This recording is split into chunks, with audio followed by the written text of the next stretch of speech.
Yao Xingyu, on the surface, is just an ordinary 11-year-old primary school student. But in reality, he carries an astonishing secret. He was originally a nuclear fusion researcher from a parallel universe. An experimental accident sends him from the high-tech world to this relatively backward land, forcing him to start a naive yet complex life anew. To others, he was a poor student who often dozed off in class. But in those seemingly blank moments, his mind was rapidly calculating energy formulas and planning a thrilling project to build his secret nuclear reactor with simple materials in the barren mountains behind the village. However, neither resource scarcity nor technological gap deterred him. Using his knowledge from his original world, he painstakingly pieced together scrap metal, agricultural machinery parts, and accidentally acquired chemical materials into devices that were impossible in reality. He knew that this might bring an energy revolution to the world, or it might bring disaster. The real crisis came from home. One day, Yao Mingming, the younger sister, accidentally wandered into the back mountain and saw a pile of unfamiliar and strange equipment. She mistakenly thought that her brother was making a bomb and was afraid that it would destroy the village, so she immediately reported Yao Xingyu to the police. The sirens pierced the tranquil sky as Officer Liu and his team arrived at his home to search, gradually approaching the place he least wanted to be discovered. Yao Xingyu's heart pounded wildly. In this short time, he had to decide whether to hide completely or reveal the truth, and this choice might change his fate and the fate of the world. A phone call to the police by his younger sister, Yao Mingming, uncovered a secret he had been hiding. While accidentally wandering into the mountains behind the village, she saw some strange equipment and mistakenly believed her brother was building a bomb, fearing it would destroy the village. Therefore, she called the police. So Officer Liu, along with several officers, arrived at his home to begin a search. As they got closer to the core of his experiment, his unease and fear intensified, and he began to think about how to deal with the even greater challenges that were about to come. Chapter 1. Officer, I want to report my brother. On the other end of the phone, a little girl with a sweet, childlike voice said urgently, "He's building a nuclear reactor at home, and he's going to blow up our village. Come and arrest him." Operator Ming Wan almost burst out laughing, a 3- or 4-year-old reporting her brother's story. It's like a nuclear reactor. She suspected the child was just throwing a tantrum, but then she heard sobbing on the other end of the line. "I'm telling the truth. They're screaming over there. I'm so scared of an explosion."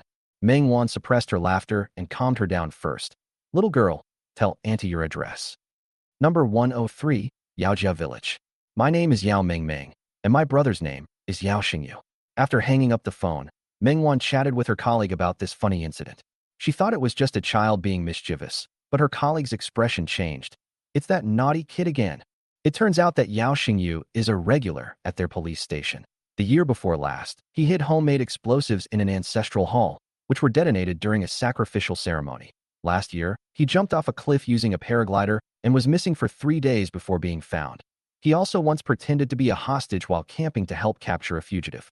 There are new deeds almost every month. Meng Wan was stunned. Her colleague sighed. His sister must have found out what he's up to this time. It's best to send someone to investigate. Although she didn't believe that a primary school student could build a nuclear reactor, she was worried that it might be explosives or other dangerous materials. So she decided to send the police to Yaojia Village to verify. Yaojia Village Primary School. "Yao Xingyu, you dare to sleep in class? Go stand at the back." Teacher Jiang, in a black dress, startled the dozing boy awake with a piece of chalk. Yao Xingyu rubbed his eyes and walked to the back of the classroom. He hadn't been sleeping well these past few days because he had been tinkering with the nuclear reactor. As a nuclear fusion researcher from a parallel universe, he died suddenly from overwork and transmigrated into the body of an 11-year-old elementary school student in this world. He was also bound to the Mischievous Kids Powerful Nation system. As long as he performed mischievous kid operations as defined by the system, he could earn points and improve his technological capabilities.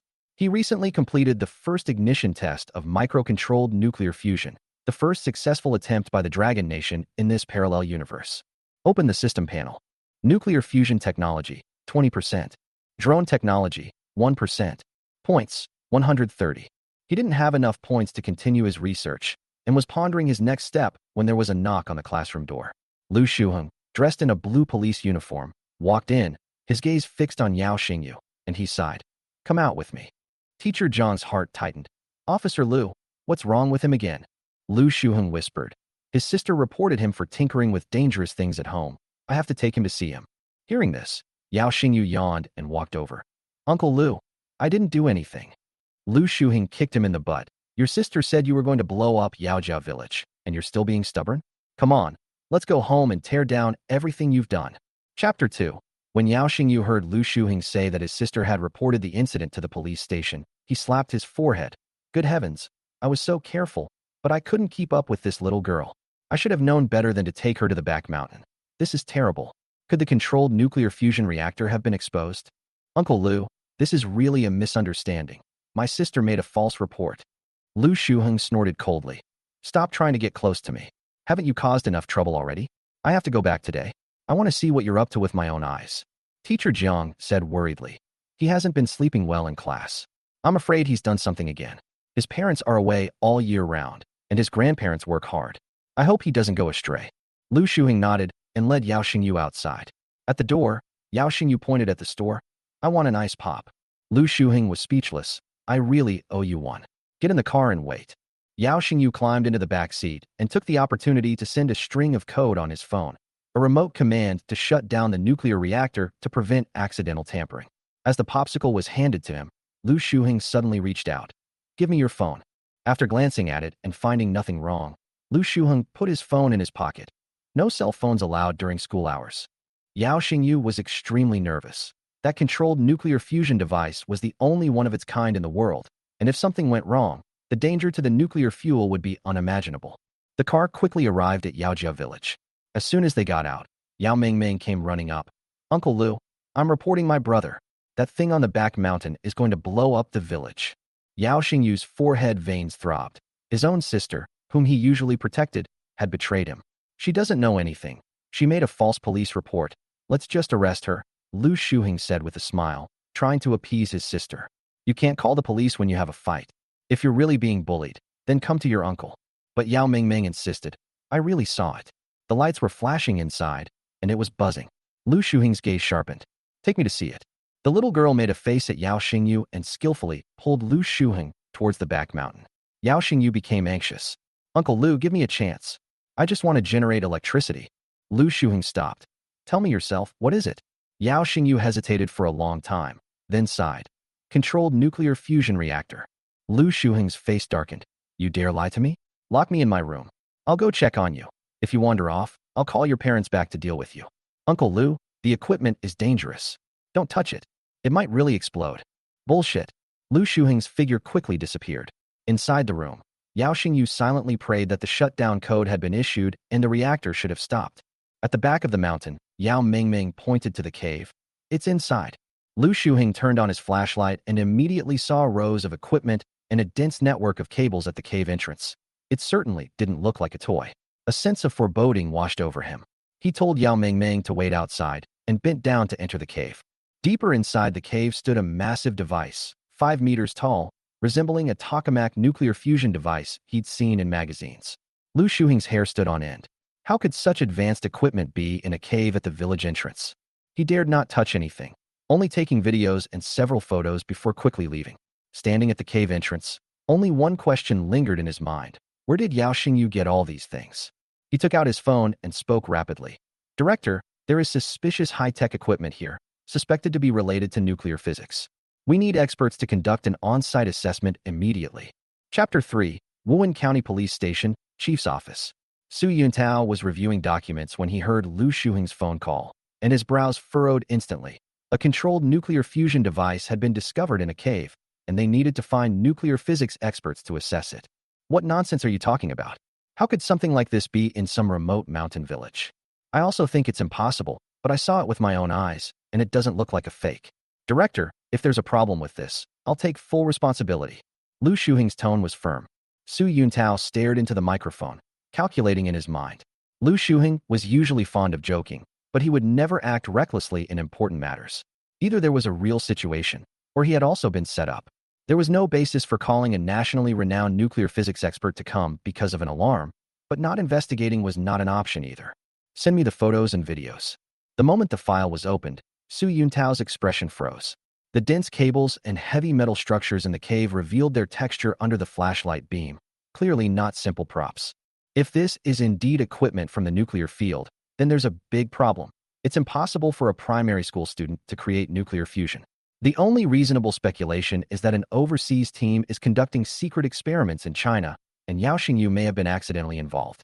Immediately seal off the scene, maintain distance, prevent radiation exposure, and do not allow anyone to approach. Keep a close eye on that kid. He's a key lead. He hung up the phone, then contacted the provincial police superintendent, his expression growing increasingly grim. Pushing open the door, he rushed to the special operations team in the corner. Team 3, come with me, bring Geiger counters and radiation suits. 5 police cars sped into Yaojia village, a sight the villagers had never seen before. Is it Yao Xingyu again? Could this be some kind of major incident? Who else but him could cause so much trouble?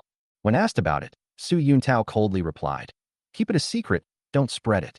He then ordered officers to go to Yao Xingyu's house, bring him to the car, and protect him. The police team climbed the unnamed mountain, where Lu Shuheng greeted them, looking nervous. Chief, this way please. Upon arriving at the cave entrance, Su Yuntao decisively ordered, measure the value, block the line. However, the Geiger counter's pointer remained steady as usual. Lu Shuheng hurriedly explained, the equipment is real, it's just stopped now. Su Yuntao's gaze was icy. I have already reported the situation. If it's fake, you know the consequences. As they spoke, several officers nearby had already donned their protective suits. Holding instruments in their hands, they carefully crawled into the cave. Upon entering, they immediately exclaimed in surprise. These are indeed some sophisticated devices. They look very advanced. My God, could this be a tokamak device? We've found the real thing. Chapter 4. Inside the provincial police superintendent's office in Crescent Province, Meng Huayan, dressed in his police uniform, stared nervously at several pictures and videos on his computer screen. His mood suddenly turned heavy. The content before him shocked him. He muttered to himself, this can't be, can it? Could it really be that foreign forces have built a nuclear reactor on our territory? If that's the case, what exactly are they trying to do? He knew that China still lagged far behind in science and technology, especially in the field of nuclear energy. Currently, China's technological level is about a century behind Western countries. Nuclear fission reactors have only recently become operational, while nuclear fusion reactors remain an unattainable goal. Even a technologically advanced nation like the United States has only just begun its research and development of nuclear fusion reactors. However, the photos before Meng Huayan revealed an almost unbelievable scene. The images showed a tokamak device, an advanced instrument used for nuclear fusion. The appearance of this device meant that the research capabilities of these teams behind the scenes had reached the world's top level. Meng Huayan realized that this matter could not be taken lightly. He knew it was of great importance, and that the truth had to be found out as soon as possible, and the fewer people who knew, the better. He quickly got up, intending to investigate the matter personally. Go to the Provincial Physics Institute, he said to his secretary. The secretary was slightly taken aback, wondering, why the sudden change of heart? Go to the Physics Institute. Despite his doubts, the secretary arranged a car as requested. Meng Huayan immediately headed to the Provincial Physics Institute. The Crescent Province Physics Institute was affiliated with the Physics Department of Crescent University. Although Crescent Province's overall urban ranking was not high, Crescent University's Physics Department enjoyed an extremely high reputation nationwide. In particular, academician Chen Anbong not only participated in the construction of China's first nuclear power plant, but also enjoys a prestigious position in the field of nuclear physics. Academician Chen Anbong's presence bestows upon the School of Physics at Crescent University unparalleled prestige. Therefore, it is entirely appropriate for Meng Huayan to entrust this matter to him. After arriving at the Institute of Physics, Meng Huayan, carrying his laptop and relevant materials, headed to Chen Anbong's office. At that moment, Chen Anbong was reviewing students' assignments and busy with the construction plan for the second-generation nuclear power plant.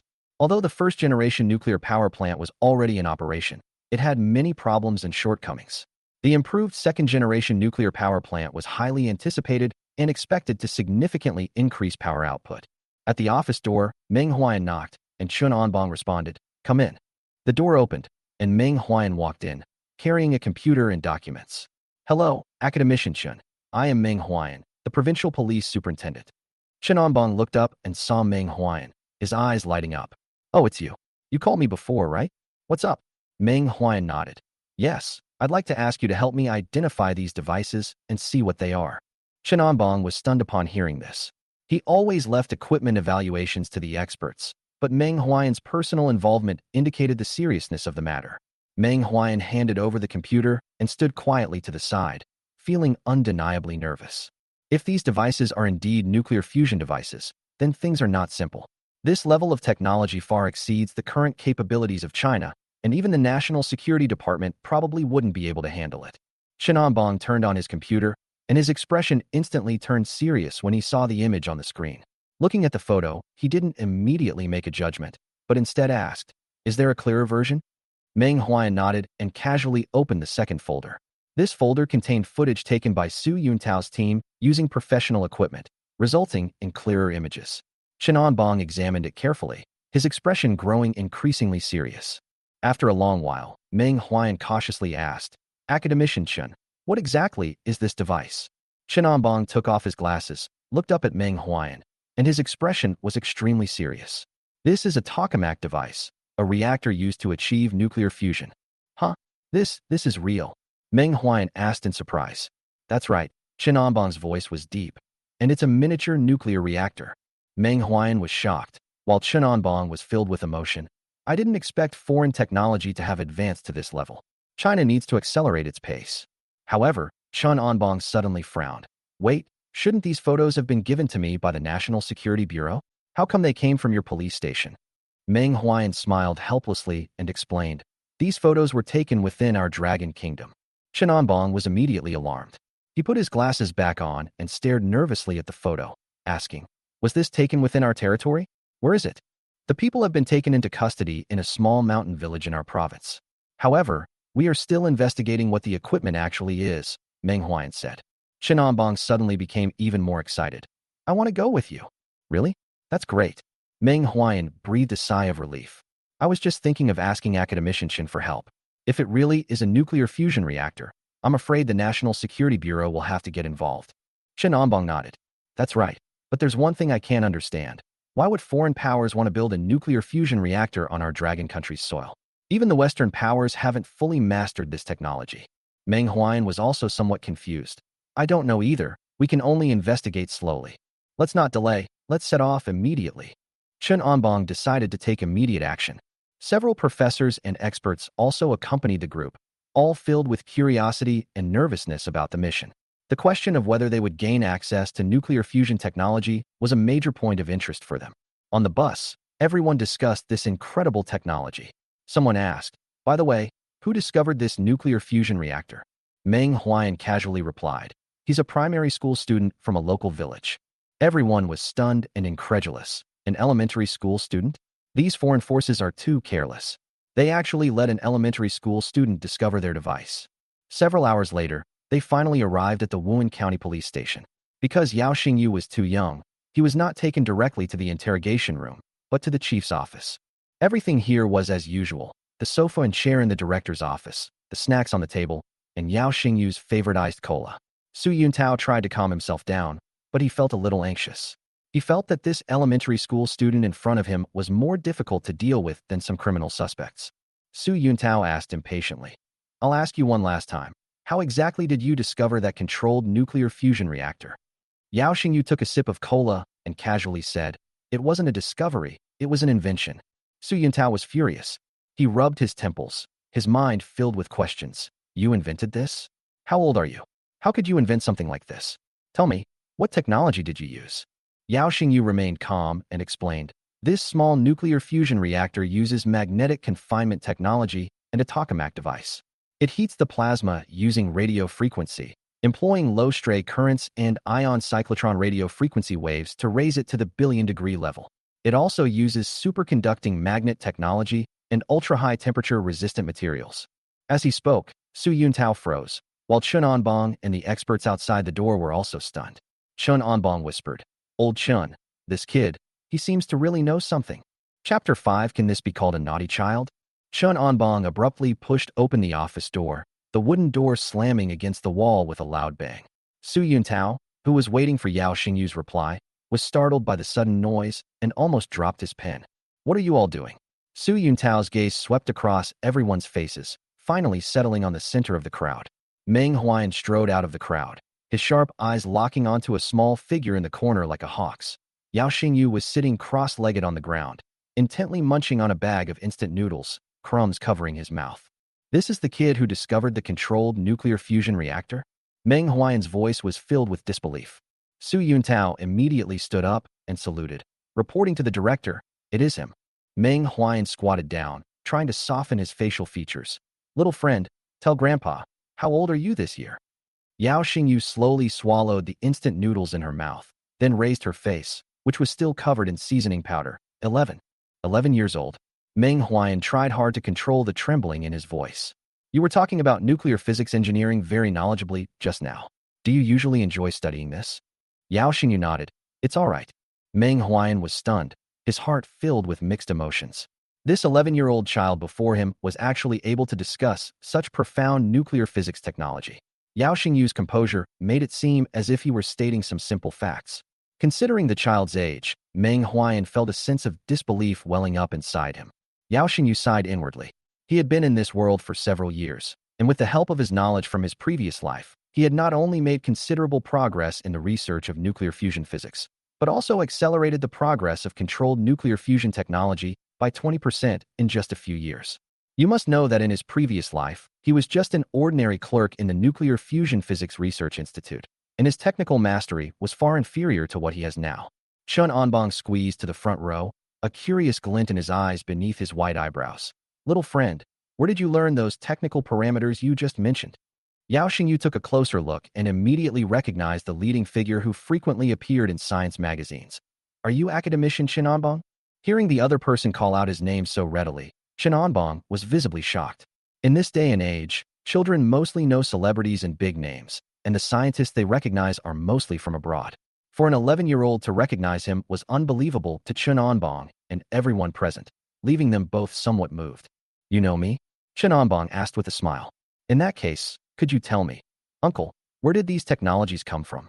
Yao Xingyu put down the snack bag in his hand, his obsidian-like eyes staring directly at Chen Anbong. You might not believe it when I tell you. Go ahead and speak freely. Chen Anbong encouraged him with a smile. These are all things I dreamed about, Yao Xingyu replied calmly. Cough cough.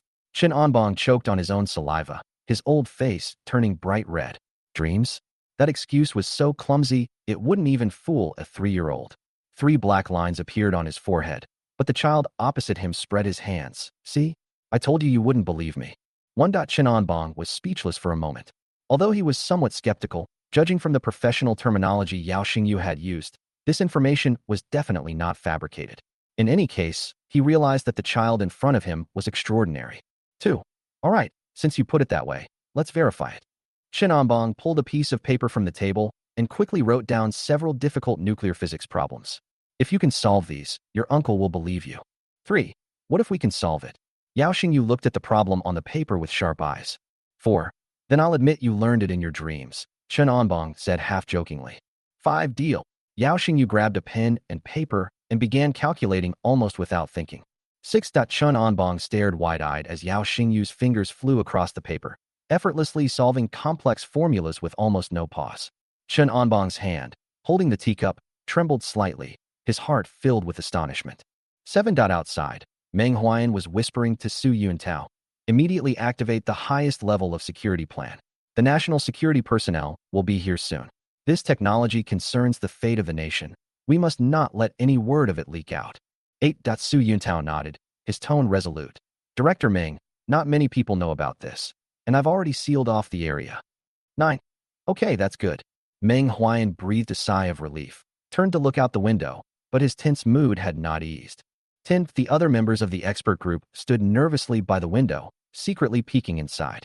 Goodness, this kid seems to really know how to do those questions. 11. Is this an 11-year-old child?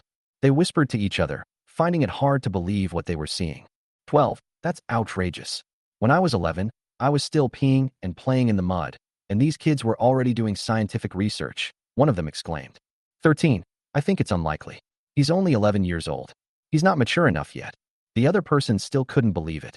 14. Just then, an expert suddenly asked, by the way, Director Su, how's the investigation into this child's family situation going? 15. Su Yuntao replied with a hint of helplessness. We already knew about this child's family situation. We also conducted a detailed investigation. Yao Xingyu's family is not complicated. His parents are just ordinary farmers or migrant workers. 16. He took out a thick file and handed it to the experts present. They took the file and flipped through it page by page. When they saw the contents, their eyes nearly popped out of their sockets. 17. This? Director, are you sure you didn't take the wrong file? One of the experts asked in surprise. 18. Yes, how come this file is full of all sorts of mischievous and naughty things? Another expert asked in surprise. 19. Good heavens, last year this kid actually solved a cross-provincial murder case and even caught the main suspect. That's outrageous. Su Yuntao nodded, looking a little tired. To be honest, this brat is notorious around here. He really did all these things on his own. 20. The crowd looked at each other, their faces showing astonishment. 21. What a mischievous kid, but his physics knowledge is amazing, someone exclaimed. 22. A brat? Someone who can solve professional physics problems, you call that a brat? Another expert retorted. 23. My God, this is absolutely astonishing. This child is incredible. Everyone expressed their shock. 24. Just then, Yao Xingyu's voice came from the office. I'm done. I need to go pee. 25. The office door opened, and Yao Xingyu ran out, heading expertly towards the restroom. The professors from the research institute rushed into the office to check the questions on the paper. 26. Old Chun, this kid can't really know how, can he? A professor exclaimed. 27. Chun Onbong looked up at the answers on the paper, his face full of disbelief. That's right, all correct. 28. For a moment, everyone was shocked, and all eyes turned to the direction of the toilet. 29. This kid is something else. Could it really be him who did this? Someone whispered. 30. Chun Onbong couldn't help but stand up, his tone firm. No matter what, we must go to the nuclear fusion reactor site immediately. I want to confirm what this controlled nuclear fusion reactor is like and whether it can achieve a controlled nuclear fusion reaction. 31. Everyone sprang into action, ready to depart immediately. 32. At that moment, Yao Xingyu's voice came from the direction of the toilet. It's not possible yet. Moreover, I have already locked the nuclear fusion reactor through the remote control system. If we force it to start, it will self-destruct. 33. Chapter 6. The Village? Controlled Nuclear Fusion? 34. In a highly confidential meeting room in Yanjing City, the atmosphere was oppressive and heavy. Several high-ranking officials in military uniforms took their seats one after another, and the meeting quickly got down to business. A member of the technical team stepped forward and played a short video. 35. The short video contained information just intercepted by intelligence agencies. The U.S. had officially begun experiments with controlled nuclear fusion. The video lasted 2 minutes, and after it ended, the atmosphere in the conference room became even more tense. 36. At this moment, an older leader couldn't help but sigh. I never expected that the United States technological level far exceeds our expectations, and the technological gap is widening. 37. We have invested a lot of manpower and resources in developing nuclear fission power plants, hoping to narrow the technological gap with the United States, he continued. Now it seems that the United States is no longer satisfied with nuclear fission technology and is moving directly towards controlled nuclear fusion. If this experiment succeeds, they will completely monopolize the global electricity market, which will be extremely detrimental to us. 38. Everyone present remained silent, their hearts filled with unease and anxiety. The short film, though brief, ruthlessly exposed the technological superiority of the United States. If the U.S. can successfully achieve controlled nuclear fusion, China's once proud thermal power technology will be completely left behind, and the enormous impact of this technology would be enough to reshape the global energy landscape. 39. The old commander's gaze was resolute, and his voice was firm. If the Americans can do it, we must do it too, and we must do it even better. 40. He paused, his gaze sweeping over everyone in the conference room. I hereby announce the establishment of a controlled nuclear fusion research group. We must master this technology before the U.S. does. For 1.as soon as the words were spoken, everyone exchanged bewildered glances, their eyes filled with complex emotions. They knew all too well that intelligence of this caliber could not possibly be intercepted unintentionally. The only possibility was that the U.S. had deliberately leaked the information, a calculated move to drag China into the fray and force them to participate in this technological race as well. 42. Faced with this obvious bait, China could not choose to give up, because choosing not to participate would mean admitting that China was technologically backward in this field and would face a serious decline in its international standing. 43. All members in the meeting room stood up in unison, their expressions solemn. We guarantee to complete the mission. 44. Despite knowing the daunting and difficult nature of the task, no one backed down. Everyone understood that this was not only about technological development, but also about the country's future competitiveness. 45. Next, The group began discussing the appointment of personnel for the research team on controlled nuclear fusion technology. After some deliberation, it was finally decided to appoint Meng Zhenghai as the team leader. Meng Zhenghai had participated in experimental projects on nuclear fission reactors and had some understanding of the relevant technologies. He did not refuse and immediately stood up, issuing a pledge. Rest assured, sir, I guarantee to complete the mission. 46. After the meeting, Meng Zhenghai immediately took action, beginning the process of assembling a team for controlled nuclear fusion. A single phone call quickly brought the team together. However, the most important contact person, Chen Anbong, remained unresponsive. 47. Meng Zhenghai dialed Chen Anbong's number, but the other party hung up immediately. Confused, Meng Zhenghai dialed again, but this time received a phone switched off message. He frowned immediately. What's wrong with old Chen? He won't even answer my calls. 48. He then dialed Chen Anbong's assistant's number, anxiously inquiring about the situation. What exactly happened to Chen Anbong? It's one thing that he's not answering my calls, but why is his phone switched off? 49. Professor Meng, please don't worry, the assistant replied cautiously. Academician Chen is currently out of town. He said he needs to evaluate a controlled nuclear fusion facility. 50. What? Meng Zhenghai didn't react for a moment. Identify a controlled nuclear fusion facility? Are you sure you didn't make a mistake? 51. Professor Meng, I'm not wrong. That's exactly what Academician Chen said when he left. He also said that this couldn't be revealed to outsiders. 52. Meng Zhenghai's face darkened. He's going to evaluate a controlled nuclear fusion facility? How is that possible? When did it become the business of scientists from our dragon country evaluating the technology of the US? 53. A thought suddenly flashed through his mind. Could Chen Anbong be going to do something for the US? His face instantly darkened, and Meng Zhenghai hurriedly asked, where did Chen Anbong go? Did he go by plane? 54. He didn't take a plane, he drove there. 55. Driving? Meng Zhenghai was stunned. Where did he go? 56. New Crescent Province, Wuhan County, Yaojia Village. 57. Yaojia Village? Meng Zhenghai breathed a sigh of relief. Then he went abroad? 58. The assistant on the other end of the phone laughed and said, Professor Meng, how could that be? How could Academician Chen go abroad? 59. Meng Zhenghai finally calmed down a bit. What was he doing in Yaojia Village? To inspect the nuclear fusion facility. 60. The assistant replied calmly. Yes, I heard it's for testing in the village. 61. Meng Zhenghai was speechless, completely bewildered. Yaojia Village? A village doing nuclear fusion? How is that possible?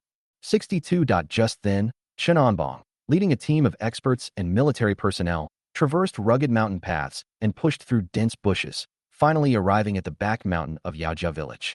Hidden there was a secret cave entrance. Without Yao Xingyu leading the way, outsiders would never have found it. 63. We've arrived. Yao Xingyu patted the dirt off his hands, his tone relaxed, as if he were showing someone around his own little vegetable garden. 64. Chen Anbong frowned, about to ask something, but the moment he stepped into the cave, his pupils suddenly contracted, and he froze. 65. Before them stood a small, controlled nuclear fusion reactor. The silvery white device gleamed coldly in the dim cave, its complex pipes, precise structure, and flashing instrument panel all undeniably proving its authenticity. 66. Chen Anbong's breathing quickened instantly. His legs involuntarily moved forward, and his fingertips trembled as he touched the reactor's outer shell. The cold metallic touch told him this was not an illusion. 67. How is this possible? Chen Anbong muttered to himself, his voice hoarse and filled with disbelief. 68. The expert team behind them fell silent, some rubbing their eyes unconsciously, wondering if they were dreaming. Controlled nuclear fusion technology, the most advanced technology proposed by the US, was actually being implemented in a simple cave by an 11-year-old child? 69. Professor Chen, this is really controlled nuclear fusion. A researcher's voice trembled, clearly unable to believe what he was seeing. 70. Which academician is in Chapter 7? He's a primary school student. 71. Chen Anbong's gaze was fixed on the core area of the reactor before him. The equipment there stood still, and although there had only been brief records of energy output before, everything testified to its authenticity. Chen Anbong's mind raced, and his heart pounded like a drum. If this were true, China's energy landscape, technological standing, international influence, and indeed everything else would be completely transformed. 72. Just then, Chen Anbong's phone rang. The shrill ringtone sounded particularly jarring in the silent cave. Frustrated, Chen Anbong pulled out his phone. The screen displayed the words, Academician Meng Zhenghai. He hesitated for a moment, but ultimately pressed the reject button decisively and turned off the phone. Right now, nothing was more important to him than the reactor before him. 73. He took a deep breath, trying to make his voice sound steady. Xingyu, did you really do this all by yourself? 74. Yao Xingyu shrugged and replied casually. What else can we do? The villagers don't understand this. 75. Then, could you demonstrate it for us? Chen Anbang's tone was full of anticipation. 76. Okay, but I need to prepare. Yao Xingyu walked to the control panel with ease and skillfully typed rapidly on the keyboard to bring up the operating interface. 77. As Yao Xingyu operated the controls, the reactor emitted a deep hum, and the energy output curve began to gradually climb.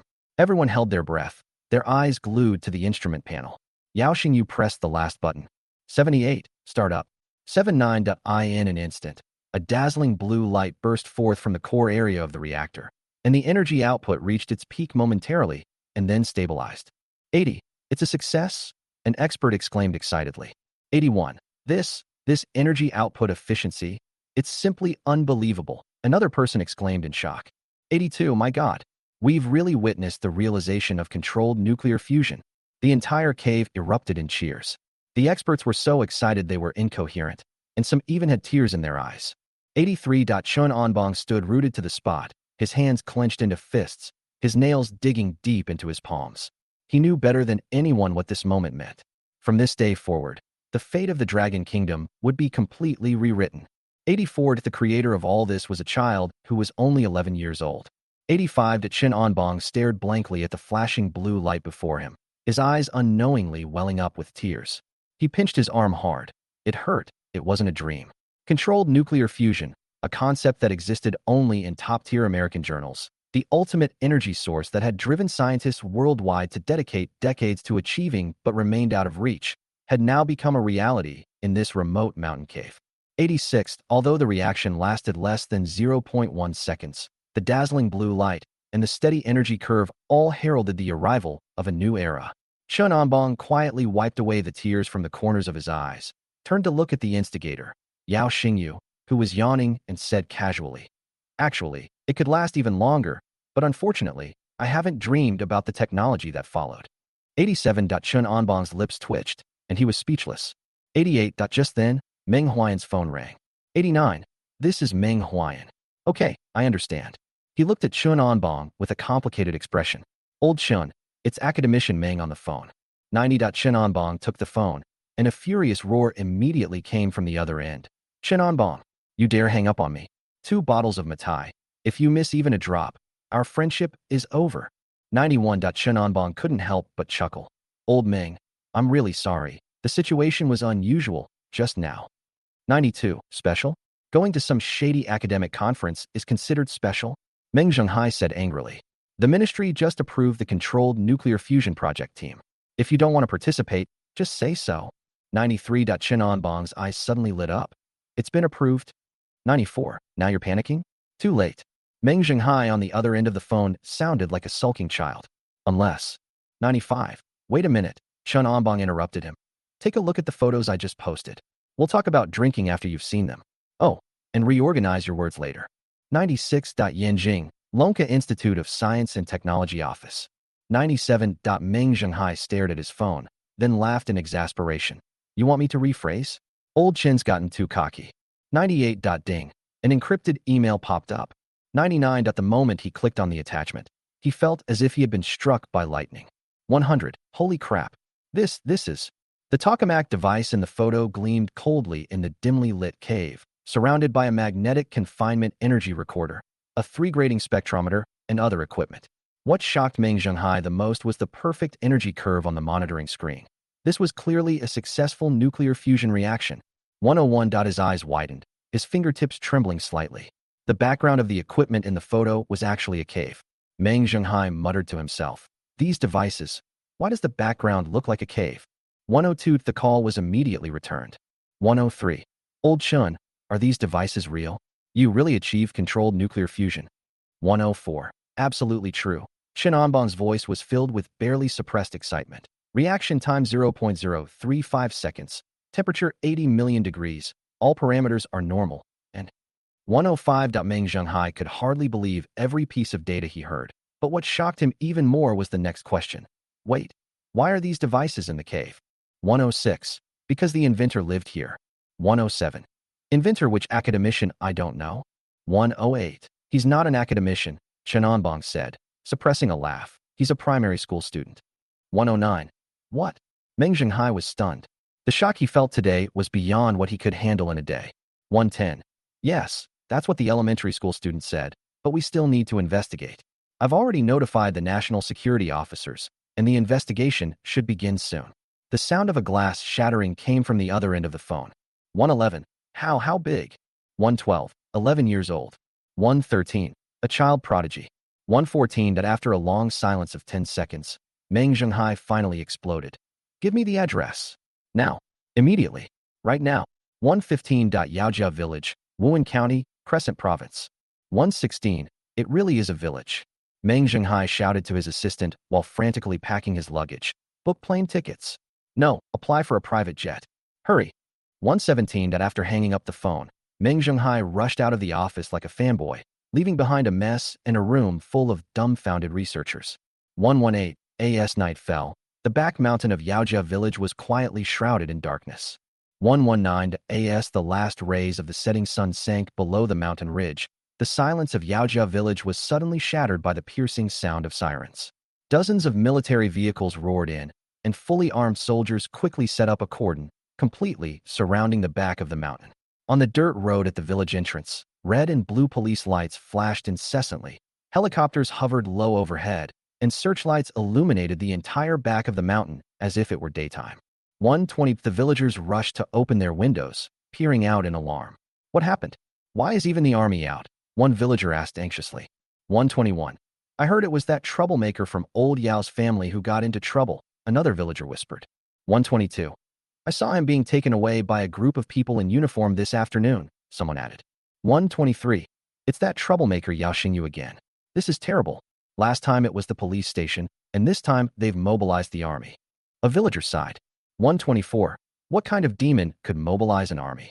That's an incredible feat, another person said in disbelief. 125. The news spread like wildfire through the village, and by dinner time, more than a dozen versions had emerged. Yao Xingyu stole state secrets. Yao Xingyu blew up the back mountain. Yao Xingyu killed someone and is wanted. The most outrageous claim was that Yao Xingyu was actually a spy from an enemy country, who had been hiding in the village since childhood and had finally been exposed tonight. 126. At Yao Xingyu's house, his grandparents were so anxious they were stamping their feet. His grandmother, wiping away tears, looked at the hillside outside with its flashing police lights and said anxiously, Old man, hurry and find the village chief. Even if Xingyu is mischievous, he couldn't possibly kill someone. 127. Yao Meng, standing to the side, never expected that simply calling the police to handle a small matter would get her brother into trouble. She burst into tears, wailing, Wah, I want my brother. I never thought he'd be arrested. Grandpa, please save my brother. I'll never call the police again, Wah. 128. Seeing his granddaughter crying like this, Grandpa Yao felt a pang of heartache. He quickly picked her up and comforted her before saying, I'll go to the back mountain to check. Xingyu would never kill someone. Don't listen to the gossip in the village, just don't believe it. 129. After he finished speaking, he put his granddaughter on the ground. Meng, be good and stay home with Grandma. Grandpa will be right back. 130. Grandpa Yao walked quickly toward the back of the mountain, but he was stopped by armed police officers as soon as he reached the foot of the mountain. 131. Sir, the back mountain is now a military restricted area. 132. I'm looking for my grandson. My grandson's name is Yao Xingyu. He's in the back mountain. Where did you take my grandson? He couldn't have killed someone. Old Master Yao's voice changed with anxiety. 133. At this moment, Meng Huayan from the provincial police department came over and quickly explained, Brother Yao, don't worry. Xingyu has made a great contribution, and the country will commend him. 134. Old Master Yao was stunned. The country wants to commend him? Wasn't he guilty of some kind of crime? 135. He glanced at the flashing red and blue police lights on the mountain and the circling helicopters, and could hardly believe it.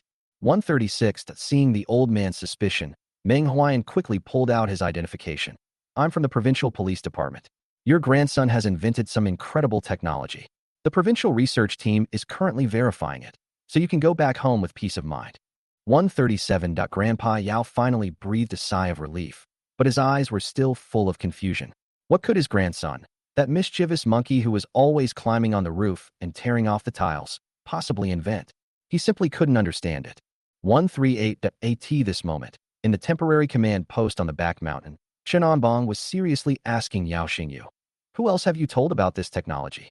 139. Yao Xingyu swung his toes, chewing on chocolate, and answered without any nervousness, "I'm not stupid.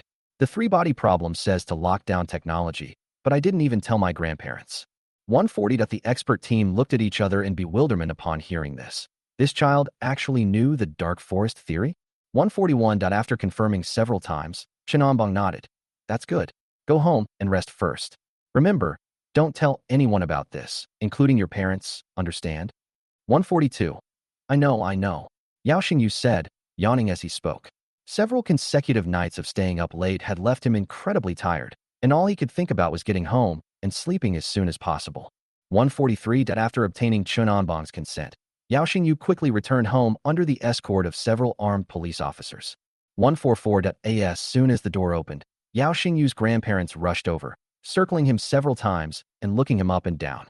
"What exactly did you do?" Grandpa's fingers trembled slightly, his voice filled with anxiety. 145. "You really didn't kill him?" the grandmother asked nervously, looking left and right, trying to find some suspicious traces on her grandson. 146. Yao Xingyu blinked and said with a smirk, "I just made some small inventions for the country." 147. Seeing that the two elderly people didn't believe him, he puffed out his chest and said, "It's true. If you don't believe me, you can ask the police officers, they know." 148. After saying that, he yawned again and glanced upstairs. "I'm so sleepy. I'm going to sleep now. Goodbye, Grandpa and Grandma." 149. As he spoke, he went upstairs and saw Yao Mengmeng still fast asleep in bed, with two tear streaks on her face. Seeing this, his heart softened, and his anger vanished instantly. 150. A drafty little cotton-padded jacket. He sighed softly to himself, yawned, and lay down. 151. Downstairs, Grandma was still a little worried and decided to call her son back. She picked up her old-fashioned cell phone and dialed Yao Zhen's number. 152. "Hey, Yao Zhen, your son's in big trouble." 153. On the other end of the phone, Yao Zhen, who was working overtime at the construction site, was so shocked by the words "surrounded by military and police station, and army" that he dropped his wrench. "What? The military and police have surrounded the entire back of the village." 154. He ripped off his helmet and exclaimed, "I'm booking a ticket home right now. I'll beat his ass to a pulp." 155. Meanwhile, a military special plane pierced the night sky. Inside the cabin, academician Meng Zhenghai was reviewing a preliminary analysis report on controlled nuclear fusion. Several hours later, he finally arrived at the back mountain of Yaojia village. 156. When he met Chen Anbong, his first words were, "Where's the equipment? Where are the children?" 157. "The equipment has been taken over by the military, and Yao Xingyu has gone home to rest," Chen Anbong replied calmly. 158. Meng Zhenghai turned to run back to the village, but Chen Anbong stopped him. "It's 3 in the morning. The children are already asleep." 159. Meng Zhenghai was somewhat disappointed, but then turned his gaze to the back mountain. "Where is the equipment?" 160. "Yes." Chen Anbong led him into the cave, and when Meng Zhenghai saw the sophisticated equipment, he was so happy, he almost jumped for joy. 161. "Ha ha ha. If the Americans knew we took the lead right from the start, I wonder what they'd think." He laughed like a child. 162. Just a few hours ago, Meng Zhenghai had watched the US's controlled nuclear fusion experiment, and now, their equipment is ready. It's unbelievable. 163. He rubbed his hands together and looked at Chen Anbong. "Are you sure this is from our Dragon Kingdom?" 164. Chen Anbong replied with a smile. "Whoever's territory it is, that's their territory, don't you think?" 165. Meng Zhenghai laughed heartily. "That's exactly what I was thinking." 166. Chapter 9. At 5 o'clock in the morning, the sky over Yaojia village was just beginning to lighten, and the cold wind carried the damp scent of earth. 167. Yao Zhen dragged an old suitcase and rushed into the village entrance with hurried steps, his face showing lingering fatigue and anxiety.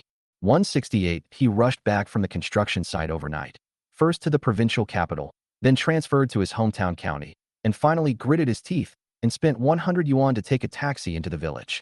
169. This 100 yuan is a huge expense for him. He works hard on the construction site and can't even afford to eat well. 170. He wouldn't have spent the money if he hadn't heard about his son's accident. 171 that he was still wearing his construction site work clothes covered in cement dust. His eyes were bloodshot, and he was radiating anger.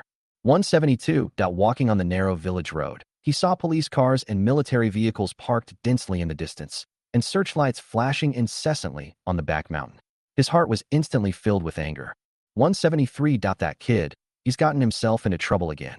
174 explosives, paragliding, catching murderers. Now this kid has even alarmed the military and police. He's utterly lawless.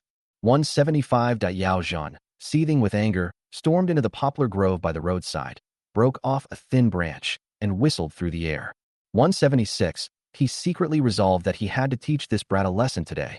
177 in the Yao family's courtyard, Yao Xingyu was brushing his teeth while yawning, looking rather lazy. 178 grandma, holding a bowl of steaming corn porridge, looked out the window with worry and unease.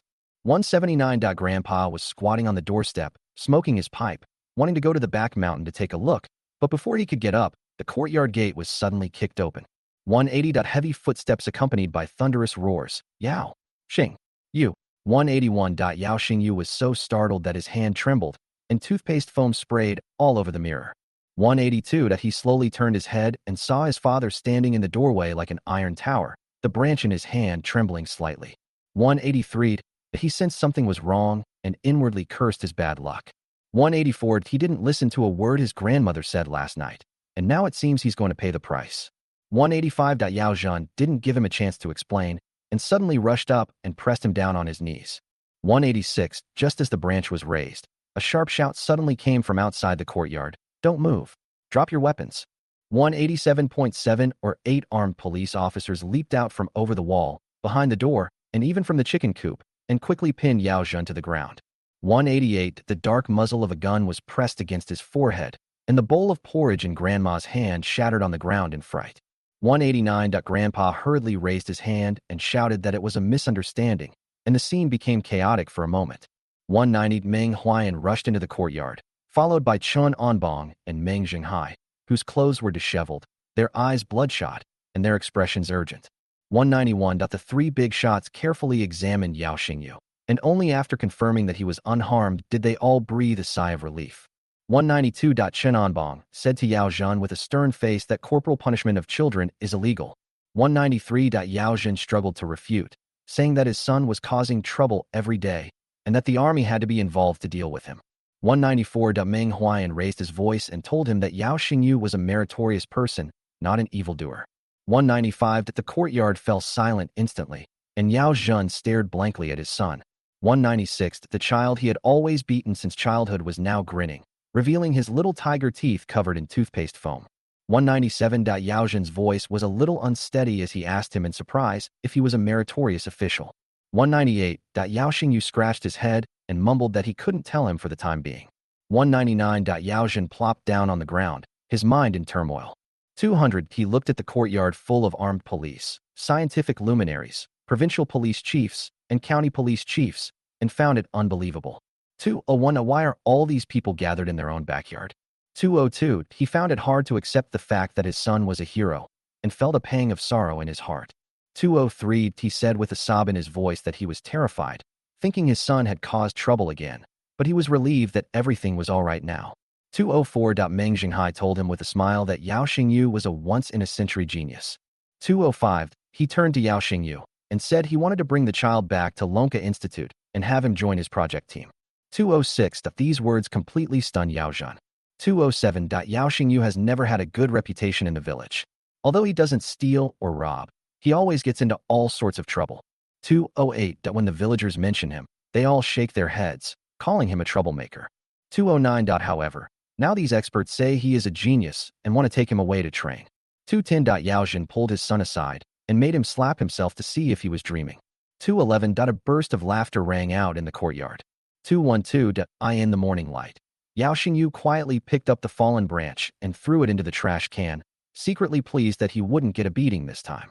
213 Yao Zhan then realized what had happened, turned to Meng Jinghai, and pressed him for details about what had happened earlier. 214 Meng Jinghai said he wanted to bring Yao Xingyu back to the project team to conduct research. 215 his eyes were full of expectation. Such a genius must be taken back and nurtured. 216 he stayed up all night, having a long talk with Chenonbong, and even spent the whole night squatting in a cave. 217. Looking at the sophisticated instruments, the controlled nuclear fusion reactor, the tokamak device, and the test data, he had already made his decision. 218. Regardless of whether Yao Xingyu manufactured the device or not, his ability to skillfully operate it and complete the tasks set by Chenonbong is sufficient proof of his competence. 219. Even if the equipment has a different origin, people trained at this level will become pillars of the nation in the future. 220. It would be a huge loss if such promising talents were not taken away as soon as possible. 221. Although Yao Jin only had a primary school education, he understood that sending his son to Lonka Institute was a great thing. 222. This can guide the children onto the right path and help them become pillars of the nation, which is a blessing for the Yao family. 223. However, at the crucial moment, Yao Xingyu remained silent, which made Yao Zhan extremely anxious. 224. Chapter 10. 225. Everyone watched intently as Yao Xingyu awaited his reply, assuming no one would refuse such an opportunity. Yao Zhan urged impatiently. What are you hesitating for, you brat? Hurry up and thank your uncles. The crowd smiled, anticipating Yao Xingyu's response. The atmosphere was relaxed and hopeful. 226. However, Yao Xingyu shook his head. Thank you for your kindness, uncles and elders, but I'm just a 5th grade elementary school student. I think I'll think about this when I go to university. 227. Everyone was stunned by these words. Yao Xingyu had actually rejected this golden opportunity that so many people dreamed of. The entire courtyard fell silent. No one could understand why Yao Xingyu would refuse such a rare chance. 228. Meng Zhenghai's smile froze instantly. He thought he had misheard, so he asked again, Xingyu, what did you just say? I said I don't want to go to the research institute. Yao Xingyu kicked a pebble at his feet indifferently. Besides, I only have this much technology. I want to graduate with my classmates. 229. These weren't Yao Xingyu's true feelings, of course, but for the future of the Dragon Kingdom, he had no choice but to tell a white lie. The scene fell silent. Everyone was somewhat bewildered. 230. After a slight hesitation, Chun Onbong said, Xingyu, this is a great opportunity. Don't you like physics? You can discuss this subject with more uncles, aunts, and grandmothers at the Research Institute. We can provide you with a better lifestyle. 231. Meng Zhenghai couldn't help but step forward and advise. That's right. You don't need to worry about your schooling. We'll transfer you to a better school, and we'll also help with your parents' job situation. You wouldn't want your parents to keep working so hard to earn money, would you? 232. Despite everyone around him trying to persuade him, Yao Xingyu firmly shook his head. I still prefer my current lifestyle. 233. Nonsense.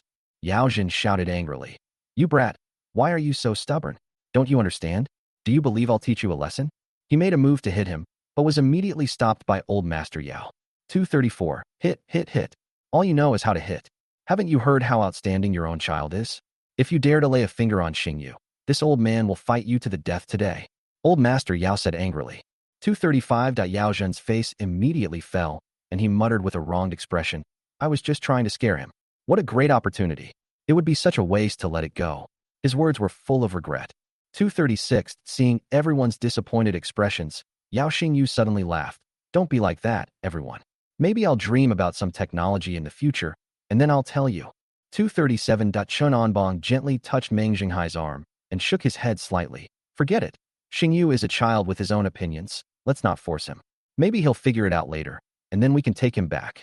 238. Meng Zhenghai nodded. Although he felt a little regretful, he knew he couldn't forcibly take Yao Xingyu away. All right, Xingyu. Remember, the doors of Lonka Academy will always be open for you. 239. Thank you, Uncle, Yao Xingyu replied. 240. This moment, Meng Zhenghai's eyes suddenly lit up. Xingyu, can you take your uncle to see your achievements? 241. Of course, no problem, but can I brush my teeth first? Yao Xingyu replied with a smile. 242. Everyone couldn't help but laugh, and then they all left the courtyard, no longer putting any pressure on Yao Xingyu. 243. While washing up, Yao Zhen continued to patiently persuade Yao Xingyu. But Yao Xingyu simply wouldn't agree, which infuriated Yao Zhen. You brat, you'll regret this someday. 244. He couldn't hit him, and he had to be careful with his scolding either, Yao Zhen muttered under his breath, feeling somewhat frustrated. But at that moment, he began to have some new thoughts about Yao Xingyu. Perhaps his son really was a genius. 245. After a quick breakfast, Yao Xingyu led everyone back to the cave in the back mountain. After some adjustments, the blue light shone again, and the nuclear reactor successfully started operating for the second time. The data curves on the monitoring screen gave Meng Xinghai a complete understanding of what controlled nuclear fusion truly meant. 246. For some reason, his eyes suddenly welled up with tears. After so many years, we've finally overtaken the US and are now ahead of them. It wasn't easy. 247. At this moment, Su Yuntao couldn't help but whisper a reminder. Academician Meng, do you think these devices should be? Meng Xinghai had also had this thought. The equipment in front of them was related to the future of China's controlled nuclear fusion and had to be taken seriously. Putting it in this cave was simply a waste of its resources. 248. That he immediately turned to Yao Xingyu. Xingyu, Uncle wants to discuss something with you. 249. Yao Xingyu knew what they were thinking and casually waved his hand. No problem. Take everything with you. I don't need it now anyway. 250. I don't have enough points to buy the next stage of technology right now, so I can only give it to them for research for now. Maybe one day when I have enough points, I can buy the next stage of technology and give it to them. 251. Hearing Yao Xingyu's words, everyone felt much relieved. Meng Xinghai praised him repeatedly, beaming from ear to ear. He immediately took out his phone and made a call. Deploy an armored battalion for escort. Treat this as top secret. Provide protection along the route and block all roads. 252. That evening, a bizarre scene unfolded in Wuhan County. The main road in the county seat was placed under martial law, with armored vehicles escorting over a dozen tarpaulin-covered transport trucks as they slowly drove by. Residents along the streets were ordered to evacuate, and all surveillance equipment on the highway was shut down. Several armed helicopters patrolled the skies. 253. Residents throughout Wuhan County are speculating about what happened. Meanwhile, all online videos discussing the incident have been taken down, and no one is allowed to discuss it. 254. Inside the temporary command center of the National Security Bureau, more than 300 special agents were busy screening nearly a year's worth of surveillance footage and conducting a detailed investigation into Yao Xingyu's and the entire village's mobile phone call records. 255. Report. Yao Xingyu's only contact with the outside world last year was with American players he was matched with while playing games. 256. Investigate, find out all the IPs of the players who were matched at that time. 257. A few minutes later, the information was retrieved. Report, we found it. That's not an American player, but someone impersonating an American player by changing their IP address through a system reset. In reality, it's an elementary school student from within the country. 258. The commander rubbed his temples, a slight smile appearing on his face. I told you he couldn't have been dreaming. Keep an eye on him. 259. Boss, if he's going to do something, should we stop him? No need. Don't stop him from doing anything, unless it's something life-threatening. We just need to watch and record it. 260. Yes. 261. 262. Yaojia Village, number 103. Yao Xingyu was lying on the bed staring at the ceiling when suddenly a semi-transparent light screen appeared in front of him. 263. Ding. Research into controlled nuclear fusion technology has triggered a series of dangerous incidents, identified as the behavior of a mischievous child. 3,000 points awarded. 264. Upon seeing the light screen, Yao Xingyu's eyes lit up. This works. He was so happy he almost jumped for joy, having accumulated 3,000 points. This was a huge gain for him. His previous clever maneuvers had only earned him a few hundred points, or even just a few dozen. 265. He glanced at his personal panel. Host, Yao Xingyu. Age, 11 years old. Education, 5th grade, primary school. Technology Ability 1. Miniature Simple Controlled Nuclear Fusion Technology, 20%. Technology Ability 2. Unmanned Aerial Vehicle Technology, 1%. Current points, 3130. 266. Maybe I can start working on drone technology. So he began using his points to upgrade his drone technology.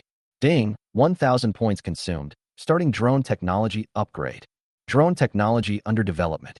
267. Chapter 11.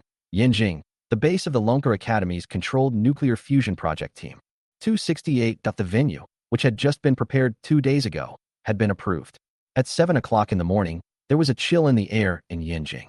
269. All project team members who received the notification arrived at the site, standing outside the experimental area with expressions of confusion and doubt on their faces. 270. A young researcher wearing thick glasses quietly asked his colleague, Lao Li, what it meant to skip the basic research stage. 271. Controlled nuclear fusion is not like growing cabbage. It cannot be done overnight. 272. Old Li lowered his voice and said that they might have obtained the US's classified technology. 273. Upon hearing this, Several people immediately perked up their ears and gathered around to whisper among themselves. 274. Some speculate that this technology comes at a high cost, and some even suspect that special methods were used. 275. In the distance, a line of military vehicles drove into the base, and the murmurs abruptly ceased. 276. Escorted by military vehicles, the outlines of sophisticated equipment were faintly visible beneath the canvas of several heavy transport vehicles. 277. On the front row of military vehicles, Meng Zhenghai leaned out and waved to the crowd. After the vehicle stopped, he announced with a radiant face. 278. He announced that the controlled nuclear fusion project has officially entered the engineering implementation phase. 279. The scene immediately erupted in an uproar. 280. Deputy Chief Engineer Yang Jinmin directly questioned, "How can we possibly move into engineering when even the basic model theory is not yet perfected?" 281. Meng Zhenghai simply smiled without saying a word and gestured for the staff to lift the tarpaulin off the truck. 282. When the tarpaulin was fully lifted, the metallic tokamak device was revealed. 283. The scene fell silent instantly, everyone staring wide-eyed at it. 284. Just the day before yesterday, they watched a short film about the U.S. tokamak device in the office. 285. The device in front of me is similar in shape, only much smaller. 286. Yang Jinmin's voice trembled. "Is this the U.S.'s tokamak device? Do we steal it?" 287. Meng Zhenghai laughed heartily and said that this was independently developed by China. 288. An incredulous sound rang out in the room. 289. The project team was established less than 3 days ago, and before all the personnel had arrived, they had already built a controlled nuclear fusion tokamak device. 290. The faces of everyone were filled with disbelief. 291. Meng Zhenghai sighed and said that this equipment was built by a child. 292. The nuclear physics experts were stunned, wondering if they were dreaming. 293. Meng Zhenghai didn't explain much, but simply arranged for everyone to send the equipment into the laboratory. 294. After the equipment entered the laboratory, Yang Jinmin excitedly asked if 2 tests had been conducted and if the results were stable. 295. Meng Zhenghai confirmed with a smile and said that a 3rd test would be conducted next. 296. After everyone checked that the equipment was in good working order, they entered the safety room and the test began. 297. The moment the button was pressed, various data jumped on the screen, shocking everyone. 298. Some reports indicate stable energy output, magnetic confinement time exceeding 0.5 seconds, and peak temperature reaching 85 million degrees Celsius. 299. As more data was released, the public skepticism turned into shock, and finally into ecstasy. 300. Several professors with gray hair cheered and jumped like children. 301. Yang Jinmin stared at the perfect curve on the screen, his voice trembling with excitement, saying that it had saved at least 20 years of time. 302. The laboratory door opened, and an elderly man with a general's star on his shoulder walked in, followed by a row of officers. 303. Everyone stood at attention and saluted. The old man waved his hand slightly and looked at the nuclear reactor. 304. His eyes were full of joy, and the corners of his mouth couldn't help but turn up. He said "good" several times. 305. The old man looked at Meng Zhenghai and announced that this place would be protected as a top military secret, and the researchers would sign a lifelong confidentiality agreement. 306. No information may be disclosed.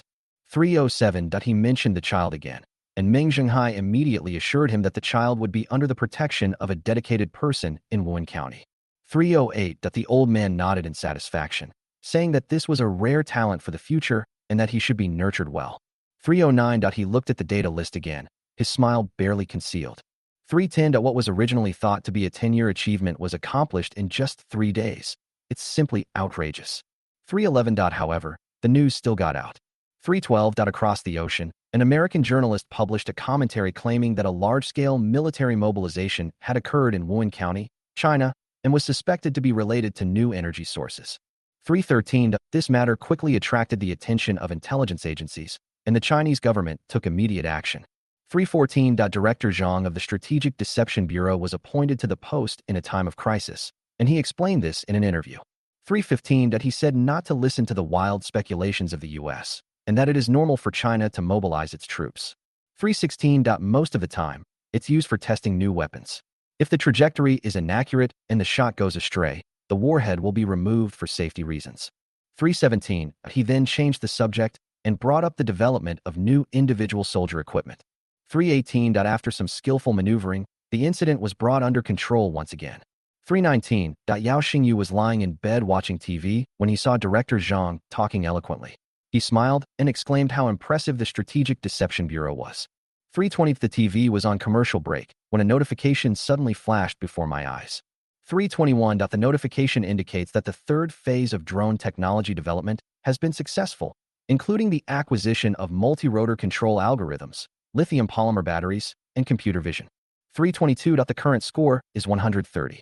323. Yao Xingyu breathed a sigh of relief, having just used up all his points to complete the drone development. 324. He was looking forward to starting a new challenge. 325. Chapter 12. Beijing, in the conference room of the National Security Headquarters. 326. The director of the National Security Bureau put down the last investigation report, rubbed his throbbing temples, and looked up at the expert group present. Based on our investigation over this period of time, the conclusion is very clear. Yao Xingyu did indeed develop the controlled nuclear fusion technology on his own, without any interference from foreign forces, he said in a deep voice. 327. As he spoke, he handed the photocopied investigation report to everyone. The people took the report, began to read it, and gradually expressions of surprise appeared on their faces. 328. What a genius! He's so young, yet he's managed to develop controlled nuclear fusion technology. It's incredible, an expert exclaimed. 329. Keep in mind, he's only 11 years old. It's a miracle that he's developed such amazing skills at such a young age, another expert remarked. 330. This has saved us at least 10 years of detours. It's a huge contribution, someone exclaimed excitedly. 331. When discussing his contributions, Chen Onbong paused for a moment, then looked up and asked, then, what reward should we give him? 332. The meeting room immediately erupted in discussion. 333. Giving out medals directly is probably not an option. It would be too dangerous if the news leaked out, one expert worried. 334. That's right, but he doesn't want to go to a top university. This little guy prefers to tinker with things on his own. Another expert also expressed concern. 335. If you ask me, we should just give them the money directly. That would be more straightforward, since their family isn't doing too well either, someone suggested. 336. That's right, their parents' jobs can also be reassigned. After all, Yao Xingyu has helped us so much, another expert said. 337. In addition, I think we should allocate funds specifically for Wuhan County to improve the living conditions of the villagers in Yaojia village, mainly Yao Xingyu's family, another expert added. 338. I agree with that. After all, just improving Yao Xingyu's house might attract attention. It's better to improve everything, someone else suggested. 339. Yes, we've already come up with a reason. Didn't Director Zhang say last time that the weapon test accidentally crashed into Yaojia village? We can use that as a reason to improve Yaojia village, someone suggested. 340. Finally, everyone reached a consensus and decided to award Yao Xingyu's family 1 million yuan in cash, ostensibly as compensation for accidental injury. As for his parents' employment, the government will provide them with a well-paying, low-requirement job. To avoid media exposure, 80 million yuan will be allocated to improve living conditions in Yaojia village, and the entire village's infrastructure will be upgraded. The medal and public commendation will be temporarily postponed, as Yao Xingyu is not yet suitable for public recognition. 341. 342. Yaojia village, number 103. 343. Yao Xingyu lay on the bed, his fingers rapidly swiping across his phone screen. Soon after, he selected the necessary parts: coils for a micro motor, copper wire, a high-precision gyroscope, carbon fiber materials, and polymer batteries, all for building a drone. 344. Currently, drone technology is still in its early stages, and the mainstream technology remains manned aircraft. Nevertheless, Yao Xingyu has a clear understanding of the future of drone technology, knowing that it will play a crucial role on future battlefields. 345. Just as Yao Xingyu finished placing the order and was about to put down his phone, a report came from the National Security Bureau's monitoring room. Report: Yao Xingyu has just placed an order for a batch of electronic components. 346. A staff member pulled up his procurement list, and the head of the National Security Technical Team's eyes lit up when he saw it. These things, is he planning something big? He examined the list carefully but couldn't immediately determine its specific purpose. 347. He immediately sent the information to Meng Zhenghai at Lonka Institute. Upon seeing it, Meng Zhenghai frowned. These materials look like they're for making a remote-controlled airplane, but they don't seem like it. Given Yao Xingyu's skill level, It's impossible that it's just an ordinary remote-controlled airplane. 348. Why don't we send someone to ask first? Shen Onbong suggested from the side. 349. I think we should not alarm him for now. Meng Zhenghai shook his head slightly. Let's continue to observe and see what he can do. 350. That works too. This kid is better off being left to his own devices. Being too strict with him will only hinder his development. Chen Onbong nodded in agreement. 351. That makes sense. I want to see what kind of towering tree this little guy can grow into, Meng Zhenghai added with a smile. 352. Then, Meng Zhenghai picked up his phone and made a call. Make everything the best it can be, according to this little guy's request, and send it over as quickly as possible. 353. Understood, the voice on the other end of the phone replied. 354. 355. Yaojia Village, number 103. 356. Yao Xingyu sat on a small stool watching cartoons with his younger sister, while outside, the entire village was busy moving. The county had just released a new rural construction plan, and Yaojia Village was one of the pilot villages. Villagers were packing their belongings, preparing to move to a temporary resettlement site in the county town. This area of Yaojia Village would soon become a new residential area. 357. Yao Xingyu naturally understood the reasons behind this, but he didn't say much. Instead, some good news happened at home in the past few days. First, his reward of 1 million yuan arrived in his account. Although this amount wasn't large, Yao Xingyu understood that a large sum might attract the attention of certain powerful figures. The government had taken this very seriously. 358. However, the money didn't belong to him. His mother had saved it to prepare for his future marriage. 359. In addition, Yao Xingyu knew that his parents' employment had been arranged. A new village committee had been established in Yaojia Village, and his parents had been appointed as village committee cadres, mainly responsible for coordinating village affairs. The positions were not difficult, and the income was higher than working outside, which made Yao Xingyu very satisfied. 360. He doesn't expect huge prizes or high honors from the country. He's more focused on scientific research itself. After all, he's lived twice and has a more relaxed attitude towards many things. Doing scientific research is the most important thing. 361. Just then, Yao Xingyu's phone vibrated twice. He picked it up and was completely dumbfounded. 362. Leonio Post Station Package. Please present 11-1-101 at Leonio Post Station, number 21, East Street, Wuhan County to collect your package. 363. Wow. The delivery was so fast. I placed the order 3 hours ago, and it's already here? Yao Xingyu exclaimed. 364. He turned to look at Yao Mengmeng, who was watching cartoons on the bed. Mengmeng, how about I take you to the county town to pick up a package? 365. No, I want to watch cartoons, Yao Mengmeng replied without looking up. 366. Then I'll take you to eat Jianbing Guozi. Yao Xingyu tempted with a smile. 367. When do we leave? Yao Mengmeng immediately jumped up, her eyes sparkling. 368. Yao Xingyu pursed his lips helplessly. This little foodie was truly something else. He reached out and pinched his sister's soft, chubby cheeks, then went outside, where he happened to see Lu Shuhing's car. 369. Xingyu, let's go out. Lu Shuhing called out with a smile. 370. Okay, I'm going to the county town to pick up a package, Yao Xingyu replied. 371. What a coincidence. I'm going to the county town anyway. Get in the car. I'll give you a ride. Lu Shuhing smiled and gestured for Yao Xingyu to get in. 372. Chapter 13. The car quickly arrived in Wuhan County.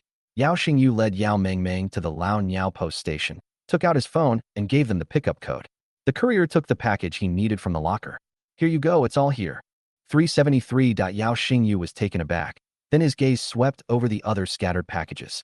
This differential treatment puzzled him. 374.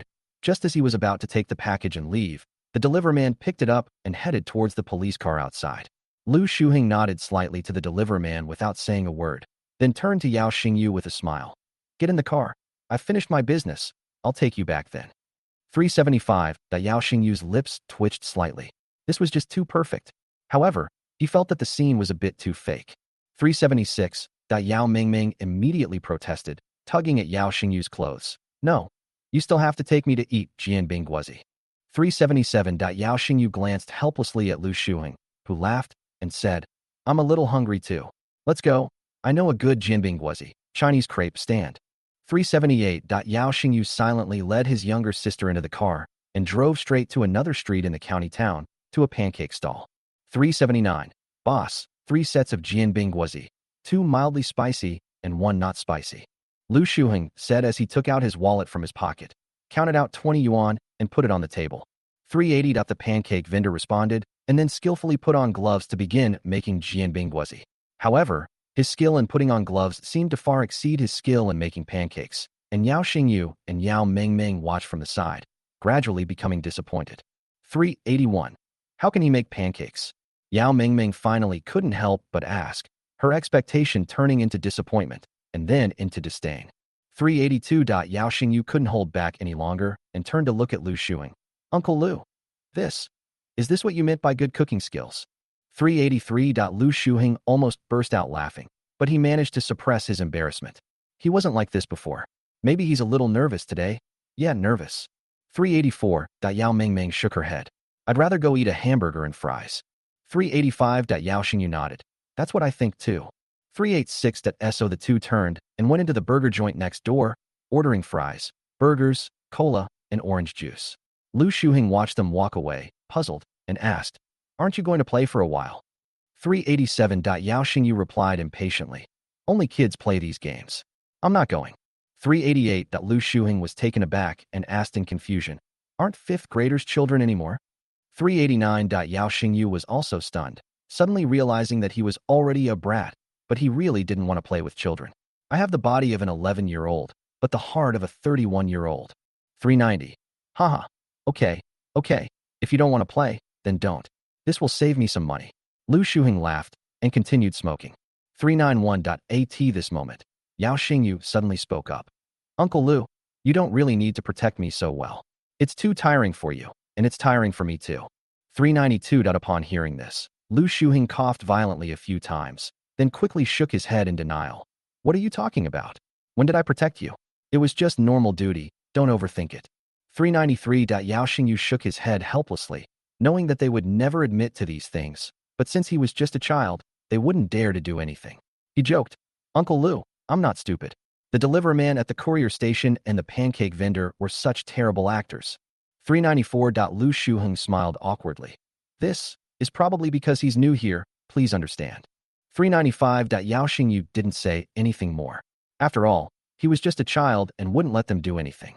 He took his younger sister home and then began to formally research the drone. 396. A drone consists of four main systems: the airframe, the power system, the flight control system, and the data link system. Due to limitations at home, he could only start with the most basic airframe system. The airframe system includes the main frame and landing gear, and to ensure flight stability and performance, he needed to use carbon fiber materials and engineering plastics. 397. To manufacture the fuselage, he needed a 3D printer. Although there were simple 3D printers on the market, most did not meet his needs. Fortunately, Yao Xingyu had already built a 3D printer for his previous handcrafted controlled nuclear fusion reactor. 398. He pulled out a printer from under the bed, connected it to his computer, launched the software, and began designing the drone's fuselage. He chose a quadcopter again, as its flight control system was the best and easiest to operate. 399. After some design work, key components such as the fuselage and landing gear were completed. Next, he poured the prepared engineering plastic into the printer and pressed the power button. 400. Buzz, buzz, buzz. The 3D printer immediately started working, printing out the various parts of the drone. 401. Yao Xingyu stood up and stretched. It was already late outside. Just then, Yao Mengmeng ran to the door, holding a doll, and called out, Brother, dinner's ready. 402. Yao Xingyu nodded, glanced at the printer, and then took his sister to the kitchen. 403. Since her parents got new jobs, the atmosphere at home has become much warmer. The meals on the table are also much more plentiful than before. Tian Xiu came out of the kitchen carrying a plate of cola chicken wings, smiling at Yao Xingyu and Yao Mengmeng. 404. You two little gluttons, go wash your hands. I made your favorite cola chicken wings today, Tian Xiu said with a smile. 405. Upon hearing that there were cola chicken wings, Yao Mengmeng was so happy that she danced with joy, while Yao Xingyu couldn't help but look up at his mother. 406. Mom, when are we moving? He asked. 407. Tian Xiu glanced at Yao Xingyu. What? Don't you want to move? 408. I do want to, but I'm just wondering about the time. I still have some things I haven't finished. 409. Yao Zhan, who was standing to the side, distributed the chopsticks, saying, I just came back from the village committee. Next week, it will be our family's turn. 410. Yao Xingyu took the chopsticks, thought for a moment, and said, there's enough time. 411. Yao Jin glanced at Yao Xingyu. What are you secretly plotting now? Let me tell you. You brat. You're not allowed to be naughty anymore. For 12. How could that be? I'm a well-known good kid. Yao Xingyu replied with a smile as he walked towards the kitchen. For 13. TCHU? Go wash your hands. 414. Chapter 14. The relocation work in Yaojia village is still ongoing, and the school is unable to continue classes. 415. The county government quickly made arrangements to allow the students from the village primary school to temporarily use the classrooms of Wuhan County No. 1 primary school. For 16. These past few days have been a holiday for them, and the children in the village are happily enjoying their last moments of freedom. For 17. Outside, Wang Xiaohu's voice rang out. He was Yao Xingyu's classmate. For 18. Immediately afterwards, several other classmates also called out to him, urging him to come out and play before the move. For 19. Someone said they had brought several fishing rods and suggested going fishing at a fish pond. For 20. Someone else suggested that since his parents had gone to the village committee, he could take the opportunity to go out and have fun. For 21. But Yao Xingyu had no intention of going out to play. He was busy making brushless motors for drones. For 22. In his quest to rack up points, he did many astonishing things, earning him the title of King of the Kids among the village children.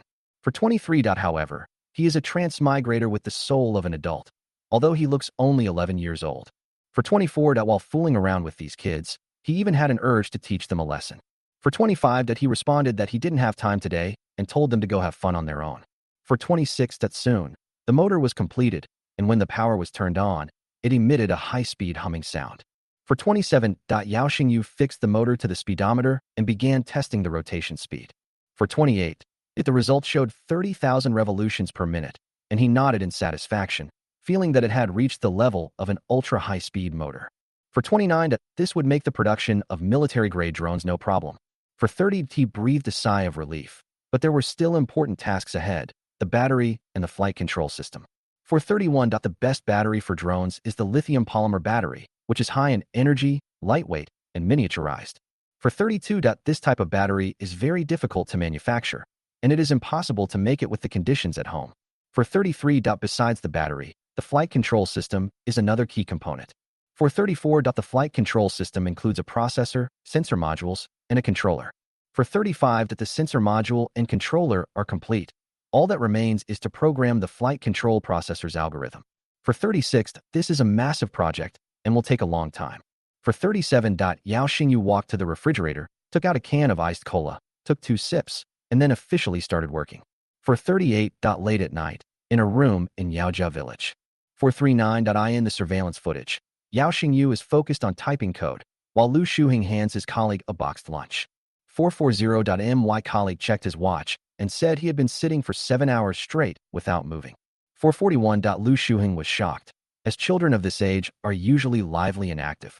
442. Yao Xingyu, however, can sit still for hours, showing patience that even surpasses that of adults. For 43. Their task was to protect him.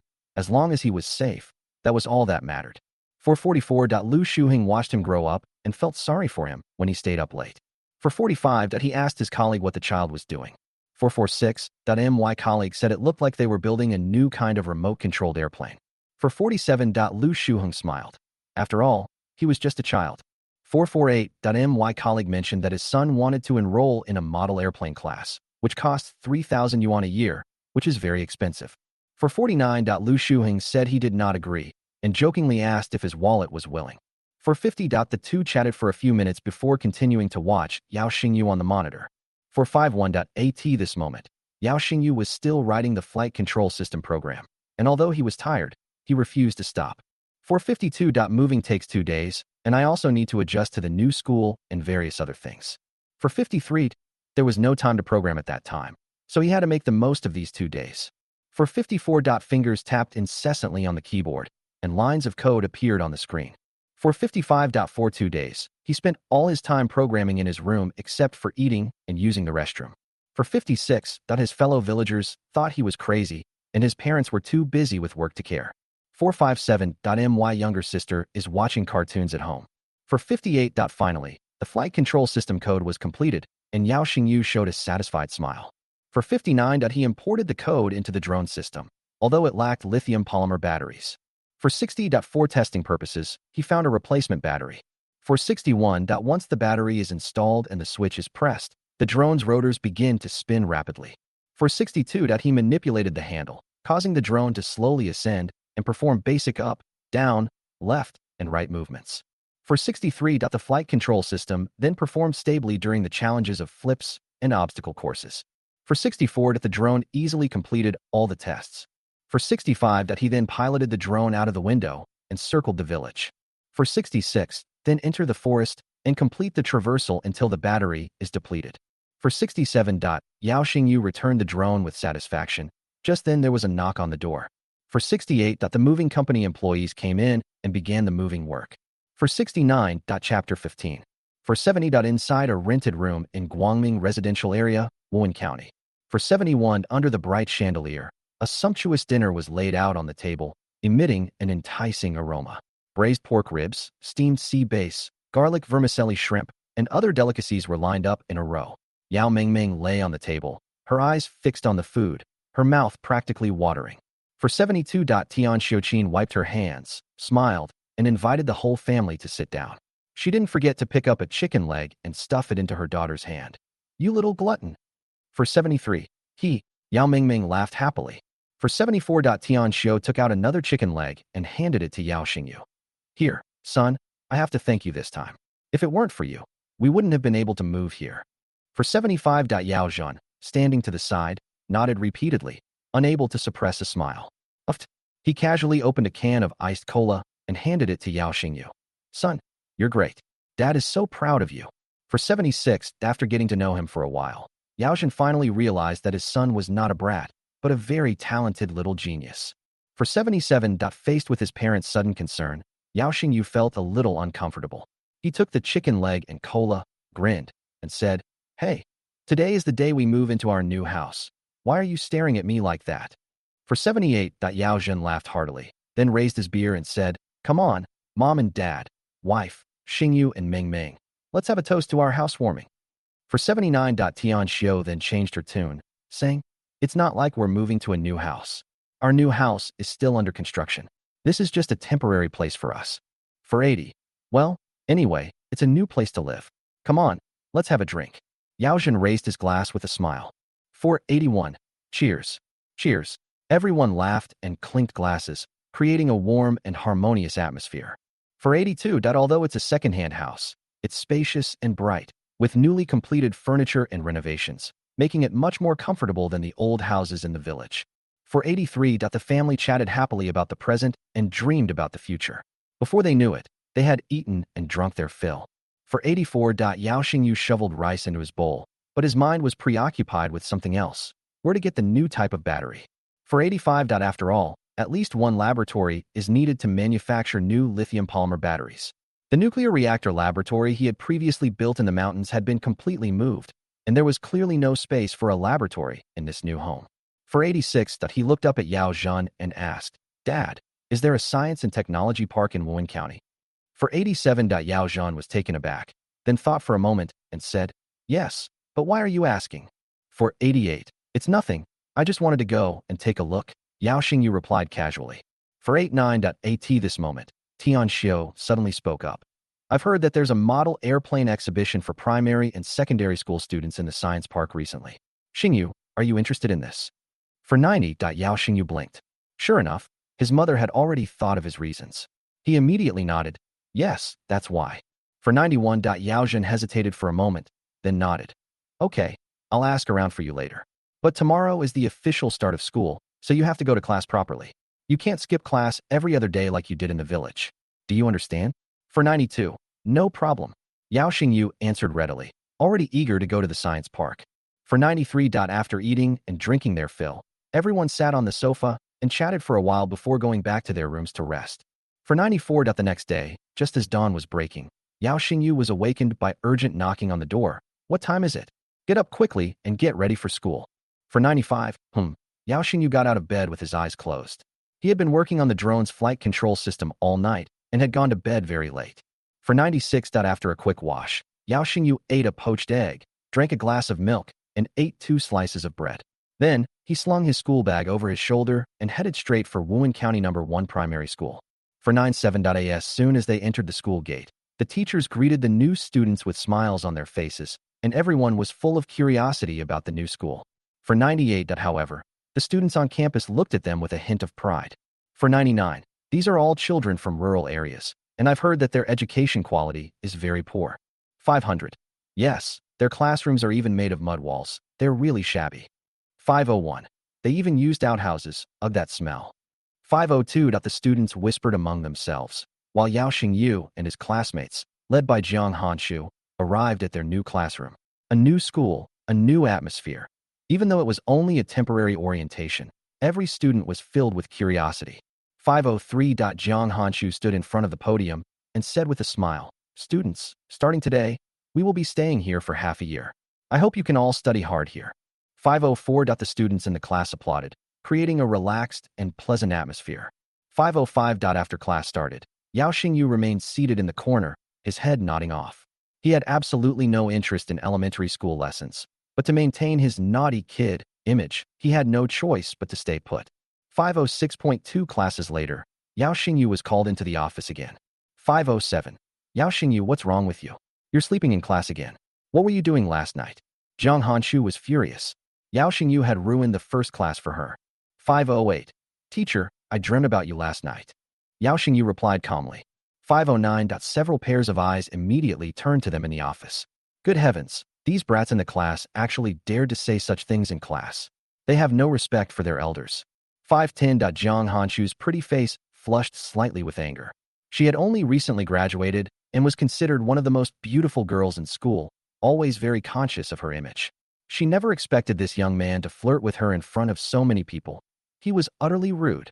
511. Ding. You have gained 50 points of rebellion value for flirting with the female teacher. A notification appeared in front of Yao Xingyu's eyes, and he couldn't help but smile slightly. 512. Jiang Hanshu slammed her hand on the table. Say that again? Do you believe I'll call your parents right now? 513. Yao Xingyu looked aggrieved. Teacher, really, I dreamed about you last night. 514. How dare you say that? Jiang Hanshu's face turned red to the roots of her neck. She was almost bursting with anger. 515. Yao Xingyu's next words instantly silenced the office. Teacher, I dreamt that you assigned me a lot of homework, and I kept writing and writing, but I just couldn't finish it. And then when I woke up, I felt really sleepy. 516. Teacher, why is your face red? Do you have a fever? 517. Ahem, an awkward cough echoed in the office. It was all a misunderstanding. A complete misunderstanding. Jiang Hanshu hadn't expected Yao Xingyu's childishness at all. 518. She paused for a moment, then glared at Yao Xingyu. How dare you joke about a teacher? You'll be sitting in the front row next class. 519. Yao Xingyu obediently agreed. 520. Just then, the head of the teaching department walked into the office, breaking the awkward atmosphere. By the way, the county is hosting a model airplane exhibition this time, and each school has 5 slots. Everyone should make arrangements accordingly.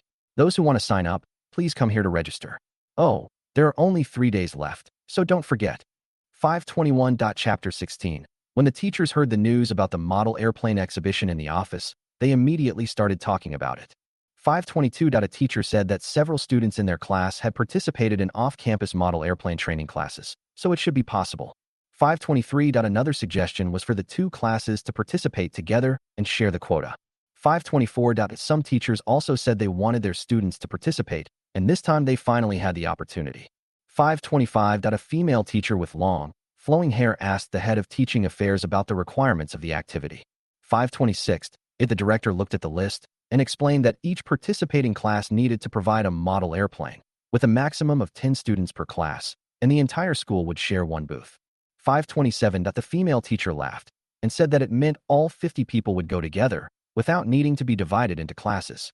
528. The director shook his head, emphasizing that there would be a class competition on the last day, and the honors would be distributed according to class, and classes could not be combined. 529. A sigh came from the office. Someone lamented that 5 spots were not enough.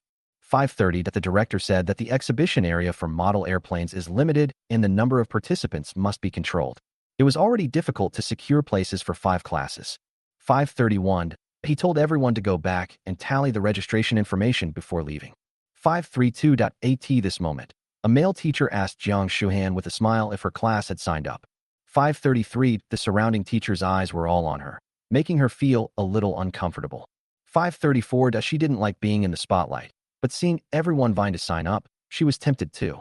5:35. She was teaching village primary school students, and expensive things like model airplanes were out of reach for them.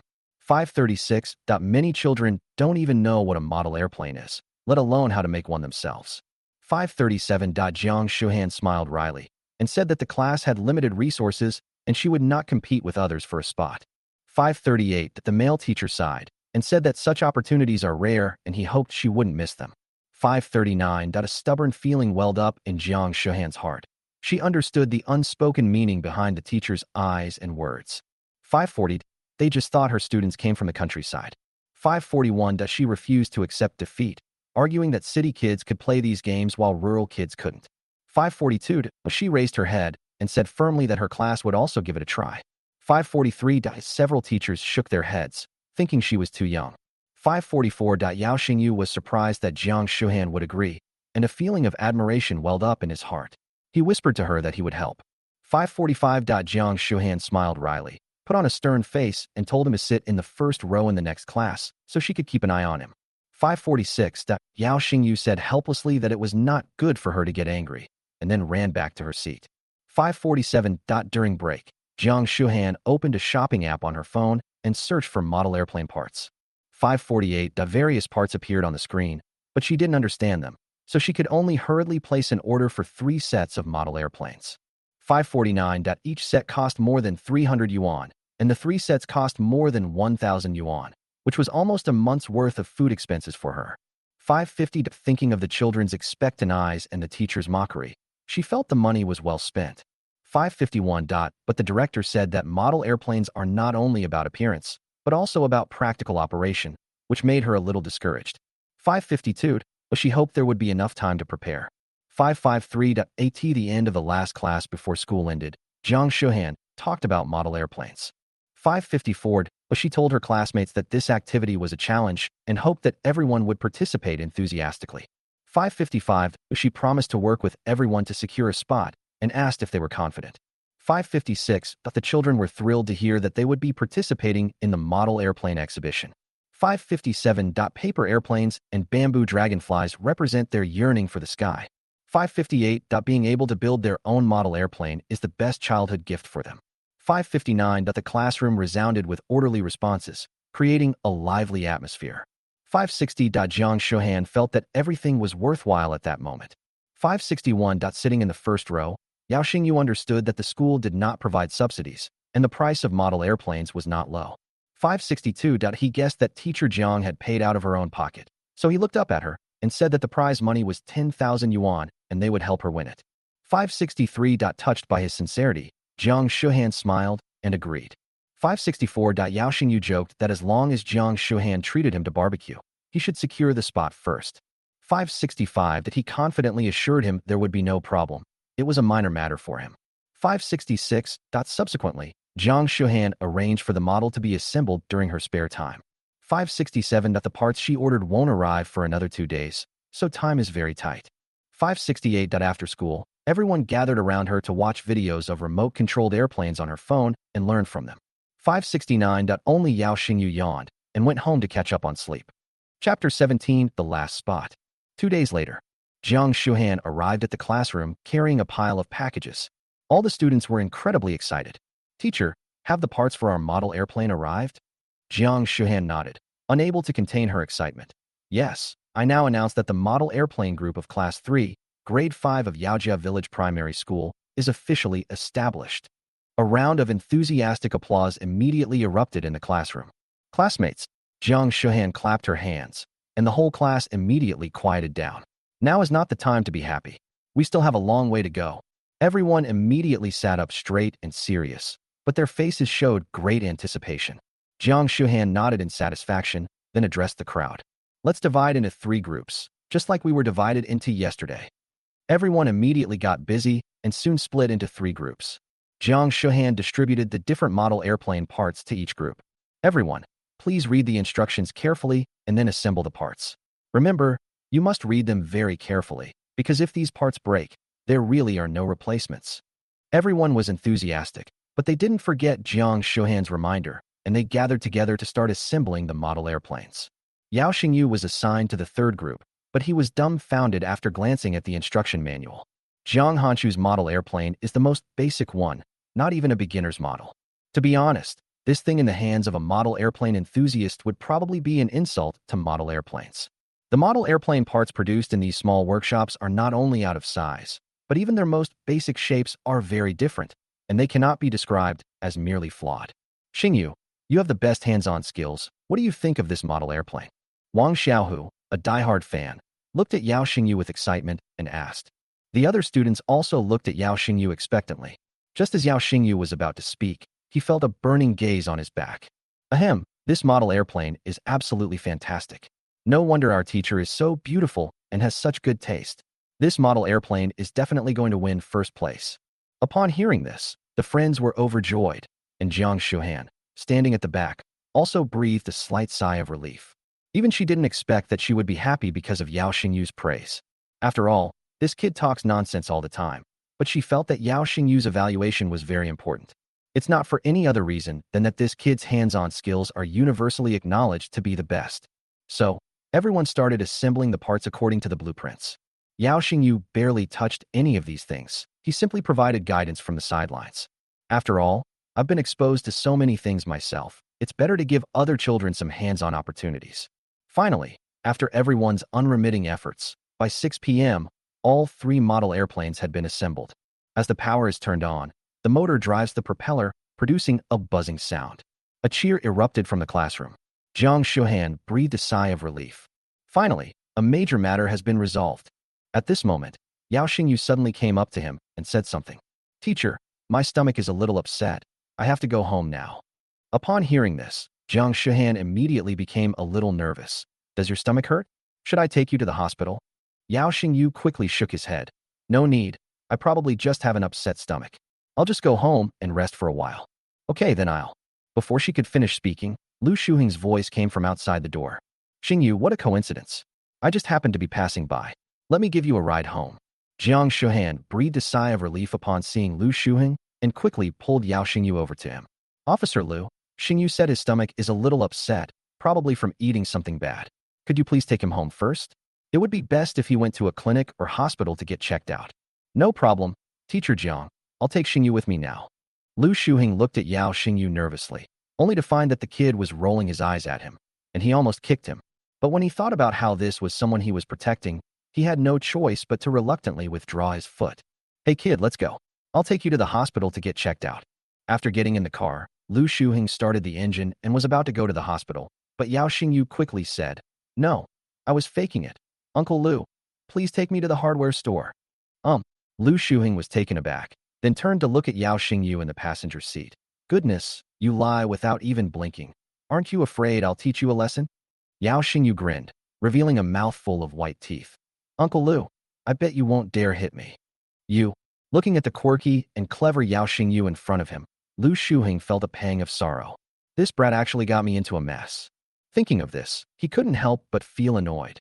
Kid, I may not be able to deal with you, but I can send you back right away, you believe me? No, Uncle Lu, I was just kidding. Yao Xingyu quickly waved his hand. I wanted to buy some things to make model airplanes. Upon hearing this, Lu Shuhing was taken aback. Didn't Teacher Jiang buy model airplane parts? To be honest, those model airplane parts Mr. Jiang used are pretty rubbish. If we want to win a prize, we'll need to use some other materials. Oh, Lu Shuhing's eyes lit up. You also know a lot about model airplanes. Yao Xingyu raised the corner of his mouth slightly and said in a pretentious manner, I know a little. I know a little. Lu Shuhing was a little stumped. After thinking for a moment, he said, Uncle, can I ask you for a favor? What's up? You know, I also have a child, about the same age as you. He also said he wanted to get his hands on model airplanes, but I don't know much about it, so. No problem. I'll send you a parts list later. You can buy them yourself, and I'll guide you through the process. Haha, great. It had to be you. Lu Shuheng then immediately changed direction and took Yao Xingyu to the hardware store. On the playground of Wuhan County No. 1 Primary School, cheers erupted. That's a model airplane from Class 1, Grade 6, and it's flying. Wow, I'm so envious. It's so beautifully made, and it flies so steadily, just like a real airplane. I wish our class could do that. Students from each class gathered on the playground, Watching the model airplanes soaring freely in the sky, their eyes filled with envy. Meanwhile, Wei Mingxing, a member of the model airplane group in Class 1, Grade 6, proudly controlled the remote control and even performed a few impressive flips. Wow! A gasp of amazement rippled through the playground once again. Wei Mingxing's lips curled up in a wild smile. He had been exposed to model airplanes since the 3rd grade. He is adept at handling all kinds of model airplanes. They even competed with some professional model airplane groups. He felt that this model airplane exhibition hosted by the county was tailor-made for him. To be honest, it took him several years to collect all the parts for his model airplane. He felt that winning the championship at this amateur-level model airplane exhibition was no problem at all. Squad leader, you're amazing. His classmates were all envious, while Wei Mingxing was even more proud. That's nothing. Watch me pull you up like a spring on dry land. As he spoke, he controlled the remote-controlled airplane, which suddenly shot upwards and even performed a series of flips in the air. This scene left Wang Xiaohu and the other group members in his class speechless with astonishment. After comparing their model airplanes with those of other classes, and then looking at their own crooked model airplane, the team members' confidence was severely shaken. Seeing this, Jiang Hanshu quickly stepped forward to comfort her. What are you afraid of? Ours hasn't even taken off yet. It will look just as good when it takes flight. Keep it up. The students in the class were filled with confidence again, waiting for the next test flight. At this moment, the head of the teaching department announced through a megaphone. There are 5 spots available for this model airplane exhibition, and 4 of them are already full. We need to hurry up and register for the last spot. Upon hearing this, Jiang Hanshu immediately ran over. Director, what about our class? Our model airplane is finished too. However, just as he finished speaking, another male teacher ran up to him. It was the same teacher who had invited him to the model airplane exhibition earlier. The few boys he was with were holding exquisite model airplanes. When the boys heard that the last spot was going to be taken by someone else, they all raised their hands and shouted loudly. Director, our class's model airplane is finished too. Faced with this situation, the male teacher immediately looked at Jiang Hanshu with an embarrassed expression. Teacher Jiang, look at this. The head of the teaching department then looked at the male teacher with a smile. Teacher Su, Teacher Jiang, and the others are from the countryside, so we should be more magnanimous and give them a chance. However, his words immediately drew the ire of the male teacher's students. Why should we give it to them? Their model airplanes are so dilapidated, we don't even know if they can fly. Exactly. They're from outside and have no experience participating. Wouldn't that be embarrassing for our school? Faced with this situation, Wang Xiaohu and the others clenched their fists in anger. They have already tried their best, so why should they be told they can't do it? Seeing other people's exquisite model airplanes and comparing them to your own, you realize there's a significant difference.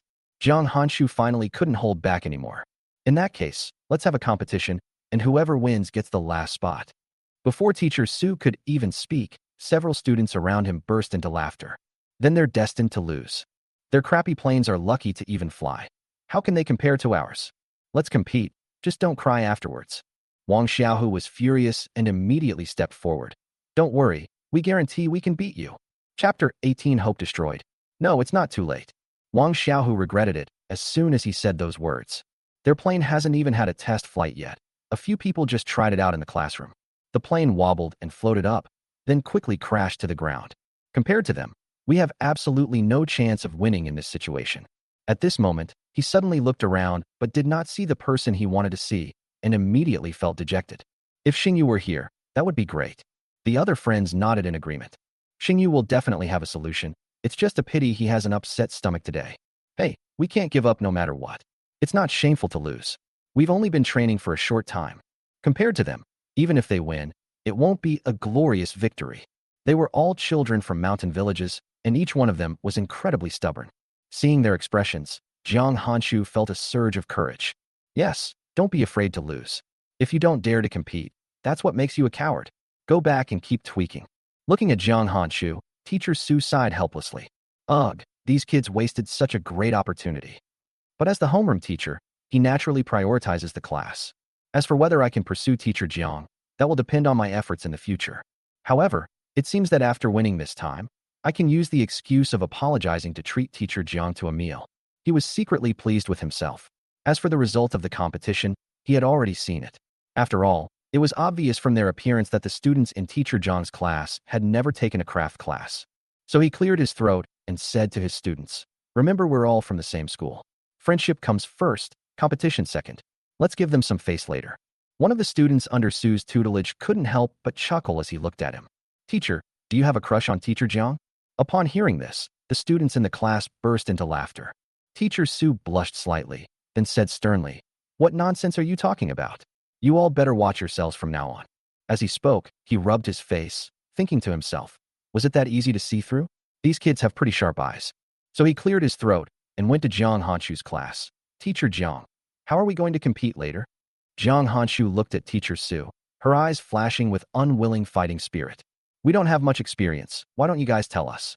A chubby boy standing next to Teacher Sue held up his blue and white model airplane and said, professional races usually include sprinting and obstacle courses, but let's skip the difficult ones and go straight for sprinting, okay?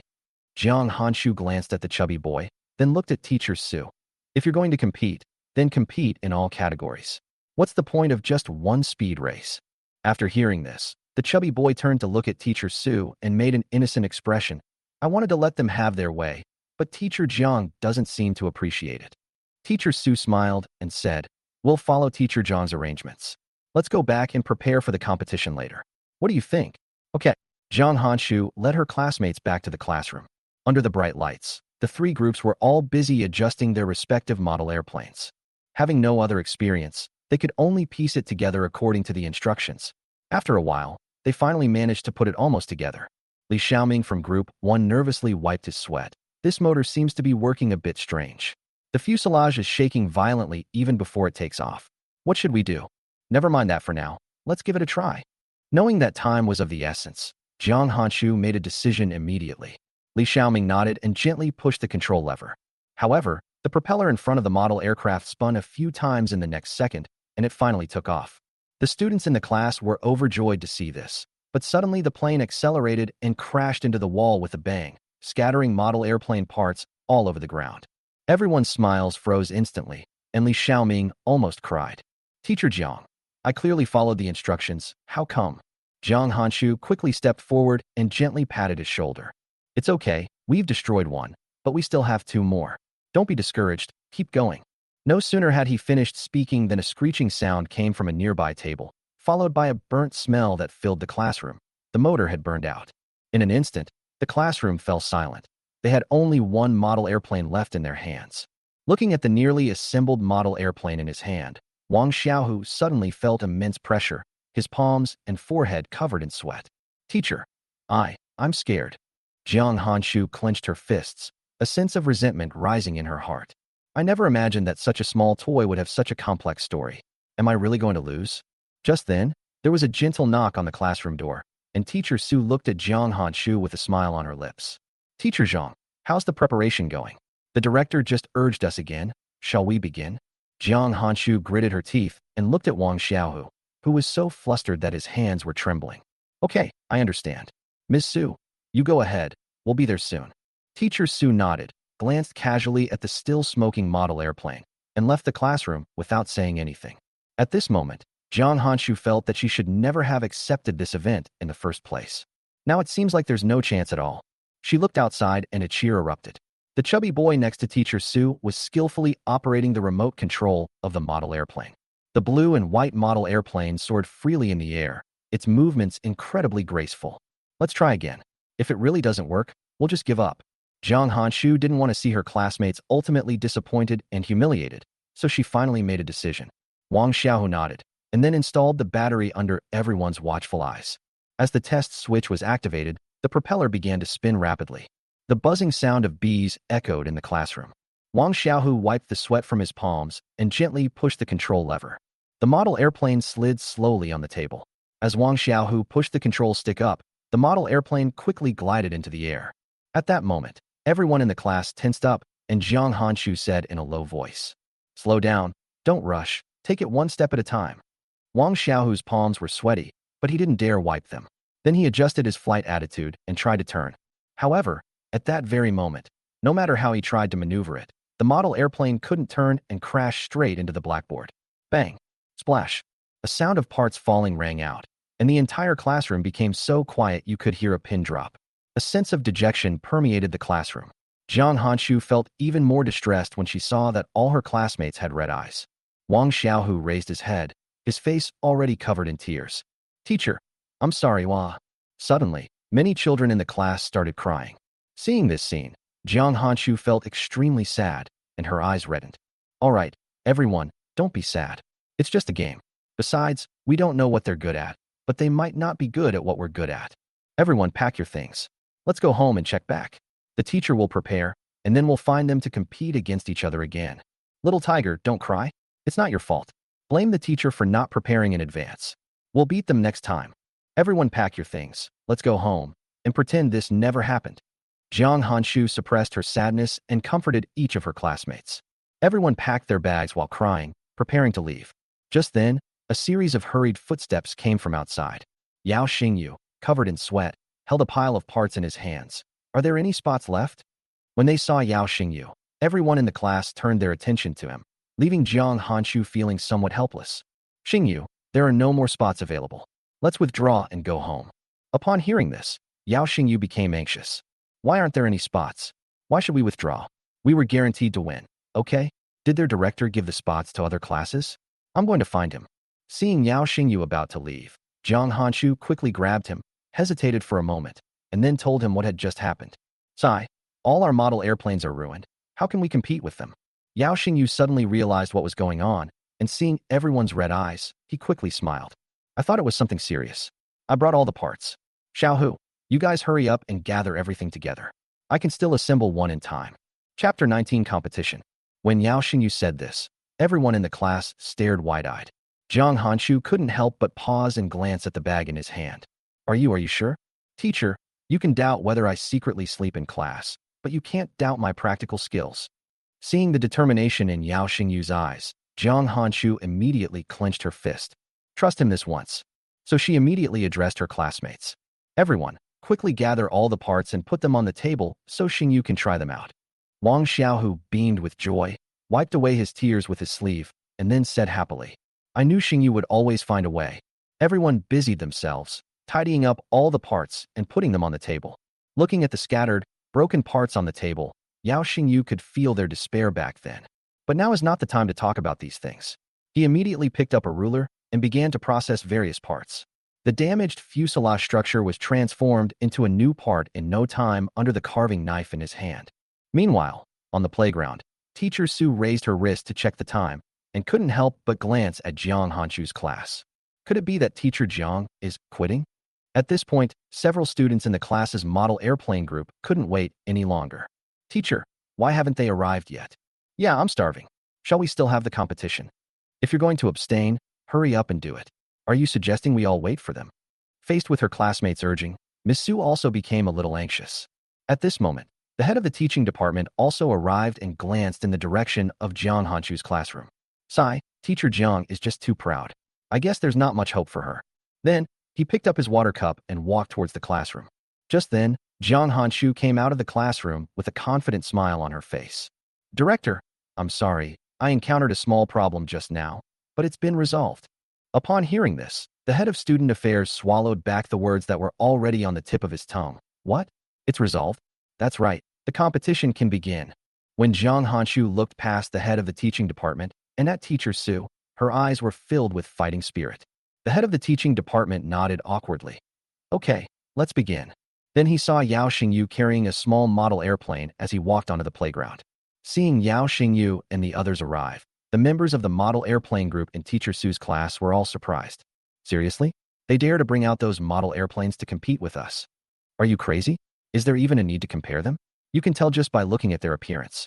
Teacher Su just said they prepared 3 model airplanes, but they all seem to be broken. How come they're fixed now? The group whispered among themselves. Teacher Su gave them a wink, and they all shut up. Then Teacher Su smiled at Jiang Hanshu. Is Teacher Jiang ready? Jiang Hanshu nodded slightly, then turned to look at Yao Xingyu beside her. Xingyu, I'll leave it to you. Yao Xingyu smiled, and then took out the model airplane covered in duct tape. Don't worry, I'll easily crush them. When he finished speaking and showed off the model airplane group members behind Teacher Su burst into laughter. Even Teacher Su couldn't help but smile when she saw their model airplanes. Is it really possible for this model airplane, which is completely wrapped in tape, to fly?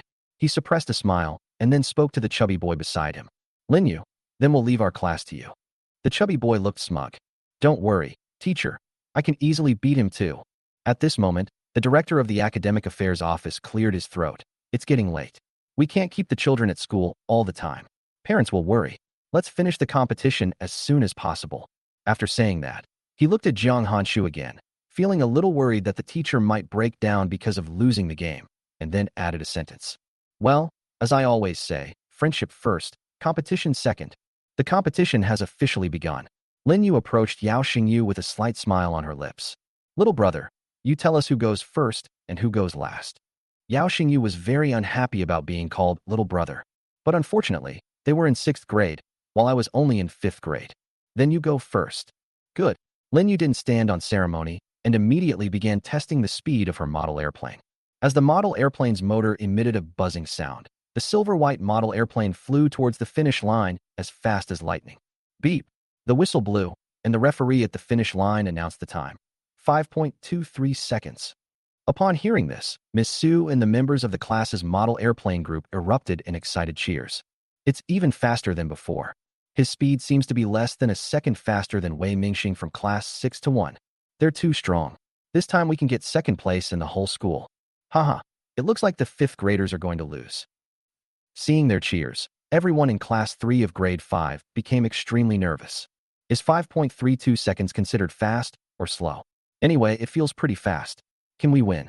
Xingyu, say something. Seeing everyone's anxious expressions, Yao Xingyu remained confident. What's the rush? Is 5 seconds fast? It just means you haven't seen anything good before. To be honest, the flight speed of all the top professional model airplanes currently on the market is almost incomparable to that of drones in the future.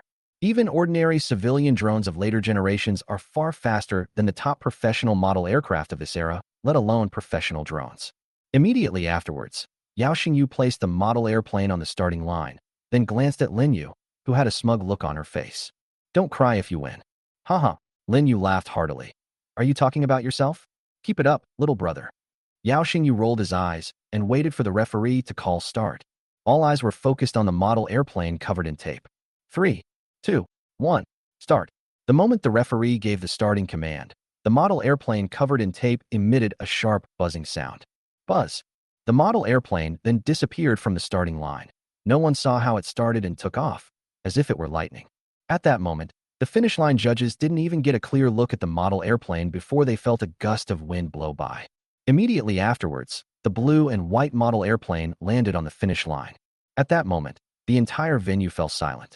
Because the whole process takes less than 2 seconds. It's so fast it's almost overwhelming. What happened? Only then did someone realize what was happening. Their lips slightly parted, and they uttered a question.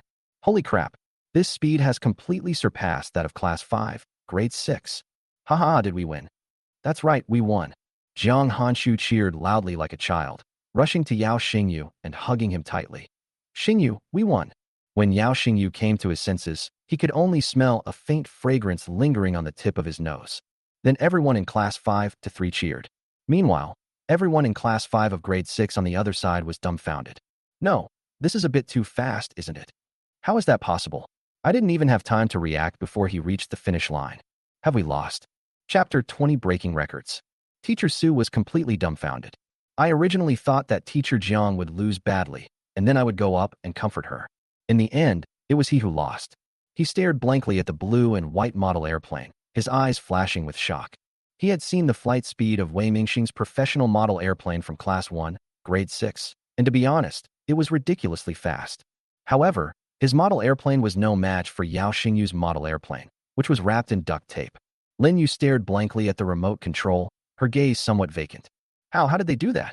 The director of the academic affairs office was also surprised that Professor Zhang's student had actually handcrafted such an awesome model airplane. Although it was his first time encountering this, as the lead teacher who led the school to participate in the event, he had some understanding of the rules and past achievements. To be honest, any model aircraft that can get within 2 seconds is already considered a high-level professional-level aircraft. And just now, that elementary school student in Teacher John's class flew out of the air in less than 2 seconds with a casual flick of his wrist. If you can achieve such a result in the competition, you will definitely be able to get a ranking. It's worth noting that this time, it wasn't just elementary school students participating in the model airplane competition. Many middle school students also joined in. The high school students are the real favorites to win the championship. The academic affairs director asked the referee on the other side with some excitement. Teacher Zhang, what was your score just now? Teacher Zhang ran over with an embarrassed look on her face. I'm sorry, I didn't react in time and the result wasn't displayed. How about we test it again? Anyway, the result is already under 2 seconds. I can confirm that. As he spoke, he turned to look at Yao Xingyu, a smile appearing on his lips. Little student, I'm really sorry about that just now. The teacher didn't react in time. Why don't you try again? Upon hearing this, Jiang Hanshu, who was standing to the side, asked nervously. So, we should be credited with the win just now, right? His concern was that if he couldn't achieve the same result the second time, and Class 5 of Grade 6 won again, then it would be troublesome. The director of the Academic Affairs Office immediately nodded. Yes, we just want speed data. Everyone saw the test just now, and you definitely won. Hearing this answer, Jiang Hanshu breathed a sigh of relief, then looked at Yao Xingyu. Xingyu, shall we do it again? Of course, no problem. Yao Xingyu flew the model airplane back and placed it on the starting line. With a command given, the plane emitted another sharp, buzzing sound. Whoosh! The blue and white fuselage shot off like a bolt of lightning towards the finish line. Everyone present turned their necks in the direction the plane was heading. The speed was astonishing. 1.63 seconds. Holding a timer, Teacher Zhang cheered excitedly. Record broken. We broke the record. This record surpasses the professional model airplane record in the city competition. Wow! He ran up to her in surprise, and the Dean of Academic Affairs also looked excited. If they can stand out at this model aircraft exhibition, then their primary school's teaching level will be raised to a new level. Okay, write this down and submit it later. Hearing the Academic Affairs Director say these words, Ms. Su, who was standing to the side, felt a little depressed. Good grief, so there's nothing for me to do? He said to the Dean of Academic Affairs with a resentful look on his face. Director, we're not finished yet. The Academic Affairs Director then realized what was happening and quickly laughed. Right. Let's continue. To be honest, he had already mentally reserved a spot for Class 3 of Grade 5. Even if it means removing other classes, they still have to be allowed to attend. After all, winning a prize in such an event is incredibly prestigious. Teacher Su could also sense the Dean of Academic Affairs' thoughts, so he gently patted Lin Yu's shoulder. Lin Yu, keep it up. Overcoming obstacles is our forte. After being reminded, Lin Yu finally realized what was happening, and a confident smile once again appeared on her chubby face. That's right, our strength lies in obstacle courses. As he spoke, he couldn't help but look at Yao Xingyu beside him. Don't be too happy yet. Yao Xingyu shrugged slightly and looked at Lin Yu with a hint of teasing. If I remember correctly, someone just said they were going to torture us. Flying in a straight line is nothing. Overcoming obstacles is what truly tests a model airplane's skill level. Oh, then I hope you won't cry later. I won't. Lin Yu was somewhat taken aback by what she was being said, and her voice rose a few decibels. His appearance immediately caused a burst of laughter among the students in Class 5-3. Things change, and now it's our turn to laugh. Teacher Su gently patted Lin Yu's shoulder. All right, don't worry about that. Just fly seriously. Lin Yu nodded, took a deep breath, and began the second round of the competition.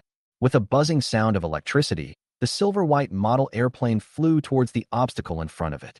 The first stage of navigating the poles was easily solved, but the speed wasn't that fast at all. Next came the second stage with denser pile obstacles, where the gaps between them became smaller, posing a huge challenge to the model aircraft's maneuverability. However, Lin Yu's model airplane was perfectly maneuverable. He carefully maneuvered it through the obstacles in a figure-8 pattern. The students in Class 5 of Grade 6 all clenched their fists nervously.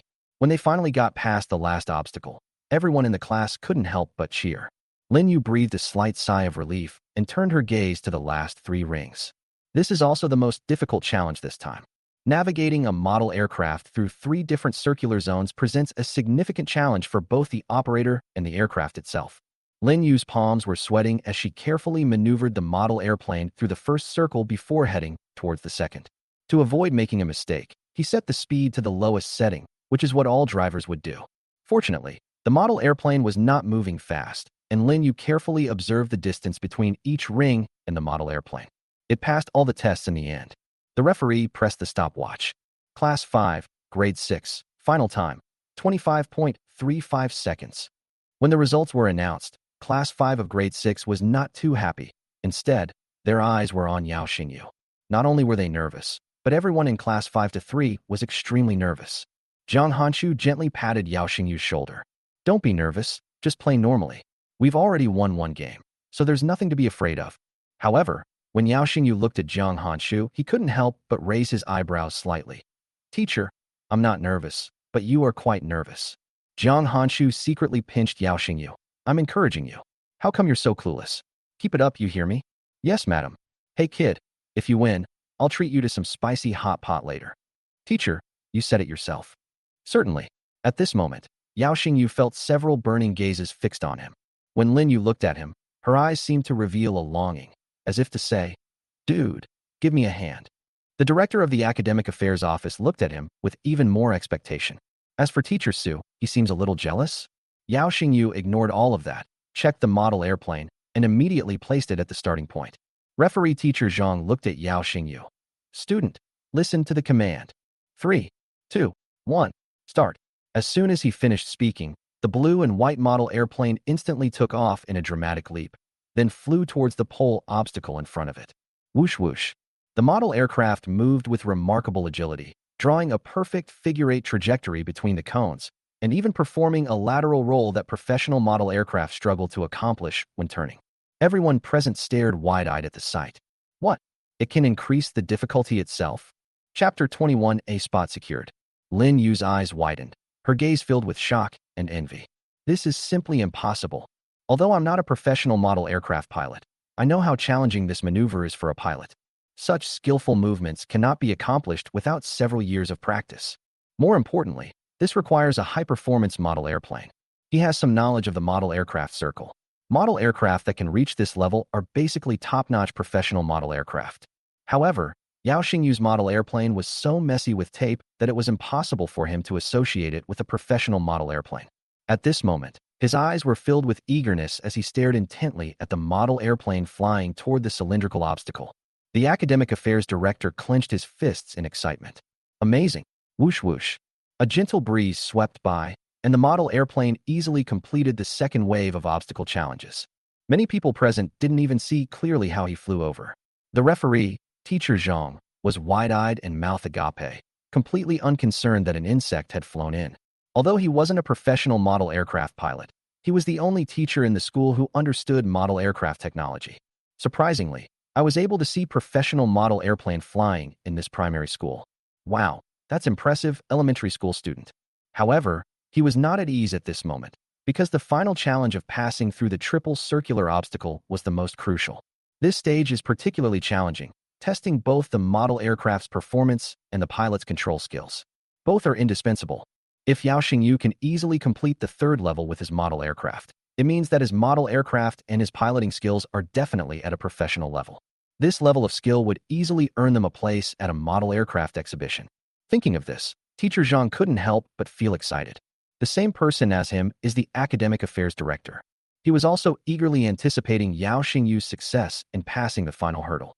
The students in Class 5 of Grade 6, along with their homeroom teacher, Ms. Zhang, were extremely nervous. They didn't expect Yao Xingyu's model airplanes to be so amazing. Flying around obstacles is as easy as drinking water. The final obstacle course, crossing the 3 rings, didn't seem too difficult for him either. Is he really going to win? Lin Yu clenched her chubby little fists, almost crying.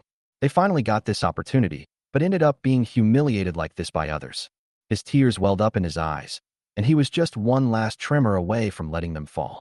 Under the gaze of everyone, Yao Xingyu maneuvered the model airplane with quick, precise movements, navigating the first loop with near-perfect accuracy. The students in Class 3 of Grade 5 were all trembling with excitement, just waiting to shout out those words. Wang Xiaohu's lips trembled. We're going to win. We're going to win. After passing through the first ring, the model airplane rolled forward and backward through the second ring obstacle. Then, a diagonal, ground-based jump lifted the model aircraft, allowing it to successfully pass the third circular obstacle. When the model airplane flew steadily around the crowd, a burst of enthusiastic cheers erupted from the audience. We won! Wang Xiaohu excitedly shouted out the words that had been hidden in his heart for so long. The students in Class 3 of Grade 5 were also excited and rushed to Yao Xingyu, lifting him up and tossing him into the air. Brother Xingyu is awesome. They were too strong. We won. Yay! We can go to the model airplane exhibition. The crowd cheered, and even Zhang Hanshu couldn't help but clap her hands happily. Xingyu, I knew you could do it. Watching the students in Class 3 of Grade 5 cheer, while the students in Class 5 of Grade 6 looked dejected. Wah! Lin Yu burst into tears. The anxiety that had been building up finally died. I thought I could win easily, but I didn't expect to encounter such a formidable opponent. Lin Yu cried miserably. Teacher Su stepped forward, sighed, and gently patted his shoulder. Lin Yu, don't cry. We've done our best, and that's enough.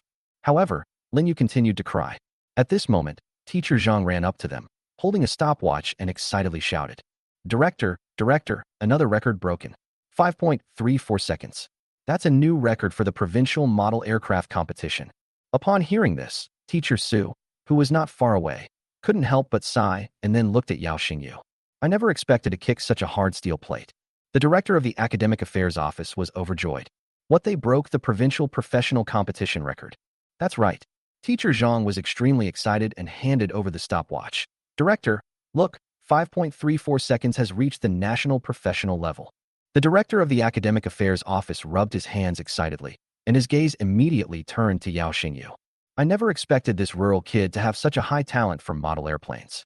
Sending him back to the countryside would be a waste of his talent. Hearing this, Jiang Hanshu, who was standing to the side, couldn't help but sigh. It's not just a waste of talent. Even the Lonka Academy is vying to hire Xingyu. Unfortunately, the kid refused. The director of the Academic Affairs Office immediately made the announcement. All right, the last spot goes to Class 3 of Grade 5. Everyone, head home now, and be careful on your way. Class 5 of Grade 6 was silent. Everyone was feeling incredibly sad. Suddenly, a notification flashed before Yao Xingyu's eyes. Ding! You completely crushed the older students with your model airplane, earning 50 points. Upon seeing this notification, Yao Xingyu couldn't help but purse his lips. That's so little. Jiang Hanshu was overjoyed, so she arranged for everyone to go home and gave them some instructions. She then looked at Yao Xingyu and said with a hint of reproach, I didn't expect you, a little kid, to be so capable. You should have said you had this ability earlier, or I would have been so worried about you. Yao Xingyu rolled his eyes. Teacher, I told you long ago that I could easily defeat you, but you didn't believe me. Huh? Did I say that? I don't remember. Teacher, you wouldn't happen to be born in the year of the fish, would you? What do you mean? 3-second memory. Bang. Jiang Hanshu flicked Yao Xingyu on the head. You have no manners. Making fun of your teacher, you've got some nerve. Yao Xingyu grinned at Jiang Hanshu. Teacher, you just said you'd treat me to spicy hot pot. You haven't forgotten, have you? Don't worry, the teacher isn't that kind of person. Come on, let me call your parents first to let them know I'm safe, and then we'll go get some spicy hot pot. Hee, time to eat something good. Just then, Teacher Su ran over, looking at Jiang Hanshu with a smile on her face. Teacher Jiang, I never expected your class to be so full of hidden talents. Congratulations. Jiang Hanshu smiled. Nothing. Teacher Su looked at Jiang Hanshu and hesitated for a moment before speaking. How about I treat you to dinner? I know a good malatang place. At that moment, Yao Xingyu glanced at Teacher Su. You want to pursue our teacher, don't you? Upon hearing this, the room fell silent. Ms. Su felt a wave of embarrassment. Why did this child say everything? However, Jiang Hanshu smiled politely and said, I'm sorry, Teacher Su. I'm not thinking about dating right now. Then, she glared at Yao Xingyu and said, Let's go. It's time to go home after school. Yao Xingyu chuckled and waved at Teacher Su. Our teacher doesn't like you. Teacher Su couldn't force an awkward smile onto her face. She was absolutely furious with the brat. A notification flashed before Yao Xingyu's eyes. Ding. You've embarrassed Teacher Su, earning 80 points of rebellion points. Chapter 22 Military Grade Model Aircraft. After a hearty meal of spicy hot pot, Jiang Hanshu personally escorted Yao Xingyu home. Lu Shuheng then went to a nearby house to complete the handover for the day. He wrote in his memo, skip class to buy parts, assemble model airplanes, and win a spot at the model airplane exhibition. He then handed the items to his colleague, and then went home, yawning.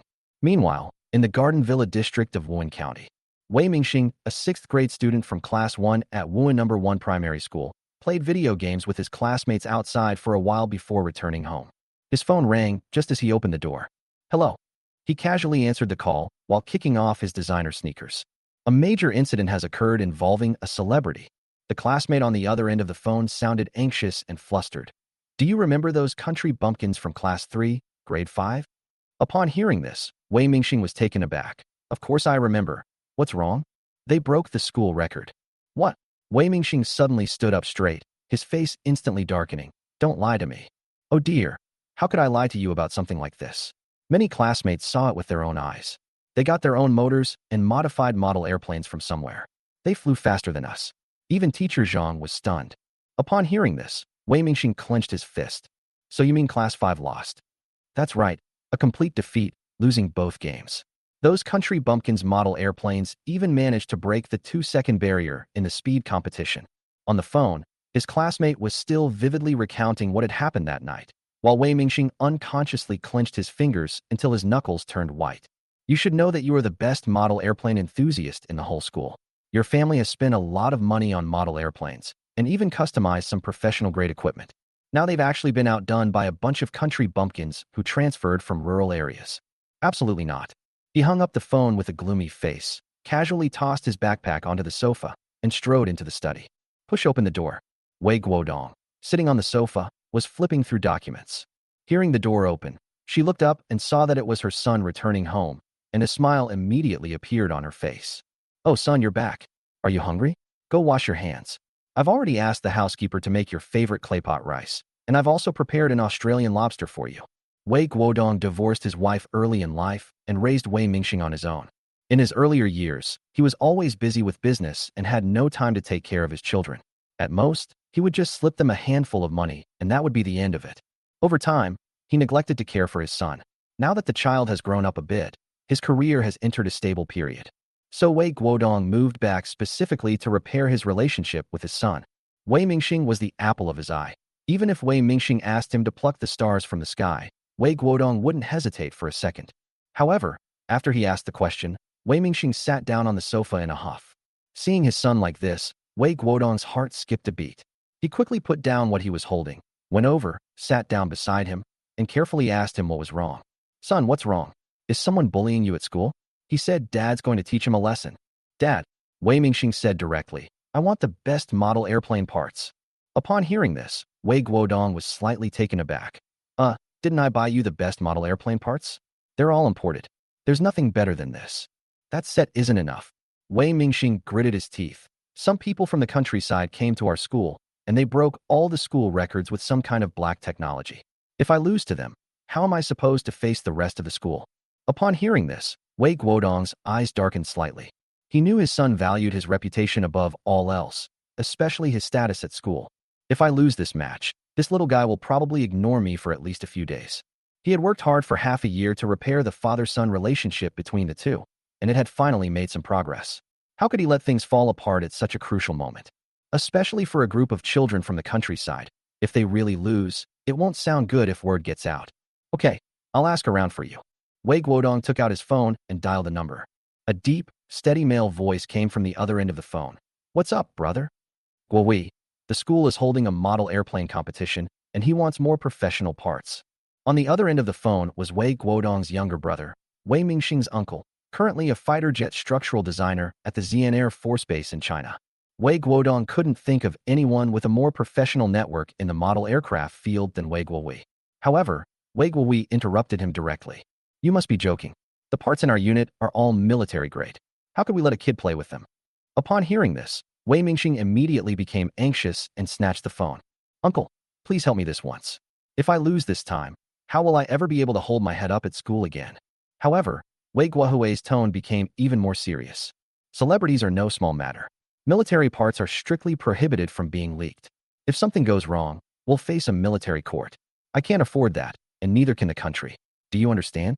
Upon hearing the reply on the phone, Wei Mingxing's face immediately fell, and he adopted a pitiful tone. Uncle, just this once, and I promise, I will never let anyone know that it was you who gave it to me. Wei Guodong, who was standing nearby, quickly chimed in. Guowei, please make an exception this time. Mingxing has a strong sense of self-esteem. If he really loses to those rural kids, I'm afraid he won't be able to handle the blow. You're his uncle, you know that. There was a long silence on the other end of the phone before Wei Guohui finally sighed. All right, I'll just take out some parts that I designed but weren't selected for the competition and give them to the celebrities to use. Although they weren't selected, they still meet military-grade standards. This matter must not be spread around. Destroy them immediately after use, understand? Upon hearing this, Wei Mingxing was overjoyed and immediately spoke into the phone. Uncle, I knew you were the best. Don't worry, I promise I'll listen to you. Destroy it immediately after use. and won't tell anyone. Oh, your dad has spoiled you rotten. After hanging up the phone, Wei Mingxing jumped and danced excitedly in the room. Military-grade model aircraft parts. Let's see how arrogant those country bumpkins can be now. Chapter 23 Provocation. Bet. Don't cry if you lose. Early morning at the entrance of Wuhan County No. 1 Primary School. 3 buses were parked neatly on the side of the road. The director of the Academic Affairs Office held the list and directed each class to board the bus in an orderly manner. Car number 1 of Class 1, Grade 6. Car number 1 of Class 3, Grade 5. Check your model airplanes carefully and don't forget anything. Holding the Warhawk model airplane in both hands, Wang Xiaohu carefully stepped onto the bus. The model airplane's shell was completely wrapped in tape, and there was even a gap in the tail fin. But in his eyes, it was the most amazing flying model in the world. After all, this model had saved them from dire straits. If it weren't for this model airplane, they would probably still be in class today. Make way, make way. An impatient voice came from behind me. Wei Mingxing led the students from Class 1 of Grade 6 into the room, carrying a sleek, silver-gray model airplane in his arms. Most notably, the wings are adorned with a prominent 5-pointed star logo. Hey, isn't this the 5th-grade tape god of war? Wei Mingxing approached and immediately noticed the model airplane in Wang Xiaohu's hand. He deliberately raised his voice. Seriously? Your model airplane is so broken. Why are you even going to a model airplane exhibition? It's not a junkyard. Bringing this junk there is just embarrassing. Upon hearing this, several 6th-grade students nearby burst into laughter. Wang Xiaohu's face flushed red instantly, and his fists clenched tightly. Wei Mingxing, don't go too far. When Wang Xiaohu first arrived at the school, he knew that Wei Mingxing was notoriously domineering and unreasonable. Students from other classes didn't dare to mess with him. Every time they saw him, they wanted to get as far away as possible.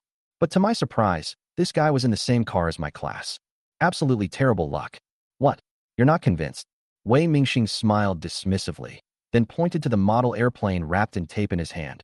You disagree when I say it's garbage? How about we make a bet? As he spoke, he brandished the sleek, silver-gray model airplane in his hand, his face full of arrogance. Whoever ranks lower today will hand over their model airplane to the other, whether they smash it or burn it. It's a bet. How about that? These words immediately caused an uproar among the students of Class 5 to 3. On what grounds? Yeah, who do you think you are? You think you can just start a competition like that? Is this how 6th graders bully people? Wang Xiaohu bit his lip and didn't dare to reply. After all, this model airplane was bought by teacher Jiang, modified by Yao Xingyu, and he even secured entry for them. This has extraordinary significance for the entire Class 5 to 3. He couldn't make the decision himself, but deep down he had an extremely strong desire to take on this match. This is absolutely outrageous. Let's bet on him, Xiaohu. A lazy voice came from behind the car door.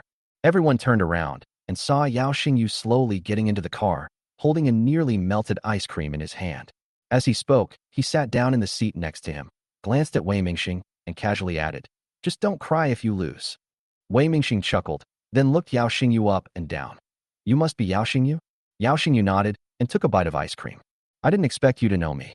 It's a pleasure to meet you." "Oh," Wei Mingxing sneered, "but you said it yourself. We'll see." After saying that, he waved his hand and led his classmates to sit on the other side of the bus.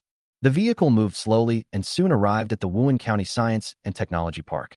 The science park has been transformed into a model aircraft exhibition, and the scene is bustling with people. Participating teams from various schools have already entered their respective booths. The most eye-catching item was the huge J-15 carrier-based fighter jet model in the central exhibition area. The J-15 is my country's first domestically developed carrier-based fighter jet, possessing excellent maneuverability and combat capabilities. The guides led the students from various campuses in a passionate presentation. She then looked at everyone, a slight smile on her lips. Does anyone know anything about this carrier-based aircraft? Upon hearing this, the students present exchanged bewildered glances. This knowledge is still a bit too advanced for elementary school students. Just then, Wei Mingxing suddenly raised his hand. "I know about the J-15 carrier-based fighter jet. In addition to what the Annie just mentioned, it also uses a fly-by-wire flight control system and composite material wings, and its maximum payload capacity can reach 8 tons. He spoke at length about a lot of information about carrier-based aircraft, which immediately attracted the attention of those around him. The guide looked at him with some surprise. This student knows so much. A round of applause immediately erupted around them, and teachers and students from other schools also cast envious glances. Wei Mingxing proudly raised his chin and deliberately glanced in the direction of class 5 to 3. Seeing him showing off like that, Wang Xiaohu stomped his feet in anger. Stop pretending. You think you can do anything? He had barely finished speaking when Yao Xingyu's laughter came from beside him. Then can you? Wang Xiaohu looked embarrassed. It's not Xingyu. Whose side are you on? Why are you undermining me? Yao Xingyu laughed and said, just kidding. He stretched as he spoke, having slept soundly in the car. I stayed up late again last night and finally got the lithium polymer battery stuff almost ready. All that's missing is a lab, and then we can get it done. Yao Xingyu's gaze involuntarily fell on the buildings at the back of the science park, and he began to plan how to get in later. Just then, a commotion arose in the distance. The city leaders have arrived. Upon hearing this, the head of the teaching department immediately became extremely excited and hurriedly said to the teachers of each class, quickly, bring our students to our booth. Everyone immediately followed, and the teachers quickly set up the tables at the booth, then arranged the model airplanes from each class, waiting for the city leaders to inspect them. However, while the model airplanes from other classes were exquisite and beautiful, the model airplane from class 5 to 3 was covered with yellow tape, which looked very out of place. Wei Mingxing looked over from a distance with a mocking smile on his lips. Just wait and see how embarrassed you all are later. Just then, Yao Xingyu suddenly clutched his stomach and said to Jiang Hanshu, Teacher, my stomach hurts. I need to go to the toilet. Jiang Hanshu frowned slightly. The boss will be here soon. Can't we hold it in for a little while? Can I make a big dump for the boss later? Jiang Hanshu's face darkened, and she waved her hand helplessly. Go and come back quickly. If there's a real competition later, you'll have to play. I know. Yao Xingyu nodded quickly, then went up to Wang Xiaohu and patted him on the shoulder. Little Tiger has something to ask you. Wang Xiaohu was taken aback and immediately sensed something was wrong. He looked at Yao Xingyu nervously. Xingyu, what's up? If I don't come back for the match later, you'll play in my place. Oh. Wang Xiaohu was stunned when he heard this, his palms sweating nervously. Don't be ridiculous, Xingyu. I'm completely unfamiliar with these model airplanes. Yao Xingyu smiled calmly, then picked up a small red switch at the bottom of the model airplane and said, It's okay, just remember to press this red button during the match. The red button. While Wang Xiaohu was still in a daze, Yao Xingyu had already disappeared. It was only then that he suddenly realized what was happening, and he quickly turned to look at his classmates next to him. Hey, when did we get a red switch on our model airplane? Did you guys know? Everyone was taken aback, leaned over to take a look, and then shook their heads. I don't know. Chapter 24 Model Airplane Exhibition, competition begins. Inside the main exhibition hall of the Model Airplane Exhibition Center in Wuhan County Science and Technology Park, Chun Yanhai, Deputy Director of the Municipal Education Department, led leaders from the education bureaus of various counties to visit the booths of different schools. Looking at the various model airplanes, a satisfied smile appeared on his lips. Model airplane activities not only cultivate children's hands-on skills, but also stimulate innovative thinking.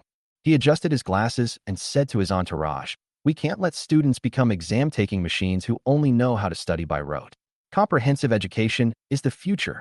Several county leaders nodded repeatedly, their notebooks scribbling away.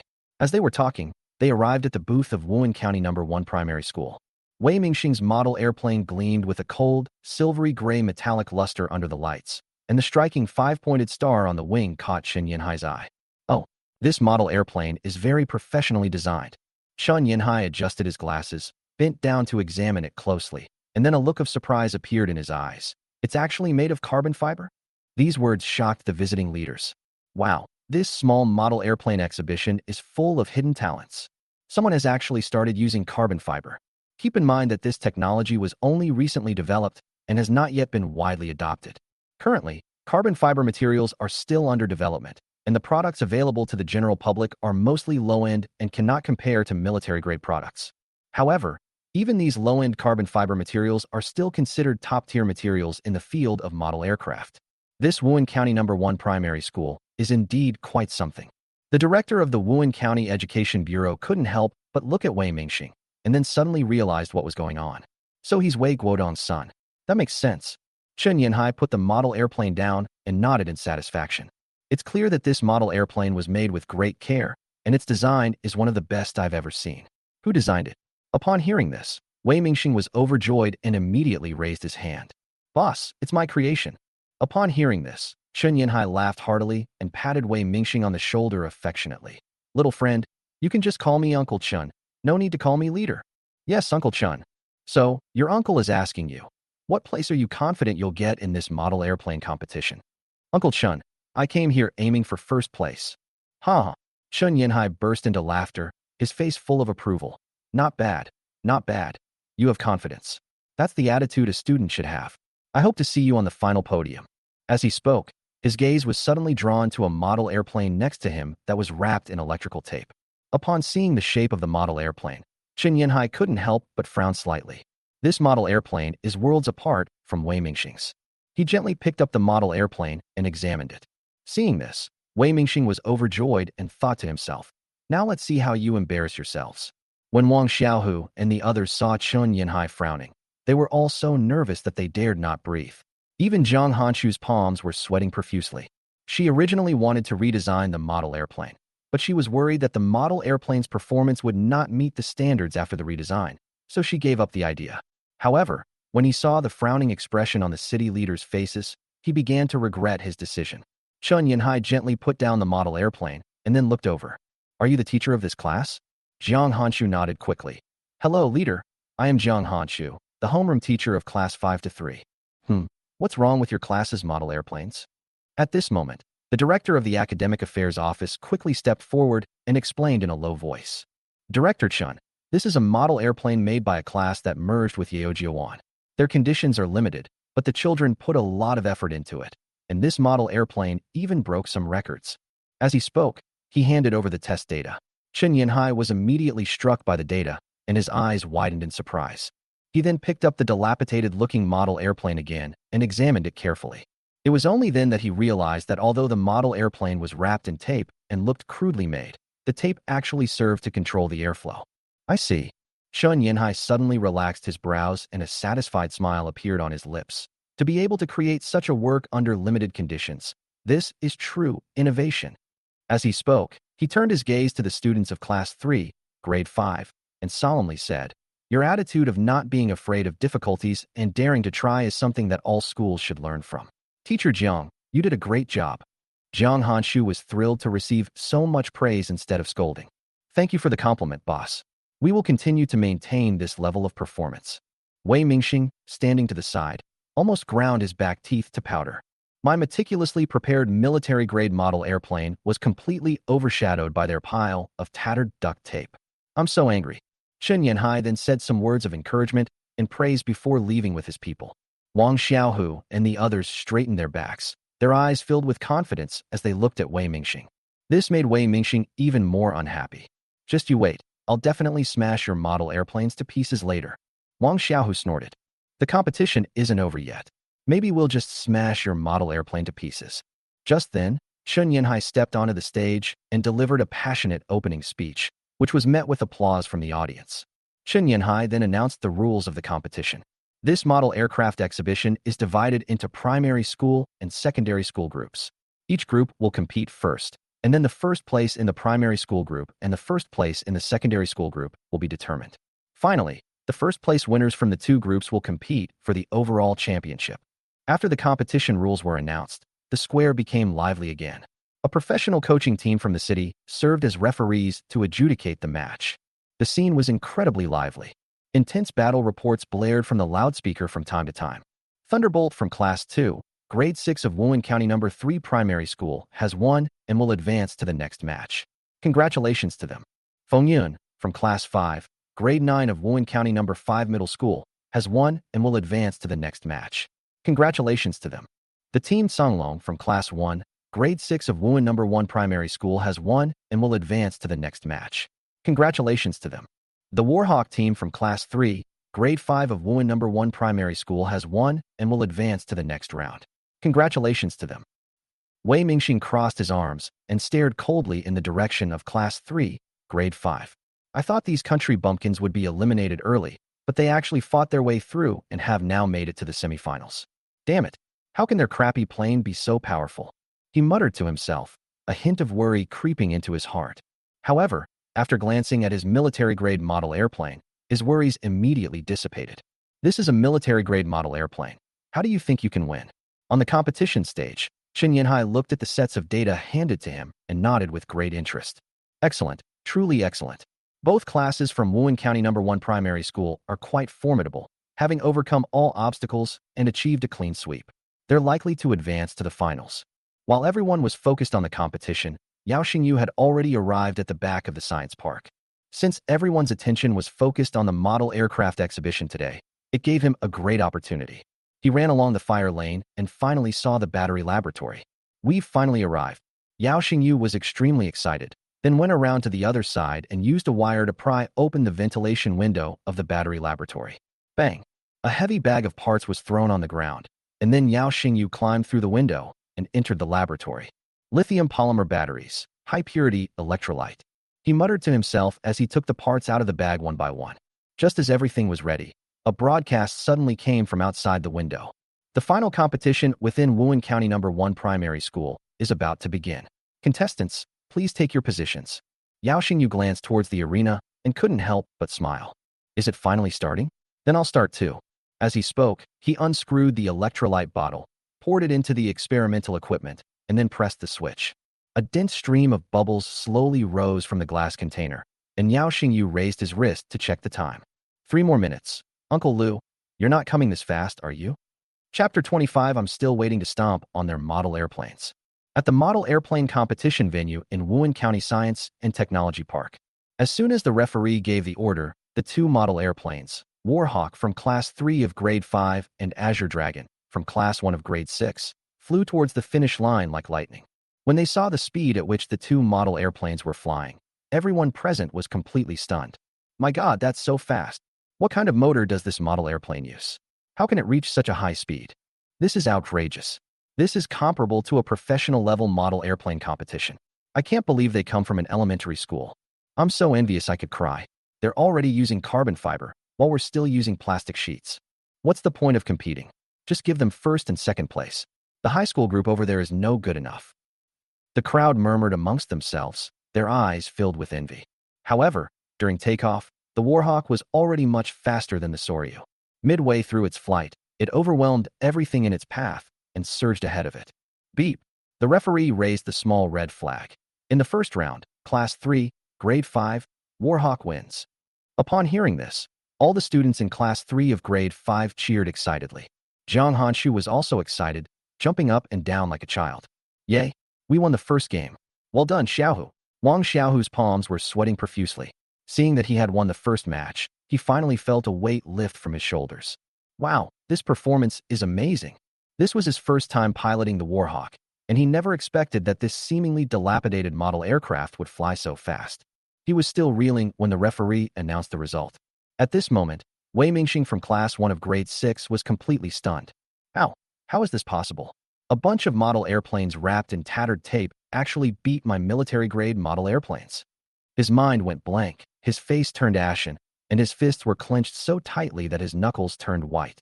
Then he turned his head and stared intently at the unremarkable model airplane in Wang Xiaohu's hand, and suddenly let out a cold laugh. "Wanna beat me? Umph."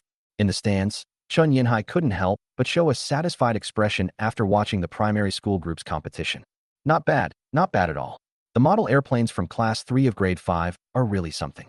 If they continue to develop like this, it's not impossible for them to enter the provincial competition in the future. As he spoke, he whispered to his secretary beside him, "Write this down and check with the provincial authorities later to see if there are any model airplane competitions." Good leader. At this point, the referee announced the start of the second obstacle race. As soon as the referee blew the whistle, the 2 aircraft carriers, Warhawk and Soryu, took off simultaneously. The moment it took off, the Warhawk gained the lead and immediately began slalom maneuvers.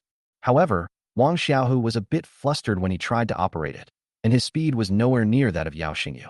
Fortunately, the model aircraft has good performance and can still easily surpass the Soryu.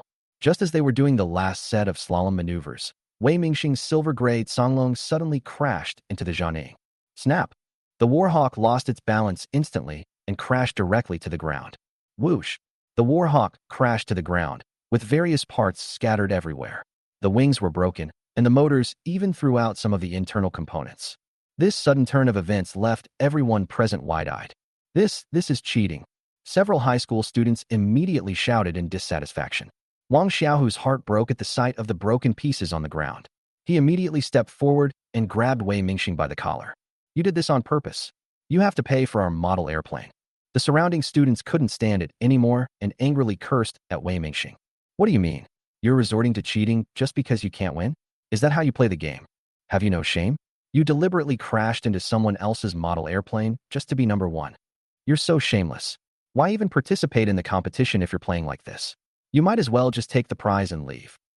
Faced with the accusations from the crowd, Wei Mingxing suddenly burst into tears. Upon seeing this, Chen Yanhai quickly stepped forward, his expression serious, and asked in a deep voice. What exactly happened just now? Wei Mingxing said, while wiping away his tears. I don't know either. It was operating normally just now, but suddenly there was signal interference, and my model airplane flew out of control. I didn't want this to happen, sob. Seeing Wei Mingxing's aggrieved look, Wang Xiaohu clenched his fists even more in anger. Chen Yanhai frowned, looking at Wang Xiaohu and his classmates with tears in his eyes, as he picked up the model airplane parts one by one, feeling a deep sense of unease.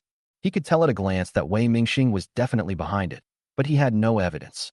After all, it was just a county-level model airplane competition, and there wasn't much professional equipment. He then turned to look at the referee beside him. According to the competition rules, how should this matter be handled? The referee quickly said, in the event of such a sudden operational failure, a rematch can be requested according to the rules. Upon hearing this, the students in Class 3 of Grade 5 were so angry that they trembled all over. The model airplane is completely destroyed, so what can we use to recompete? Jiang Hanshu was also gritting her teeth. She never expected that what should have been a perfect ending would turn out like this today. I don't care about rankings, I just want to give my classmates a good experience. No need, we're withdrawing from the competition. Jiang Hanshu gritted her teeth and was about to leave with her classmates when Chen Yanhai spoke softly. How about this? I'll give you half an hour, everyone try your best. I believe in you. Outside a toilet in the science park, Lu Shuhing stared at his watch for a moment, his brows furrowing deeper and deeper. What's going on? I've been squatting on the toilet for almost half an hour. He immediately realized something was wrong and rushed into the bathroom, opening each door one by one to take a look. As a result, apart from feces, there was no trace of Yao Xingyu. Oh no, something's happened. Lu Shuhing panicked immediately and quickly checked the toilet, only to find that the toilet window was open. As a veteran policeman, he immediately took out a UV lamp and shone it on the surface. Sure enough, there was a footprint on the toilet windowsill, and the size was exactly the same as Yao Xingyu's. That brat is up to his old tricks again. He immediately picked up the walkie-talkie. This is Lu Shuheng. This is Lu Shuheng. Something has happened. Yao Xingyu has gone missing. Immediately send people to seal off the park. Be on alert for the target. He may have infiltrated the key laboratory. Receive. Receive. The next second, outside the park, several police officers got out of several police cars and began to cordon off the scene. At this moment, Yao Xingyu carefully observed the time. He then inspected the lithium polymer electrode in the container, and a smile immediately appeared on his lips. It's done. He then immediately used a clamp to remove the motor and began the final step, battery encapsulation. He was very skilled and assembled several lithium polymer batteries in no time. Just then, click, the laboratory door opened, and a familiar figure appeared in front of Yao Xingyu. Lu Shuheng almost exploded the moment he saw Yao Xingyu. You brat, do you know where you are? To be honest, Lu Shuheng almost pulled out his belt, wanting to give him a good, vivid physical education lesson. But he couldn't. This was someone they were protecting. What angered him most was that Yao Xingyu disappeared without saying a word. If something really goes wrong, he can't bear the responsibility. Seeing Lu Shuheng's angry expression, Yao Xingyu grinned. Uncle Lu, don't be angry. I just came to borrow their lab to synthesize some materials. As he spoke, he shook the batteries in his hand. See? They're real. Ding. Trespassing into the lab and jumping out of a window to avoid protection has been deemed childish behavior. 100 points have been awarded. Lu Shuheng didn't care about any of that and grabbed him. If you dare to disappear again next time, I don't care who it is, I'll beat your butt to a pulp. You believe me? I believe you. I believe you. Uncle Lu, the competition seems to still be going on. How's our class doing? Humph. So you still know you're participating in a competition? Your class is about to be eliminated. Huh? What? Yao Xingyu was somewhat shocked. The model airplane I modified myself may not be at the top professional level, but it certainly can't compare to the model airplanes in these small competitions. How could we possibly lose? As Lu Shuheng gave instructions to the people around him, he said, the 6th graders crashed your model airplane. The leaders said to reschedule. You have half an hour, and it seems there are less than 5 minutes left. Oh no, there's no time. Uncle Lu, I have to go back right away. You. Before Lu Shuheng could finish speaking, Yao Xingyu rushed out of the laboratory. That brat. With a helpless sigh, Lu Shuheng immediately said to the team members beside him, notify the people in the lab to come and check if anything is missing. I'll keep an eye on this brat. Yes, Captain Lu. On the field, Jiang Hanshu watched Wang Xiaohu and the others struggling to glue the broken parts back together, and she felt extremely distressed. When the power was finally turned on for testing, the motor still did not respond at all. Wang Xiaohu looked up at Jiang Hanshu with eyes brimming with tears. Teacher. Aiwa. Jiang Hanshu gently patted Wang Xiaohu's shoulder. It's okay, we've done our best. We've already made it to the finals, so there's nothing to regret. We'll come back next time. Everyone in Class 3 of Grade 5 was almost in tears. Just then, a figure rushed over. Who said we're forfeiting? I'm still waiting to stomp their model airplanes. Everyone was taken aback. Xingyu. Chapter 26. Quadcopter Drone's Debut, Breaking the Sound Barrier. At the model airplane finals, 5 minutes were left in the countdown. The entire room fell silent, and all eyes were focused on the booth of Class 3, Grade 5. Oh, what a pity. Based on their previous performance, it wasn't impossible for them to win the championship. It's outrageous. To ruin someone's achievements in this way is utterly shameless. It's a pity. Class 3 of Grade 5 is too capable. It's just that the materials for the model airplane are too poor. Otherwise, they might not have been hurt just now. Half an hour has passed, and there's still no result. I guess it's hopeless. Everyone felt sorry for Class 3 of Grade 5, and even more so for Wei Mingxing's behavior. Chen Yinhai glanced at the time and couldn't help but sigh. It seems there's not much of a chance. Sigh, kids these days are too materialistic. The secretary nodded slightly. Director, perhaps, the next phase of ideological education could focus on strengthening this aspect. That's right. Children can have a desire to win, but they can't do it by any means necessary. This is a moral issue, and we must strengthen their moral education. Make a note of it in your memo. Yes, Director. At this moment, they were at the booth of Class 3, Grade 5. When Yao Xingyu announced his intention to continue participating in the competition, all the students in the class felt a surge of excitement. Xingyu, is there any other good idea? Wang Xiaohu also quickly put down the parts in his hand, his eyes filled with anticipation. Xingyu, but our model airplane is in such a state, can it still be repaired? Looking at the shattered parts, Jiang Hanshu also had some doubts. Xingyu, there are less than 5 minutes left, are you sure you can manage? Yao Xingyu smiled calmly. Of course. As he spoke, he pulled a strangely shaped model airplane out of his backpack. It was the quadcopter drone that he had previously handcrafted at home. However, the concept of quadcopter drones did not exist at that time. When this drone appeared, everyone in the class was immediately impressed. This is not a model airplane at all. It looks more like a flying machine from a science fiction movie. The fuselage was stable and balanced, with 4 small, round propellers and a square device at the bottom that shimmered with blue light. Inside was the lithium polymer high-energy battery that he had just created. What is this? Everyone was taken aback. Jiang Hanshu was even more surprised. Unexpectedly, Yao Xingyu had a spare model airplane, something the kid hadn't mentioned. This is a brand new model aircraft, and I've given it a more impressive name, drone. Drone. Everyone was pondering these 3 unfamiliar words, their eyes shining. At that moment, a notice came over the loudspeaker.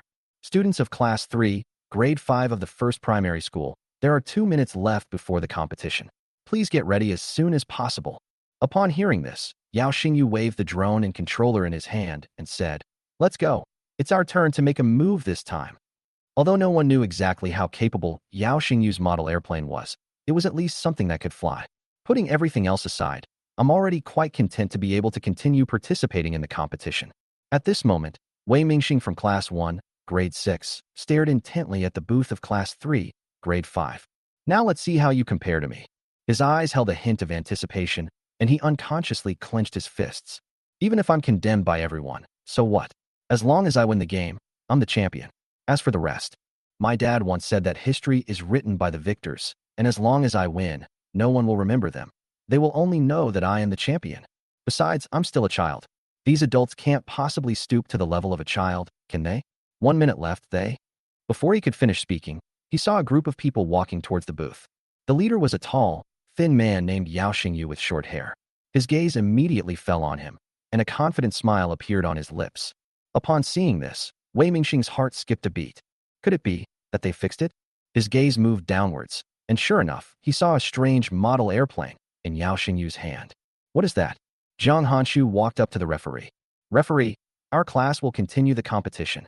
Her voice wasn't loud, but it was full of confidence. The referee's face showed a satisfied expression. All right, then get ready. Chun Yinhai, who was not far away, nodded slightly when he saw this scene. Interesting. They certainly didn't disappoint me.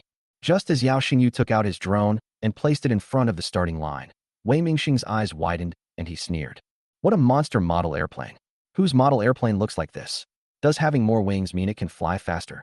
Yao Xingyu didn't even look up, his fingers rapidly adjusting the remote control, and replied casually. Never mind what he looks like. As long as I can beat you, that's all that matters. And don't forget our bet. Wei Mingxing smiled. I remember. Just wait and see how I crush your ugly freak.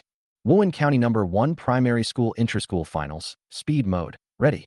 The referee raised the starting pistol, and Wei Mingxing's silver-gray model airplane and Yao Xingyu's four-winged monster started their engines at the same time. Start. Bang. As soon as the gunshot rang out, Wei Mingxing's model airplane was the first to rush out. Its high-performance miniature high-speed motor gives it acceleration far exceeding that of ordinary model airplanes, instantly widening the gap. Ha, that's it. Wei Mingxing glanced smugly at Yao Xingyu.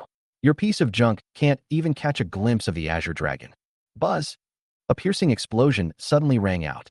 Suddenly, a blinding blue light burst from the tail of Yao Xingyu's model airplane, and the four pairs of wings instantly unleashed powerful thrust, propelling the aircraft out like an arrow. Boom! The sound barrier has been broken.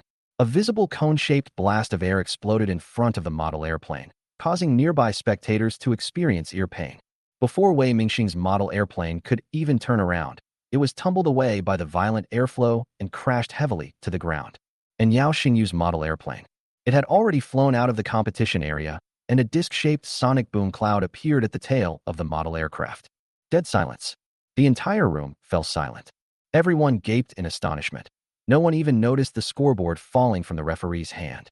Wei Mingxing's face was deathly pale, his lips trembling. No, it's impossible. This isn't a model airplane at all. The professional model aircraft pilots around them suddenly stood up. This has already reached the standard for supersonic speed, hasn't it? If I remember correctly, that was a sonic boom? That's right. Only supersonic aircraft can achieve this effect. Holy crap, is this a model airplane? Good heavens! I exclaimed, good heavens! When did model airplanes reach this speed? This is incredible. At this moment, Yao Xingyu simply pressed a button on the remote control. Whoosh! The monster model airplane instantly turned back and came to a steady stop in front of him. You lost the first match. Wei Mingxing was completely dumbfounded. In the first match, I lost so thoroughly. He even forgot to pick up his own model airplane, his eyes completely focused on Yao Xingyu's quadcopter drone. At the same time, inside a radar station outpost located deep in the jungle in the southwest of Wuhan County, radar operator Zhao Shun was carrying out his routine monitoring mission, which mainly involved preventing spy planes from other countries from entering China's territory. However, at that moment, a red dot suddenly appeared on the radar screen. The light spot moved extremely fast, almost disappearing in an instant. But Zhao Shun, an outstanding radar operator, instantly detected the signal. Damn it! Could it be a reconnaissance plane from an enemy country? He immediately picked up the phone to report this important intelligence. Report. A suspected spy aircraft has detected a signal over Wuhan County. Flight speed. Mach 1.5. Location.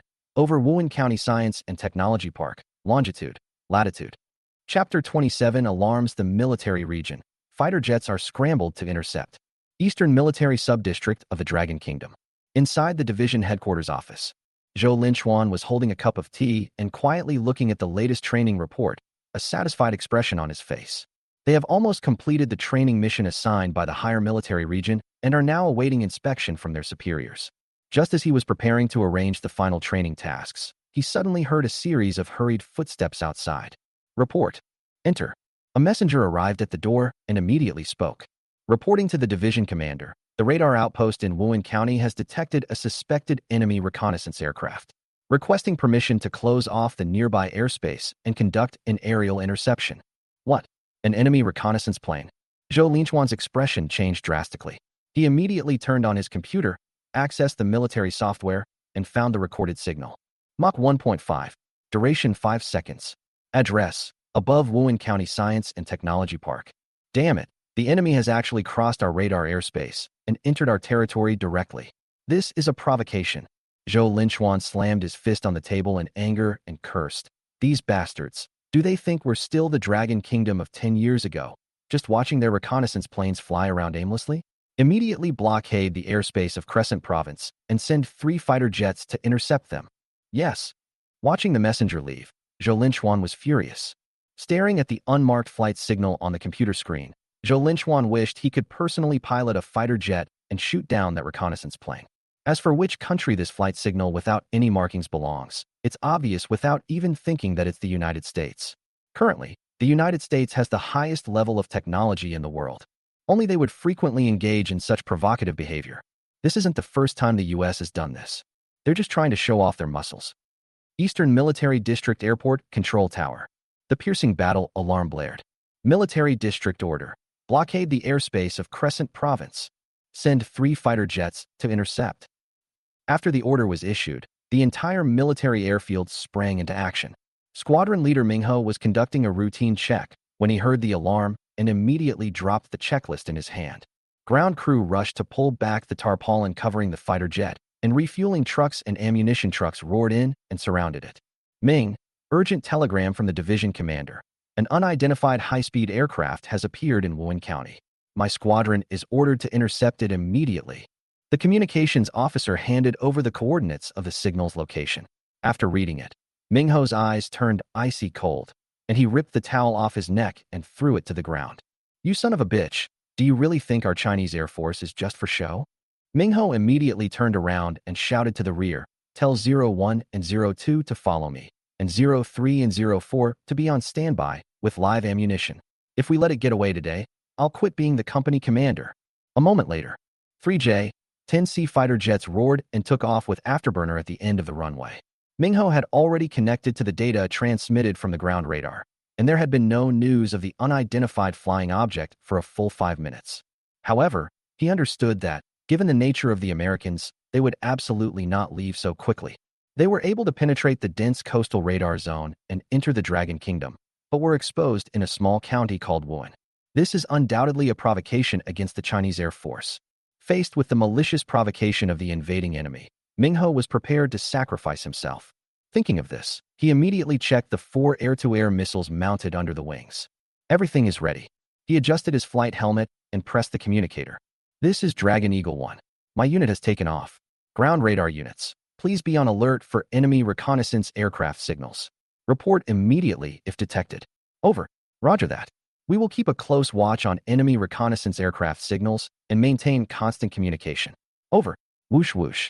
The roar of massive fighter jets swept past. Only 3 streaks of silver-gray fighter jets remained in the sky.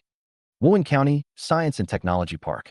The entire arena erupted in commotion, with everyone's eyes fixed on Yao Xingyu's strangely shaped drone. This is really a model airplane made by an elementary school student. This is outrageous. This speed has blown my hair all over the place. Anyone who didn't know better would think it was a gale. Wow, even professional competitions don't have this speed. I have to say, 4 wings are amazing. The crowd sighed in amazement, but mostly expressed envy and admiration. Impossible, absolutely impossible. Wei Mingxing's face turned ashen, and his voice trembled slightly as he pointed at Yao Xingyu and shouted, he cheated. Seeing Wei Mingxing like this, the students in Class 3 of Grade 5 were overjoyed. Cheating? You just throw your finger at it. How did we cheat? Yeah, how else can you cheat with a model airplane? Why don't you make one and show us? If you can't beat them, you can't beat them. If you're bad, practice more. If you can't handle losing, don't play. How did it go? The loser has to hand over the model airplane to the winner. The more humble the students of Class 3, Grade 5 had been before, the more arrogant they became. Yao Xingyu gave them the right to be arrogant, and it was indeed because Wei Mingxing had gone too far in bullying people before. On the referee's stand, Chen Yanhai watched this scene and asked the referee beside him with a somewhat solemn expression. What was your score just now? Upon hearing this, the referee wiped the cold sweat from his forehead and said somewhat awkwardly, Director Chen, that model airplane was going too fast just now. We didn't even see its shadow clearly, and the timer didn't even have time to react. No record. Chen Yanhai was somewhat shocked.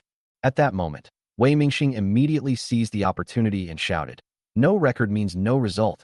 This is unfair. I demand a rematch. His voice was filled with resentment and anger, clearly unable to accept that his military-grade model aircraft had lost to a monster. Seeing his appearance, everyone present felt utterly contemptuous. His classmates couldn't help but take a half step back to increase the distance between them. Faced with this situation, Yao Xingyu shrugged slightly and said lazily, "Whatever, let's compete. You can't win anyway."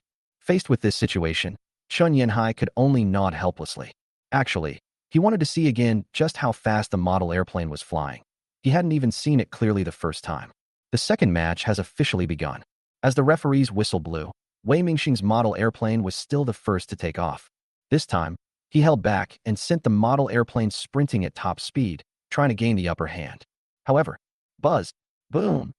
Another sonic boom rang out, and the violent shockwave once again overturned Wei Mingxing's model airplane. The out-of-control model airplane tumbled several times in the air before finally crashing to the ground with a loud thud, its wing breaking off and rendering it completely unusable. Upon seeing this scene, Wei Mingxing burst into tears on the spot. Yao Xingyu's drone drew a beautiful arc in the air, with a sonic boom cloud flashing behind it, leaving everyone present speechless. This speed, holy crap, that's outrageous. If I remember correctly, this is a speed that only fighter jets can achieve. How fast is he? Well, no wonder there are no records. Who could possibly remember a speed like that? Putting everything else aside, the materials used in this model airplane are definitely not ordinary. That's right, if it were a regular model airplane, it would have fallen apart long ago.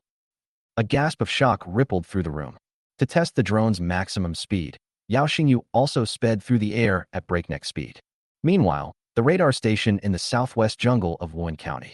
When Zhao Shun saw that familiar signal reappear on the radar, he immediately picked up the walkie-talkie. Dragon Eagle 1, target detected, radar signal shared. Dragon Eagle 1 received. En route to intercept. A roar of fighter jets swept across the sky. Mingho stared at the string of signals on the dashboard, his eyes cold, gripped the control lever tightly, and pulled the speed up to the maximum. Fighter jets roared, and missiles mounted under their wings gleamed coldly. "Aren't you leaving yet? You'd better wait until I collect your corpse." Chapter 28, The Vanishing Signal. The sky above the Science and Technology Park in Wuhan County. Yao Xingyu maneuvered the drone, soaring freely through the air. The drone deploys quickly, exhibiting both high speed and agility. Sometimes it swoops down, sometimes it rolls, and sometimes it even makes a sharp vertical turn at low altitude, eliciting gasps from the audience. Everyone in the entire science park kept their heads tilted back at a 45-degree angle, admiring the drone's flight capabilities. This maneuverability is outrageous, even more exaggerated than professional aerobatic flight. That's incredible. Even professional drones probably couldn't compare. At such a high speed, what kind of battery is he using? What kind of battery can support such a high power output?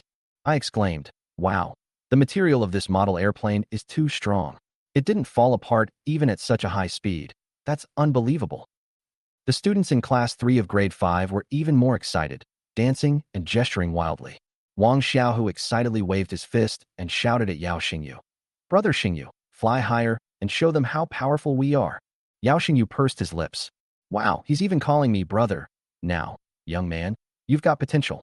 In fact, Yao Xingyu did not make the drone perform these actions to attract attention, but only to test the drone's extreme performance. It has to be said that with the drone technology they currently possess, this is the best they can do for drones. Not far away, Sun Xiaoru, a reporter from the city newspaper, was already amazed by the capabilities of this new model airplane. As a rising star reporter for the city newspaper, she has a keen sense of news. This report is absolutely going to be a huge hit. "Old Zhang, quick, take a picture." She tugged at the cameraman beside her, her voice trembling slightly with excitement. This is absolutely big news.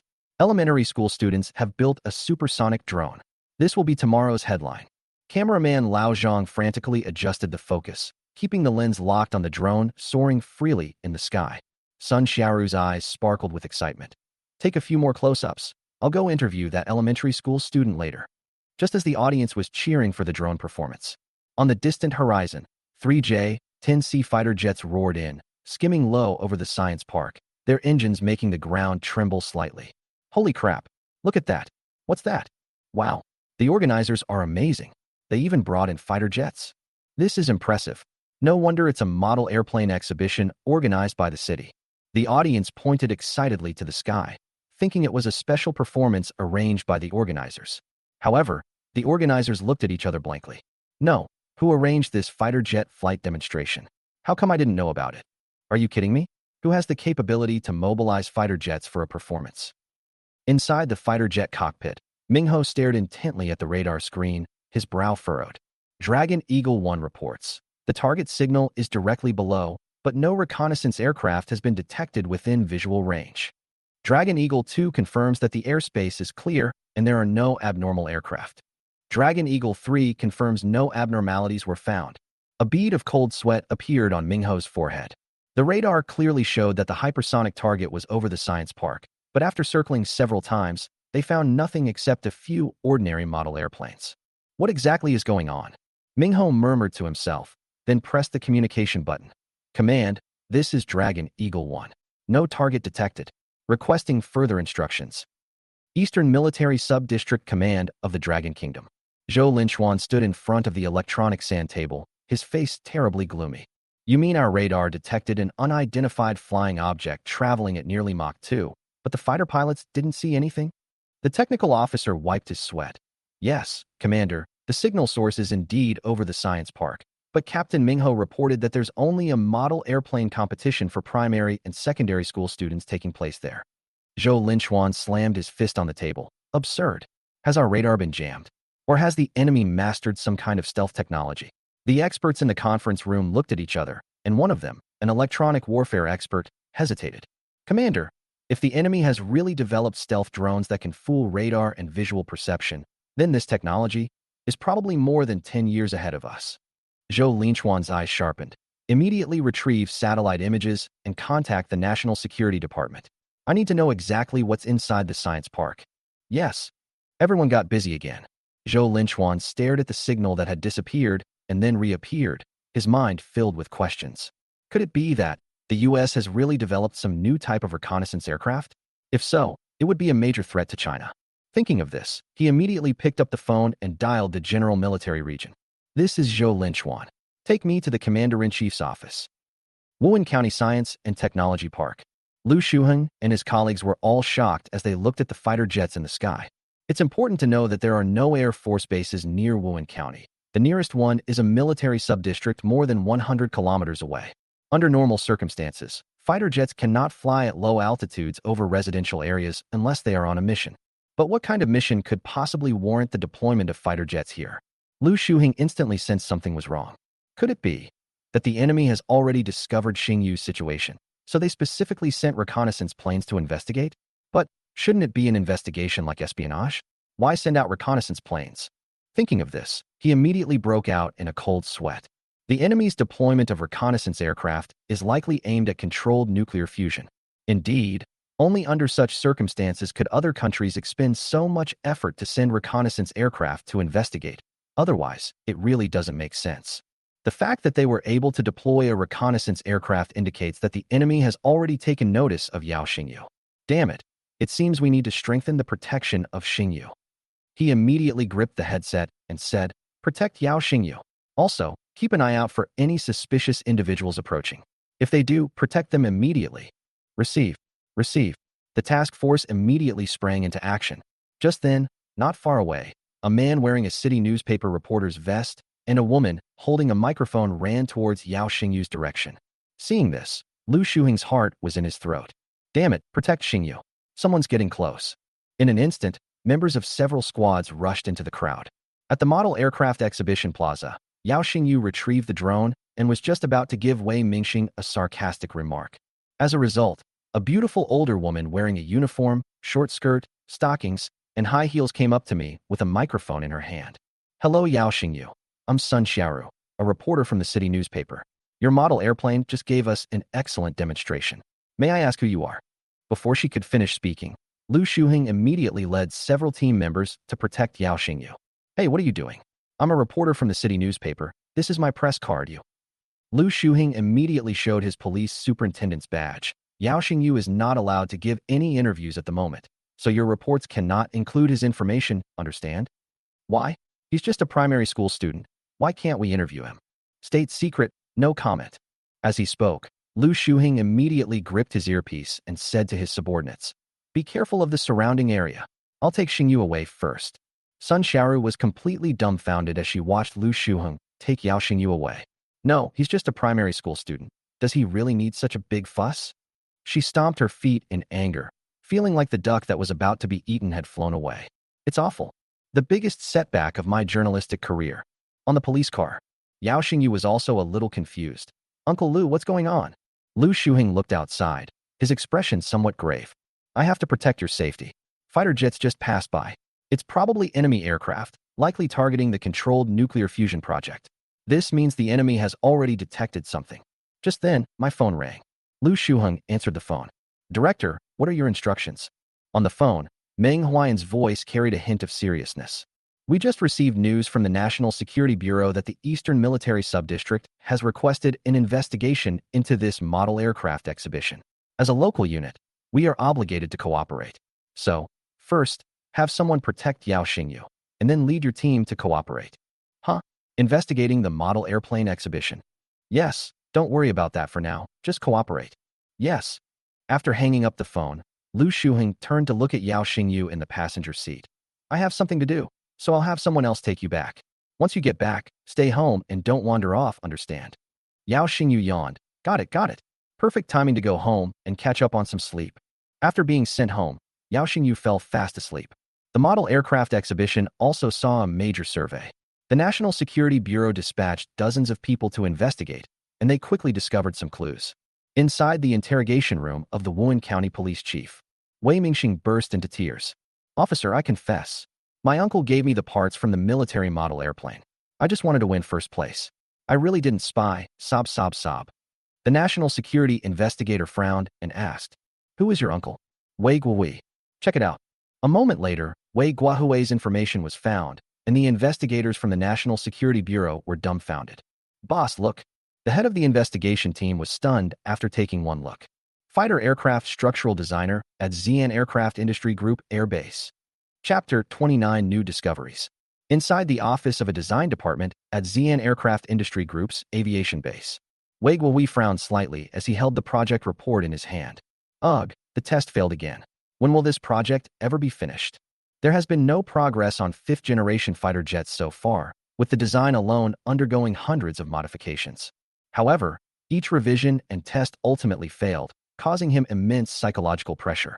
The higher-level leaders have already issued instructions, requiring that all difficulties be overcome and the exterior design be finalized before the end of the year. Because the exterior design was not finalized, the internal construction could not proceed, so their exterior design department was under great pressure. After pouring himself a strong cup of coffee, Wei Guohui was prepared to stay up all night. Just as he skillfully opened the computer design software and was about to get into work mode, there was a knock on the door. Wei Guohui frowned slightly, put down the mouse, got up, and opened the door. However, when the door was opened, several unfamiliar faces in black uniforms were standing outside. You are. One of the middle-aged men simply took out an ID card from his pocket. Hello, I am Wu Qinghai, the head of the National Security Investigation Team. This is my identification. Are you Wei Guohui? Wu Qinghai, it's me. Is there something you need? Here's the thing. There are some things we need your cooperation with in our investigation. Could you come with us? Upon hearing this, Wei Guohui frowned. He turned around, glanced at his computer, and said, Okay, let me turn off the computer first. The national security officers did not stop him. They watched as Wei Guohui turned off his computer before leading him out of the house and into an MPV. After getting into the car, the national security officers did not intend to conduct a surprise interrogation inside the vehicle. After all, Wei Guohui's identity was not ordinary, and there were too many procedures required to take him away. Moreover, their superiors only gave them half an hour. Wei Guohui asked somewhat impatiently, What exactly happened? At this moment, Wu Qinghai solemnly took out a photograph and handed it over. Do you recognize the person in the photo? Wei Guohui glanced at the photo, paused for a moment, and asked nervously, Of course I recognize him. This is my older brother's son, Wei Mingxing. What happened? Did something happen to him? Our investigation revealed that you supplied him with some model airplane parts. Is that correct? Upon hearing this, Wei Guohui immediately understood what was going on. That's right, I did provide him with some model airplane parts, but they were all unapproved designs, so it didn't matter. Could you provide us with the model numbers of those parts? We need to investigate. Certainly. Wei Guohui was sensible about this. He would never leak any state secrets. as this was his bottom line as the designer of China's fifth-generation fighter jet. So he immediately recited all the parts and models that he had provided to Wei Mingxing. After several national security investigators checked the documents and confirmed that these were the correct ones, they nodded. Okay, let us check. Please wait a moment. Wei Guohui was very worried, so he asked, what exactly happened? Can you tell me? Just a moment. I'll be right there. After a moment, Wu Qinghai spoke after confirming that these parts were indeed from rejected proposals. Excuse me, Comrade Wei Guohui. The situation is like this. He recounted the whole story, and Wei Guohui breathed a sigh of relief after hearing it, but felt an even greater weight on his shoulders. So that's how it is. I didn't expect spies to have infiltrated us. It seems we still need to strengthen our national defense. Wu Qinghai nodded, looking at Wei Guohui with eager eyes. Yes, this is blatant provocation from the enemy. In the future, we need more scientific research talents like you to contribute to strengthening our national defense. Upon hearing this, Wei Guohui felt utterly useless. It's been so long, yet we still haven't solved the design of the fifth-generation fighter jet. We've let our country down. However, at the very moment he was feeling sentimental, he suddenly realized a problem. Wait, what did you just say? My nephew actually lost in this model airplane competition. Wu Qinghai was on a mission in the Northwest region, so he rushed to the nearest location to conduct a verification and investigation as soon as he received the assignment. Because the incident happened so suddenly, he only got a general understanding of the matter. After all, he was just there to confirm the relationship between Wei Guohui and Wei Mingxing, and whether they would provide military aircraft model parts. When Wei Guohui asked about this matter, Wu Qinghai glanced at the information on the computer and then nodded subconsciously. That's right, he only got second place in the primary school group in this competition. And who's number one? The first place is from another class in the same school. Why? Seeing Wei Guohui's astonished expression, Wu Qinghai couldn't help but ask a question. Elementary school students? The first place is an elementary school student from another class. That's what the information says. Also, the other group also won the final championship. Impossible. Wei Guohui suddenly stood up excitedly. He forgot he was in a car, and with a thud, his head hit the roof, making him wince in pain. Seeing Wei Guohui's excited state, Wu Qinghai and the other team members couldn't help but exchange glances, and then Wu Qinghai tried to persuade him. Professor Wei, it's just a model airplane exhibition. It's normal that we didn't get first place. No, something's not right. Others may not know Wei Mingxing, but he knows him very well. My nephew, who developed a love for airplanes from a young age for his own reasons, is so passionate about them that it can only be described as fanatical. In particular, he has received many years of training in model aircraft and has reached a professional level in this field. Especially with the parts he provided, it is definitely of military grade. It's absurd that such a military-grade model aircraft could lose in a primary and secondary school model aircraft exhibition competition. So he immediately asked, who is the first-place winner? Wu Qinghai glanced at the contents of the document. The first place went to another class from their school. They ultimately beat the middle school group to take first place. What happened? What were their scores? It shows that the first-place score hasn't been measured yet because it's too good. Show me the video from the scene. Upon hearing this request, Wu Qinghai frowned immediately. These are all classified documents. I need to consult my superiors. Please wait a moment. As he spoke, Wu Qinghai got out of the car and dialed a number. Yes, this matter has nothing to do with Professor Wei. Yes, we have just confirmed that. Also, is there any video footage from the scene? Professor Wei would like to see it. Is this in accordance with the rules? Okay, I understand. Thank you, boss. After hanging up the phone, Wu Qinghai got back into the car and opened his email, where he indeed saw a newly sent email. The email attachments contained several videos, all of which were about Yao Xingyu's drone. Here, the video is. Wu Qinghai opened the video and played it for a moment. He was then just as shocked as Wei Guohui. In the video footage, a strangely shaped model airplane shot out like lightning the instant the referee announced the start of the competition. It was moving so fast that it was impossible to see its figure clearly at a short distance. Play it again. The video was replayed again. Wei Guohui rubbed his hands excitedly. I know. The unidentified signal detected by the radar was not a reconnaissance plane at all, but this model airplane. Upon hearing this, Wu Qinghai was immediately stunned. What? A model airplane? Wei Guohui nodded. That's right. If I'm not mistaken, this model airplane is flying at nearly Mach 2. Isn't that the fast flight signal detected by radar? Wu Qinghai scratched his head. Are model airplanes this good now? Goodness, what are kids playing with these days? Seeing Wu Qinghai's bewildered and shocked expression, Wei Guohui explained. Local radar stations can detect signals not only from large aircraft, but also from some smaller aircraft. Generally, those traveling at speeds exceeding 500 kilometers per hour will be actively detected. After listening to Wei Guohui's explanation, Wu Qinghai immediately took out his phone and dialed a number without saying a word. Hello, this is Wu Qinghai. I've made some new discoveries. That's right. It's now basically confirmed that the source of that radar signal was actually a model airplane at the Model Airplane exhibition. Yes, please confirm the model airplane as soon as possible. As soon as the call ended, Wei Guohui, who was standing next to him, immediately asked, I'd like to go with you to see that child. Is that all right? Professor Wei, why don't you go to your unit and submit a report first? No problem. Chapter 30, he was still just a child. Classroom of Class 3, Grade 5, Wuhan County No. 1 Primary School. A round of enthusiastic applause erupted. Jiang Hanshu held a trophy in her hands, unable to suppress the smile on her face. The applause lasted for almost a minute before finally stopping, and everyone was incredibly excited. This trophy is incredibly significant, especially for a primary school from a rural area.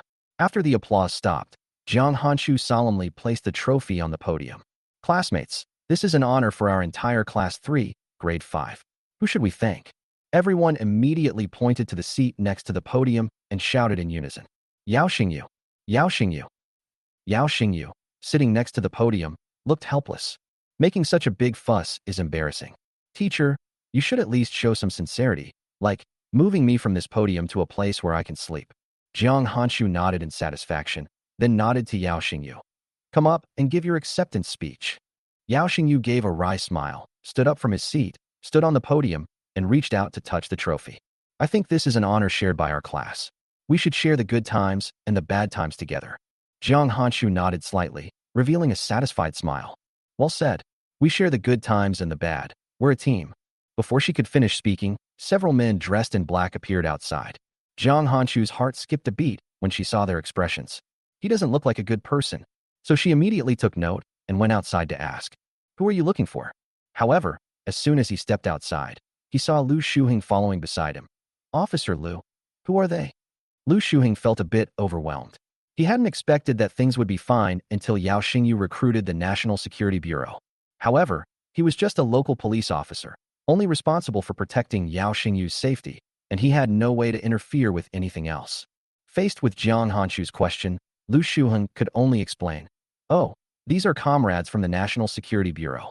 They want to come and ask Xingyu about the situation regarding yesterday's model airplane exhibition. Model airplane exhibition. Jiang Hanshu immediately tensed up. Could it be that the grades are fake? Wu Qinghai, who was standing next to Lu Shuheng, immediately looked annoyed. Good grief, what do you take our National Security Bureau for? We traveled all the way from the Northwest, thousands of miles away, just for a ranking at a model airplane exhibition? So he immediately said, it's like this, Teacher Jiang. Yao Xingyu's model airplane is very good. We have some questions to ask and confirm. Don't worry, it's just a question. Jiang Hanshu immediately breathed a sigh of relief. You scared me. I thought something had happened. She was just about to say that Class 3, Grade 5 is a class collective that should share both good times and bad times, when Yao Xingyu attracted the people from the National Security Bureau. This guy, Fu Gang, couldn't even enjoy the pleasure for 3 minutes before he wanted to share the hardship. She even suspected that Yao Xingyu had been planning this for a long time. Fortunately, they explained it clearly, otherwise she would have been very worried. Okay then, are you sure everything's all right? She asked Lu Shuheng that question. Lu Shuheng immediately nodded. I promise. So Jiang Hanshu waved to Yao Xingyu on the podium and said, Xingyu, come here for a moment. Yao Xingyu walked outside, and everyone in the class immediately looked over, their eyes filled with tension. Has Xingyu done something again? Oh no, these people look terrifying. Are they going to kidnap Xingyu? A murmur of discussion arose in the classroom. Outside the classroom, Yao Xingyu looked at several unfamiliar faces, but he immediately recognized their attire. They were from the National Security Bureau. After all, he was a member of the Controlled Nuclear Fusion Research Institute in his previous life, so he was not unfamiliar with national security. Although the people in front of me are dressed differently than before I transmigrated. However, one can still discern their demeanor and behavior. Let's go? Wu Qinghai flew over overnight, exhausted and desperate to confirm these things as soon as possible. If, as Wei Guohui said, the radar detected a drone instead of an enemy reconnaissance aircraft, then this elementary school student is truly remarkable. He had only just learned that the 11-year-old elementary school student in front of him had actually built a controlled nuclear fusion reactor. Now, the Lonka Academy has established a special research group on controlled nuclear fusion, which is studying his equipment. He wanted to see what kind of skill this amazing elementary school student possessed. Yao Xingyu calmly got into the car, and Wu Qinghai cleared his throat and asked, "Where is your model airplane?" "At home." "Do you know what's wrong with your model airplane?" No problem." Yao Xingyu tilted his head, somewhat puzzled. "We've already figured out everything our drones can do, so what else is there to worry about? If we really have to talk about problems, it's probably that the mass production issue hasn't been resolved yet, but that's not something I need to worry about." Wu Qinghai raised an eyebrow slightly, then opened his laptop and pushed the screen in front of Yao Xingyu. "Isn't this a problem?" Yao Xingyu looked at the drone that was moving like lightning on the screen, then looked up at the other person again. "Is flying fast really a problem?" That one sentence left everyone in the car completely bewildered. Yes, is flying fast a problem? Shouldn't it be considered an advantage? Wu Qinghai felt a headache coming on. This elementary school student in front of him was not afraid of him at all, and even dared to argue back. "You should know that you've been working in the National Security Bureau for over 10 years. When facing some vicious and stubborn people, you can intimidate them just by sitting there. But this elementary school student just doesn't fall for your tricks. Okay, let me ask you another question. Where did you get your model airplane technology from?" "I did it myself." "Are you kidding me? Do you even know what your skills mean?" As Wu Qinghai spoke, he pointed to something on the computer screen. "First of all, the shape of this model aircraft is different. There is no other aircraft or drone of this type in the world. You're saying you made it. So this model airplane needs a very powerful motor to reach such a high speed. Did you make that too?" "That's right." Wu Qinghai took a deep breath and tried to calm his trembling hands. Seeing this, Lu Shuheng couldn't help but whisper a reminder. "Comrade, he's still a child." Wu Qinghai waved his hand. "I know. Don't worry about it. I'll keep asking." He looked up at Yao Xingyu again. "Do you know how fast your model airplane can go?" Yao Xingyu thought for a moment. "Theoretically, it can reach Mach 2, but considering the wind direction at the time and the battery's energy storage, it should only be around 70% or 80%. Upon hearing these words, Wu Qinghai's mind went completely blank. He actually knew. Lu Shuheng, who was standing next to Yao Xingyu, also stared at him with wide eyes. This brat actually pulled off such a big stunt right under my nose, and I was completely unaware. How did he manage to do that? Thinking of this, he couldn't help but recall the things Yao Xingyu had bought online before. Could it be that just by using those basic little things, one could handcraft something that could change the course of future battles? After meeting Wu Qinghai and Wei Guohui this morning, he finally understood what that small, even somewhat strange model airplane meant. At this moment, Wu Qinghai was getting agitated. He slammed his hand on the table and shouted angrily, "I'll ask you one more time. Where did you get all this stuff?" "I really did it myself. If you don't believe me, I can take you home. All my things are still here." Seeing Yao Xingyu's determined yet calm demeanor, Wu Qinghai couldn't help but wave his hand. "Let's go to his house." Seeing Wu Qinghai yell at Yao Xingyu, Lu Shuheng, who was standing outside the car, couldn't help but clench his fist. This comrade is still a child? Can you be a little more patient? Wu Qinghai took a deep breath and forced a smile. Good. Lu Shuheng also breathed a sigh of relief. At this moment, Wu Qinghai added another sentence. "I'll try my best." Lu Shuheng. Chapter 31, to be precise, is called a drone. Room 302, Building 6, Guangming Residential Area, Wuhan County. The midday sun streamed in through the kitchen's screen window, and Tian Xiu was busy stir-frying shredded green peppers and pork in a wok. The roar of the range had drowned out the news broadcast in the living room. Knock, knock, knock. Suddenly, a series of urgent knocks sounded on the door. "Old Yao, go open the door," Tian Xiu shouted without turning her head, her spatula flipping rapidly in her hand. In the living room, Yao Zhen was reading the newspaper with his legs crossed. Hearing this, he grumbled impatiently. Who is it at this hour? He slowly shuffled towards the door in his slippers. Coming, stop knocking." The moment the door opened, Yao Zhen was instantly jolted awake from his slumber. 3 men in sharp black suits stood outside the door, and the square-faced man in the lead took out his identification. Special Investigation Division, National Security Bureau, Wu Qinghai. The national emblem on the badge gleamed coldly in the sunlight. "We're from the National Security Bureau. You're Yao Xingyu's father, right?" Upon hearing this, Yao Zhen felt a chill run down his spine. Goins. Good heavens, what has this brat gotten into this time? Previously, it was the county police station that came to their door, but recently, they've even brought in the military. I didn't expect things to have calmed down for just a few days, and now even the National Security Bureau is here? What has this brat gotten into this time? Comrade, is there some misunderstanding? My son may be a bit mischievous, but he's not that bad. Before he could finish speaking, he heard Yao Xingyu's voice coming from behind the crowd. Dad, it's me. Yao Jin stood on tiptoe and saw that his son was being blocked behind two burly men, his little face full of impatience. In an instant, an unnamed fire ignited in his heart. You brat, what have you done now? Yao Xingyu looked aggrieved. No, I've always been very well behaved. Stop talking nonsense. You've always been well behaved. Why did the national security officer come to our house? Wu Qinghai was very annoyed watching the father and son talking across him. Comrade, please move aside. We need to search his room. This. Yao Zhen felt his legs go weak, so he stepped aside and saw Yao Xingyu's fists itching to punch him. Tian Xiao, who was cooking in the kitchen, rushed out when she heard the commotion outside. She was so startled when she saw a group of national security officers in black suits enter that she almost dropped her bowl. What's wrong with Lao Yao? Yao Zhen's face darkened. Ask your precious son. These are people from the National Security Bureau. Tian Xiao nearly fainted upon hearing this. Then, what are we going to do? The National Security Bureau is here. What's this kid up to now? Yao Xingyu's room was small, but it was crammed full of things. Various electronic components were scattered on the desk. Yao Xingyu expertly pulled a plastic box from under the bed. This is a 3D printer, used for making the outer shell.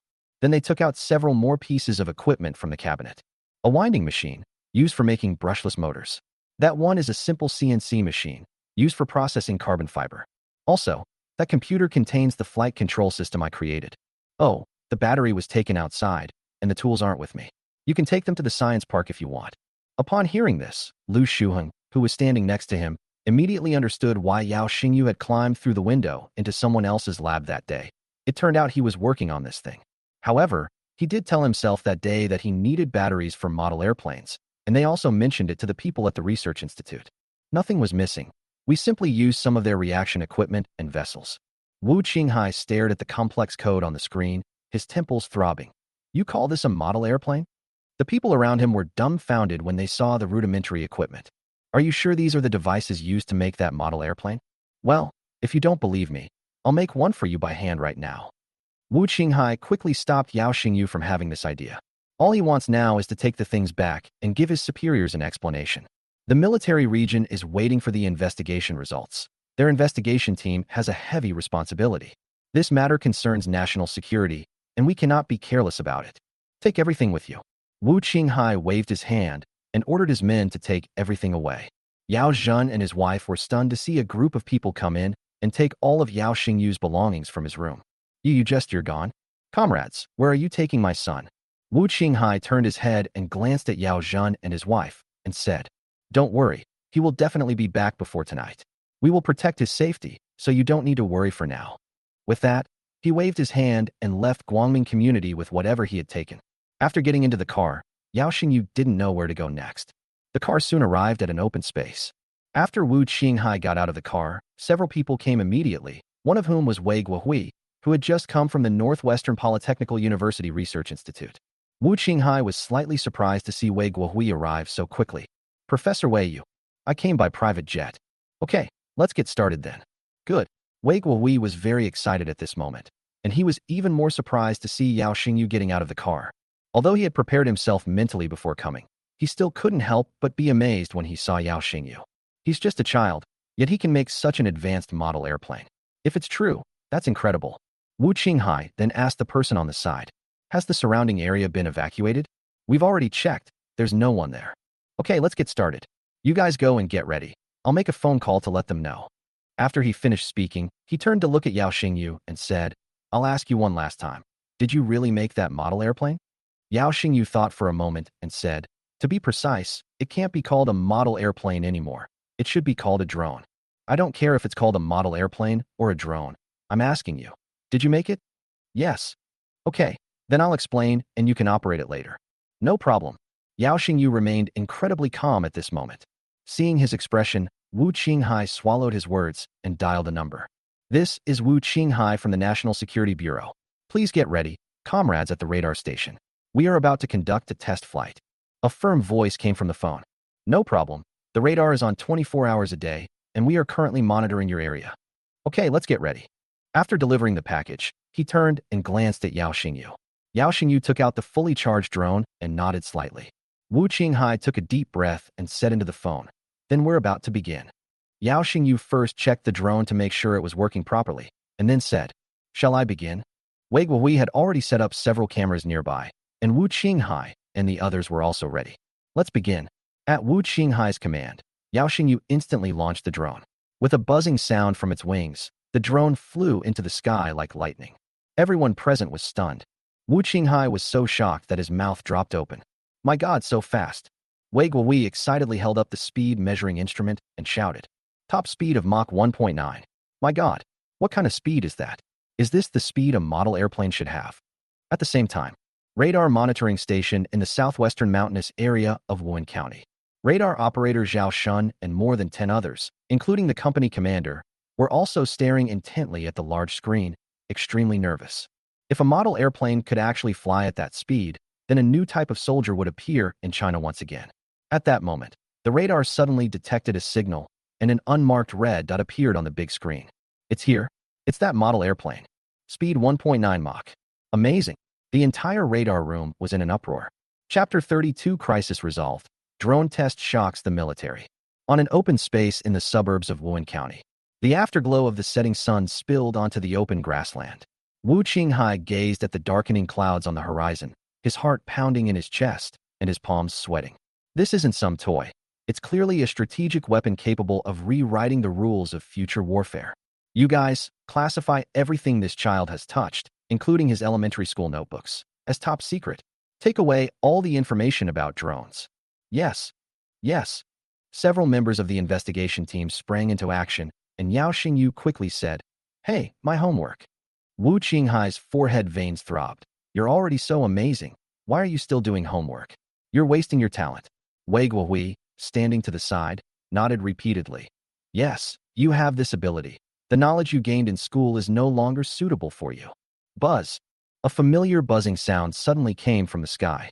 The drone, which should have been 20 kilometers away, was now cutting through the twilight and landing steadily in front of everyone. The drone miraculously returned to its home base on its own. Upon seeing this, Wei Guohui almost dropped his chin on his foot. An autonomous return system. He grabbed the remote control from the ground. There's no GPS module on it at all. That one. Yao Xingyu shrugged slightly. "I used a composite algorithm of visual positioning and inertial navigation, since GPS is easily interfered with on the battlefield."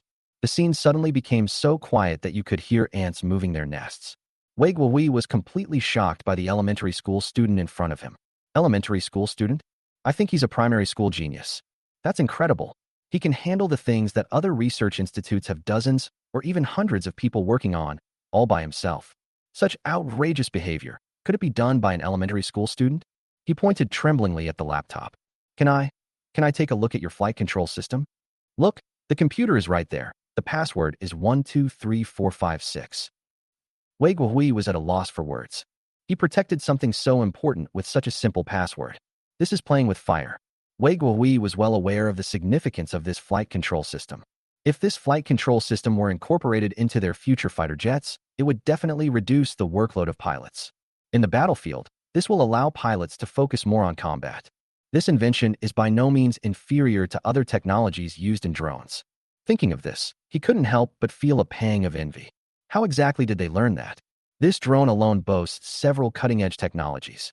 Putting aside its exaggerated design, the technologies involved, such as electronic control, motors, batteries, and materials, are enough to keep a research institute busy for many years.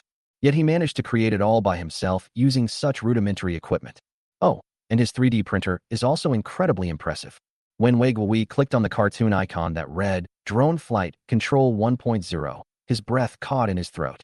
Upon turning on the computer, the first thing you see on the desktop is a cartoon icon, Drone Flight Control System 1.0.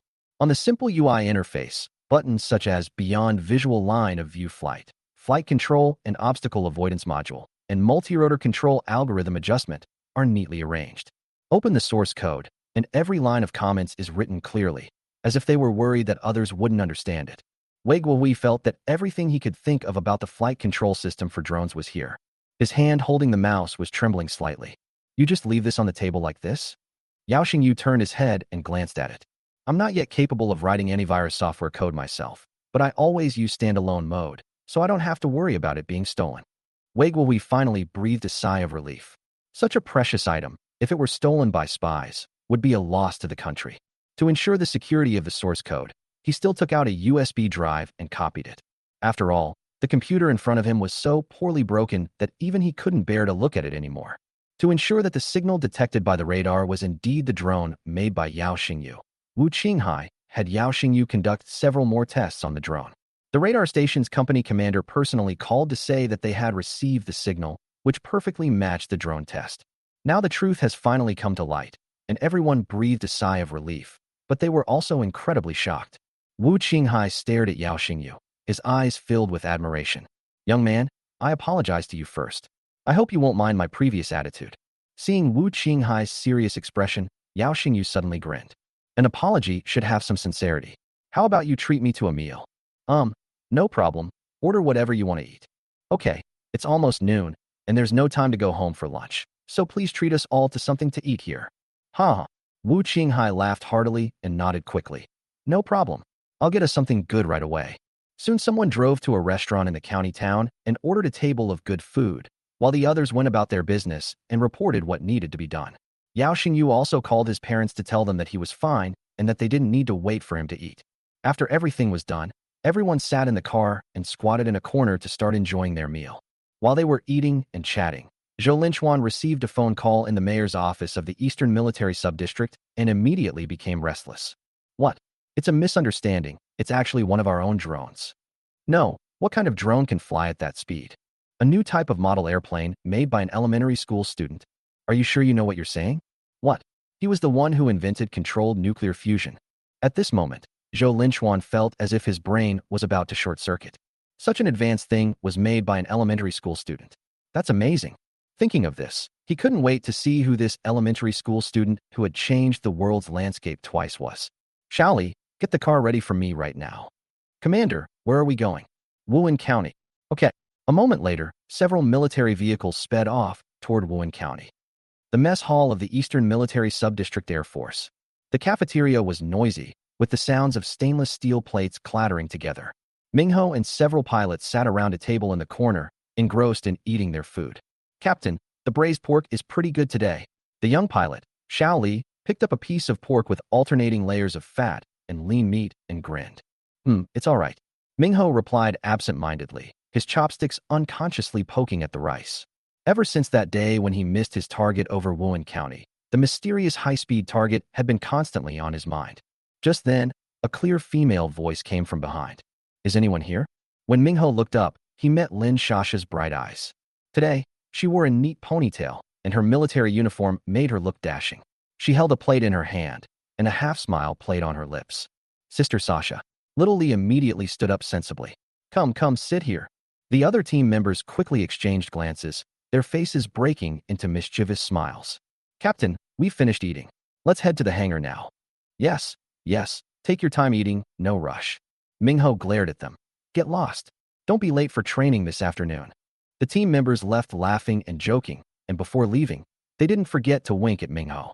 The noise from the cafeteria seemed to suddenly fade away, and Mingho shifted uncomfortably to the side. Why are you here? The first cafeteria isn't close to here. Lin Shasha put the plate on the table and tossed her ponytail. What? You're not welcoming me. No. Mingho scratched his head. I mean, do you have enough time for lunch? Mind your own business. Lin Shasha picked up a piece of braised pork from Mingho's plate and shook it triumphantly. You owe me a favor. Mingho was taken aback. What do you mean? Lin Shasha smiled mysteriously, took out a neatly folded piece of paper from her pocket, and pushed it in front of him. I already told you not to worry about such a small thing. It's just helping your parents deliver some things. Mingho reluctantly unfolded the note, but suddenly stopped mid-sentence, his pupils contracting sharply. Internal notification. The March 16th unidentified flying object incident has been identified as a test of a new type of domestic drone, not an enemy situation. Combat readiness alert is hereby lifted. Operations command. This, Mingho's voice trembled slightly. The one we were chasing that day was a new type of drone? Lin Shasha rested her chin on her hand, her eyes curving into crescents. So, is this news worth a meal? It just came from the maintenance room. first-hand information. The scene from that day flashed through Mingho's mind instantly. The strange high-speed target on the radar and the empty blue sky within his field of vision. What kind of drone can fly at speeds close to Mach 2? He suddenly grabbed Lin Shasha's wrist. And that kind of maneuverability. Ouch, be gentle. Lin Shasha quickly withdrew her hand, her ears turning slightly red. The classification level is too high, but you can ask your superior. Okay, I understand. Thank you. Mingho finished his rice in a few bites and immediately rushed out. Hey, the division commander went to Wuhan County. You idiot. Lin Shasha pouted, calling him a big idiot, but her eyes were full of tenderness. Chapter 33 on the eve of the manhunt. On the highway, several vehicles with military license plates were speeding by. Zhou Linchuan leaned back in his seat, his mind still racing. Suddenly, a question popped into his head, and he quickly took out his phone. This is Zhou Linchuan. Please have Professor Zheng Shuguang answer the phone and tell him it's important. What meeting? Make him come out and answer the phone right now. Smack. After hanging up the phone, Zhou Linchuan looked out the window speechlessly and muttered, What kind of meeting is this? What could be more meaningful than changing the way we fight in the future? The phone rang again a few minutes later. Old Zhou, I'm giving a lecture right now. What's up? Have you ever heard of drones? A model airplane? It's not a model airplane. It has a new name, drone, or more precisely, unmanned aerial vehicle. It can be used in the military field. Are you interested? What? You're sure? Yeah. You think I, a division commander, would call you just to make this kind of joke? All right. Lao Zhou, I owe you a drink. Now tell me what happened. Hearing Zheng Shuguang's hurried voice on the phone, Zhou Linchuan laughed and then recounted the story. This kid is no ordinary person. He has done even more advanced research and development before. The people from the National Security Bureau have confirmed that this technology is real. So, I suggest you come with me to Wuhan County now. There was a silence on the other end of the phone for several seconds. Clearly Zheng Shuguang was still in shock. Where are you now? I'm on my way. If you want to go, we can go together. Okay, I'll wait for you at the entrance of the Research Institute. Good.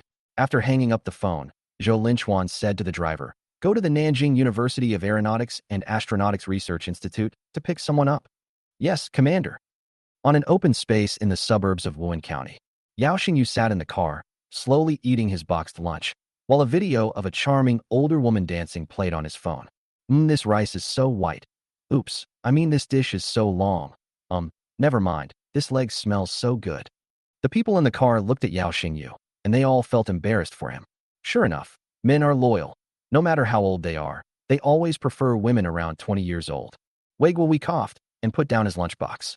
I'm full. You guys continue eating. I'm going to make a phone call. After getting off the bus, he threw the lunchbox into a trash bag and then took out his phone after walking quite a distance. The phone dialed a number, and a somewhat aged voice immediately came through. Guowei, I heard you're on a business trip. When will you be back? Professor Su, it's like this. I have a new discovery that may change the way we fight in the future. What? What are you talking about? Let me tell you slowly. At the same time, inside an office at the Aeronautical Research Institute of Northwestern Polytechnical University, wearing a white lab coat, with gray hair, Su Changhong, who is nearly 60 years old, listened to Wei Guohui's description on the phone, and the expression on her face changed from doubt to shock. He is the chief designer of the entire J-20RD department and participated in the design and development of many new fighter jets. They can be considered the pioneers in the development of fighter jets in China. Is everything you just said true? A tiny model airplane? No, a drone. Can fly at speeds close to Mach 2? How is that possible? What? You said you saw it with your own eyes, and it's right here right now? Huh? There's also an autonomous flight control system, multi-rotor algorithms, and computer dynamic vision algorithms. You even have the source code. You mustn't be joking. This is serious. Su Changhong felt his hands trembling slightly. He solemnly said into the phone, If this was really done by an elementary school student, then it's truly amazing. Then, on the phone, Wei Guowei recounted Yao Xingyu's work on controlled nuclear fusion, and Su Changhong immediately stood up. Are you sure? Wei Guohui's firm voice came through the phone. Professor Su, I would never dare to joke about this with you in the slightest. I'm willing to vouch for you with my profession. Su Changhong took a deep breath, her eyes sparkling with surprise. I understand. I'll go to Wuhan County right now. After hanging up the phone, Su Changhong immediately walked outside. At this moment, several members of the design team asked, Professor Su, when is the meeting? Su Changhong's mind is completely occupied with the drone issue. He has no interest in attending meetings. The meeting is canceled. Go and inform all departments. I'm going on a business trip and will be back tomorrow. Seeing Su Changhong's energetic demeanor, the designers were all taken aback. What's going on? Didn't you just say that no one could be absent? It looks like something big has happened. Amidst everyone's speculation, Su Changhong had already packed her things and boarded the car. Contact a chartered plane. I need to go to Crescent Province now. Yinjing, Longkou Academy. Office of the Controlled Nuclear Fusion Technology Research Group. After a 3-hour meeting, Yang Jinyu rubbed his aching back, stood up, and said to Chen Anbang, "The mass production technology for tokamak devices is now in your hands. Make sure you prepare these materials." Chen Anbang nodded, his eyes bloodshot. "No problem, leave this to me." As he spoke, Yang Jinyu patted him on the shoulder. "Old Chen, you've worked hard these past few days." Chen Anbang laughed and said, "You should also take care to rest. You're not young anymore, and health is the foundation of everything."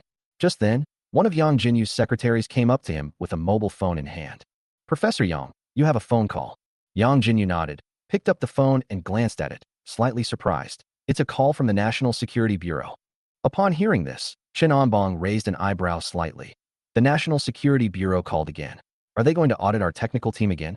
This is the 5th time they've audited us. Yang Jinyu could only sigh helplessly at Chen Anbang's complaints. There's nothing we can do. This technology is just too important. It's only right to check it carefully.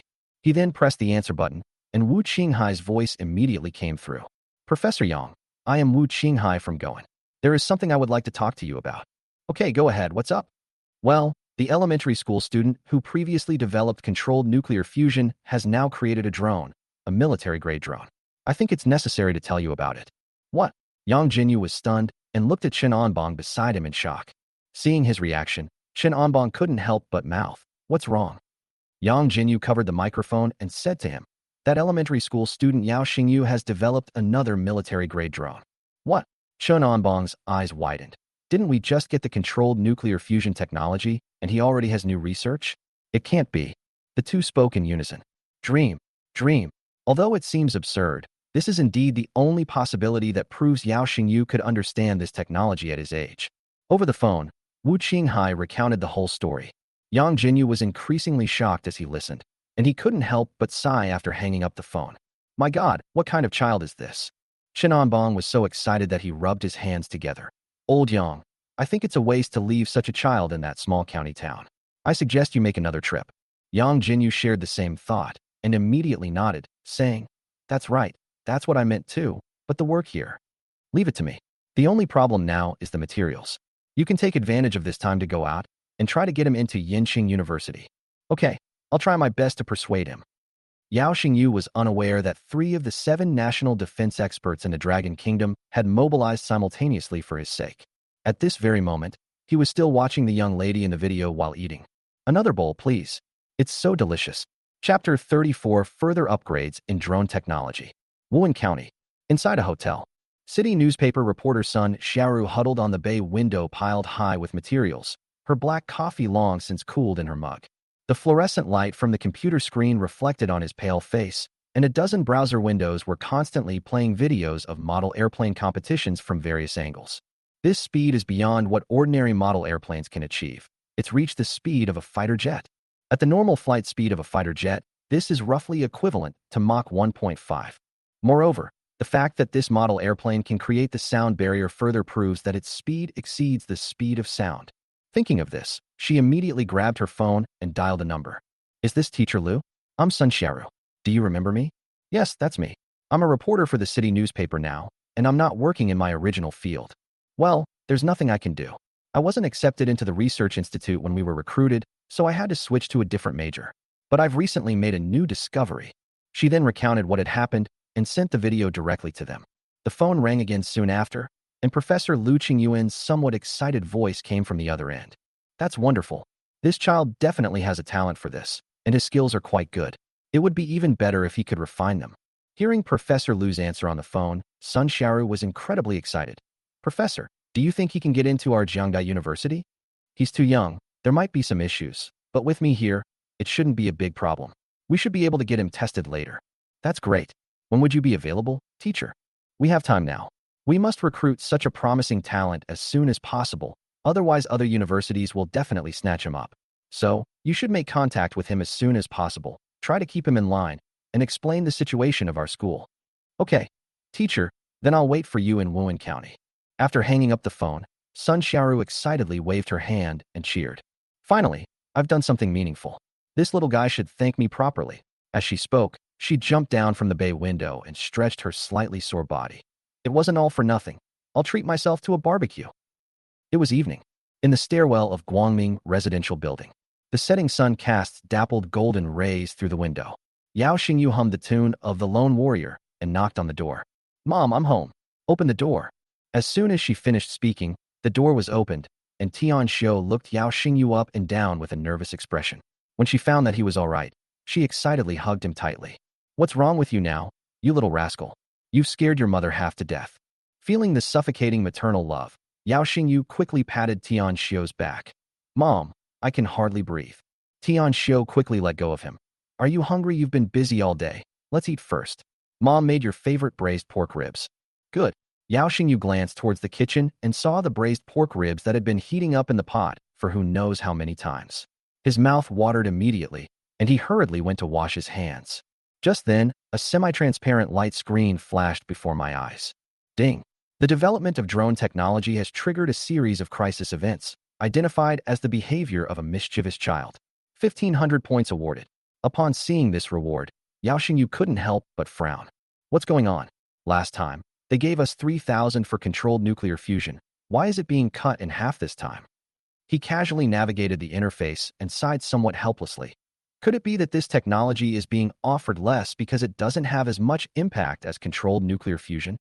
He shook his head helplessly, and then he noticed that some sub-technologies had emerged under the drone technology category. Current upgradable technologies for drones. High-resolution imaging component, 600 points. Anti-interference system module, 800 points. Stealth combat module, 1,000 points. Drone swarm technology, 1,000 points. Intelligent collaboration and interaction technology, 1,000 points.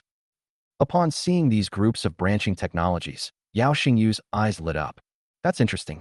But with the remaining 130 points in my account, I can just afford to buy 2 technologies. System, oh system, did you plan this all along so I'd use up all these points? Then, Yao Xingyu fell into a dilemma of choice. For him, drone swarm technology and stealth combat modules are both essential components. The only remaining option is the high-resolution imaging component, which is a no-brainer. After hesitating for a long time, Yao Xingyu finally chose the stealth combat module. After all, stealth technology is like adding wings to a tiger for the current Air Force. It can be applied not only to drone technology, but is also an important component in the development of 5th-generation fighter jets. Uncovering this technology would be absolutely crucial for the development of the Chinese Air Force's technology. Without hesitation, he chose 2 technologies. Ding, upgrading the drone's high-resolution imaging component technology. Ding, upgrading drone stealth combat module technology. Hey kid, what are you standing there for? Hurry up and eat. Yao Xingyu heard his father's voice from outside, so he quickly washed his hands and went to the table. Faced with a table full of delicious food, Yao Xingyu's mouth watered. Although he had eaten out for lunch, home-cooked meals were still the most delicious. Just as he was about to put the 3rd piece of rib into his mouth, Yao Zhen couldn't help but ask, "You're always causing trouble. The police or state security are always coming. When are you going to stop?" Yao Xingyu was slightly taken aback, then immediately looked at Tian Xiu. Mom. Tian Xiu secretly kicked Yao Zhen under the table. Even eating can't shut you up. Hurry up and eat. The child is growing taller. You should protect him. Yao Zhen gets angry whenever this is mentioned. He'll ruin this family sooner or later. They say a doting mother spoils her son, and you just keep indulging him. Sooner or later. All right. All you do all day is watch the news, and you don't know what else to do. Your son did a good thing. Otherwise, where do you think our money came from? We can't have the police coming to our house every other day. What would that look like? And what about at work? Before he could finish speaking, a piece of pork rib appeared in his mouth. Even food can't shut you up. Helpless, Yao Zhen could only continue eating. Knock, knock, knock. There was a knock on the door, and Yao Zhen felt a sudden unease creep into his heart. Look what they said again. Tian Xiu kicked Yao Zhen again, this time with more force than before. You jinx. Go open the door right now. Yao Zhen sighed, put down his chopsticks, and reluctantly got up to open the door. They're here. Yao Zhen put the ribs in a bowl, wiped his mouth with a tissue, and slipped on his slippers without having to open the door. As soon as the door opened, the hallway lights illuminated several officers in military uniforms. Standing at the very front was Wu Qinghai, the head of the National Security Investigation Team, who was wearing a black suit. Wu Qinghai's lips curled up slightly. "Comrade Yaozhen, we meet again." Chapter 35, Rejecting China Southern Airlines Invitation. Yaozhen gave a wry smile. "No. You guys? Why did you come as a group?" Seeing Yaozhen's nervous expression, Wu Qinghai quickly smiled and explained. "Comrade Yaozhen, don't be nervous. We're not here to investigate. We've come specifically to see your little genius." "Hmm? A genius?" Yaozhen couldn't help but turn around and glance at Yao Xingyu, finding it hard to associate him with genius. "Oh, of course, if we're talking about being a troublemaker, then he's definitely a genius." Then, Wu Qinghai pointed to Zhou Linchuan, who was wearing a military uniform, and introduced him. "I forgot to introduce him. This gentleman next to me is Division Commander Zhou from our Eastern Theater Command Military Sub-District." Yaozhen was startled. The division commanders of the military sub-district have all arrived? Good heavens, what bad thing has this kid done this time? However, seeing that they all had smiling faces, Yaozhen quickly stepped forward to shake hands. "Greetings, Commander." Zhou Linchuan laughed heartily. "Comrade Yaozhen, you have raised a fine child for our Dragon Kingdom. As the parent, you deserve all the credit." Suddenly being praised, Yaozhen felt a little embarrassed and mumbled something for a while before finally speaking. "Well, actually, to be honest, it was all the child's own hard work. I didn't really do anything." Then Wu Qinghai pointed to Zheng Shuguang, who had a kind smile on his face, and introduced him. "This is Professor Zheng Shuguang from Nanjing University of Aeronautics and Astronautics. He is a well-known aircraft expert in China." Zheng Shuguang laughed heartily, shook hands with Yaozhen, and his eyes were full of admiration. "Comrade Yaozhen, your child is truly remarkable." Zheng Shuguang couldn't help but laugh. He rushed over from Nanjing University of Aeronautics and Astronautics and went to try out the drone as soon as he arrived. To be honest, the moment he first saw that drone, he realized that the future of warfare would be changed. After the tests, he was greatly impressed by all the flight test data. To be honest, they are also researching drones. However, their focus has always been on traditional model aircraft-type drones, and they have never considered developing quadcopters or miniature drones. After testing Yao Xingyu's drone, he was deeply impressed by its various cutting-edge technologies. He was particularly astonished by the power unleashed by the microturboramjet engine. It's unheard of for such a small drone to reach such a high speed. And all of this was created by a child who was only 11 years old. He glanced past Yao Zhen at Yao Xingyu, who was gnawing on ribs on the table, and his smile widened. At this moment, Yao Zhen realized what was happening and quickly said, "Professor Zheng, I've heard so much about you. Please come in, everyone. My place is a bit messy, please don't mind." At this moment, Yao Zhen was so excited he wanted to jump up. He's both a high-ranking official and a professor. What's going on here today? Moreover, they all praised their sons to the skies, and they themselves were also praised as a result. Could it be that brat really did something good again? Zhou Linchuan laughed and looked around the room. The house is quite cozy, and the food smells delicious. It seems we've come at a bad time." As he spoke, he said to the people beside him, "You guys go outside and get something to eat while you wait for us. Oh, and bring 2 bottles of good wine from the car." "Yes, Commander." The group then immediately went downstairs. Yao Zhen quickly ushered Wu Qinghai, Zhou Linchuan, and Zheng Shuguang inside, and then spoke to Tian Xiu, who was still somewhat dazed. "What are you all standing there for? Hurry up and get the commander a chair and some rice." Tian Xiu realized what was happening and quickly greeted everyone, then busied herself moving stools and serving rice. Then Yao Zhen glared at Yao Xingyu, who was sitting on the table gnawing on ribs. "Hey kid, don't be so rude. This is the commander of our military district, and this is a professor from Nanjing University of Aeronautics and Astronautics. Get up and greet them." Yao Xingyu put down the ribs in his hand with a bit of helplessness. "Hey, with so many people, there aren't enough ribs to go around. Mom, didn't you just say there was no rice left in the pot?" In short, the atmosphere on set became incredibly awkward. Wu Qinghai was so embarrassed that he actually dug out a large single-level apartment with 5 bedrooms and 2 living rooms with his toes. However, Zhou Linchuan, standing to the side, laughed heartily, completely unconcerned. "Little friend, you're really interesting. What grade are you in?" 11 years old, 5th grade. Zhou Linchuan showed a hint of surprise, then asked, "You made your drone at home?" "Yes." At this moment, Zheng Shuguang, who was standing to the side, asked with a smile, "Little friend, do you know what your drone means for the future military of our Dragon Kingdom?" Yao Xingyu took another piece of pork rib from the plate and started gnawing on it as he spoke. First, it changes the way we fight. Drones do not require direct pilot involvement, which reduces the risk of personnel casualties and allows the military to carry out missions in dangerous areas. Secondly, non-contact combat drones have enabled long-range strike capabilities, changing the mode of close-range combat. It also improves combat efficiency. Drones can be deployed faster and transmit intelligence in real time, improving the speed of combat response and decision-making efficiency. Oh, and also, the cost is lower, it can be mass-produced, and training a drone pilot is easier and more efficient than training a human pilot. These words stunned everyone present, including Yao Zhen and Tian Xiao. Zheng Xuguang originally thought that Yao Xingyu did not understand the significance of the emergence of drones, so he wanted to tell him how profound the impact of his invention would be on the future.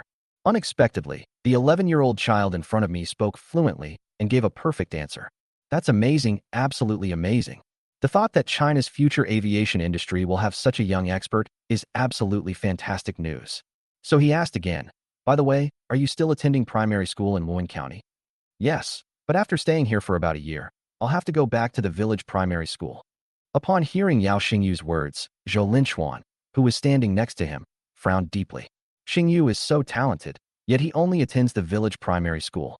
What's wrong with the local education department? Zheng Xuguang quickly said, I also think the education department here needs to be seriously criticized. Such a promising talent, and they're not being properly nurtured. This is a loss for our dragon country. Then he cleared his throat and asked, Xingyu, besides being an engineer in the aviation department of Nanjing University of Aeronautics and Astronautics, I also work at Nanjing University of Aeronautics and Astronautics. Why don't you come and study at Nanjing University of Aeronautics and Astronautics? Upon hearing this, Yao Zhen and his wife, who were standing nearby, couldn't help but recall the scene when Yao Xingyu refused the invitation from Manhwa Academy. Yao Zhen has been regretting his decision ever since he refused the last time. This time, another national defense university from China extended an olive branch to him, and it would be impolite to miss it again. Xingyu, stop eating ribs and hurry up and answer Professor Zheng's question. Just nod. Yes, son, listen to your mother and agree quickly. Don't keep them waiting. I'll make as many ribs as you want later. Zheng Xuguang smiled and waved his hand. It's okay. It's a blessing that the child likes to eat. Let him eat his fill, and then he can answer the questions without any problem. At this point, Yao Xingyu finished eating the ribs and then took out a tissue to wipe his mouth. Uncle Zheng and Uncle Zhou, to be honest, I don't want to go. After these words were spoken, the room fell silent once again. Yao Zhen clenched his fist, veins bulging on his forehead. What on earth is that brat up to? Yao? Xing? You? Seeing that Yao Zhen looked like he was about to hit the child, Zheng Xuguang quickly said something. Comrade Yao Zhen, hitting children is wrong. Let me ask Xingyu about it separately. Yao Xingyu nodded and followed the other person to his bedroom. Zheng Xuguang sat on the bed next to him, while Yao Xingyu sat on the stool at the computer desk. The two looked at each other. Can you tell your uncle why? Because I don't want to leave here. This is my hometown. Upon hearing this, Zheng Xuguang thought for a moment. Are you worried about being separated from your family? Actually, we can arrange for your relatives to go to China Southern Airlines. The living conditions there are better, and you can receive a better education. Yao Xingyu glanced at the other person and said, I stayed here because I didn't want to receive any more education. Zheng Xuguang was stunned for a moment. This answer was true, which surprised him greatly. Why? Yao Xingyu shrugged slightly. Because I want to spend more time doing my own research. This place suits me quite well. Upon hearing Yao Xingyu's response, Zheng Xuguang knew that there was no point in trying to persuade him any further. So he nodded slightly, thought for a moment, and then took out another business card and placed it on the seat next to him. This is my business card. If you ever want to receive more education or even lack any technical skills, feel free to contact me anytime. China Southern Airlines doors are always open for you.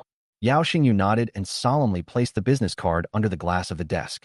The two came out of the room, and Zhou Linchuan looked at Zheng Xuguang with anticipation. Zheng Xuguang shook his head slightly. It's getting late. Let's not keep the child from resting. Upon hearing this, Zhou Linchuan said with regret, All right, in that case, we won't bother you any longer. Xingyu, you can come to me if you need anything in the future. As he spoke, he took out a business card and handed it to Yao Xingyu. If anyone bullies you, call me. Yao Xingyu stared wide-eyed as he took the business card. This is still the best. Yao Zhen, standing to the side, twitched his lips twice. Is the commander targeting me? If I hit my own child, does that mean he has to interfere? Chapter 36 Northwestern Polytechnical University also refused. The guard brought over 2 bottles of wine, which Zhou Linchuan handed directly to Yao Zhen. The child is a good child. You must not hit him again. Yao Zhen, holding the wine, quickly gave a somewhat imperfect military salute. Please rest assured, sir. From now on, I guarantee I will not lay a finger on Xingyu. Haha, that's good, that's good. We won't bother you any longer, goodbye. After saying that, he waved his hand and led everyone away. Yao Zhen quickly put down the wine and escorted them to the door. He watched them get into the car and leave before reluctantly turning his gaze away. When he got home, he found Yao Xingyu's carefree attitude more and more adorable, so he quickly went over, picked him up, and gave Yao Xingyu a big kiss on the cheek. You really are my son, Yao Zhen. Ha ha ha. Tell me, what do you want? Dad will buy it for you. Tian Xiu rolled her eyes. Who was it that just said they were going to teach Xingyu a lesson? Is this what a good son is like? What do you know? This is called times change. Yao Xingyu wiped the drool off his face helplessly. Dad, you just told me that I could buy whatever I wanted. Yes, go ahead and say it. Wait a minute. Yao Xingyu jumped off the stool and ran back to the bedroom. He took out a small notebook from the drawer, tore off a page, and handed it to Yao Zhen. Here, buy whatever you like. These are all the items I want. Yao Zhen was taken aback and glanced at the list, then looked on in astonishment. Fused silica high transmittance optical glass, silicon nitride nanoscale coating materials, mercury cadmium telluride ultraviolet sensitive materials, ferrite absorbing patches, CMOS/CCD sensor wafers, cadmium selenide. As he read on, there were some words he couldn't even recognize. He looked up at Yao Xingyu, his face full of questions. Other kids want things like transformers, game consoles, and computers, but this kid wants things he doesn't even recognize. Xingyu, do you want to check what you wrote on this? Did you take the wrong one? No. Dad, you just promised me that I could buy whatever I wanted. You won't go back on your word, will you? Faced with his son's request, Yao Zhen immediately retorted. Are you questioning your old man? Are you kidding me? Do you think I'd refuse? I'd pluck the stars from the sky for you if you wanted them. Thanks, Dad. Yao Zhen waved his hand with a smile on his face, but then asked, by the way, what exactly did you do to earn such high praise from the commander? Oh, it's just a model airplane, also called a drone. Drones. Oh, was it true that you said they could change the course of world wars? Of course it's true, Dad. You don't believe me, do you? I believe you, of course I believe you. Although Yao Zhen didn't understand these things, he felt very relieved. The fact that his own child had stopped causing trouble and started making contributions really put his mind at ease. The room returned to harmony, just as there was another knock on the door. Hearing the knocking, Yao Zhen was taken aback. Could it be that the commander and his men are back again? What are you standing there for? I'm here to see you. I'll hurry up and tidy up the house. The couple got busy. Yao Zhen straightened his clothes, tidied his hair in front of the mirror, and then came to the door. Commander, When Yao Zhen saw a middle-aged man wearing glasses standing outside the door and a little boy with tears in his eyes beside him, he was slightly taken aback. You are? The middle-aged man with glasses smiled slightly and glanced in the direction of the entrance. Excuse me, is this Yao Xingyu's home? Yes, you are. Upon hearing the affirmative answer, the middle-aged man with glasses smiled and began to introduce himself. Oh, hello. I'm Wei Guohui, a designer from Xi'an Aircraft Industry Group's Aeronautical Institute. I've come here today with my nephew to apologize to Yao Xingyu. Yao Zhen was completely bewildered. Good grief, what's going on? They're coming to apologize? But the name of the designer from Xi'an Aircraft Industry Institute sounds so familiar. However, Yao Zhen knew his son's temperament and personality all too well. There was no one who could bully him. The little boy in front of me, with tears streaming down his face, looked so wronged. He seemed more like the one who had been bullied. Is there some kind of misunderstanding? As Yao Zhen spoke, he hurriedly called out to the inside. Xingyu, come and see if this is your classmate who said he came to apologize to you. Yao Xingyu walked up in slippers and was stunned when he saw Wei Guohui. It's you. Wei Guohui grinned, then patted Wei Mingxing next to him. Quick, apologize to classmate Yao Xingyu. Wei Mingxing took a step forward and looked at Yao Xingyu pitifully. I'm sorry, Yao Xingyu. I shouldn't have deliberately damaged your model airplane at the model airplane exhibition. I apologize for my actions and ask for your forgiveness.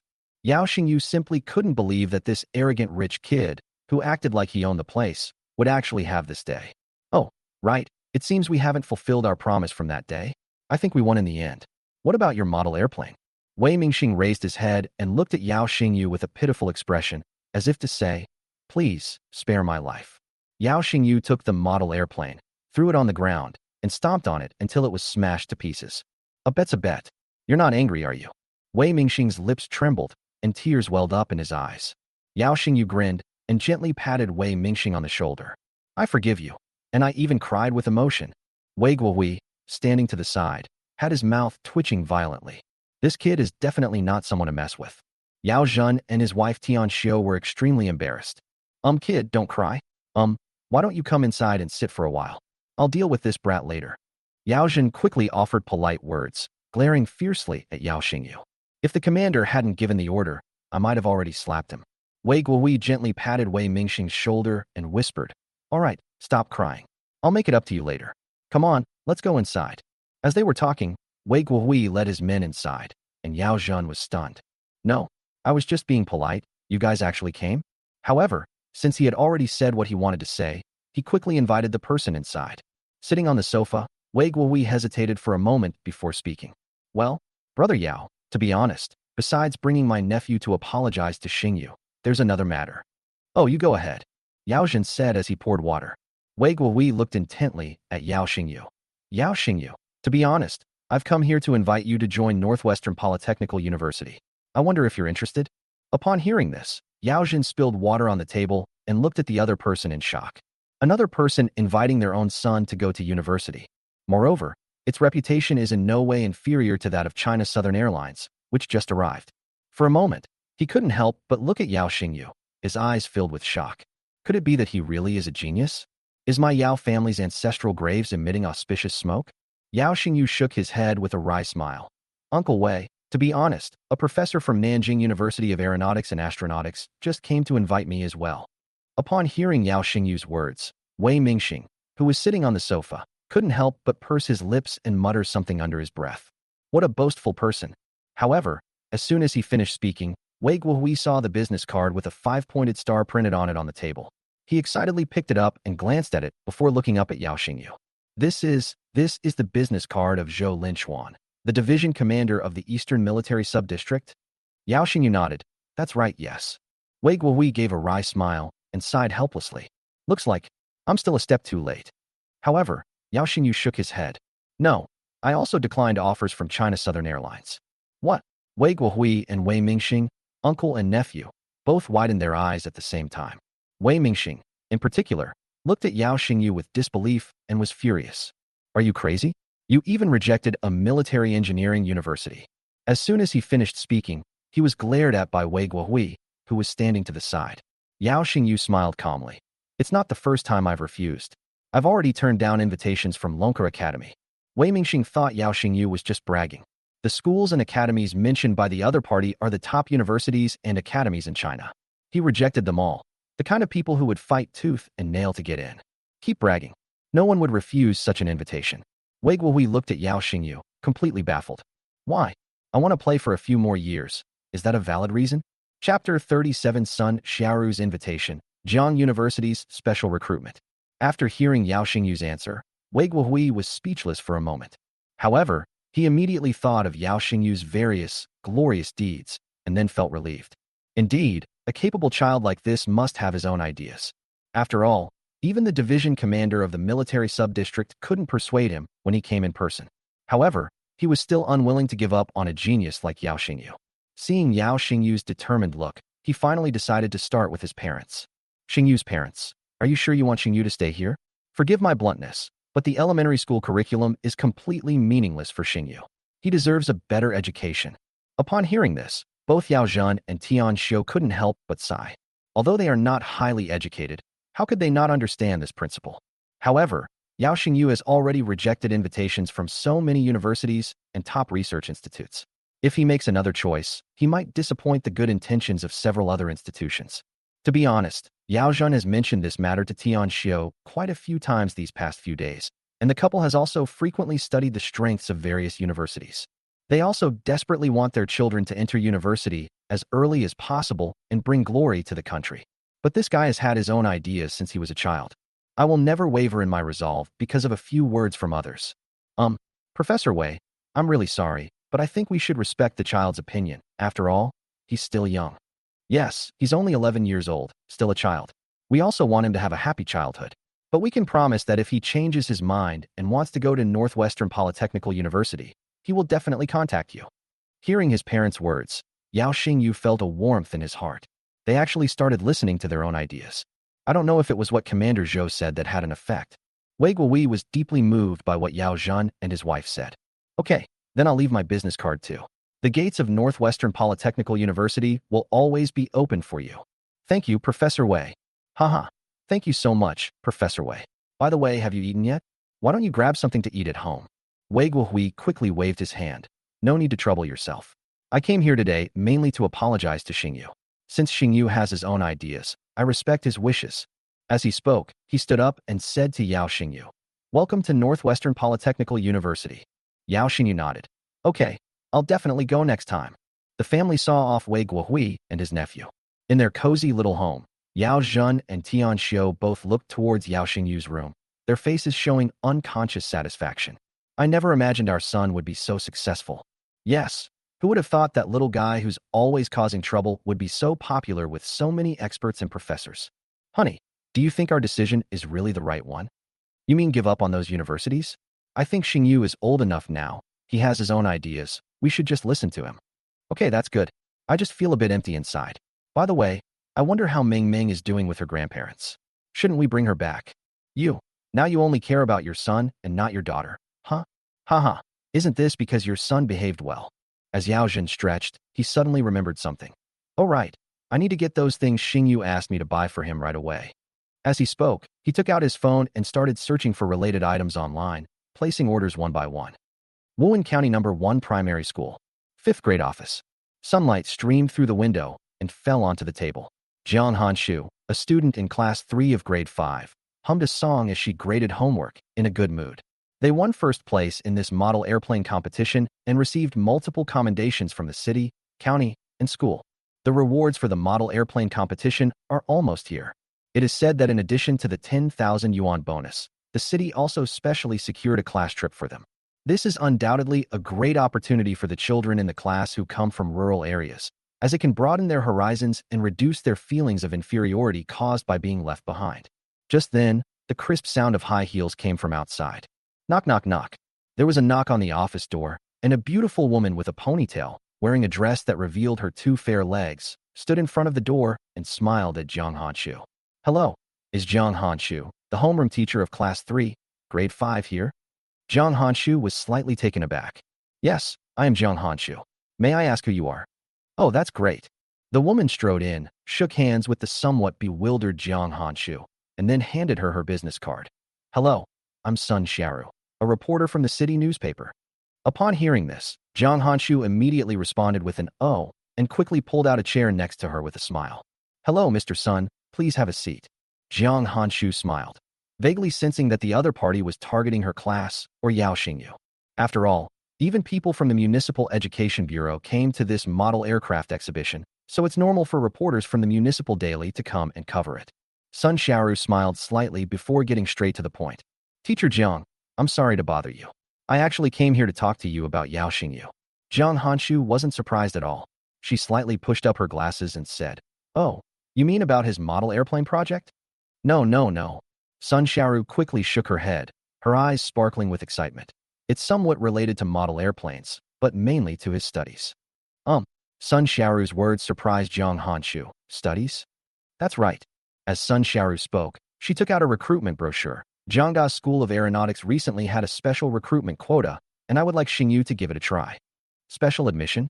Jiang Hanshu's red pen stopped abruptly as the word exploded in her mind. She had also been a student herself, and she was incredibly envious of those students who were able to enter universities through special admissions programs. But unfortunately, she didn't have that ability. Jiangnan University is a relatively outstanding key university in Jiangnan Province. Although its School of Aeronautics cannot compare with the Seven Sons of China, it is definitely among the top-ranked. This was an absolutely fantastic opportunity, so much so that she even wondered if she was dreaming. Is this appropriate? He's only in 5th grade. Teacher Jiang. Sun Xiaoru's eyes shone with anticipation. Why wouldn't it be suitable? It's perfect. He has such high ability in model airplanes. There's definitely no problem with him. Think about it. If a genius like this had followed the traditional path of primary, middle, and high school, how many years would he have wasted? Now he can go straight to university and receive a better education. He might even win a national award soon. At this moment, Jiang Hanshu's heart was racing. and she recalled Yao Xingyu's drone that had shocked the entire audience at the model aircraft exhibition. Yes, this is a great opportunity. We must not waste it. So she immediately nodded and said, okay, I'll call Xingyu in now, and we'll talk to him face to face. I think he definitely won't refuse. Watching Jiang Hanshu's departing figure, Sun Xiaoru couldn't help but clench her fists in excitement. If Jiangnan University were to admit an 11-year-old elementary school student, it would definitely be explosive news. At this moment, she already had a news headline in mind. Jiangnan University exceptionally admits 11-year-old model airplane prodigy. However, things were not as simple as she imagined. In the hallway of the classroom, Yao Xingyu shook his head firmly. Teacher, I still want to continue receiving your guidance. I don't want to go to Jiangda University. Jiang Hanshu was stunned and said with a hint of anger, are you crazy? That's a prestigious university, an opportunity that countless people would kill for. Do you know what my first choice was back then? It was Jiangnan University. Now that you have this opportunity, why don't you seize it? However, Yao Xingyu shrugged slightly. Jiangnan University? Compared to Nanjing University of Aeronautics and Astronautics and Northwestern Polytechnical University, which is better? Upon hearing this, Jiang Hanshu immediately covered her forehead. No, those universities are all top-tier national defense universities. What are you comparing yourself to? Jiangnan University is good enough. But I even turned down Nanjing University of Aeronautics and Astronautics and Northwestern Polytechnical University, so why should I choose Jiangnan University? What? Jiang Hanshu raised her voice a few decibels, her face full of astonishment and shock. Sun Xiaoru, who heard the noise outside, was also startled by these words. What? China Southern Airlines and Northwestern Polytechnical University also sent him invitations? But then she thought about it again and realized it was impossible. Those are the 7 sons of national defense. How could they possibly recruit a primary school student? He must be joking. Chapter 38 Entrance Exam? Then I won't go. Sun Xiaoru walked over quickly, forcing a smile on her face. You must be Yao Xingyu, right? We've met before. Yao Xingyu turned his head and glanced at Sun Xiaoru before immediately nodding. You're that reporter from the model airplane exhibition. Haha, yes, it's me. I didn't expect Xingyu to still remember me. Sun Xiaoru smiled and reached out to pat his head. By the way, you just said you didn't want to come to Jiang University. Can you tell me why? Yao Xingyu shrugged slightly. I think I just heard that there's a special recruitment test. It's too much trouble. I'm not going.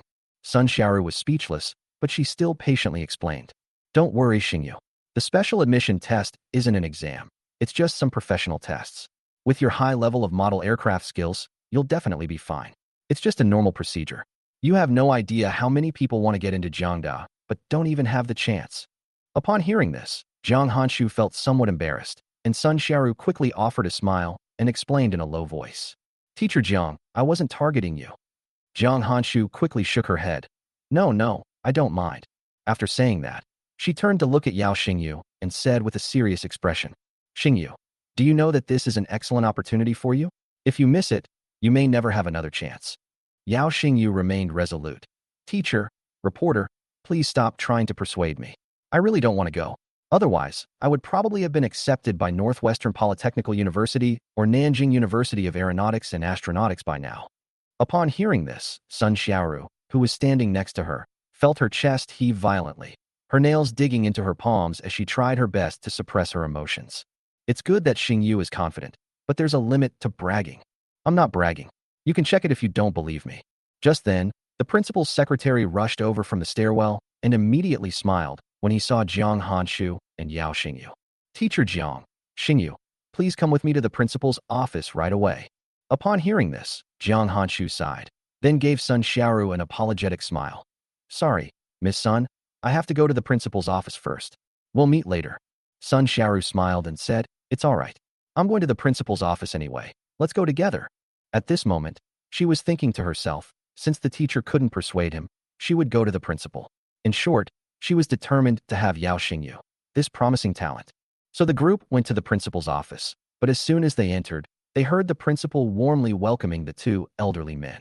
When Sun Xiaoru saw the 2 elderly people, her eyes lit up. One of them is Yang Zhenmin, an academician of the Chinese Academy of Sciences, and the other is Liao Yongchun, vice president of Beijing University. These 2 are both giants in the scientific community. Yang Zhenmin is a giant in nuclear physics engineering, while Liao Yongchun, the vice president of Beijing University, is the founder of China's Air Force. When Sun Xiaoru saw the 2 of them, she was incredibly excited. How could I, a reporter from a municipal newspaper, possibly have the qualifications to meet these two people. However, at this moment, Yang Jinmin looked at Yao Xingyu with a loving expression. Xingyu, do you still remember me? Yao Xingyu stepped forward. Uncle Yang. No, I should call you Grandpa Yang now. Of course I remember. Seeing Yao Xingyu and Yang Jinmin having such a heated conversation, Sun Xiaoru felt as if she had been struck by lightning. How could they be so familiar with each other? And how did they meet? Could they be relatives? At this moment, Yang Jinmin pointed to Liao Yongchen beside him and introduced him. Xingyu, come sit here. Let me introduce you. This is Liao Yongchen, the vice president of Beihang University. Yao Xingyu quickly shook hands with the other person. Hello, Grandpa Liao. Ha! Liao Yongchen laughed heartily, patted Yao Xingyu's hand, and pulled him to sit down in the seat next to him. Xingyu, I've been hearing about you all this way, and I've been wanting to meet you for so long. I'm so glad I finally got to meet you in person. Yao Xingyu and the two exchanged pleasantries without any restraint, which made the principal standing to the side feel quite embarrassed. Good heavens, I'm not even as good as an elementary school student. After exchanging a few pleasantries, Yang Jinmin suddenly looked up at Sun Xiaoru beside him and asked, You are?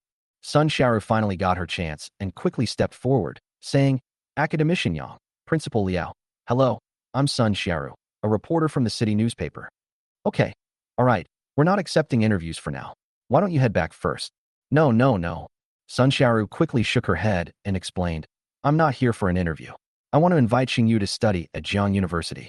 Upon hearing this, Liao Yongchen blinked slightly, then turned to look at Yao Xingyu. Xingyu, what's your decision? Are you going to Jiang University? Yao Xingyu shook his head. I'm not going. Haha. Liao Yongchen smiled slightly and asked, Jiangda is a well-known university in China. Why not go there? I don't want to go because there's an entrance exam. Testing. Why don't you come to Beihang University? You don't need to do testing here. As long as you come, Grandpa Liao will arrange for you to be in the best research group. You know, our new laboratory has the best wind tunnel in Asia. You can do whatever you want with it. Upon hearing this, Sun Xiaoru, who was standing to the side, felt as if she had been hit with 1,000 points of damage. Goodness, the vice president of Beihang University personally came to poach people, while Jiangnan University was slow to realize this and only offered one special admission spot. Without comparison, there is no harm. Sun Xiaoru finally realized that the elementary school student was not bragging. It was just that she was ignorant. At this moment, Yang Jinmin looked at Sun Xiaoru with a smile. Reporter Sun, why don't you go back first? Okay. Then Academician Yang, President Liao, goodbye. With that, she walked away from the principal's office with somewhat stiff steps, only to hear bursts of laughter coming from inside. Just then, the phone rang. I picked up my phone and glanced at it. It was my teacher calling. She took a deep breath, pressed the answer button, and heard her teacher's voice. Little son, how's that elementary school student's matter going? Hearing this, Sun Xiaoru said with a bitter expression. I'm sorry, teacher, I might have to disappoint you. He doesn't want to. What? The teacher's voice on the other end of the phone became somewhat displeased.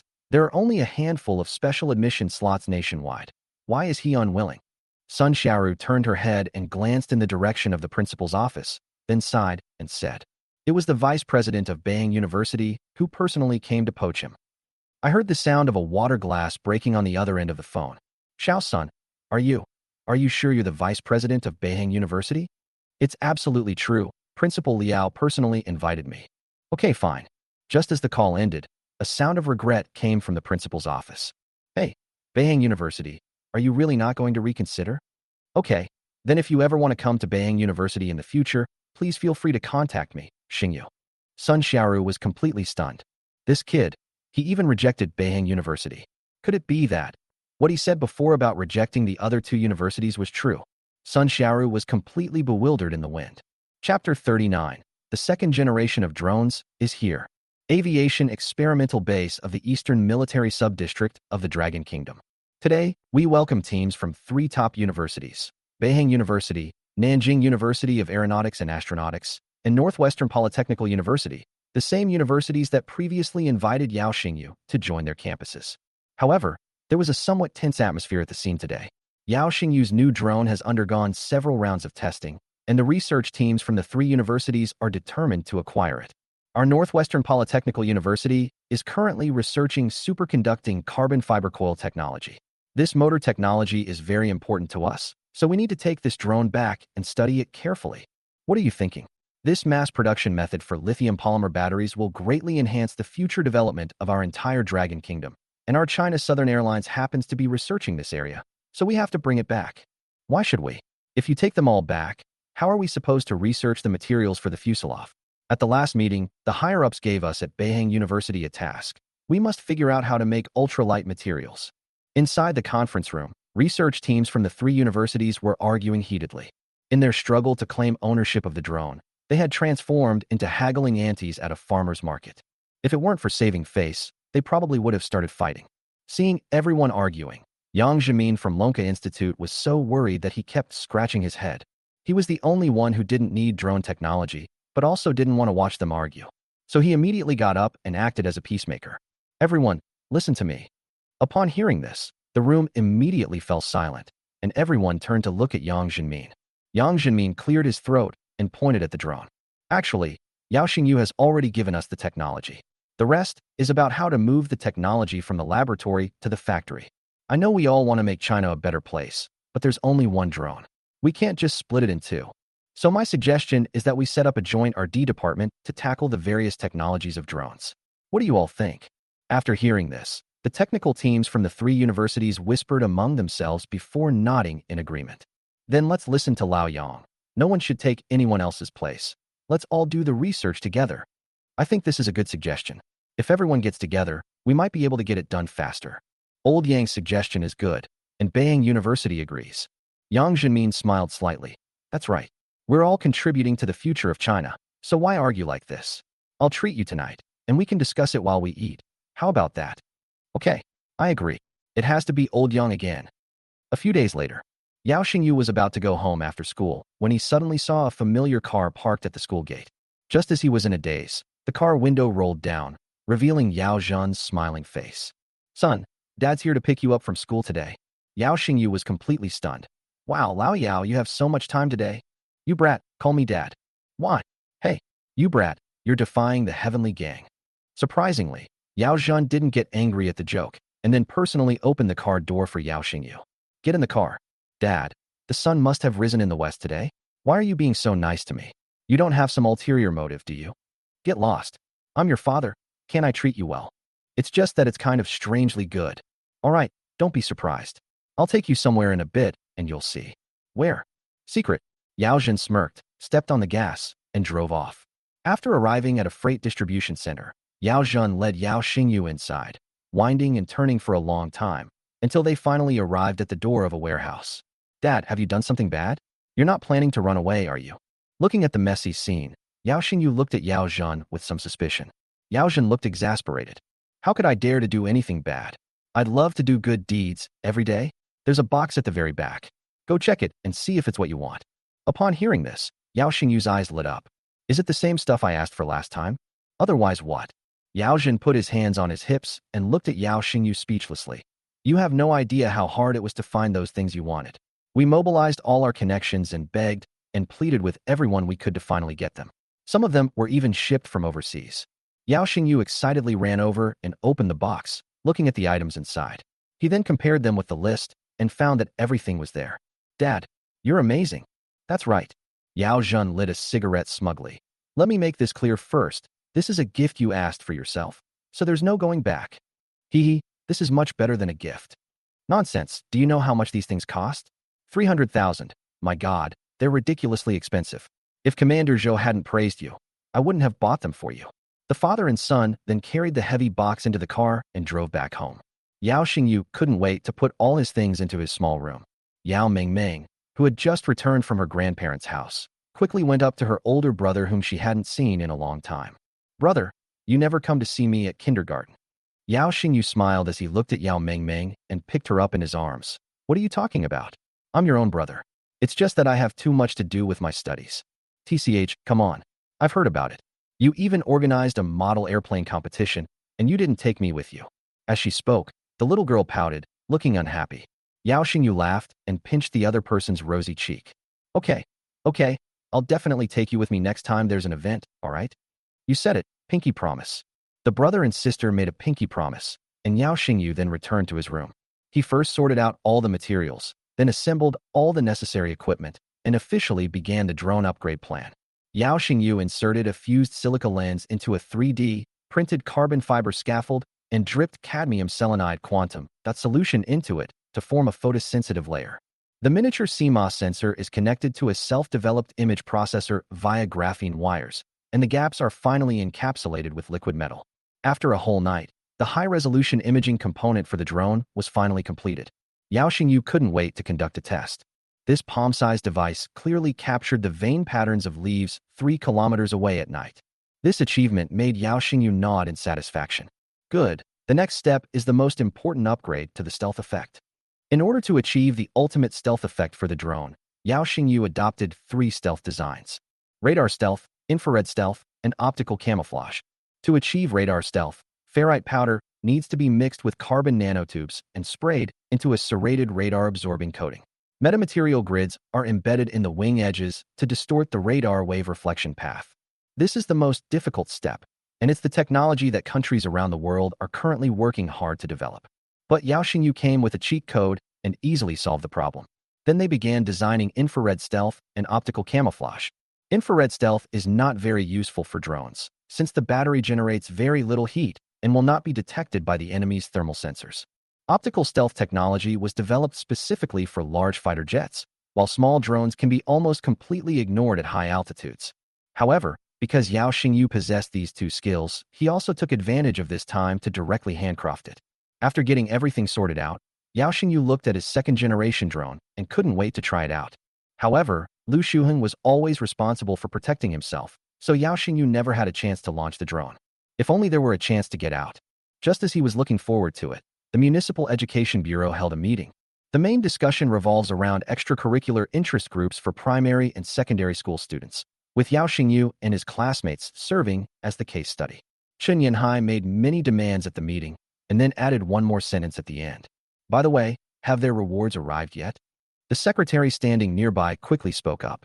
The trophies and prize money have already been awarded, but the awards ceremony hasn't been held yet. Chen Yanhai nodded and said, "Okay, there's an event in the province where we'll visit a naval port and warships. Let's give the spot to Class 3 of Grade 5. Yes, sir. I'll arrange it right away." Chapter 40. Group Visit to Naval Port. 2nd-generation drones take off. Wuhan County No. 1 Primary School. On the playground, the principal gripped the microphone, his voice cracking with excitement. To recognize Class 3 of Grade 5's outstanding performance in the model airplane competition, our school is awarding them a class grant of 10,000 yuan. Also, he deliberately dragged out his words. Tomorrow they will be representing our school to visit the Eastern Theater Command's naval port. Everyone, give them a round of applause. Wow! The entire Class 3 of Grade 5 cheered. Yay! Great! We can see the ocean. Great! Can we see warships? What kind of warships are they? Does the warship have missiles? Can we go aboard for a tour? Jiang Hanshu never expected that the city would give her such an opportunity. That's a military port, you know. Ordinary people can't get close to it. I never expected to have this opportunity this time. She was beaming with joy, cheering with the children, completely oblivious to her image as a teacher. All the teachers and students applauded, and everyone was incredibly envious. A group of children from the countryside had somehow overshadowed the entire school, making them feel ashamed. Wei Mingxing, especially from Class 1 of Grade 6, was extremely upset. This should have been my chance. At this moment, Yao Xingyu's lips couldn't help but curl up slightly. What a coincidence. I was just wondering where to go for the test, and that place is an excellent spot.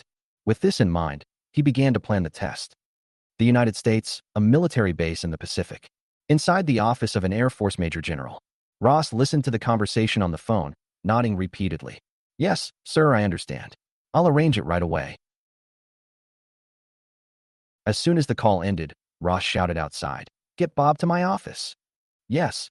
A moment later, a lieutenant in an Air Force uniform walked in. General Ross, what are your orders? Ross pointed to the seat next to him. Sit down. I just received orders from my superiors. According to our scouts, the Eastern Theater Command of the Dragon Kingdom is open to the public this time, and we are required to conduct reconnaissance. You will be in charge of this task. Bob nodded immediately. Yes, General. According to our sources, their new destroyer on display this time has a completely new air defense system. You absolutely must take pictures of it. It's very important to us. And Ross walked around the desk and gently patted his shoulder. Moreover, this time their destroyers have been equipped with air defense radar, which is a good opportunity to test the stealth capabilities of our State Route 71 reconnaissance aircraft. Yes, General, I will definitely be careful. Okay, go prepare. Bob gave a military salute and then left the office. Ross stood in front of the map, pointed at it, and said with a mocking look in his eyes, "An agricultural country, what are you doing playing with the Navy? Are you even made of this material? What a joke." As a veteran, and especially as an extremely hardline racist, he was very prejudiced against the Chinese nation. In his view, only the United States can produce such high-tech equipment, and other countries are simply wasting their time.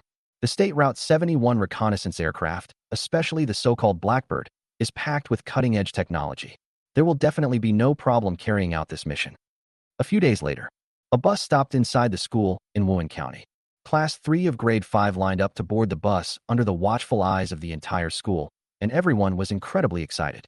Everyone was dressed in neat school uniforms, wearing sun hats, and their faces were beaming with happy smiles.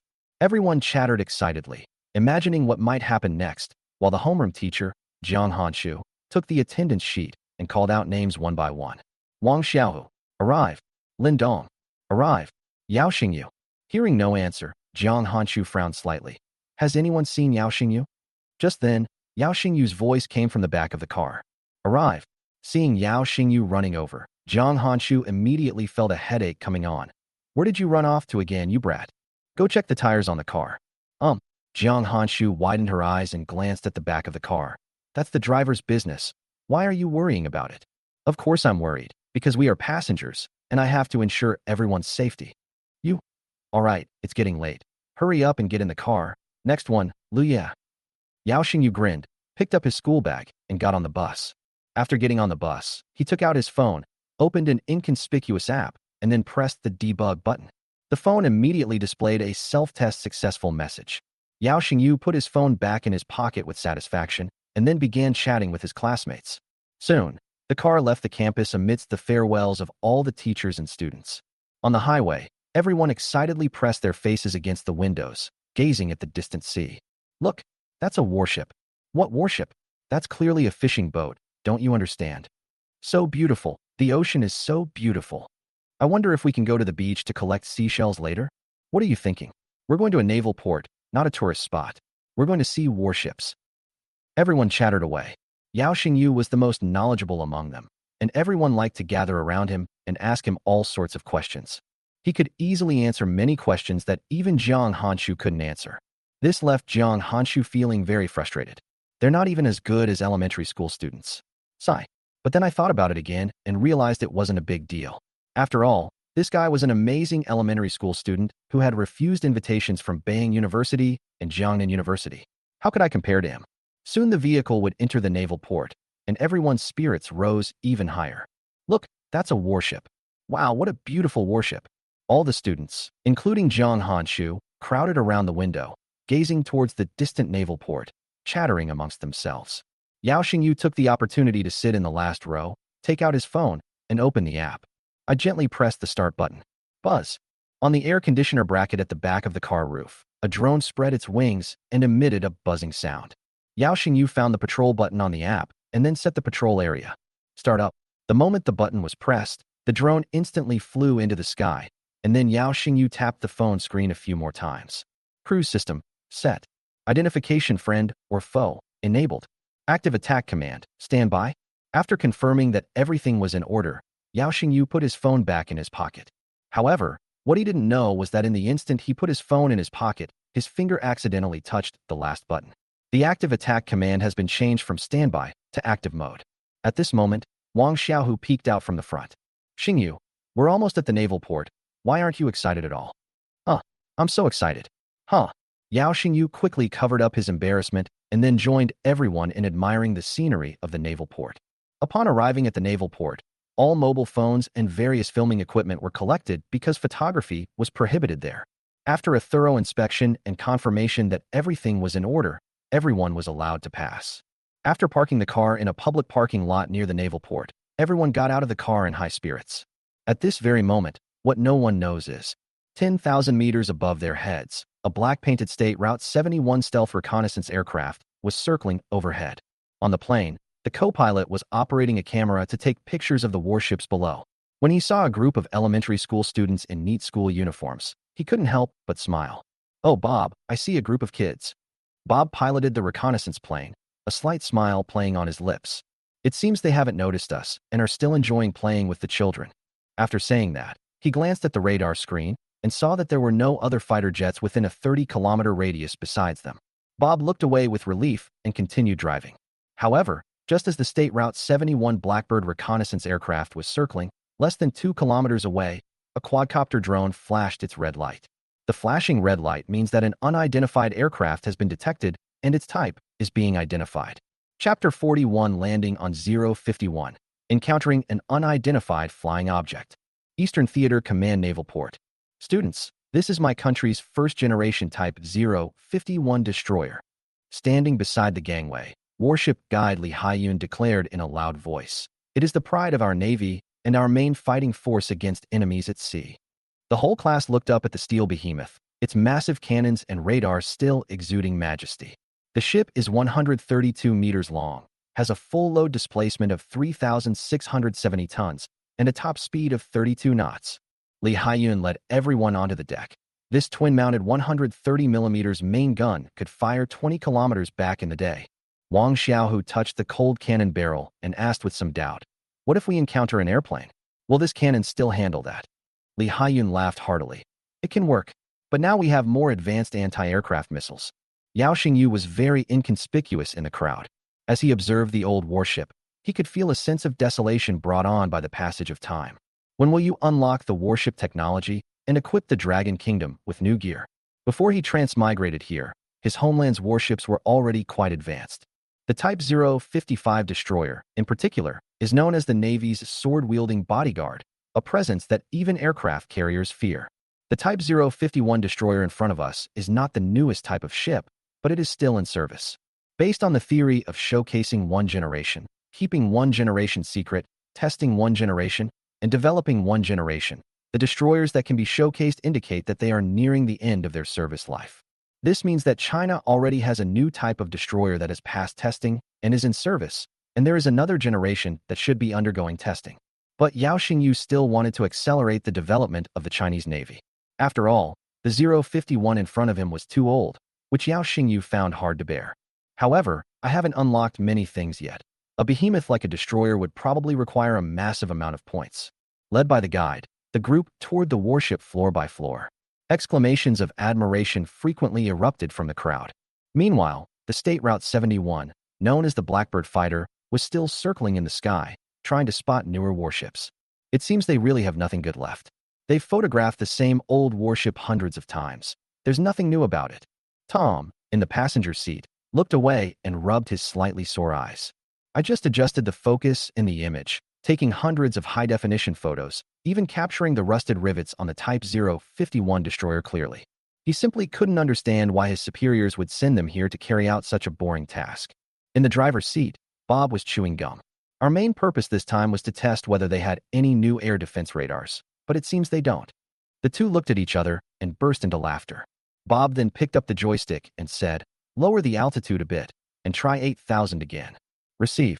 Height 8,000. Height 12,000. Height 10,000. Height 8,000. Even after the reconnaissance aircraft lowered its altitude to 8,000 meters, its radar and radio systems still did not receive any warning messages. Bob and Tom exchanged a glance and couldn't help but smile helplessly. "They are so backward." "No, it's because we're too advanced." Tom smiled slightly, picked up his camera, and prepared to take a few more pictures. Suddenly, a small black dot appeared in the center of the lens in a close-up photo. "Huh? What's going on? Why is the lens dirty?" He picked up the camera and glanced at it, only to find that the lens was spotless, without a single stain. He put the camera back into the aperture, and the black dot got even bigger. Could it be that the altitude is too low and birds have flown up? He was talking to himself. Then I noticed something was wrong. No, how could a bird have red light flashing on its body? Something's getting close. I need to check. Tom looked away and shouted. He then checked the radar, but found nothing. Strange, what could it be? He looked down again, ready to adjust the focus, only to find that the black dot had disappeared. "What's going on, Tom?" Bob, piloting the plane with his eyes fixed ahead, casually asked a question. Tom sighed helplessly. "I don't know if I was seeing things, but I just saw something approaching the plane. I thought it was a bird." "No way. We're going really fast. We're circling at Mach 1.2. What bird could possibly catch us? It's not a bird, and it also flashes red light. Upon hearing this, Bob felt a sudden pang of panic and glanced outside. You need to check this quickly. We can't afford any mistakes in this operation. Good. Bob observed his surroundings while piloting the reconnaissance plane. Suddenly, he turned his head and saw something gradually approaching from behind the wing. Shit, behind the right wing. He shouted, and Tom immediately glanced to his right. Activate the bird deterrent device. Bob dared not be careless. If a bird were to fly over and crash into the engine at this moment, it would cause a major problem. The button was pressed immediately, and the airborne sonic cannon emitted a high-frequency noise. However, the small black remained unaffected and continued to approach. Damn it, Bob, hurry, speed up. That's not a bird, it's a small drone. Bob immediately pulled up the control stick, trying to accelerate and shake off. Although he was filled with questions at that moment. Why is that small drone able to fly so high? Why was that small drone able to catch up with the Mach 1.2 Blackbird fighter jet? Why was that small drone able to detect their presence? And where did that small drone come from? But it was all too late. Bob accelerated to maximum speed almost instantly. The State Route 71 Blackbird reconnaissance aircraft could reach a maximum speed of Mach 6. However, this also takes time. However, the small black dot behind them flew directly towards the right engine at a speed beyond their comprehension, like lightning. Boom! An explosion was heard. The entire Blackbird fighter jet trembled violently, and alarms blared continuously inside the cockpit. Various lights flashed continuously on the dashboard in front of Bob and his companion. Engine on fire. Right side stealth engine lost power. Bob frantically operated the instruments and shouted, "We've been hit." Tom yelled, "Fuck. Run. We've been exposed." Inside the cockpit of the Type 051 destroyer, Lee Hyun introduced the group to everyone with a big smile. This is the cockpit of the Type 051 destroyer, essentially the brain of the entire ship. It's responsible for receiving and sending missions and issuing combat orders. However, at that moment, an alarm suddenly sounded on the radar monitoring screen. Warning, unidentified aircraft detected in my airspace. Warning, unidentified aircraft detected in my airspace. Instantly, red lights flashed in the cockpit and alarms blared. The smile on Lee Hyun's face froze instantly. Damn it, enemy planes have intruded into our airspace. Everyone, get off the ship immediately. Quickly, faced with the unexpected situation, Lee Hyun reacted immediately and led all the visitors off the ship. In an instant, the crowd stirred, and everyone was terrified. I thought we were going to war. Yao Xingyu ran quickly toward the ship's side with the crowd, but a question mark popped into his mind. Could it be that my drone has been discovered? For a moment, he frowned slightly, carefully pondering where the problem lay. Chapter 42: The Blackbird crashes into the sea. Who attacked it? Eastern Military Sub-District Command. The piercing air raid siren echoed throughout the entire command center, and red warning lights flashed incessantly. Zhou Linchuan slammed open the conference room door, and the staff officers all stood up. Has the radar trajectory been confirmed? He ripped open the collar of his military uniform, his voice filled with suppressed anger. Confirm. The operations staff quickly pulled up the 3D projection. State Route 71 Blackbird reconnaissance aircraft, altitude 8,000 meters, speed Mach 0.9, is fleeing at the edge of our East China Sea Air Defense Identification Zone. On the projection, scarlet dots of light moved like venomous snakes along the territorial sea line. Zhou Linchuan stared at the flickering trajectory, his knuckles clenching until they turned white. The U.S. has once again challenged their bottom line. This isn't the first time. This behavior has seriously affected the security of the Dragon Kingdom. However, what he couldn't understand was why this Blackbird fighter jet, which clearly had a stealth system, chose to expose itself. Could it be that they are really just trying to intimidate China and flex their muscles? But no matter what, this has crossed their bottom line. We must give them a resounding rebuke. Just then, a member of the Satellite Technology Department suddenly shouted, "Report. Enemy aircraft's right engine is on fire. Based on our analysis, this is very likely the main reason their aircraft was exposed." These words immediately caused an uproar in the audience. The enemy's reconnaissance plane was attacked. Who did it? Zhou Linchuan stared at his surroundings, and the chief of staff immediately spoke. Call the General Military Region immediately and ask if this is their operation. The call was quickly made to the General Military Region. After saying a few brief words, the chief of staff hung up the phone but shook his head. It's not them. Zhou Linchuan frowned. Then who exactly is it? But now is not the time to think about that. The enemy is already at our doorstep. We must find a way to stop them and give the US a good humiliation. Get the air squadron in there. As soon as the call connected, Zhou Linchuan said into the phone, "Tell Mingho to take off with live ammunition. You absolutely must stop them. I'm going to bring that crippled blackbird back." On the tree-lined path of the military district, Mingho and Lin Shasha sat side by side on a bench, each holding a glass of lemonade. "So, when is your next vacation?" Lin Shasha gently bit the straw and turned her head to look at Mingho. Just as Mingho was about to answer, both of their phones suddenly vibrated at the same time. Eastern Theater Command, Level 1 Combat Readiness Alert. Reconnaissance aircraft intruded. Return to base immediately. The two exchanged a glance and stood up simultaneously without saying a word. "I'll take you back to base." Mingho grabbed his coat, his tone instantly shifting from gentle to serious. "Need not." Lin Shasha had already taken out her car keys, her ponytail swinging in the wind. "I drive faster than you. Be careful. I'll wait for you to come find me next time." "Good." Mingho's voice came, but he had already appeared more than 10 meters away. Eastern Theater Command Air Force Base. The piercing alarm blared throughout the airport as ground staff scrambled to open the hangar doors. Mingho put on his anti-G suit as he rushed toward his fighter jet. "Dragon Eagle Squad. Take off within 3 minutes." He yelled into the communicator, his voice exceptionally clear on the noisy runway. "Unit 1 is in position. Unit 2 is ready. Aircraft number 3 is ready to take off at any time." The team members quickly assembled, and Mingho flipped into the cockpit of the J-10C, his fingers flying across the keyboard to activate the system. The helmet display lights up, and the fire control radar, electronic warfare system, and missile preheating program are activated in one smooth motion. "Ming, what's going on today?" The wingman's voice came through the headset. Mingho stared coldly at the instrument panel and said, "The American reconnaissance planes are here again. This time, the division commander has given a death order to stop them." The voices of the other team members came through the earpiece. "Get them.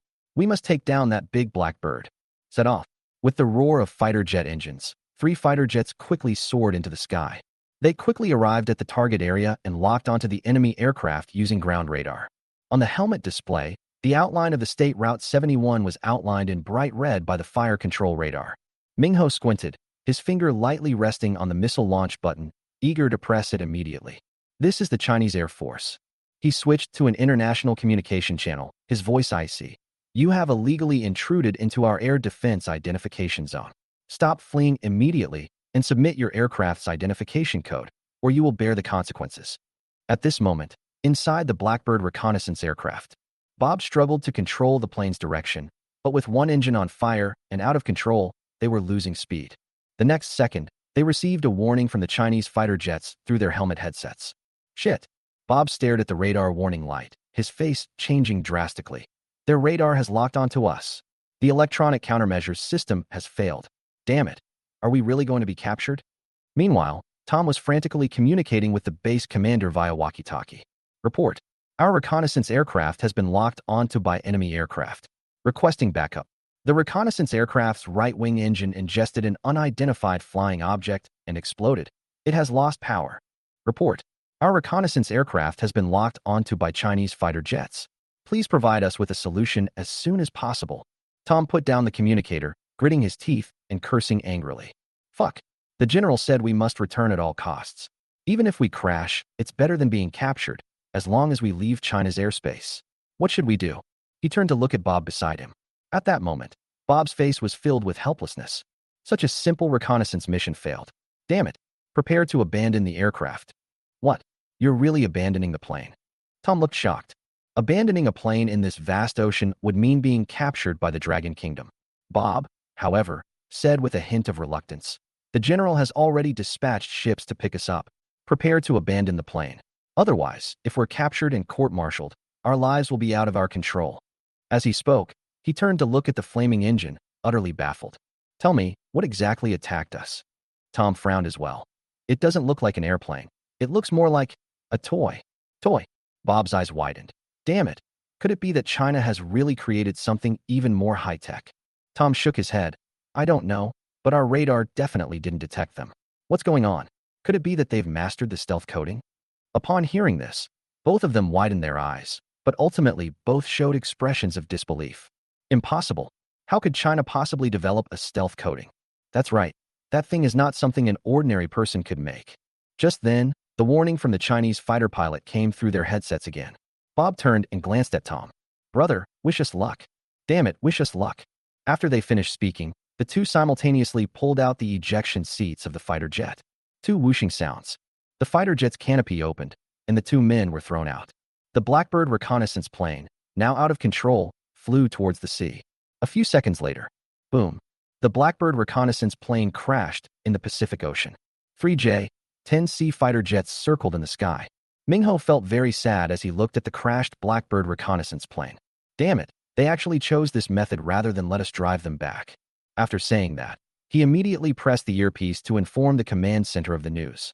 The command center had no choice but to accept reality. What they regret is that if they could bring back the Blackbird reconnaissance aircraft, they might have been able to obtain the stealth materials. At that time, China will be able to develop its fifth-generation fighter jet. Inside the Eastern Naval Port Security Center, the students in Class 3 of Grade 5 were all waiting quietly in the room. Yao Xingyu got the phone and quietly opened the app, only to find a shocking notification. The drone has completed its attack mission and is unable to return. Yao Xingyu then went numb. Oh my god, when did I turn on the active attack command? Chapter 43 Accidental Touch? Something big has happened. Yao Xingyu looked at the prompts in the software and was speechless. It took me 3 months to make this drone. I glanced out the window and immediately realized that there must be something wrong with my drone, especially the alarm I just heard on the warship. Suddenly, an ominous premonition arose. Could it be that they shot down one of China's own fighter jets? Yao Xingyu quickly opened the reconnaissance log transmitted back to his phone by the drone and then pressed the play button. On the screen, the all-black State Route 71 Blackbird reconnaissance aircraft was circling at the edge of the East China Sea Air Defense Identification Zone. The high-definition camera can even clearly capture the eagle logo on the wing. Seeing this, Yao Xingyu immediately breathed a sigh of relief. It's fine as long as it's not ours. He initially thought the problem was with the IFF, Identification Friend or Foe, system, but now it seems there is no technical issue. Moreover, its ability to identify enemy aircraft and launch proactive attacks is truly a well-designed feature. Furthermore, based on the ground's reaction, they did not detect the drone, meaning the drone's stealth capability was not the problem. In one go, Yao Xingyu completed all the performance tests of the drone. We even included drones, but it was worth it. I didn't expect the US to actually dare to come. Yao Xingyu muttered to himself. If the US itself wants to maintain its global hegemony, then it naturally doesn't want China to develop. Therefore, they dispatched drones partly to test China's anti-stealth technology and partly to demonstrate their military dominance. I just don't know if they actually escaped this time, or what damage my drone caused them. Yao Xingyu swiped the screen to bring up the drone's operation log. Cruise control mode, normal. Identification of foe/friendship, enabled. Active attack command, execute. As expected, it was an accidental touch. Yao Xingyu sighed. Sigh. It seems we need to add a feature to prevent accidental touches, otherwise accidentally pressing a button could really cause a major incident. Thinking of this, he realized that in order not to worry the people in the military region, he had to surrender immediately, otherwise it would be troublesome if it really caused a diplomatic incident. Teacher, I need to go to the toilet. He raised his hand and shouted. Class teacher Jiang Hanshu was busy comforting the students who were frightened by the air raid siren. Without turning her head, she waved her hand and said, Go and come back quickly. Yao Xingyu dashed out of the monitoring room and headed straight for the military region's alarm hall at the naval port. Inside the hall, several naval officers were arguing over radar charts, while several police officers were maintaining order. Yao Xingyu took a deep breath, ran to the reception desk, and tapped the table on tiptoe. Officer, I want to turn myself in. The policewoman on duty, Li Mei, looked down and chuckled. Little friend, the police station isn't a place to play. Where are your parents? This is not a joke. Yao Xingyu panicked. I really am here to turn myself in. The reconnaissance plane that just triggered the alarm was attacked by me using a drone. Li Mei glanced at it and burst out laughing. Kids these days watch too many cartoons, don't they? She patted Yao Xingyu's head and said, All right, Annie will take you back to the visiting group. This is a military port, and you're not allowed to run around. It would be troublesome if you got lost, understand? Auntie, I'm telling the truth. Why don't you believe me? It really was my drone that hit the American reconnaissance plane. Yao Xingyu began to recount the events in great detail. However, Li Mei was very busy comforting the frightened children and only gave a hurried response to Yao Xingyu's words. All right, Shaoli, could you please take this child to the safety center? Li Meichong said something to a police officer who was on duty next to him. The other party immediately nodded and led a group of elementary school students back to the safety center. Yao Xingyu was speechless. These days, nobody believes you when you tell the truth. Even though I'm just a primary school student, I really have skills. There was no other way. The naval port was about to be closed, and I had to get the message out as soon as possible. Thinking of this, he immediately took out paper and pen from his school bag and wrote a letter. Just then, several soldiers in military uniforms came up to them. Ladies and gentlemen, I apologize, but today's tour has come to an end. Please proceed to the parking lot to catch the bus back. Thank you for your cooperation. Yao Xingyu was taken aback. He quickly wrote a few strokes and was about to run out of the ranks when he was stopped by a soldier. Kids, don't run around. Stay with the group. In the end, Yao Xingyu was pulled back and had no choice but to follow the group. Passing by a building, Yao Xingyu saw a complaint mailbox and immediately stuffed the letter into it. This is all I can do now, and I hope it can help them. Inside the Eastern Theater Command's Operations Command Center, the atmosphere in the command center was extremely heavy. No one expected that the U.S. would choose this method to confront them. Even if it's a plane crash, we don't want to give them even the slightest chance. Zhou Linchuan slammed his fist on the table and said, "Immediately dispatch a fleet of frigates and missile boats at full speed to the crash site. We must salvage some debris before the U.S. does." Yes. Yes. Once the mission was assigned, the piercing sound of ship horns echoed throughout the naval port. 2 frigates cleaved through the waves and rushed out of the dock, followed closely by 4 missile boats like arrows, the white waves stirred up by their bows gleaming coldly in the sunlight. Report. The U.S. Arleigh-Burke-class destroyer has changed course and is approaching the crash site at full speed. The radar operator suddenly shouted. Inside the command center, Zhou Linchuan sneered and grabbed the communicator. Naval Helicopter Squadron, take off immediately. Protect the salvage vessel and salvage personnel. Even if we can't get the black box, we must recover the wreckage. We must find out what caused the crash. Yes. When the Chinese warships arrived, the American salvage ship had already deployed its deep-sea submersible. The frigate suddenly cut across the course, and the high-pressure water cannon at the bow sprayed out a 100-meter-long column of water, forcing the American boat to retreat. This is the Chinese Navy. The captain issued a warning via international channels. The wreckage of your military aircraft has polluted China's exclusive economic zone. Please immediately cease salvage operations. Inside the bridge of the Arleigh-Burke-class destroyer, the American commander slammed down his binoculars. Damn it, they got here so fast. Ignore them, keep salvaging, and drive away their salvage boats. On the sea, a tense situation has already begun. This is a challenge to one's reputation, and it could even trigger a war. The Chinese frigates held their ground and refused to retreat, protecting the salvage boat as it carried out the salvage operation. Meanwhile, underwater, Chinese divers were also engaged in a struggle for the wreckage of the American deep-sea submersible. Half an hour later, an orange-yellow buoy suddenly appeared on the sea. The soldiers on the Dragon Kingdom speedboat shouted excitedly upon seeing this scene.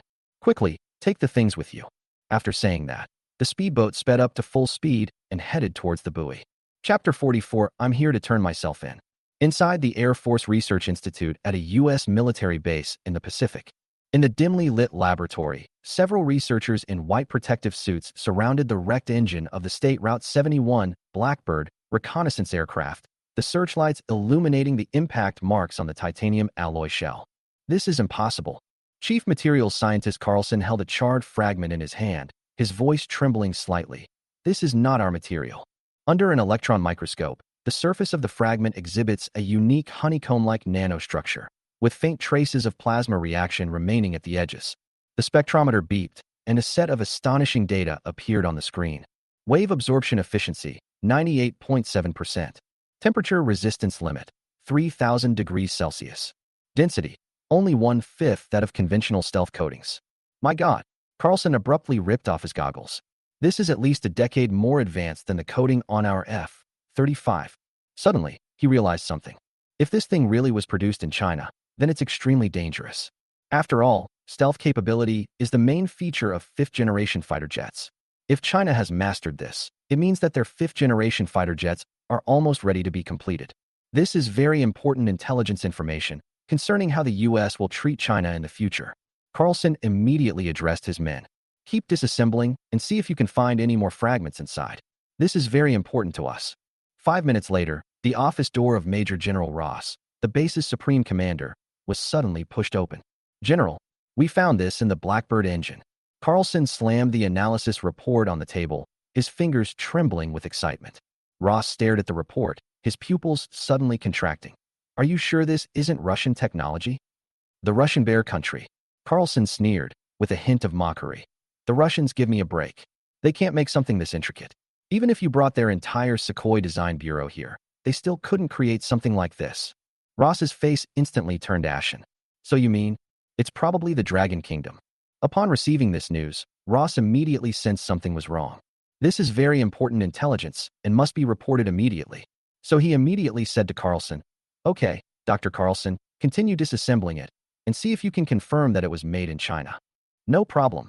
Carlson left the office after he finished speaking. Ross immediately grabbed the phone on the table. Connect me to the CIA Operations Department. I have important intelligence to report regarding the stealth technology materials for China's fighter jets.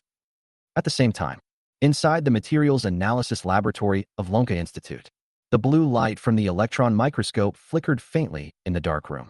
Chun Linxiu, a leading expert in materials science at Longwu University, was currently concentrating on observing the data displayed on the screen. He adjusted his glasses, his voice trembling slightly. Oldly, come and look at this. Professor Li leaned closer to the screen, his pupils suddenly contracting. On the Energy Dispersive Spectroscopy (EDS) graph, two distinct curves are clearly visible. This is impossible.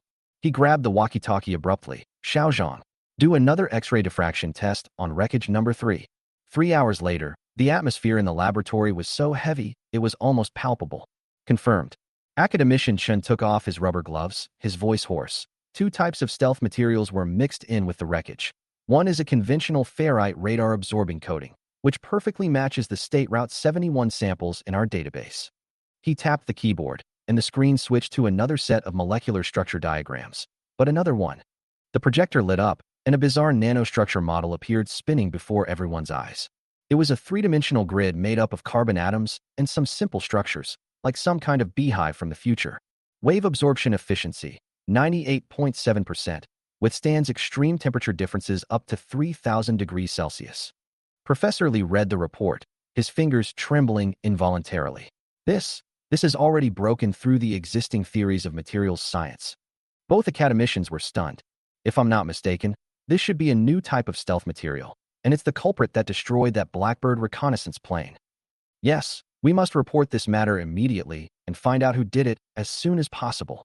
The two immediately reported the matter to the military headquarters, and soon the military headquarters and the National Security Bureau held a consultation and decided that the National Security Bureau would investigate the matter.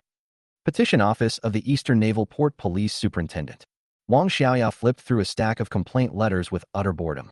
As the most junior newcomer among the police superintendents, handling petitions and complaints, a job often considered a retirement job, naturally fell to her. Noise pollution, businesses encroaching on the street, stray dogs chasing people. As she sorted through the complaints, she muttered to herself, how come someone even wrote a complaint like seagulls at the naval port pooped on a clothes rack? Suddenly, a crumpled letter slipped out of the folder. On the envelope, written in crooked pencil strokes, was the following. Complainant, Yao Xingyu, 11 years old. Reason, I want to turn myself in. Wang Xiaoya chuckled. Don't elementary school students these days have too little homework? She casually opened the envelope, and a worksheet fell out, with the words 5th grade math practice problems printed on the back.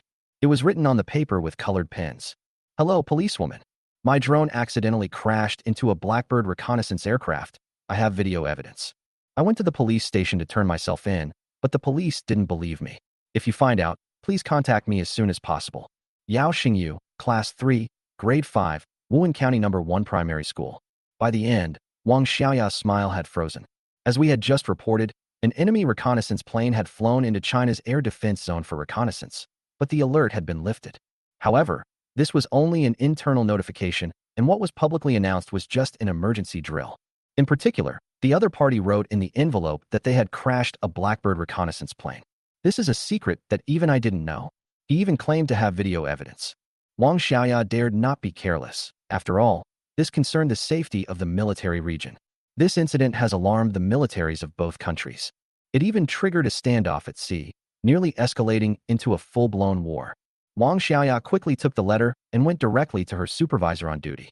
The leader panicked immediately after reading it. This matter is very important and must be reported immediately. Also, this matter must not be leaked. This is a matter of discipline. Do you understand? Yes, sir. Afterwards, the leader went to the military region to report. The military region leaders were stunned when they saw this message. Why is it him again? The men under his command looked at each other in bewilderment. What's wrong with the leader? Who are you talking about? Who else could it be but that elementary school student who recently created that drone? It's him? Yao Xingyu. That's right. Everyone was stunned on the spot. That's a genius elementary school student who developed a military-grade drone.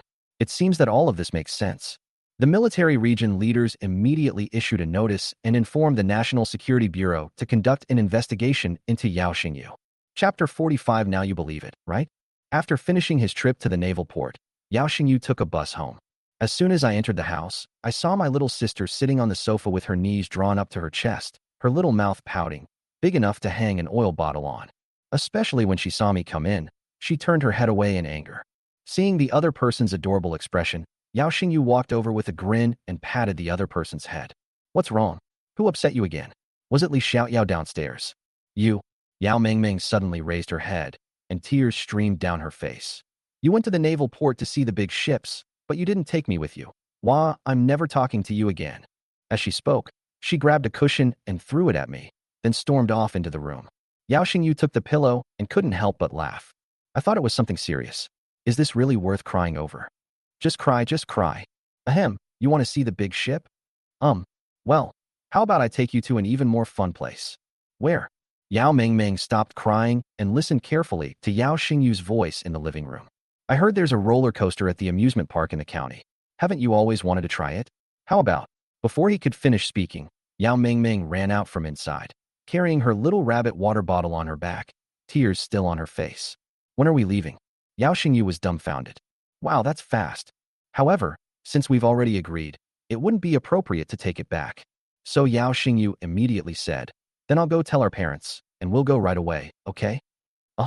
So Yao Xingyu immediately told his parents, but Yao Zhen was still a little worried and decided to take them with him. When they arrived at the amusement park, Yao Mingming specifically asked to ride the roller coaster, and she would cry if she wasn't allowed to. No matter how Yao Zhen tried to persuade her, he couldn't change her mind and eventually accompanied his daughter into the car. Yao Xingyu thus escaped unscathed. At the same time, Wu Qinghai received the news and immediately led a group of team members to the amusement park. Quickly, be careful not to cause panic. If anyone gets close to Yao Xingyu, take them down immediately. Yes. Several members of the National Security Bureau immediately rushed over. Soon, they spotted Lu Shuheng protecting them nearby and quickly went over to him. Lu Shuheng was slightly taken aback. It's me, and you are. Wu Qinghai showed his identification. Where is Yao Xingyu? When Lu Shuheng saw that the other party had shown a national security badge, he immediately became serious. Yao Xingyu is at the ice cream shop across the street. By the way, what's wrong? Seeing Lu Shuheng's bewildered expression, Wu Qinghai was speechless. Do you know what Yao Xingyu has been up to lately? Lu Shuheng was dumbfounded. I've been watching him every day, and he really hasn't done anything. He wouldn't have done something again, would he? Do you think our presence here is a trivial matter? Lu Shuheng was ashamed, realizing he had made a serious mistake, and quickly saluted. I'm sorry, I really didn't know. Wu Qinghai sighed. You'll have to come with us later. After he finished speaking, he immediately walked towards Yao Xingyu. At this moment, Yao Xingyu took the ice cream and turned around to see Wu Qinghai. It's you? Wu Qinghai nodded. Yes, it was me. Did you write that complaint letter? That's right. Yao Xingyu licked the ice cream, then looked at the other person and asked, do you want some? Seeing Yao Xingyu acting as if nothing was wrong, Wu Qinghai was getting a little frustrated. Everyone in the National Security Bureau was working themselves to the bone, and this guy was still strolling around the amusement park. It was just ridiculous. I'm not in the mood to eat. Come with me. Yao Xingyu nodded, then said to the ice cream shop owner, he'll pay. The ice cream shop owner looked at Wu Qinghai, then pointed to the QR code. Scan the code. Wu Qinghai was stunned for a moment, feeling like he was Yao Xingyu's follower. In the end, he had no choice but to scan the code and pay. At that moment, not far away by the garden, Yao Zhen was vomiting violently. Clearly, he overestimated his psychological resilience. Yao Xingyu walked over and said, Dad, you take Mingming to play.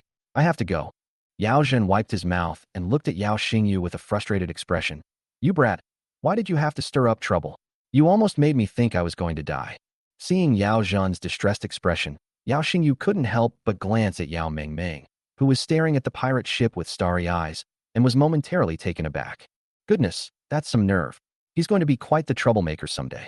So he thought about it and decided to stop tormenting his father. Then you go home by yourself. I'll take Ming Ming with me.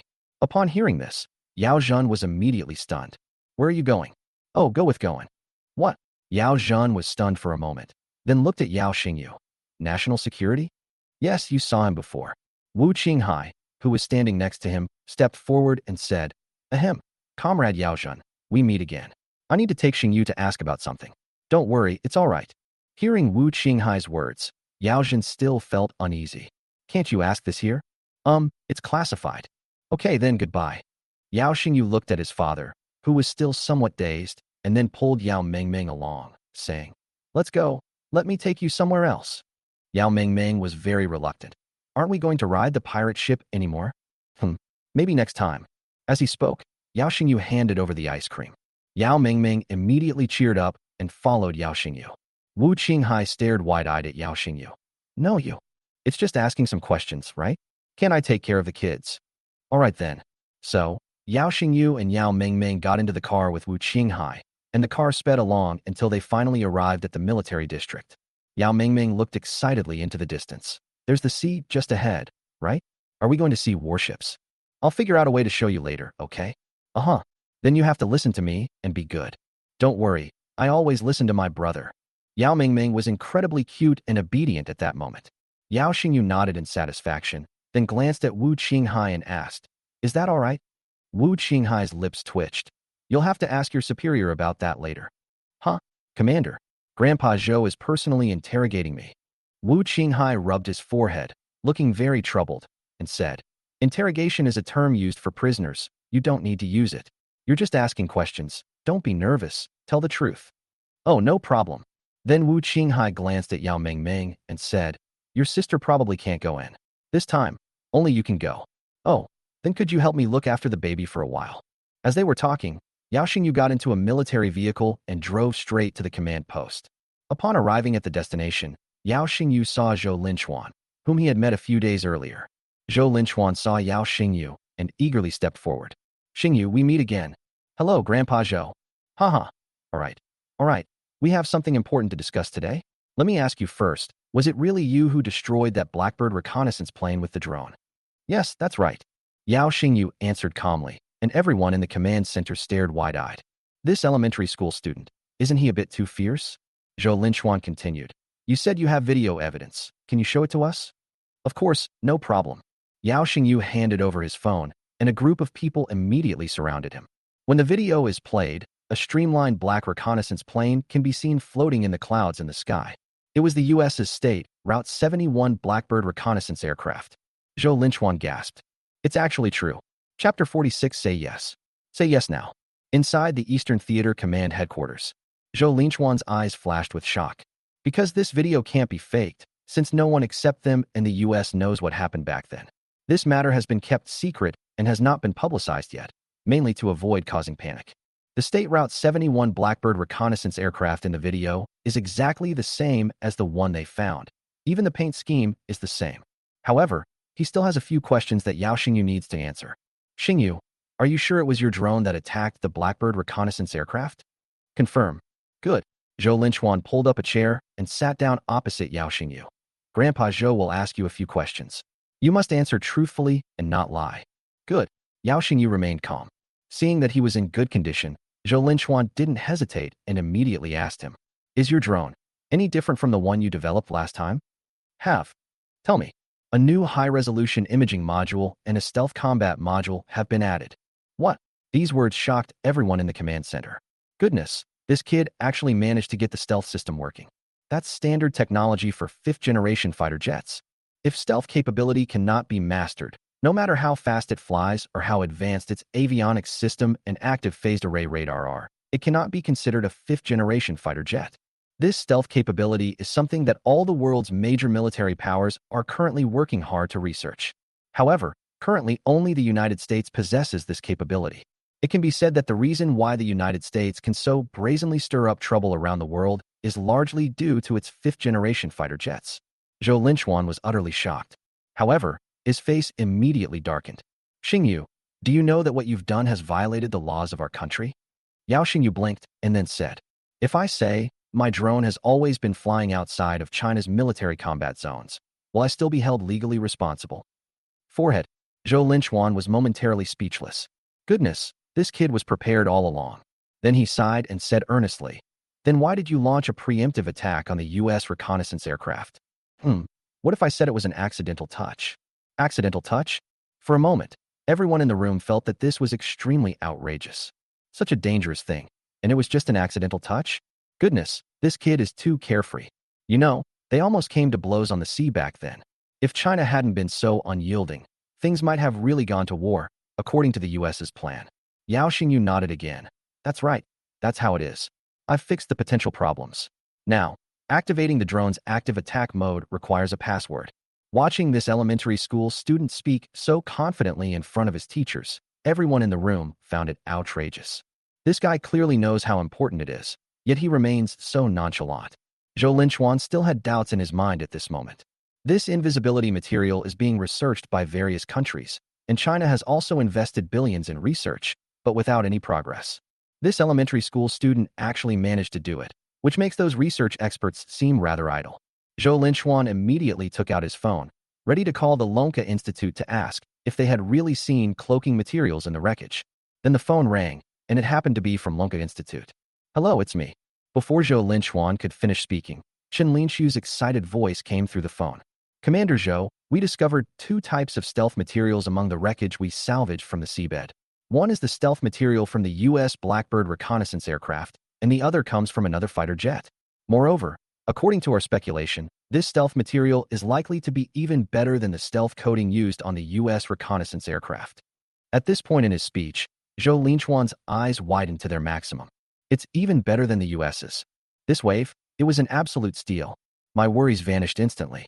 He immediately put on a smiling face and said into the phone, well, we found out. This new type of drone stealth material was invented by an elementary school student. On the other end of the phone, Chen Linxiu was completely stunned. Commander Zhou, what did you just say? That a primary school student developed this? Yes, things are a bit complicated. This elementary school student is right in front of me right now. Do you want to talk to him? Right now, in the materials analysis room of the Longhua Lonka Institute. Chen Linxiu covered the microphone and turned to pat Professor Li on the shoulder. The other person pushed up their glasses and asked, what's wrong? Did you find it? Professor Li was taken aback, then his face paled in shock. Found it? You mean the inventor of the new stealth coating has been found? That's right. He's at the Eastern Theater Command right now. And he's a primary school student. What? A primary school student? Professor Li immediately swore. Are you sure? That's right. Do you want to answer the phone and ask? Good. Professor Li was so excited that he immediately picked up the phone. Hello, this is Li Mu. Commander Zhou, are you sure that cloaking coating was developed by that elementary school student? Yes. Zhou Linchuan's voice, brimming with undisguised happiness, came from the other end of the phone. Do you want him to answer the phone? Great, that's wonderful. Then, a boy's voice came through the phone. I am Yao Xingyu. Go ahead and ask me whatever you want. Li Mu cleared his throat and said, so, could you tell me the test parameters for these materials? Of course, no problem. Yao Xingyu answered without hesitation. The specifications I designed were roughly absorption efficiency, 98.7%, and resistance to extreme temperature differences up to 3,000 degrees Celsius. Li Mu stared wide-eyed as he compared the data with the data he had measured more than a dozen times on the computer, and there was absolutely no discrepancy. This proves that the stealth coating on this drone was made by this elementary school student. For a moment, Li Mu and Chen Linxiu looked at each other, their faces filled with surprise. If this problem is solved, then China's fighter jets will have stealth combat capabilities. Just then, Yao Xingyu's leisurely voice came from the other end of the phone. I can teach them, but Uncle Zhou, can you promise me one thing? What's up? Would you like to take my sister and me to visit the warship again?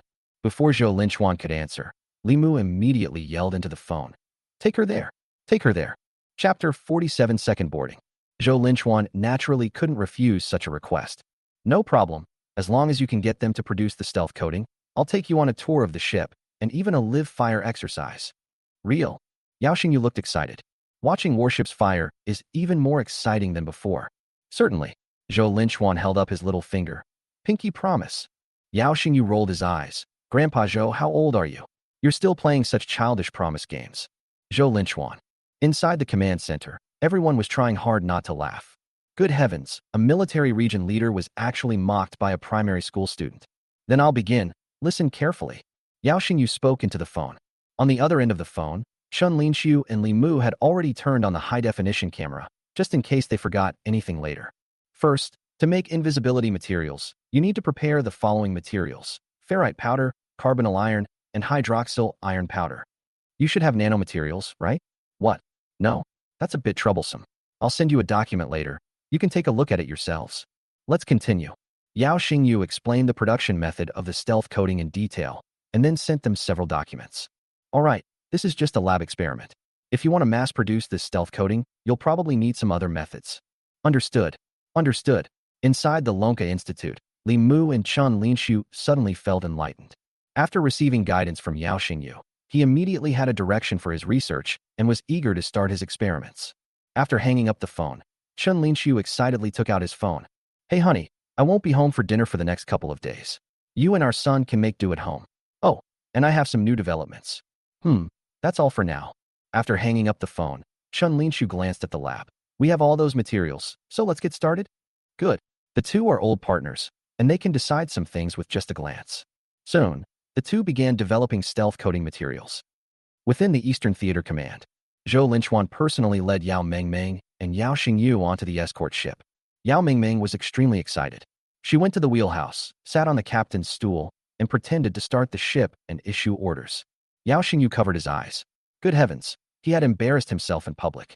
Please, don't be so awkward. However, Zhou Linchuan didn't feel embarrassed at all. On the contrary, he found Yao Mengmeng very cute. To be honest, if my son had worked a little harder, I would have a grandson this big by now. Yao Xingyu was taken aback. Weakened? Zhou Linchuan's face darkened. No. How would a primary school student like you know so much? No, it's because he hasn't found a girlfriend yet. Oh, a single dog. Zhou Linchuan. Does this kid never say anything nice? At this moment, Yao Mengmeng suddenly spoke up. By the way, didn't you say you were going to take us to see an artillery firing? When is that? Zhou Linchuan smiled and said to the captain beside him. Come on, drive to our experimental island and give them a couple of shots. Yes, sir. The captain immediately sounded the horn, and the frigate slowly sailed outwards. On the way, Zhou Linchuan looked at Yao Xingyu and liked him more and more.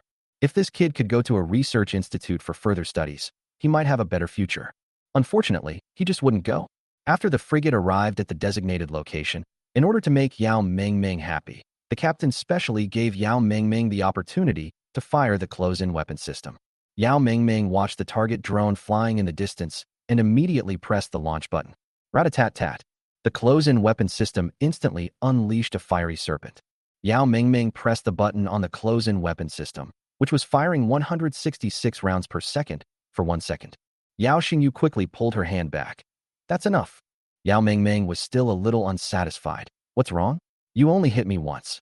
Yao Xingyu looked at her speechlessly. You just fired over 100 bullets in one go. Let me do the math for you.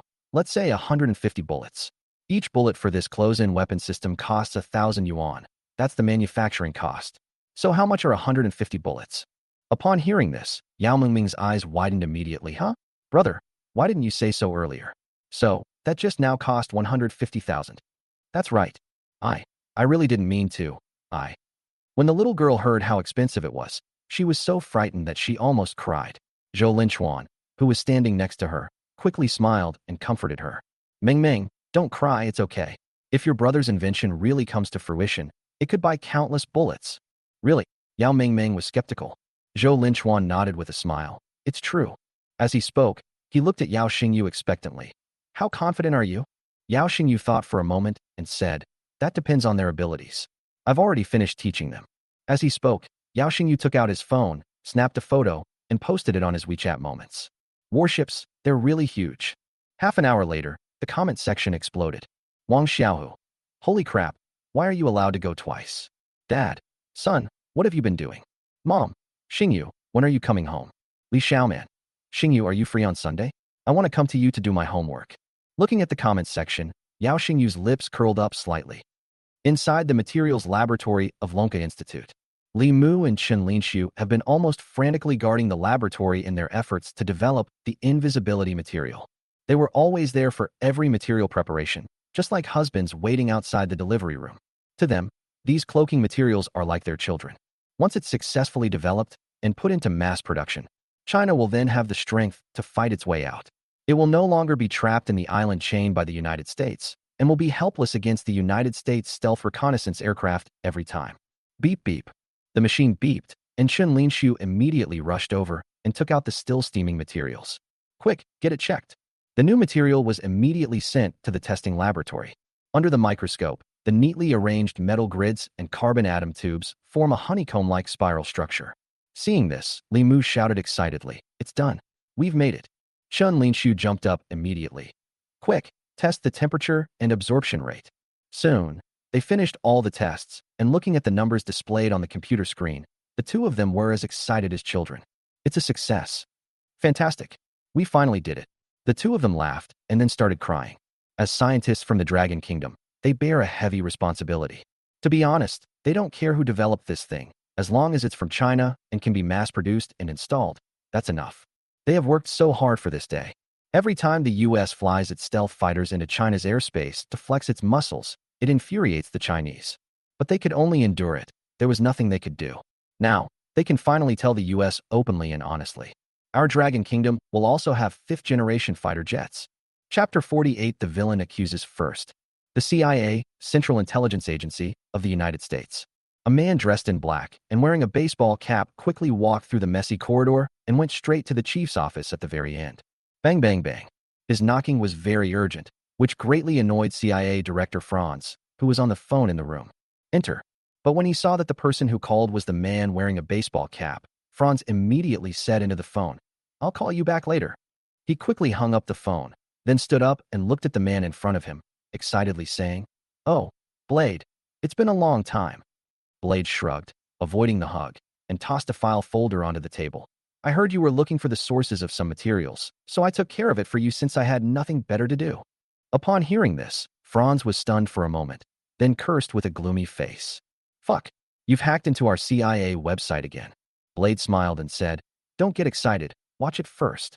Although Franz was angry, he still picked up the file folder and opened it. After taking one look, he was immediately shocked. It really is made in China? That's right. Is this information worth $5 million? Oh, shit. You really think of the CIA as a mission control center? Come on, this place. Before Franz could finish speaking, Blade yanked the documents back onto the table. "Sorry, you'll have to deal with it yourselves." Return. Franz felt completely controlled by the other party, which made him somewhat unhappy, but there was nothing he could do about it. After all, the experience of his intelligence agents was far inferior to that of Blade. "Less, otherwise I'll have to report it. Not a penny less, and don't try to fool me. I know all the information about your CIA." "Fuck, fine, you win." Franz took the file folder and warned. "And another time, if you hack into our CIA website again, you're dead." Blade sneered. "That crappy website. To be honest, even an elementary school student could crack it." Franz was speechless and could only sigh and look at the contents of the file folder again. A moment later, he immediately said to his assistant, "Get the car ready, Pentagon."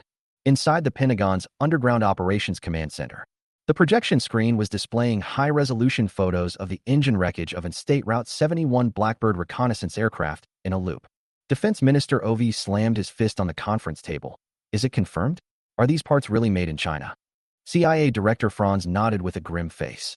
"It's confirmed. It was made in China. Here's some information about the manufacturers and batch numbers we found." Ovi nodded and asked, "Can you trace the sales information?" Franz shook his head regretfully. "No, their information is controlled by the military, and we don't have the ability to resolve this for the time being." "All right." Ovi sat in his chair, staring at the large screen for a long time, before finally speaking. "Now that the Dragon Kingdom possesses such technology, we must punish them as soon as possible." As he spoke, he whispered a few words to an assistant beside him, who immediately nodded and left the office. An hour later, the press room at the White House was packed with journalists from all over the world. "Ladies and gentlemen," U.S. spokesman Powell was furious, holding up a large photograph and saying, "China blatantly violated international law by crossing its border and shooting down our reconnaissance aircraft." The large screen was playing edited radar footage. What's even more outrageous is that they used civilian parts to disguise a military operation. A reporter from the NYC Times suddenly raised his hand to ask a question. But the State Route 71 was in Long's Air Defense Identification Zone at the time? Powell scoffed. How could that be? We, the U.S., are the most disciplined country in the world. We would never cross that line. Then, another reporter followed up with questions. Is there any evidence that the Chinese military was responsible? Powell nodded. Yes, please look at the big screen. On the screen, Chinese and American warships were facing off at sea, with both sides sending salvage ships and personnel into the water to salvage their vessels. This is international waters. Despite our objections, China recklessly attempted to seize our fighter jet parts, nearly causing a war. China must take responsibility for this. For a time, the entire press room was filled with various critical remarks about China. Among them, Yu Shaoqing, a reporter from China, immediately stood up and asked a question. Then, Mr. Powell, why did the U.S. reconnaissance aircraft appear in international waters near China, and what were the specific reasons for its crash? Powell glanced at Yu Shaoqing and couldn't help but laugh. That depends on whether your dragon country has developed any stealth materials. I can't answer that. These words caused an uproar at the scene. Yu Shaoqing frowned. She understood that the Dragon Kingdom would never do such a thing. Even if it is developed, it probably won't be shown off immediately. It will only be unveiled when the technology matures and the next generation of products is available. As for destroying enemy reconnaissance planes, that's utter nonsense. However, she couldn't produce any evidence. Left with no other option, she could only hope that the Dragon Kingdom would give a strong response as soon as possible. Inside the Ministry of Foreign Affairs office of the Dragon Kingdom, the large screen displayed footage of an American spokesperson openly accusing China of using new technologies to attack American reconnaissance aircraft. Foreign Minister Ma Zhengtao slammed his fist on the table. This is outrageous. They are slandering us. The other people in the office were equally indignant. The double standards of the U.S. are absolutely despicable. We must retaliate and show them what we're made of. That's right, we can't accept this dirty water. At this moment, Ma Zhengtao asked, by the way, I heard that the Eastern Military Subdistrict has some video materials. Could you? The assistant standing beside him smiled. Minister, yes, the video files and all the investigation documents have been sent over. Ma Zhengtao immediately slammed his hand on the table and said, hold a press conference immediately and let everyone see the true colors of the U.S. Chapter 49 Press Conference. Don't try to throw dirty waters on me. At the press conference of the Ministry of Foreign Affairs of China, Yan Luji, dressed in a sharp suit, swept his gaze firmly over all the reporters present. Next, it's time for AQ&A session. As soon as he finished speaking, questions came from reporters from various countries. Hello, we are journalists from Koala Country. I would like to ask whether the U.S. reconnaissance aircraft actually entered China's airspace this time. Is there any relevant evidence? I'm a journalist from South Korea. May I ask if your country destroyed the U.S. reconnaissance plane?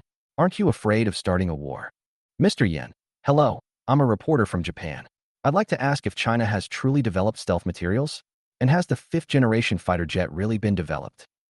All the reporters at the scene were vying to answer questions. At this moment, Yan Luji pointed to one of the reporters wearing an American journalist's badge and said, come on. Jennifer stood up excitedly and said, hello, Mr. Diplomat. I would like to ask, does your country intend to provoke a war by openly attacking other countries' reconnaissance aircraft like this? As soon as these words were spoken, all the cameras turned to Yan Luji. Yan Luji sneered inwardly. That's a very basic question, but it's also very insightful. Her meaning was clear. China deliberately attacked the U.S. reconnaissance plane with the intention of provoking a war. However, as a diplomat, Yan Luji was all too familiar with these reporters' ability to set traps and manipulate public opinion. The Dragon Kingdom has always maintained an independent and autonomous approach to foreign relations, adhering to a basic diplomatic policy of peace. Our Dragon Kingdom is an independent and autonomous country, and has always maintained an independent diplomatic philosophy, exercising great restraint towards any actions that could lead to war. Jennifer was a little overwhelmed by his simple statement. However, several reporters from China couldn't help but applaud. Although Yan Luji did not explicitly state whether China attacked the U.S. reconnaissance aircraft, he did illustrate 2 points. First of all, the Dragon Kingdom maintains an independent foreign policy, so it is impossible for it to take the initiative to attack the enemy. Secondly, if the attack is launched by the enemy, then the Dragon Kingdom is not afraid. If it wants to fight, the Dragon Kingdom is ready to fight back. The word restraint is very subtle. You can interpret it as us not wanting to fight, but the subtext is also that if you provoke us, we will still retaliate. Jennifer thought for a moment and continued. According to the various materials submitted by the U.S. Ministry of Foreign Affairs, the U.S. reconnaissance aircraft appeared in the open sea, which is no longer within China's territorial waters. Does China acknowledge this? Furthermore, can you provide any evidence to prove it? Upon hearing this, all the reporters present turned their cameras back to Yin Luji. Yin Luji had long been prepared for this. Moreover, this press conference was specifically held to make this evidence public. Then, a disdainful smile appeared on his lips. Any explanation is utterly powerless in the face of evidence, so please look at the big screen. As he spoke, he stepped aside from the podium, revealing the entire screen. A scene then appeared on the screen. The video shows a vast blue sea and a beach, and importantly, there are coordinates in the video. Someone immediately checked the coordinates. These coordinates are from the Eastern Military District of the Dragon Kingdom. Then its coordinates began to change, and it flew towards the open sea. However, at that moment, two beep sounds were heard on the screen, and then the camera immediately switched to another position. A black reconnaissance plane appeared in the clouds in the opposite direction. The lens immediately began to adjust its focus. Adjusting the focal length did not reduce the image quality in the slightest. This change caused a stir among all the cameramen present. The Dragon Kingdom actually possessed a telephoto lens with super high zoom capabilities, and it was also a high-resolution imaging component. Immediately afterwards, the camera began to rapidly zoom out, focusing on the Blackbird reconnaissance plane flying over the Eastern Theater Command of China. After a brief flight, the camera suddenly zoomed out towards the right engine of the Blackbird reconnaissance aircraft. In the footage, you can clearly see that the Blackbird reconnaissance aircraft's engine immediately adjusted its power. However, it is clear that the reconnaissance aircraft used for filming is faster. The screen then went completely black. At this moment, the entire press conference room fell silent. Yin Luji stepped back onto the podium and looked at Jennifer. Is there anything else you'd like to ask? Jennifer felt as if she had been slapped and was a little unsteady on her feet. I originally thought that China was bound to suffer a setback this time, but I didn't expect them to slap the United States in the face instead. However, Jennifer's stubborn nature made her unable to resist asking. Then, Sir Diplomat, as far as I know, the U.S. Blackbird reconnaissance aircraft has a powerful radar defense system. Why didn't the Blackbird detect your reconnaissance aircraft when it was so close?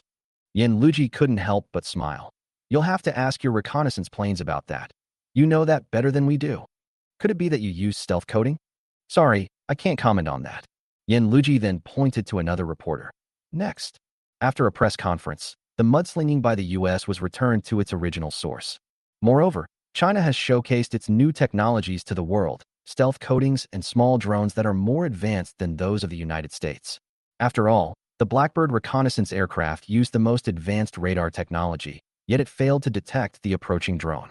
Another point is drones. This is a devastating blow to the United States. It's important to know that the U.S. Air Force is the most technologically advanced in the world. If China can develop such drones and apply them in actual combat, the future battlefield will be changed. Immediately after the press conference, various countries became abuzz with excitement, and the internet was abuzz with discussion. South Korea. China-made drones? We South Korea were already doing that kind of technology 10 years ago, okay? They just got lucky and picked up someone else's idea, made a few minor modifications, and called it their own. If we, the great South Korea, were serious, we could make something even more amazing in no time. Drones? They're just kids' toys. Caret Omega Caret. Japan. Was it made by copying technology again? Are there really no problems with the patents? Perhaps Japan needs to work harder again. The United States, drones? Aren't those just kids' toys? It just goes to show that the US's Blackbird reconnaissance aircraft are too rubbish. They can't even handle something so childish. If we were in charge, we could definitely solve this problem. The Pharaoh drones? Changing the course of war? Laughable. No matter how fast their drones fly, can they beat us to surrender? The US, compensation.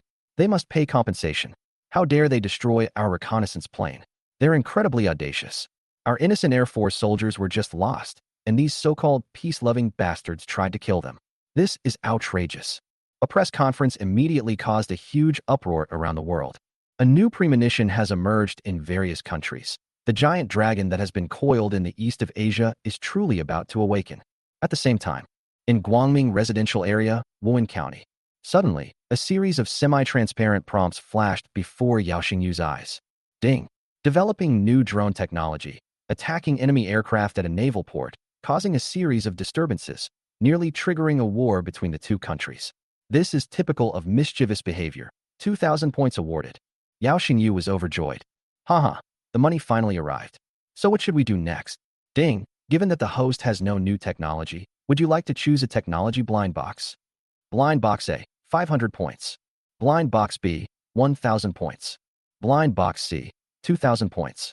Note, the higher the value of the blind box, the more advanced the technology it contains, but the more points are required for subsequent upgrades. Please choose carefully. Yao Xingyu was stunned for a moment. Is this even possible? Just then, a burst of laughter came from outside the door, and then the door to Yao Xingyu's room was pushed open. Several people entered the room, and a chubby man looked at Yao Xingyu with a hearty laugh. Xingyu is already this big? Yao Zhen grinned, and then said to Yao Xingyu, "Quick, call him uncle." Yao Xingyu was taken aback. Hello, uncle." The other person laughed heartily, then nodded in satisfaction. "I met you once when I was a child. I never imagined you'd grown up so much. Time really flies." Yao Xingyu glanced at the other person, a strange look flashing in his eyes. Who is this person? I've never seen him before. After Yao Zhen led the other party away, Yao Xingyu jumped off the bed and asked Tian Xiao, "Mom, I've never met that uncle before. What does he do for a living?" Tian Xiao smiled slightly and said softly, "Our family is going to start a business. It's the boss of the place where your dad used to work. He's here to discuss transferring the factory." Yao Xingyu was taken aback. "Our family is going to start a business? What kind of business?" "The steel cable factory. Your dad was a veteran technician in this field, but his skills weren't great, so he switched careers. But he's always wanted to go into this business."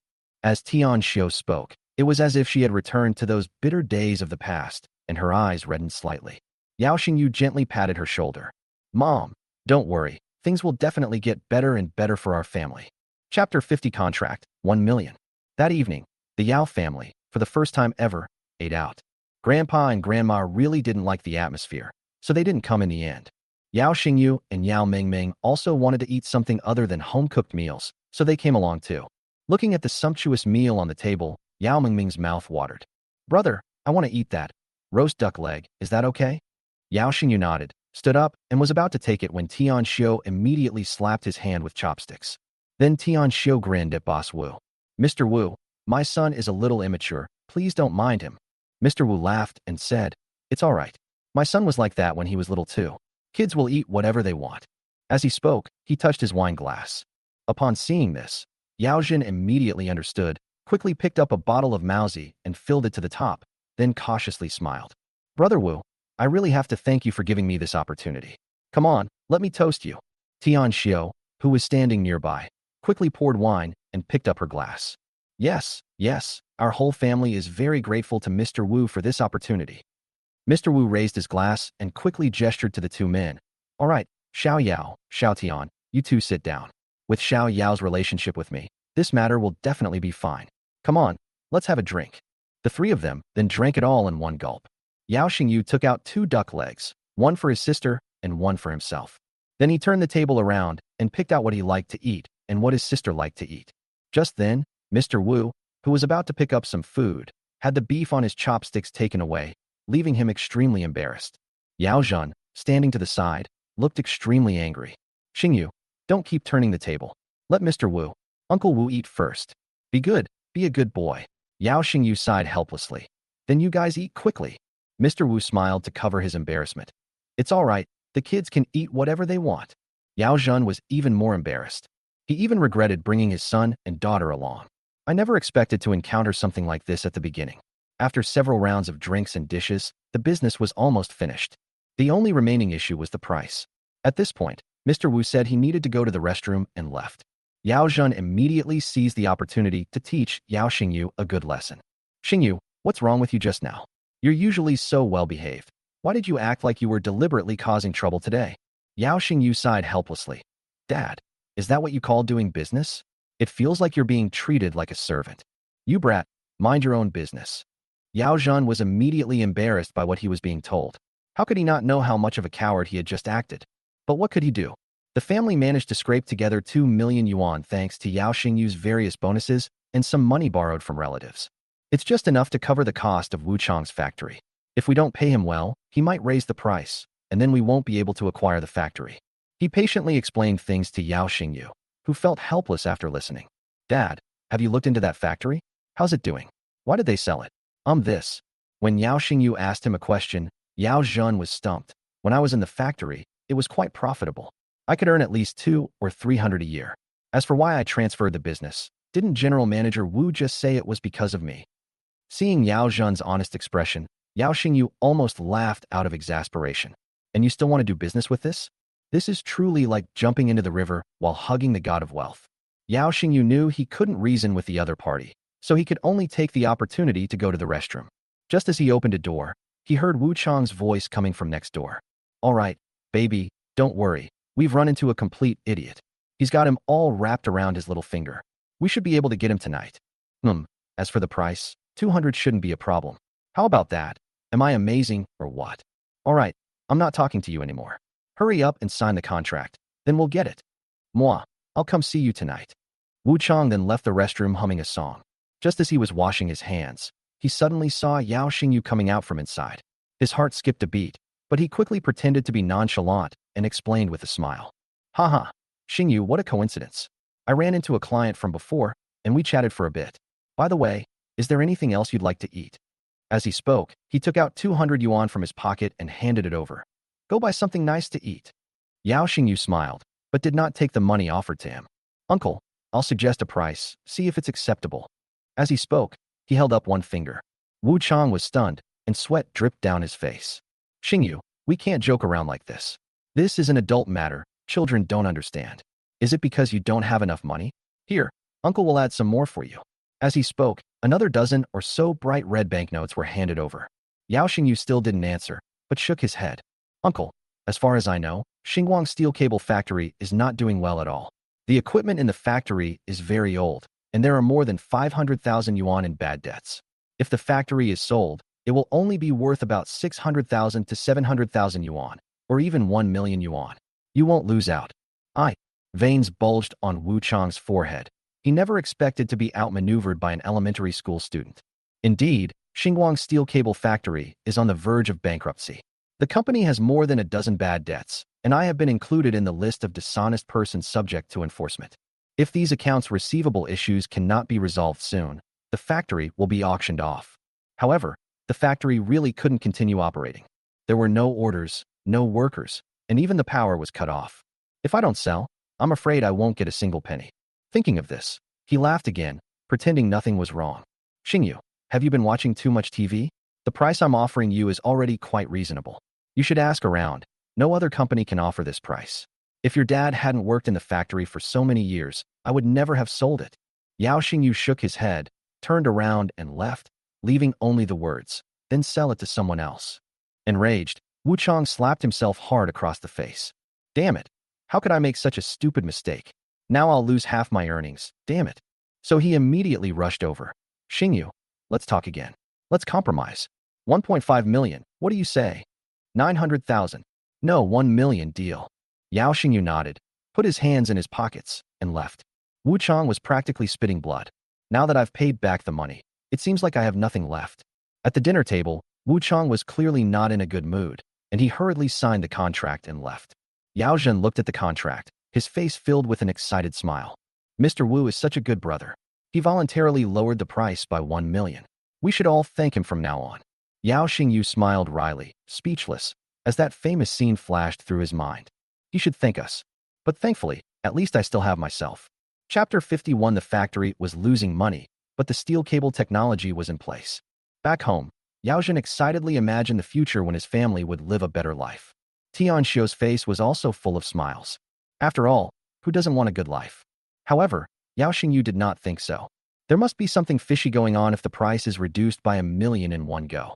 However, due to time constraints, he only found information online that Xinguang Steel Cable Factory had 500,000 yuan in bad debts. He couldn't find anything else.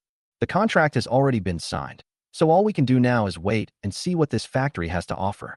Lying in bed, Yao Xingyu looked at the ceiling and opened the system. Will we implement new blind box drawing technology? Yao Xingyu hesitated for a moment, but ultimately decided to draw one. If you want to acquire an additional skill by using points to gain experience, you first need to reach a basic level in that skill. However, Yao Xingyu didn't know how to judge the entry level of this technology. All he knew was that although he was a junior researcher at a controlled nuclear fusion research institute in his previous life, he had actually learned a great deal. In addition to controlled nuclear fusion technology and drones, he has also studied programming, artificial intelligence, and other fields. However, the system only provided a drone and controlled nuclear fusion technology. Yao Xingyu believes that this is because he lacks sufficient technical skills, which is why he was not recognized by the system. He believes it's unnecessary to learn something new from scratch now.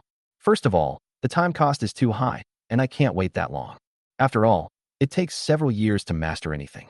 Secondly, we don't know what the system's criteria are. If learning a technology requires hundreds of years of technical accumulation, then it would take at least 10 years for the system to recognize it. So what's the point of playing around? Therefore, Yao Xingyu immediately decided to open the blind box. However, there are 3 tiers of blind boxes available for you to draw from. After thinking for a moment, Yao Xingyu finally chose the blind box with 500 points. First of all, the technology used to draw from a 500-box blind box is definitely less advanced than that used to draw from a 2,000-box blind box. There's no doubt about that. The more advanced the technology, the more points are required for upgrading. Therefore, Yao Xingyu chose a less advanced technique. The points saved can be used to upgrade. Ding! You have selected a 500-point tech blind box. Do you wish to open it? Yes. Ding! You have acquired steel cable technology. Yao Xingyu was taken aback. Steel cable technology. No way, what a coincidence. My family just took over a steel cable factory, and now I've been assigned steel cable technology. Afterwards, Yao Xingyu searched his memory for information about the steel cable technology he possessed and was almost dumbfounded by what he found. Currently, the steel cable technology he has mastered is only equivalent to the level of the 1980s. It's even more outdated than the technology that China possesses today. Damn it, what a huge loss. Yao Xingyu glanced at the 1,500 points remaining in his account. Should we keep drawing or upgrade? After thinking about it for half the night, Yao Xingyu finally made his choice. Upgrade steel cable technology. After all, the 500 points had made Yao Xingyu realize that there wouldn't be anything good in a blind box of this level. I wasted 500 points, which meant I missed out on the blind box worth 2,000 points. Therefore, it's definitely impossible to choose the remaining 1,000 points blind box. Ding! Upgrading steel cable technology. Please wait. Splash! When the rusty iron gate of Xinguang's steel cable factory was opened, Yao Zhen's heart sank completely. Wait, everything was fine before. How did it become like this? Even Yao Xingyu didn't expect that the steel cable factory was even more dilapidated than he had imagined. He originally thought it was at least a place that was being operated. But unexpectedly, it turned out to be a dilapidated company on the verge of bankruptcy. Yao Xingyu sighed silently. Dad, what you're talking about happened so many years ago. How many years have passed? Damn it. I've been fooled by that Wu Chong. No way. I have to go find him. Dad, you should stand up straight when you get a beating. Why didn't you say this before we signed the contract? And why didn't you read the contents of the contract? After Yao Xingyu asked him a series of questions, Yao Zhen was completely dumbfounded. Yes, it's all my fault for being too honest and trusting the other person so much. I never expected that Wu Chong was a big liar. What do we do now? I thought I got a great deal with $1 million, but it turns out it's something like this. $1 million. Yao Zhen was so miserable he wanted to die, so he slapped himself twice on the spot. Tian Xiao, who was standing nearby, felt extremely distressed when she saw the factory. Old Yao, now you're not in the mood. Sigh, I'm not in the mood anymore. I'm sorry, Xingyu. Yao Zhen was about to cry as he spoke, so Yao Xingyu quickly went over and comforted him with a smile. Dad, at least we still have a factory. But the equipment in this factory is all broken like this. What can we do? The various dilapidated equipment in the factory were clearly either broken, had their parts stolen and sold, or had not been maintained for a long time. In short, after inspecting the entire factory, there wasn't a single piece of usable equipment. Yao Zhenjin wished he could slap himself to death right there. At that very moment, a notification suddenly flashed before Yao Xingyu's eyes. Ding! Steel cable technology upgrade complete. The upgraded steel cable technology incorporates the following technologies: high-toughness steel wire forging process, rust-proof and corrosion-resistant coating technology, and high-wear-resistant steel wire technology. Yao Xingyu's eyes lit up immediately. It's here. So he said to Yao Zhen, Dad, now that we've taken over this factory, let's not waste any more time. Let's at least clean it up first, right? Yao Zhen nodded, regaining his composure. That's right. Let's clean up first, and we'll talk about the rest later. The family immediately grabbed brooms and various tools and began cleaning the factory. Chapter 52. You didn't ask. After a busy day, I roughly tidied up the factory area.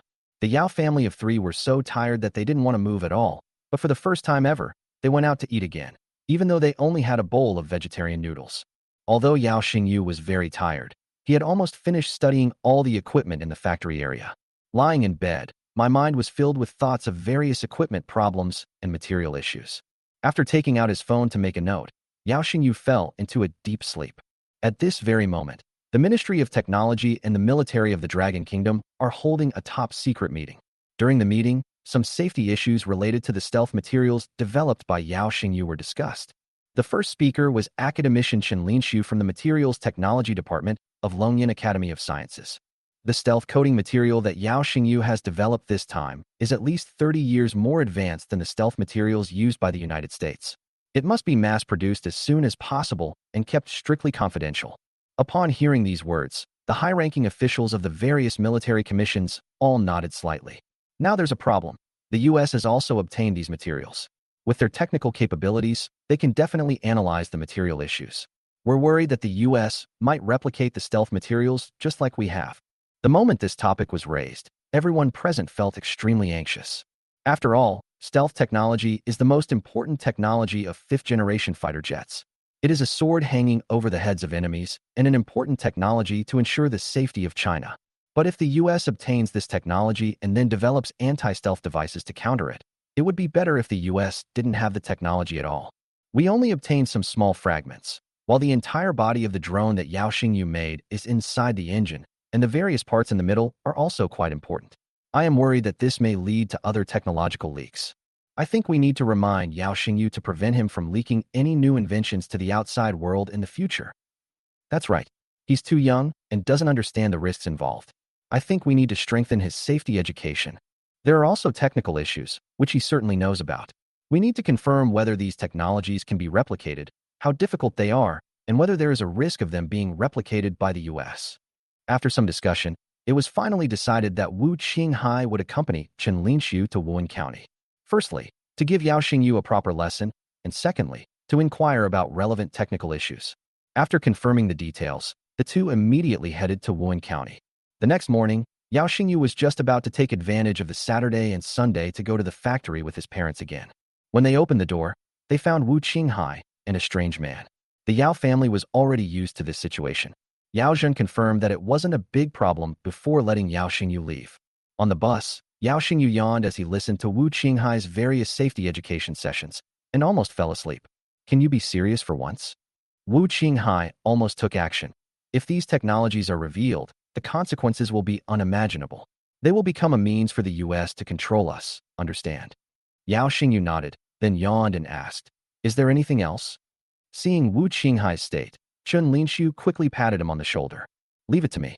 Wu Qinghai nodded, pushed open the door, got out of the car, and quickly lit a cigarette to suppress his emotions.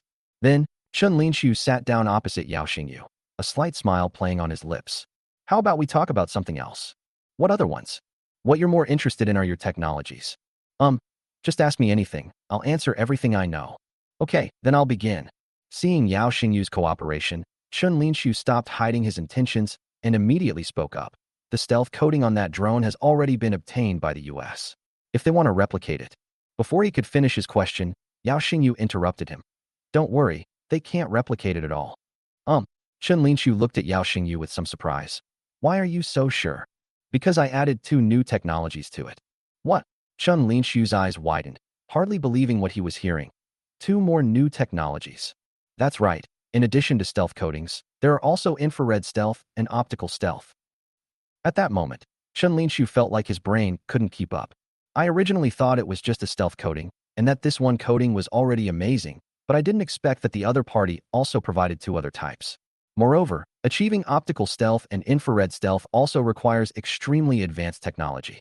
Chen Linshu asked excitedly. "Then why didn't you say so before?" You didn't ask." "Chen Linshu, is it too late for me to ask now?" "It's not too late. Also, didn't you give away the other 2 technologies as well?" "No. If any one of these 3 technologies is destroyed, they will not be able to obtain the other 2 either. But they've already measured its ability to absorb radar wave signals. But they can't replicate it." Chen Linshu was stunned on the spot because what Yao Xingyu said was too absolute. This even made him question Yao Xingyu's words. So he started asking Yao Xingyu about the infrared stealth and optical stealth technologies he had mentioned. Yao Xingyu did not hide anything and revealed the technical details and production methods. After listening, Chen Linshu couldn't wait to take out his phone and dial a number to verify. Quickly, do as I say, process the stealth material we made a few days ago, and then conduct infrared stealth tests and optical stealth tests. After a few seconds of silence on the other end of the phone, he immediately shouted, "Really? Infrared stealth and optical stealth? That's right, give it a try." After hanging up the phone, Chen Linshu wished he were right there in the lab. He was incredibly excited. Inside the secret experimental base of the U.S. military, when Chief Materials Scientist Carlson and several of his students conducted a further disassembly, they made another new discovery. Judging from the melted surfaces of these materials, this new coating involves an additional process. It must have other uses. The students nearby exchanged glances and immediately began to guess excitedly. Did the teacher add hydrophobic structures to make it fly faster in the clouds? I think it should be a structure that extends the lifespan of stealth coatings. Everyone was speculating, but Carlson felt they weren't getting to the point, so he spoke up himself. Could it be some other kind of stealth structure? These words caused an uproar in the laboratory. Other stealth structures? That's right. I think it should be infrared stealth or optical stealth. Carlson then immediately said, "All right, this project is yours to work on. Go and study it carefully. I'm going to the Pentagon." After getting into the car, he went straight to the CIA office at the Pentagon. "Mr. Franz, we have made a new discovery." CIA Director Franz was taken aback. He glanced at the report submitted by Carlson and his eyes widened immediately.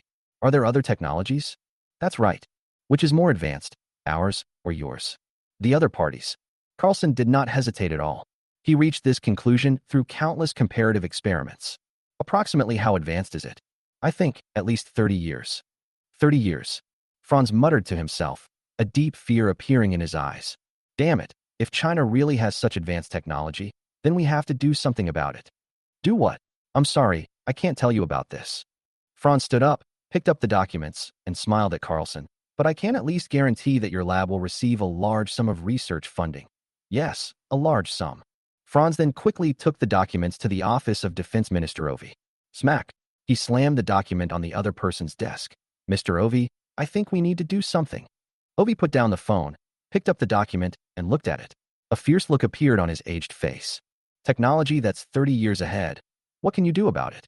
"I think the best way is to use technological sanctions against China, threaten them, and force them to hand over their technology." Ovi stroked his chin. "That's right. I can mention it to the president." Chapter 53, 3-in-1 Invisibility Technology. Inside the Materials Laboratory of Lonka Institute, a group of researchers are conducting experiments around various instruments. What they need to do now is to confirm whether the invisibility material Yao Xingyu mentioned really possesses the other two invisibility capabilities. If it is indeed a 3-in-1 stealth material, then this will change the status of the U.S. Air Force as the world's dominant force. They had never heard of a technology that could combine 3 stealth capabilities into one. If that were possible, it would be absolutely amazing. Everyone has been busy for a whole day and night, but no one has complained of being tired. They were all waiting for the final result. They had already tried 3 times without success, and this was the 4th attempt. Everyone was extremely nervous. After another half hour, a green light came on, and the experimental sample was taken out in full view of everyone. Everyone eagerly placed the test samples under the microscope for observation. The screen displays the structure of the experimental sample under the microscope. The neatly arranged metal grids and the carbon atom tubes form a honeycomb-like spiral structure, presenting a different kind of beauty. A burst of enthusiastic cheers immediately erupted from the crowd. "It's a success. We finally succeeded." The group embraced excitedly, realizing that they had achieved 80% success by creating this structure. The remaining step is the final testing phase. If the test is successful, they will have completely mastered the technology, not just 3 aspects. So the team applied stealth coating to the surface of the small fighter jet engine heatsink. Radar signal has disappeared. Start up. As the simulation engine began to heat up, everyone stared intently at the data and results displayed on the thermal imager. Infrared signature reduced by 95%. When they saw this set of data, everyone present couldn't help but cheer. With tears in his eyes, Li Mu had to tell his old friend Chen Linshu the news immediately, since the test was not yet complete. Proceeding with the 3rd test, optics. However, before he could finish speaking, he saw the material on the screen begin to twist and deform. A few seconds later, it disappeared right before everyone's eyes. The room was so quiet you could hear a pin drop. This material has mysteriously disappeared from everyone's sight. It should be noted that even the world's most advanced optical stealth technology cannot achieve this. What's displayed on the screen is the effect under a microscope. It's invisible even under a microscope. It's practically a miracle. Li Mu couldn't wait to take out his phone and dialed Chun Linshu's number. We did it. We did it. Chun Linshu's voice trembled on the other end of the phone. Was the research successful, or was the testing successful? All three tests were successful, and even optical cloaking was effective under a microscope. What? You mean it's possible to achieve optical invisibility even under a microscope? Yes, it's amazing. This structure is incredible. It might even change the future of materials science. All right. By the way, test the structural changes again after the damage mode. No problem. In a hotel in Wuhan County. After answering the phone, Chun Linshu was wide awake. He hadn't expected Yao Xingyu's technology to be so powerful. The 3-in-1 stealth ability completely eliminated any means of counter-stealth. If such a powerful capability could be mass-produced and equipped on active-duty fighter jets, then China's stealth technology would achieve a groundbreaking lead. But then he realized another new problem. The US also had the wreckage of these drones, and what if they discovered 2 other technologies among them? It's like a treasure falling into the enemy's hands, but the enemy doesn't actually know it, which makes the Dragon Kingdom very uncomfortable. As a highly skilled individual who had studied in the US for many years, he was all too aware of the capabilities of US scientists. He stood by the window, closed his eyes, and imagined himself as a materials scientist from the United States. A moment later, he opened his eyes and looked at his reflection in the window, muttering to himself, "They'll definitely be able to deduce it." Chun Linshu immediately found Wu Qinghai, who was also awake, and told him about the matter. As someone from the National Security Department, Wu Qinghai naturally understood the seriousness of the situation immediately. This matter must be taken seriously. Even if the US finds out, we cannot admit it. That's right, as long as we don't admit it, they're just guessing. Yes, it can also confuse the public. After a moment of contemplation, Wu Qinghai immediately said, "This matter must be communicated to the military leadership so that preparations can be made in time." Chun Linshu immediately added, "Let's wait for the experimental results before we talk about it." Good. They didn't sleep a wink that night. Around 4 a.m., the phone on the table suddenly rang. Chun Linshu immediately picked up his phone and pressed the answer key. An excited voice came from the other end. That's right. After the self-destruct program is activated, the material surface loses its infrared and optical stealth effects, and its radar absorption capability is reduced by 70%. Chun Linshu's fingers trembled slightly. Okay, I understand. After hanging up the phone, he and Wu Qinghai exchanged a glance. Let's go to Yanjing. A secret meeting of the Supreme Military Council of the Dragon Kingdom. Chun Linshu recounted all the information he had obtained, and the atmosphere in the entire conference room became extremely tense. At this moment, the Minister of the Army, who was sitting at the very head of the table, immediately spoke firmly. We must carefully safeguard this 3-in-1 technology and never leak a single bit of it. Other high-ranking military officials from China also immediately expressed their opinions. That's right. Although the self-destruct program is activated, some of the materials will still be discovered. We should not underestimate the technological level of the United States. Let's try to keep this technology hidden for as long as possible, or at least let us fully master it and put it into practical use. We can speed up the development of our 5th-generation fighter jets. After a moment's thought, he said, I think this matter should be handled by the Strategic Deception Bureau to confuse the US's information. Director Zhang of the Strategic Deception Bureau, who was sitting on the right, immediately stood up. Please rest assured, superiors, the Strategic Deception Bureau guarantees the completion of this task. Good. After the meeting adjourned, Director Zhang immediately returned to his office and began making plans. He turned to his secretary and said, By the way, update the content of next week's interview program. The secretary asked, Director, what should we discuss in the next episode? It's the stealth materials technology that's been quite popular lately. Oh. The secretary paused for a moment, then asked, Is it appropriate to discuss this at such a sensitive time? Of course it's appropriate, and we must talk about it. This is what the US cares about most, and we need to give them some information. Understood. I'll go arrange it right away. Chapter 54 The US's Blackmail, third update, please vote. Eagle, CIA office at the Pentagon. Franz frowned as he stared at the translated content of the Chinese military channel playing on television. On television, Director Zhang spoke eloquently to the camera. Let's talk about the recent issue raised by the US regarding China's 5th-generation fighter jet. This issue of stealth materials has caused quite a stir, and I actually know a little about it, since I was involved in projects related to it. Let's talk about some of the things we can discuss. Let's talk about stealth coatings today. The US's stealth coatings are indeed leading the world, without a doubt. However, as we all know, there are several major challenges to overcome in stealth coatings. The first is the technical difficulty, which is beyond doubt, so we won't go into details. Secondly, the price is high. As everyone knows, stealth coatings require extremely advanced technology and have lower production volumes. The main costs are research and development and material costs. Another issue is its lack of durability. There was a documentary about the B-2 Stratofortress bomber by the US that mentioned that the B-2's stealth coating needs to be maintained after each flight. This shows that stealth coating is almost a disposable consumable and extremely delicate. Our country took these 2 points into account when we initiated the research project, and we have been working hard to solve these 2 problems. However, there has not been much progress so far. Upon seeing this, Carlson, who was sitting in Franz's office, immediately stood up and spoke. He's lying. He says there hasn't been much progress, but his radar absorption efficiency is even higher than ours. He's still trying to deny it. Franz waved his hand slightly. Don't rush, keep watching.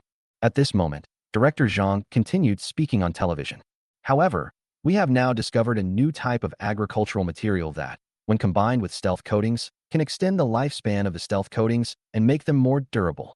The female host, who was responsible for the straight man's jokes, quickly asked, "Does that mean our 5th-generation fighter jet will be ready soon?" Director Zhang laughed heartily. Currently, the avionics system of our J-10 series fighter jets is being improved, and we may be able to use this new type of stealth material. Of course, the problem of the high price of this stealth coating has not yet been solved, but we believe that we will be able to use it in the near future.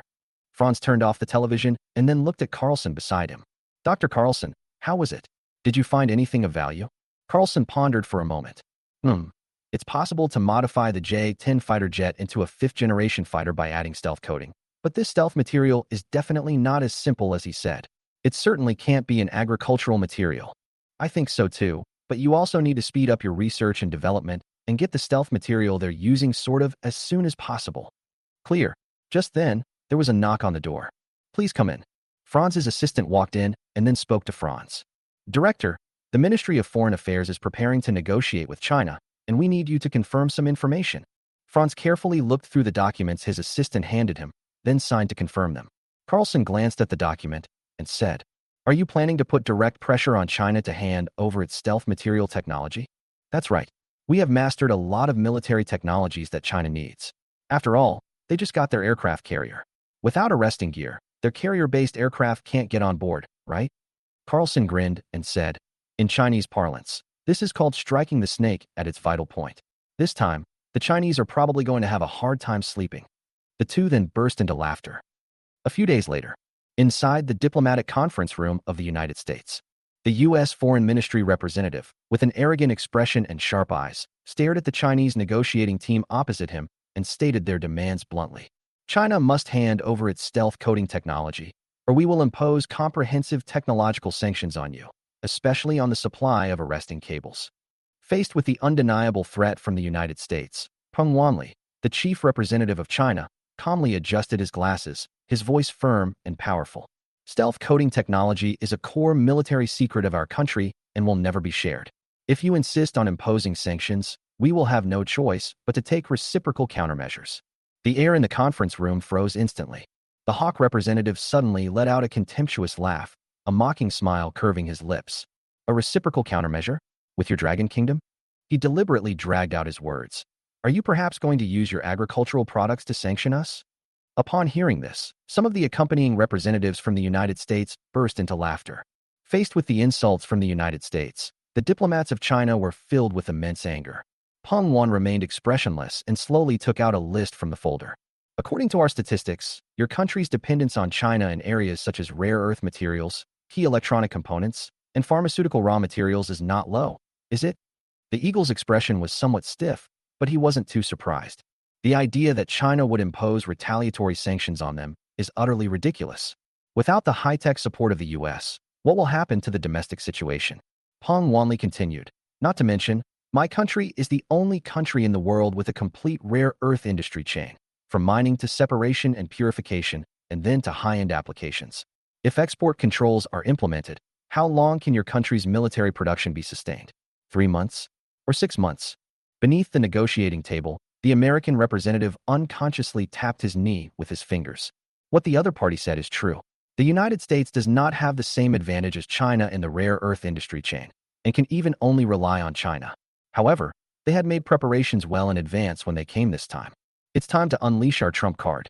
The American representative smiled slightly. By the way, I heard that your country is currently preparing carrier-based aircraft. I wonder how the preparations are going. The representative from the Dragon Kingdom felt a sudden jolt of fear upon hearing this. There's going to be a problem. As expected, the representative of the United States spoke up the next second. We advise your country to stop making futile struggles and share your stealth technology. Perhaps then we can reduce the price of arresting gear. After all, this is related to when your Navy will truly have aircraft carrier combat capability. After speaking, the representative from the United States stood up and glanced at the Chinese diplomat. Well then, we hope you'll contact your superiors as soon as possible to resolve the relevant issues.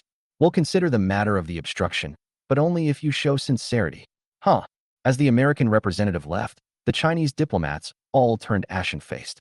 Damn it. I knew they were going to pull this, and they actually did. They're overthinking it. Stealth coatings are a patented technology for fifth-generation fighter jets. They're trying to use that to suppress our fifth-generation fighter jet technology, but we absolutely cannot give it to them. Let's report this to our superiors. In any case, the arresting gear is indeed very important to us. Peng Wanli nodded. I will report the situation to the domestic authorities immediately. There should already be a plan. Peng Wanli quickly relayed the unreasonable demands from the U.S. to the Chinese authorities. Senior officials from the Ministry of Foreign Affairs immediately contacted the military and convened an emergency meeting. The meeting lasted for more than 10 hours, and finally a decision was made. We will never compromise. We would rather give up the arresting cable technology than hand over the stealth coating technology. Subsequently, the military issued another order. Nationwide industrial survey. First, we need to understand the domestic industrial situation and then find suitable alternatives to replace the United States' hegemony in arresting gear technology. Chapter 55 Steel Cable Sample. I have one. Xinguang Steel Cable Factory. Oh no, it should now be called Xingming Steel Cable Factory. After half a month of preparation and spending nearly 100,000 yuan, all the equipment was finally almost completely repaired. Yao Zhen then hired several more salespeople and workers and started work immediately. You have to do the sales work yourself, but Yao Zhen hadn't been in this industry for many years. In the first few days, he ran into obstacles everywhere and almost made him question his life. He would set off before dawn almost every day and return late at night. Sometimes he would get completely drunk, causing chaos in the family. Faced with this situation, her family members offered her all sorts of encouragement.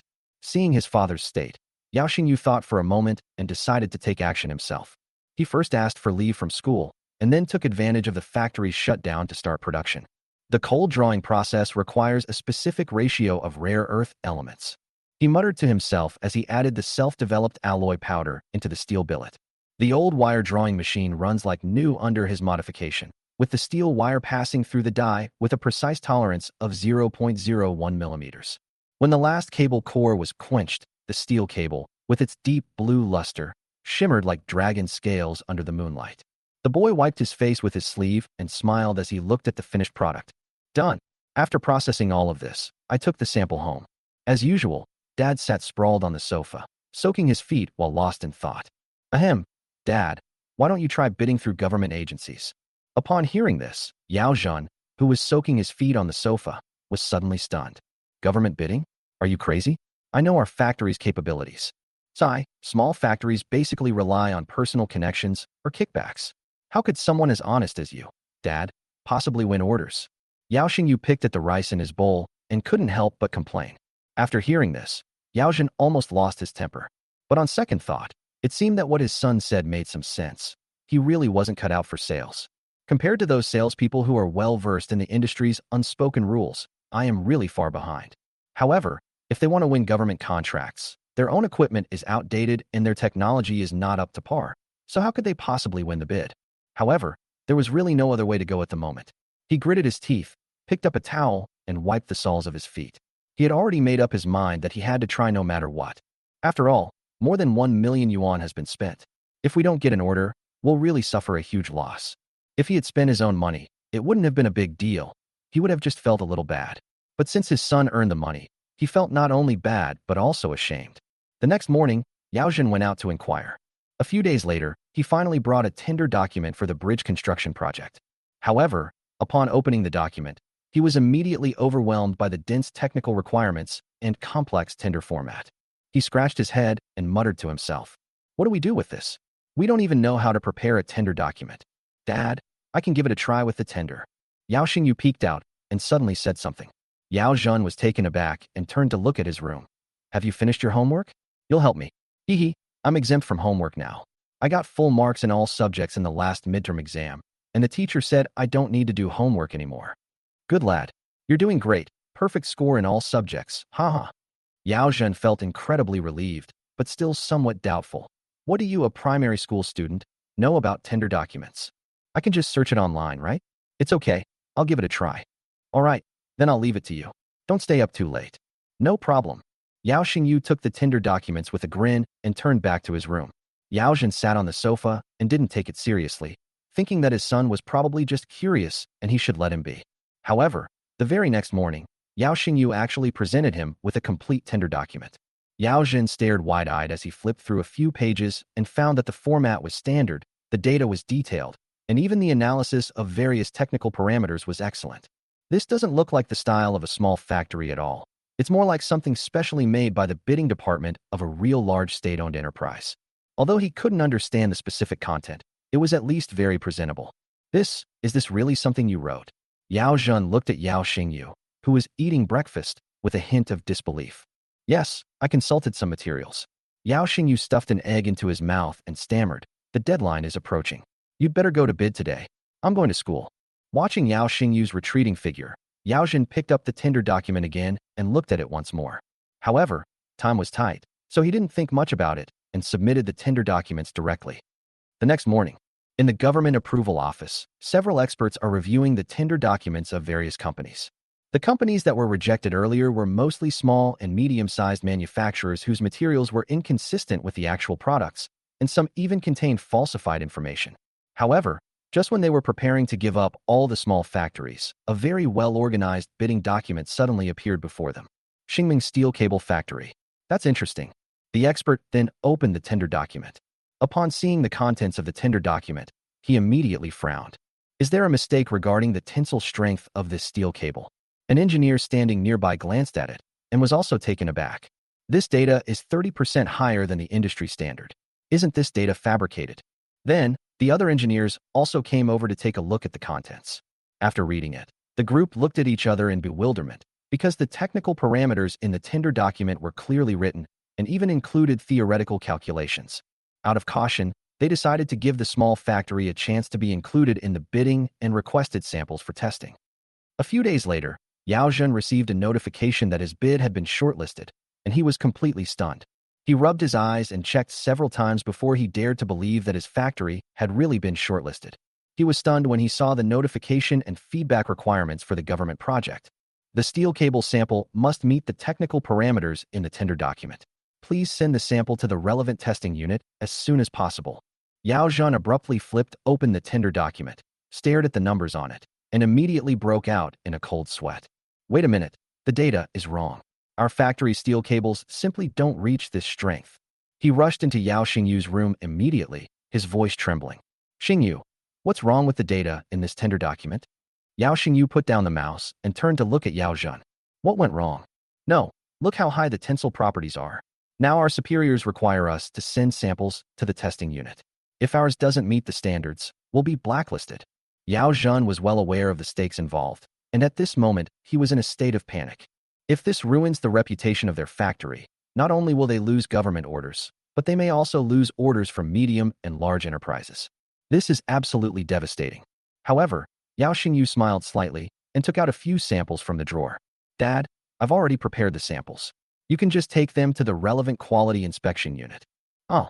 Yao Zhen took the heavy steel cable and was dumbfounded. "Wait, when did you get this? Where did it come from?" Seeing Yao Zhen's bewildered expression, Yao Xingyu smiled calmly. "Dad, of course it's produced using machines from our factory. I've made some improvements to the process, so don't worry, there won't be any problems." Yao Zhen stood there dumbfounded, looking at his son's confident eyes, and suddenly felt that he couldn't understand this little guy anymore. "Are you sure? This is a matter of life and death for our factory. Don't worry, Dad. If the factory goes bankrupt, I won't make you pay the 1 million. Okay, I'll do as you say. Yao Zhen finally truly understood the meaning of the saying, he who eats another's food is bound to him. He who takes another's gift is bound to him. Chapter 56 Inspection passed. The next morning, Yao Zhen nervously walked into the Provincial Quality Inspection Center with the steel cable sample made by Yao Xingyu. Inside the Quality Inspection Hall, managers from several large steel cable companies were chatting and laughing together. They were all dressed in suits and ties, exuding an air of sophistication, and their every move carried the air of entrepreneurs. In particular, the topics they discussed were often large deals worth tens or hundreds of millions of yuan, which were completely beyond Yao Zhen's reach. Yao Zhen glanced down at his faded work clothes and silently found a corner to sit down. However, what you fear most is what comes to pass. Just then, a middle-aged man with slicked-back hair came up and sat down opposite him, carrying a bag. "Are you here to submit your item for testing, sir?" Yao Zhen was slightly taken aback, then looked at the other person and nodded quickly. "Yes, I'm here to deliver steel cables for inspection." The other person's face showed a hint of surprise as soon as they heard it. He is the manager of Longqiang Steel Cable Company, which is one of the top large-scale steel cable factories in the entire Crescent Province. It's practically impossible for small factories to get involved in this kind of engineering order. He didn't recognize Yao Zhen, so he handed him a business card and asked, "May I ask you, bro, which company do you own?" Yao Zhen forced a smile and accepted the business card with both hands. The words Longqiang Steel Cable Company, Limited, embossed in gold on the business card made his eyes hurt. "Hello, Manager Chun. I'm Yao Zhen from Xingming Steel Cable Factory." Since the factory had just started operating, he hadn't had time to print business cards yet and could only say awkwardly, I forgot to bring my business cards today, sorry." Xingming Steel Cable Factory. The slick-haired man was slightly taken aback. "How come I've never heard of this before? This has only just opened." Upon hearing this, a look of surprise immediately appeared on the slick-haired man's face. Goodness, he's got connections. Using connections in this process, and doing so blatantly, is truly going too far. The slick-haired man immediately revealed a hint of sarcasm. "Oh, so it's a newly opened small factory. But bro, your factory sounds like a children's toy brand." The people nearby joined in the teasing upon hearing this. "Boss Yao, how big is your factory? Can you produce 500 tons a year? Are you kidding me? A factory like Mr. Yao's must have an annual output of at least 5,000 tons. Hearing the teasing from those around him, Yao Zhen felt his face burning. He clenched his fists and could only manage a dry laugh. "It's a small factory, maybe I'm just lucky." Just then, the technician called out, and everyone stood up and submitted their respective materials for testing.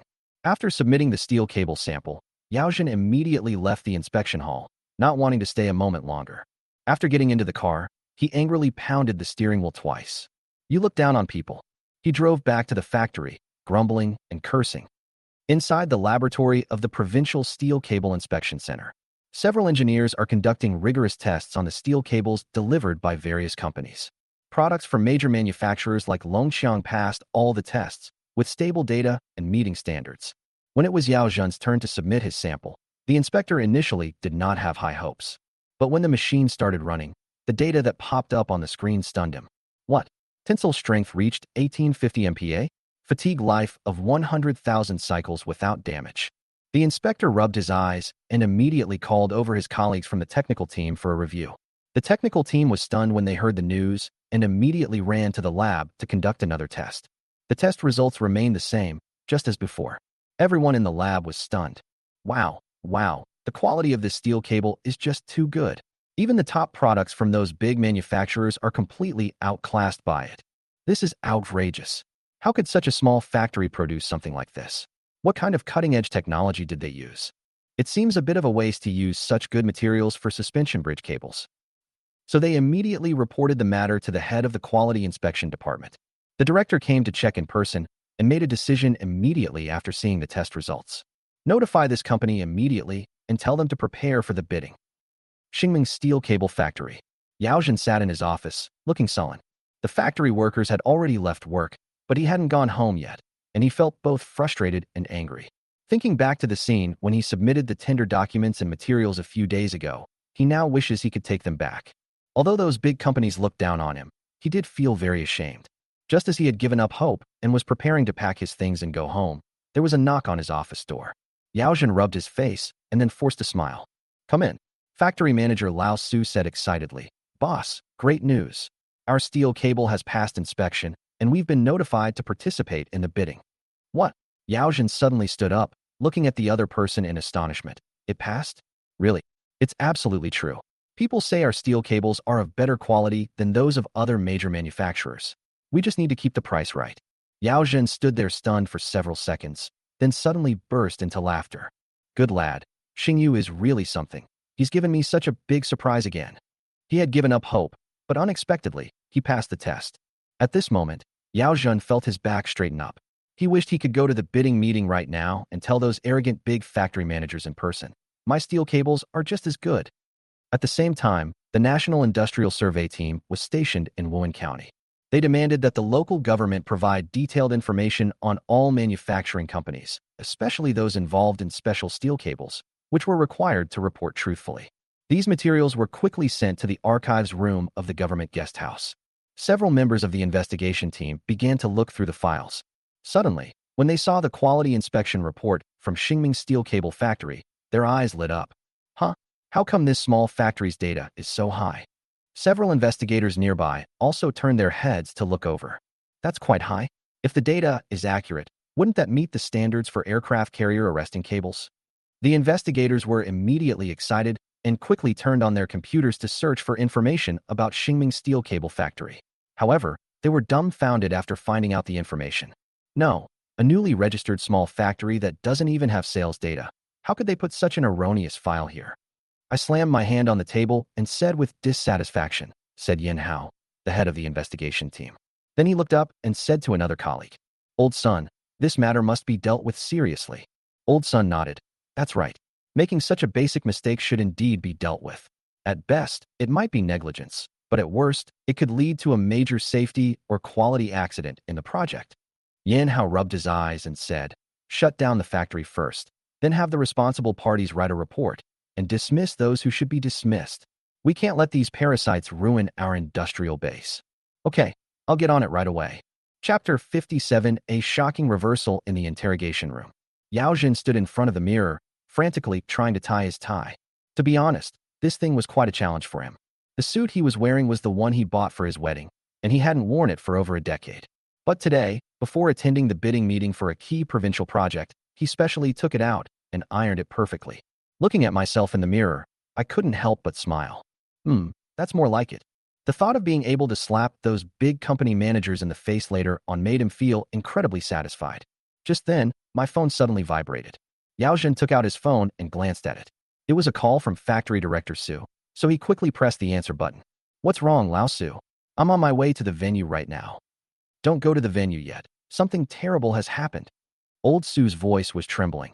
More than a dozen trucks came to the factory just now and shut it down. They said it was an order from the National Industrial Investigation Team, and they are thoroughly investigating our company now. You'd better run away quickly. What? The factory has been shut down. Yao Zhen's mind went blank, and he almost dropped his phone. Why are you shutting down our factory? I don't know. They said they would investigate carefully, but I didn't say anything. But they seem to be taking a big stance. If you've done something wrong, you'd better run. No, why would I run away after doing something wrong? I run my factory honestly, and all the money I earn is clean. Why would I run away?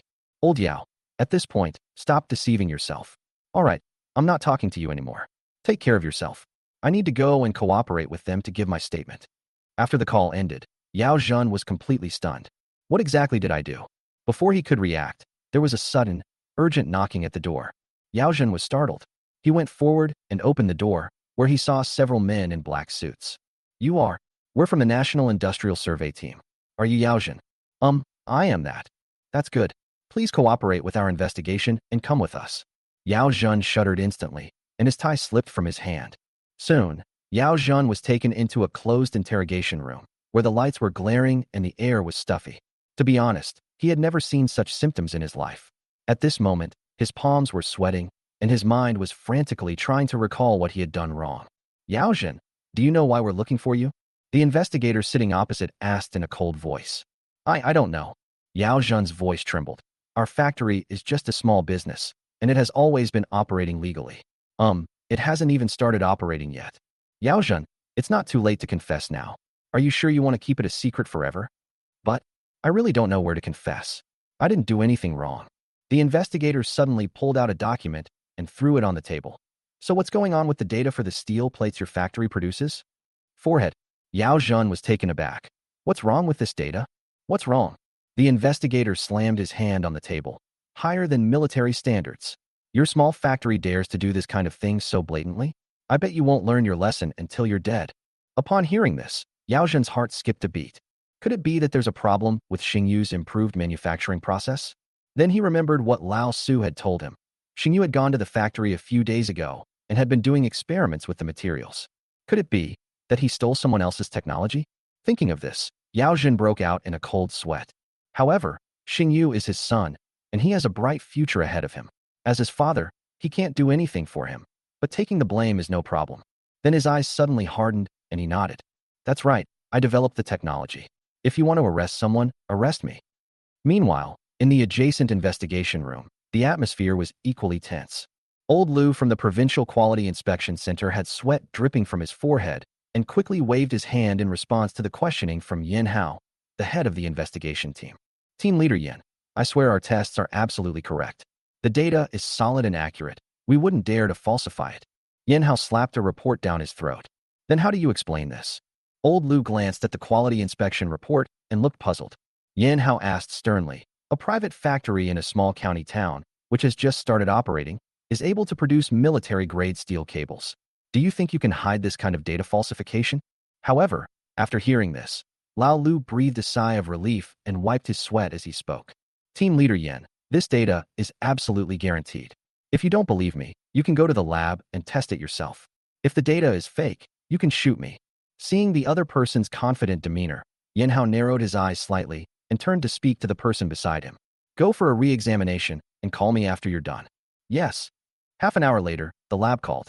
Team leader, the data is real, even stronger than the report shows. Yen Hao. Another interrogation room. Yao Zhen, let me tell you, data falsification affects the entire project. Do you think you can handle this alone? You'd better reveal your connections right now, or else. Before the investigator could finish speaking, the interrogation room door was suddenly pushed open. Yen Hao strode in, holding the latest test report in his hand. Upon seeing this, Yao Zhen was visibly shaken and prepared himself to take a government job. However, Yen Hao cleared his throat and spoke to the investigator opposite him. Could you be a little nicer? Just ask me a question. Why are you yelling? I could hear everything clearly from outside the door. Investigator. Yen Hao then waved his hand at him. All right, leave the rest to me. You can go out now. The investigator looked puzzled, somewhat confused about what was going on with his team leader. After watching the investigator leave, Yen Hao sat down opposite him again. Yao Zhen felt even more nervous at this moment. Suddenly, Yen Hao pulled out a cigarette from his pocket and asked, Hey bro, wanna smoke? Yao Zhen paused for a moment, then nodded. Then the other party handed him a cigarette, which Yao Zhen accepted with both hands. Yen Hao lit it himself, leaving Yao Zhen somewhat at a loss. Immediately afterward, Yen Hao gave an awkward laugh. First of all, I want to apologize to you. There were some mistakes in our work. Please forgive us. Yao Zhen, huh? Ahem. It's like this. The performance of the steel cables from your factory far exceeds international standards and fully meets the standards for aircraft carrier arresting cables. The country has been searching for this technology for a long time, and we never expected to find it in your small factory. Upon hearing this, Yao Zhen was immediately choked by the smoke and coughed violently. So, I didn't commit a crime? Haha. Of course not. We made a mistake, and I sincerely apologize to you. No need. No need. Yao Zhen breathed a sigh of relief. Well, our factory. Reopen the lockdown immediately. Also, I have a request. It's all right, go ahead. Could you introduce me to your technical team? Looking at Yen Hao's expectant eyes, Yao Zhen hesitated for a moment and said, well, actually, the technology for this steel cable was invented by my son. I had no idea about it. What? Yen Hao was stunned. Your son? How old is he? 12 years old, by the traditional Chinese age reckoning. Chapter 58 Fighting. What? Yen Hao immediately looked up at Yao Zhen with a look of astonishment. You mean all these technologies were developed by your son? Yao Zhen nodded slightly, a hint of pride flashing across his face. That's right, it's my son. Yen Hao swallowed hard, feeling somewhat incredulous. After all, how could an 11-year-old child possibly come up with these things? But looking at Yao Zhen's proud demeanor, he felt that the other party couldn't possibly be lying to him. After all, the quality of these steel cables meets the requirements for aircraft carrier interception and is even better than the ones sold to them by the US. The government has invested billions of yuan in research and development for this project, but after many years there has been no progress whatsoever. We still have no choice but to bite the bullet and buy American goods, despite the ridiculously expensive price tag. That's a national-level research laboratory. So many people, so much funding, so much equipment, yet they couldn't beat a primary school student. So Yanhao immediately took out his computer and looked up information about Yao Xingyu. As a result, he had much more information than the average person. Yanhao's lips curled up slightly when he saw the length of the document. No wonder, his information is better than others, so his abilities are probably better too. After all, personal award information takes up a lot of space. However, when he scrolled down, he found that there was no information about awards. All the lengthened personal profiles were about Yao Xingyu's glorious deeds. Especially when he saw those examples of naughty children's behavior, he couldn't help but look up at Yao Zhen. Yao Zhen still had a proud smile on his face and nodded at himself. Yanhao was dumbfounded. And he's still laughing? Look at the state of his child, and he's still so proud of him? No. Are you sure this arresting cable technology was developed by your son? Yes, what's wrong? Yao Zhen was somewhat surprised, and even speechless at the other party's skepticism. My son is a bit mischievous, but he really has this ability. Boss, you have to believe me. Yanhao gave a wry smile. How can I trust him with such personal information? How about this? Take me to your factory first, and we'll talk after you've seen it, okay? No problem. When the investigation team's convoy stopped in front of Xingming's steel cable factory, Yanhao almost thought the navigation had malfunctioned. The mottled brick walls, the rusty iron gate, and a few old-fashioned machines in the workshop. This place can build an arresting cable that's even stronger than the one built by the US. Yanhao's voice changed. Yao Zhen greeted him with a smile. Boss, our factory is a bit small. Yanhao didn't say anything and walked straight to the workshop. The equipment in the workshop was extremely old, and many of the machines were even older than him. Although the equipment had been cleaned and looked much cleaner, it still gave him a rusty feeling. When Yanhao saw these old and outdated machines, he suddenly felt a sense of absurdity. A problem that the country had invested hundreds of millions of yuan to solve, but failed to overcome, was solved by this small, rundown factory with these machines. I want to see your son again. He couldn't figure it out in the factory, so he finally decided to go and meet the elementary school student Yao Zhen had mentioned who had developed the barrier. No problem, of course no problem. I'll take you there. No. Yanhao waved his hand and said, Go home first. I've already unsealed the factory for you, but that kind of steel cable can't be produced, and the technical data must be kept confidential. You understand, right? Understood, understood. That's good. We'll be going now. With that, Yanhao led his men away from the factory and headed straight for Wuhan County No. 1 Primary School. In the classroom of Class 3, Grade 5, Wuhan County No. 1 Primary School, Yao Xingyu placed his school bag on his seat and immediately saw Lin Xiaoyu, a girl in the front row, slumped over her desk, her shoulders shaking as she clearly cried. He nudged Wang Xiaohu with his elbow. What's wrong with her? Did you bully her again? Wang Xiaohu quickly shook his head. I was just joking around with her. When did I ever bully her? Then why was she crying? It was Zhang Zihao from Class 2, Grade 6. He said she couldn't afford the school uniform and was a poor loser. He said some really nasty things. A few of us weren't there at the time. Otherwise, we would have definitely taught him a lesson. Yao Xingyu nodded, but a hint of anger flashed in his eyes. Lin Xiaoyu's family is indeed quite poor. Her father passed away early, and her mother works in a textile factory. She also has elderly grandparents, and the burden of the whole family rests entirely on her mother's shoulders. Lin Xiaoyu was obedient and sensible from a young age, and her academic performance was among the best in her class. She also took care of her grandparents at home. She was not only excellent in both character and academics, but also had a very strong personality and never cried because of her family. However, Zhang Zihao made her cry today, which means he must have insulted her very severely. Is Zhang Zihao the guy who gets picked up in a BMW every day? Yes. His dad owns a mine. His family is super rich. Don't. Hey, where are you going? Seeing Yao Xingyu get up and walk out, Wang Xiaohu hurriedly grabbed him. That Zhang Zihao is really tall. Are you a match for him? Yao Xingyu turned around and grinned. Am I that kind of person? I'm a reasonable person. Don't worry. I'll have Zhang Zihao apologize to Lin Xiaoyu later. Watching Yao Xingyu's retreating figure, Wang Xiaohu and several classmates sitting next to him all cast approving glances their way. At the entrance of Class 2, Grade 6, Yao Xingyu pushed open the classroom door and went straight in. Where is Zhang Zihao? His voice wasn't loud, but the whole class immediately fell silent. At that moment, a boy sitting in the last row of the classroom, wearing brand-name sneakers, asked in a nonchalant manner, "Who are you? What do you want?" Yao Xingyu glanced back and saw the burly Zhang Zihao. "So it was you who bullied Lin Xiaoyu from our class." Upon hearing this, Zhang Zihao burst into laughter. "What's wrong? She's not wearing her school uniform, which violates school rules and regulations. As the school's discipline administrator, am I not allowed to say anything? Is that what you call speaking? How can you be so insulting? Yeah, who do you think you are to tell me what to do? I need you to apologize to Lin Xiaoyu today." "Apologize? What if I don't apologize?" Yao Xingyu didn't say anything, but walked straight over and said, "Go apologize." "I don't know." Snap. A resounding slap interrupted Zhang Zihao's words, and everyone in the class gasped. "I can't believe a 5th grader would dare to lay a hand on a 6th grader. Holy shit, you dare hit me." Enraged, Zhang Zihao swung his fist and slammed it down. Jiang Hanshu, the homeroom teacher of Class 3, Grade 5, rushed into the classroom of Class 2, Grade 6, panting. Seeing Yao Xingyu's bruised and swollen face, she was completely stunned, and the sound of crying could be heard coming from a corner of the classroom. Zhang Zihao was seen lying in a corner, wiping away tears. His school uniform was a mess, his nostrils were bleeding, and his right eye was bruised.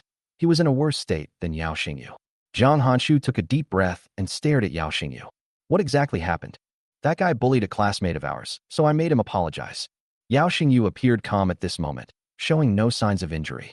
No sooner had he finished speaking than Zhang Zihao's wailing echoed through the classroom. "He hit me first. He even slapped me in the face. I'm going to tell my dad." "Wah!" Just then, a sharp female voice came from behind. Son, what's wrong?"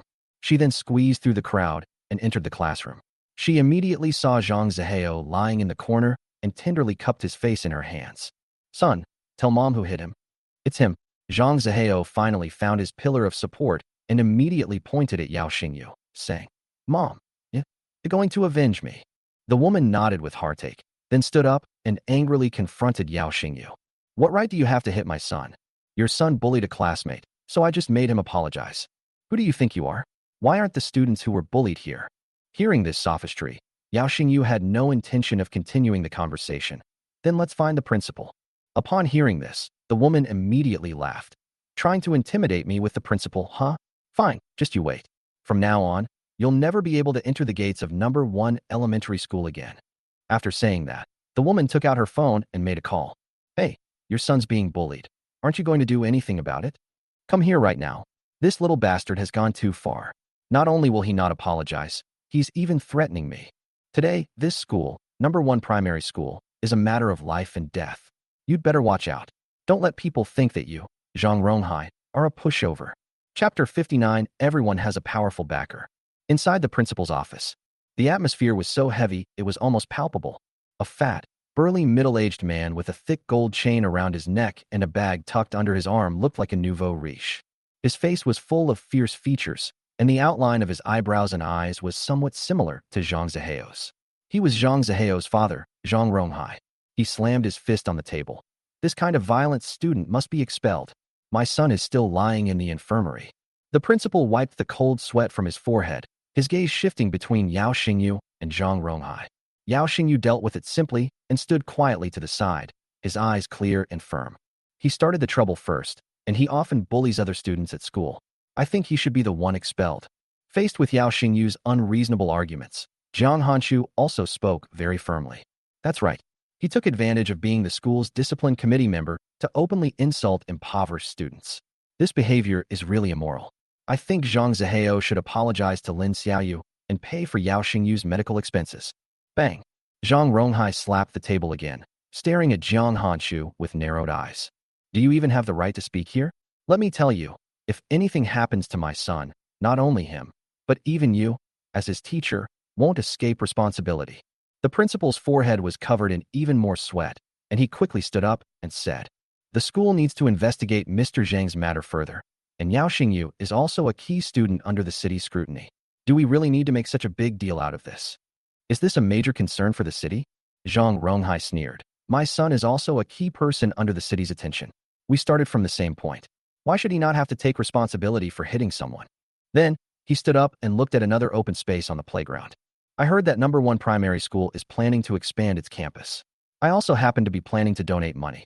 Principal, you should know what to do, right?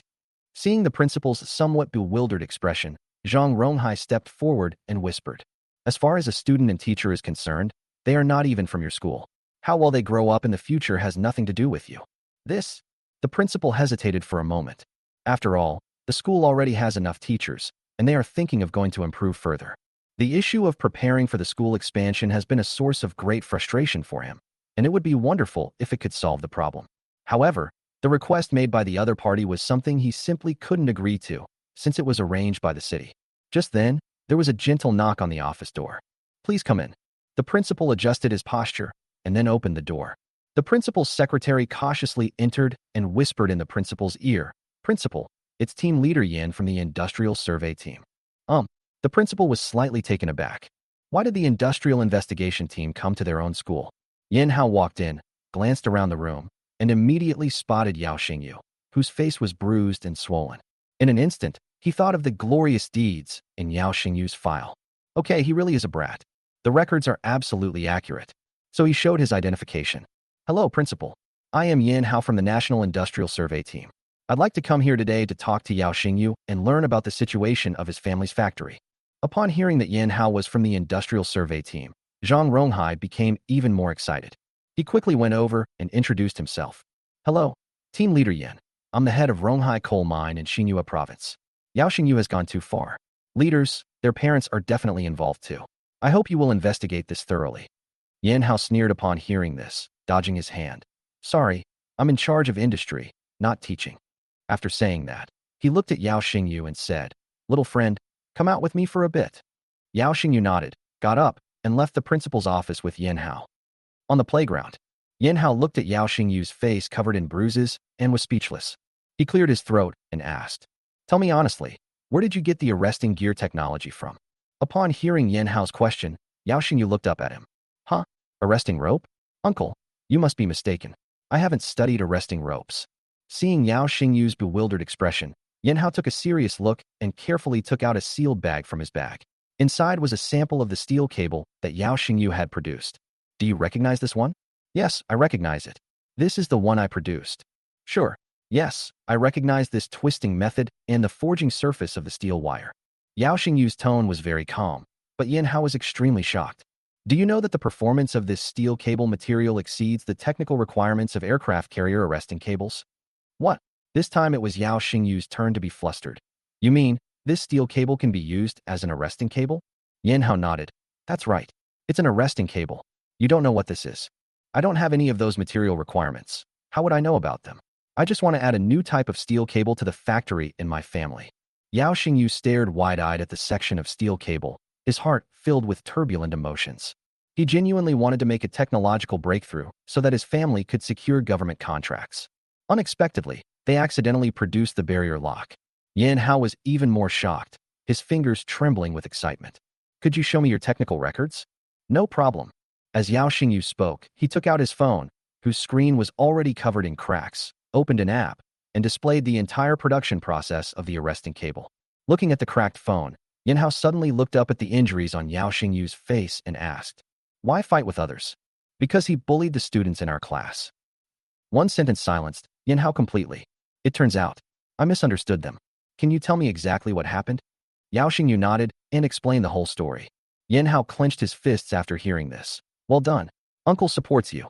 As he spoke, he picked up his phone and glanced at its contents, then was completely shocked. Although he wasn't an expert in steel technology, he did have some understanding of it.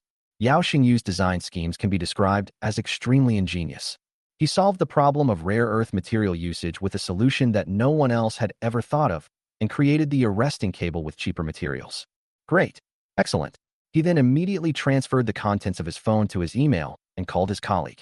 Have someone immediately derive the technology from this, conduct an experiment, and report the results to me. After hanging up the phone, he patted Yao Xingyu on the shoulder with satisfaction. Xingyu, do you know that you've inadvertently solved a long-standing problem for our Chinese Navy? Yao Xingyu nodded. Indeed, I didn't expect that either. Actually, what he was thinking at the time was when the problem of steel cables for the cross-sea bridge could be solved after the steel technology was upgraded. Unexpectedly, This accidental breakthrough solved the technical difficulties of aircraft carrier arresting cables. And this accidental mishap actually suited Yao Xingyu's wishes even better. Yan Hao stuffed his phone into his pocket. I'll confiscate your phone for now, but I'll get you a better one later. Yao Xingyu shrugged. Whatever, it won't be usable soon anyway. Yan Hao patted Yao Xingyu on the shoulder. Let's go. Good kids shouldn't be treated like this, as if they have no one to rely on. Yao Xingyu's lips curled up slightly. Exactly. Everyone has someone to rely on. Chapter 60. You're not apologizing. You're just scared. Inside the principal's office, Zhang Ronghai tapped his fingers lightly on the table. Principal, he's just a student from another school. If you handle this well, I'll cover for him if any problems arise from higher up. But no sooner had he finished speaking than the office door was pushed open. Yan Hao pulled Yao Xingyu back to the office once again. Zhang Ronghai immediately put on a smile.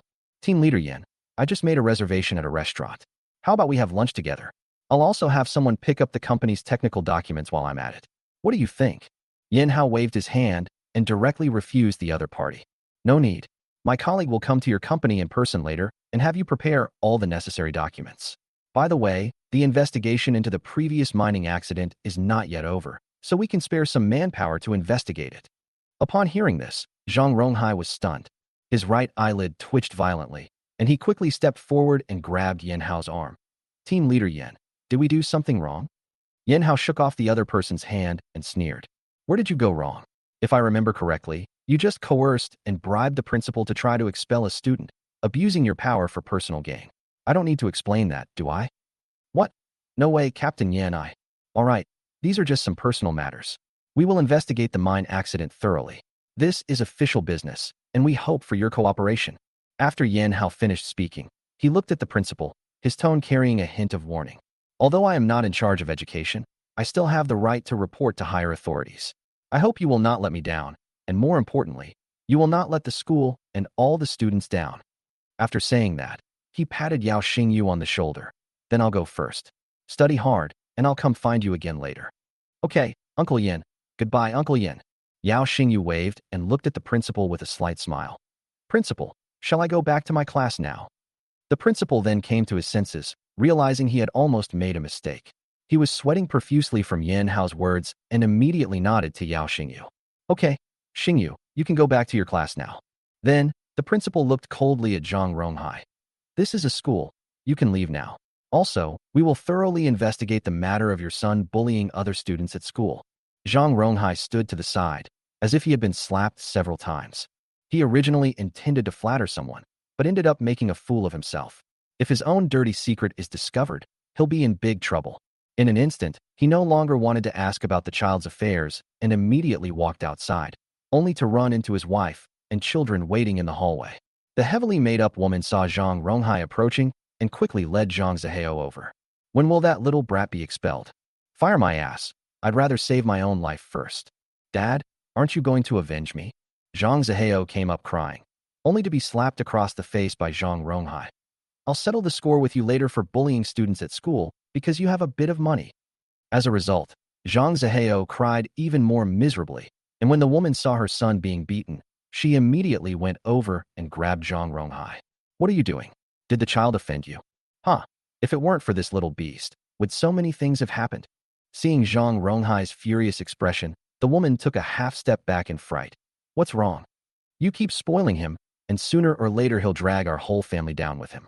Don't you even bother to check what kind of background that kid has? What's his background? He's just a country boy. A rural kid? Huh, his uncle is the head of the National Industrial Survey Team. Oh, the woman panicked immediately. Although she was protective of her child, she was also aware of the situation. With such a difficult relationship, it seems they've really bitten off more than they can chew. So he quickly leaned closer and asked in a low voice. Did his uncle say anything? They said they were going to investigate the last mining accident. This is it, we're doomed. Huh? Then, is there still a chance? Think of a way, make use of your connections. So, you're planning to move up a bit more? That's right, this is the only way. After all, the industrial investigation team isn't responsible for production safety. They don't have that kind of reach. At this moment, Zhang Zihao, who was standing to the side, was also stunned. He tugged at the woman and asked, Mom, what about my revenge? The woman impatiently shook off his hand. You've ruined our family, do you know that? Now come with me and apologize to that girl. Huh? Why should I apologize? He's the one who hit me. If you don't apologize, our whole family will starve. Hurry up. Zhang Zihao reluctantly entered the classroom of Class 3, Grade 5, under the woman's shoving. Jiang Hanshu, who was lecturing on the podium, frowned slightly when she saw them. What are you doing here? The woman's face was plastered with a fawning smile. I'm sorry, Ms. Jiang. My son has realized his mistake and has come to apologize to your classmates. As she spoke, she pushed Zhang Zihao hard. Zhang Zihao reluctantly walked into the classroom and bowed deeply to the girl who wasn't wearing a school uniform. I'm sorry, I shouldn't have laughed at you.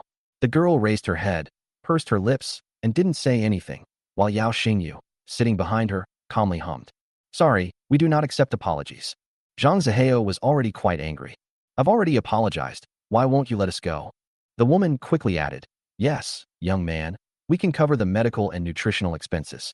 Oh, and by the way, I'll also give all the students in our class a new set of school uniforms. And then, Yao Xingyu interrupted her directly.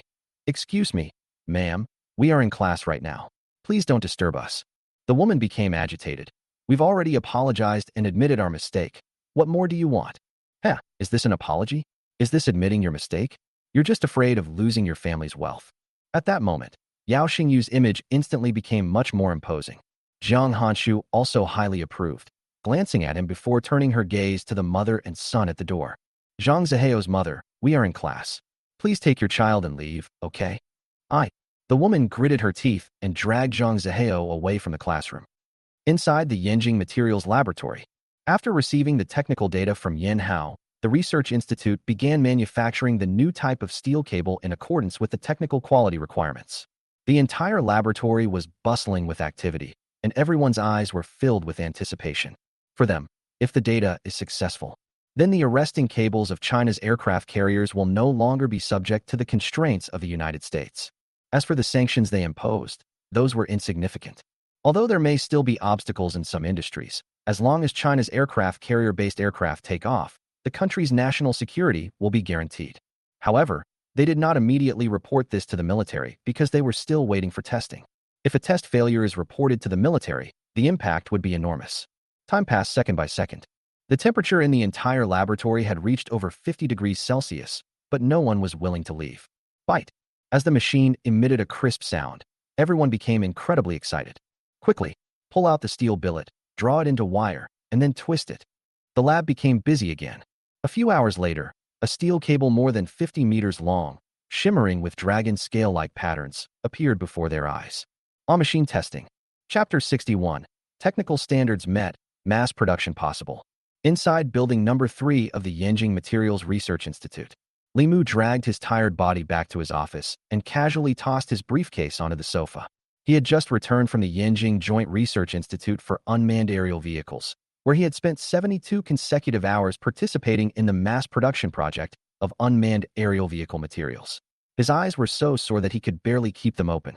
He collapsed onto the sofa, closed his eyes, and his mind was filled with thoughts of the drone. Xingyu is amazing. Over 100 of us couldn't handle his research. He rubbed his temples and muttered to himself as he picked up his coffee and downed it in one gulp. Just as he was about to take a nap, a sudden burst of noisy footsteps and excited conversation came from the corridor. Really? The arresting cable technology is done. The testing grounds are in an uproar. Half the Research Institute staff have gone there. Who developed this? It's amazing. I never thought there were such talented people out there. Now we don't have to be held back by the US anymore. Hurry up, or there won't be anywhere left to watch. Limu suddenly opened his eyes. Arresting cable? Although he has been busy working on drone materials, he has also been involved in the development of arresting cables. However, this technology has troubled the Navy for many years and is a technology that major research institutes have been trying to break through, but there has been no progress. A few days ago, he heard that the authorities had conducted a nationwide industrial survey. Could it be that civilians possess the technology for barricades? I absolutely have to join in this fun. He dashed out the door and stopped a researcher. What's going on? What kind of obstacle cable? Professor Li, you're back. Upon seeing that it was Li Mu, the young researcher became so excited that he was almost incoherent. The industrial survey team has sent over a set of steel cable technology, which is said to have reached the standard for arresting cables. It is currently being tested at the test site. It's true. That's great. I'll go check it out too. Without saying a word, Li Mu didn't even have time to put on his white coat before running with the others towards the test site. The area surrounding the test site was already crowded with researchers who had rushed there after hearing the news. However, because Li Mu is a professor, everyone reserved a good spot for him to visit. Right now, inside the testing ground, a section of silver-gray steel cable is hanging on the testing machine, and a tinsel test is underway. The numbers on the distant display screen were jumping wildly. 800 MPa, 1,200 MPa, 1,500 MPa. When the number jumped to 1,500 megapascals, a cheer erupted from the crowd. It's achieved.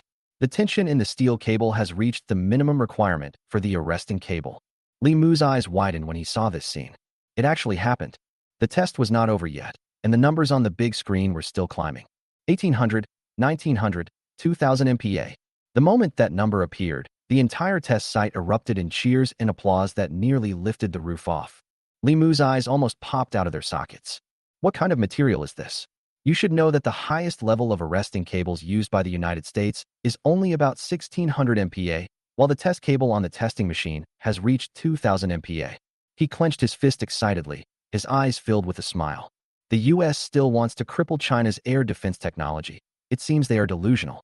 However, now is not the time to be happy, because for a steel cable to become an arresting cable, it is not enough to just pass the tinsel test. It also needs to undergo various tests such as fatigue resistance and corrosion resistance. If all of these can be passed, then it will definitely be a barrier that can completely crush the United States. If arresting gear technology can be domestically produced, then the US will no longer be able to earn money from China in this area. It's worth noting that the US would sell a single stopcock for tens of millions of dollars just to control the country. And what they're selling isn't the most advanced arresting cable. It's extremely unreliable and basically needs to be replaced after only a few uses. It can be said that China suffered greatly from technological shortcomings. Quiet down. Let's move on to the next test. The voice of Director Wang of the Materials Science Department was trembling. He was clearly trying hard to control his excitement. Soon they entered the fatigue test, which involved enduring more than 100,000 repeated stretches. Such tests usually lasted for several days, but no one wanted to leave. The test site remained brightly lit, with people staying from day to night, all waiting for the test results. A few days later, the test was conducted 80,000 times, and the steel cable remained intact. Looking at the images transmitted back by the real-time microscope imaging system, Li Mu saw that the fiber structure inside the steel cable still maintained a perfect arrangement. This is simply impossible. Li Mu muttered to himself that as an expert in materials science, he knew all too well what this meant. This is not just a performance improvement, but a revolutionary breakthrough in the entire steel cable technology. Finally, when all the tests passed that evening, Director Wang stood on a high place and excitedly announced the results. I hereby announce that the new arresting cable material has passed all tests, and we are now able to produce our own aircraft carrier arresting cables. These words immediately caused an uproar at the scene. A round of enthusiastic applause erupted, and everyone was as happy as a child. Meanwhile, members of the industrial investigation team immediately dialed Yan Hao's number. Team leader, the test is passed. All indicators have exceeded international standards. Mass production is ready. Director Wang immediately packed all the test data and technical documents and sent them to Lonka Institute as top-secret documents. Meeting room number 1 of Lonka Institute. The atmosphere was so heavy it was almost suffocating. Navy Commander-in-Chief Duan Xiangyu sat upright at the head of the table, the star on his shoulder gleaming coldly under the lights. At the long table in front of him, a dozen or so materials science experts from top military research institutes across the country sat upright, their foreheads glistening with fine beads of sweat. Everyone. Duan Xiangyu's voice was deep and powerful as he slammed his fingers heavily on the table. I just received news that the United States has officially suspended all export restrictions on my country. Do you know what this means? The scene erupted in uproar. Duan Xiangyu glanced around at everyone. This means our aircraft carrier is now just a decoration, and we can't even conduct shipboard tests on new carrier-based aircraft. The meeting room was completely silent. Everyone lowered their heads, feeling a powerful and suffocating pressure. Professor Wang, is there any progress at your Lonka Institute? Professor Wang pushed up his glasses, his voice tinged with a hint of helplessness. We are currently conducting more tests, but the highest tinsel test can only reach 1,200 MPa. What about Beihang University? We tried new heat treatment processes, but fatigue tests still failed to meet the standards. Then Duan Xiangyu asked several other research institutes, and the answer he received was that none of them had met the standards. His expression grew increasingly grim, and finally his gaze turned to Zhao Jiming, the head of the industrial investigation team, who had been silent in the corner. Old Zhao, what about your side? Any new discoveries? Zhao Jiming looked up. We have made some discoveries, but we are still testing them. Then let's get right to the test, and not waste any more time. Just then, the conference room door was suddenly pushed open. Li Mu burst in, looking travel-worn and panting, clutching a top-secret document bag in his hand. When Duan Xiangyu saw him appear, he frowned slightly and was about to reprimand him when he saw Li Mu raise the file folder in his hand and say something. Reporting to Commander Duan, the latest report from the Yanjing Materials Testing Center indicates that the arresting gear technology has met the standards and is ready for mass production. What? After Li Mu finished speaking, the scene instantly erupted in chaos. Duan Xiangyu suddenly stood up, knocking over the chair behind him. He took 3 steps and 2 to walk up to Li Mu and snatch the documents. He quickly opened the file bag, took out the documents inside, and the experts sitting next to him all gathered around. They were all shocked when they saw the astonishing data in the document. Tensile strength of 2,000 MPa, fatigue life of 150,000 cycles. Which organization achieved this? Li Mu's face was filled with excitement. The sample was discovered by a small, privately owned factory. What? A small private factory? How is that possible? This is military-grade technology. Chapter 62, A Hundredfold Price Difference. The U.S. is truly greedy.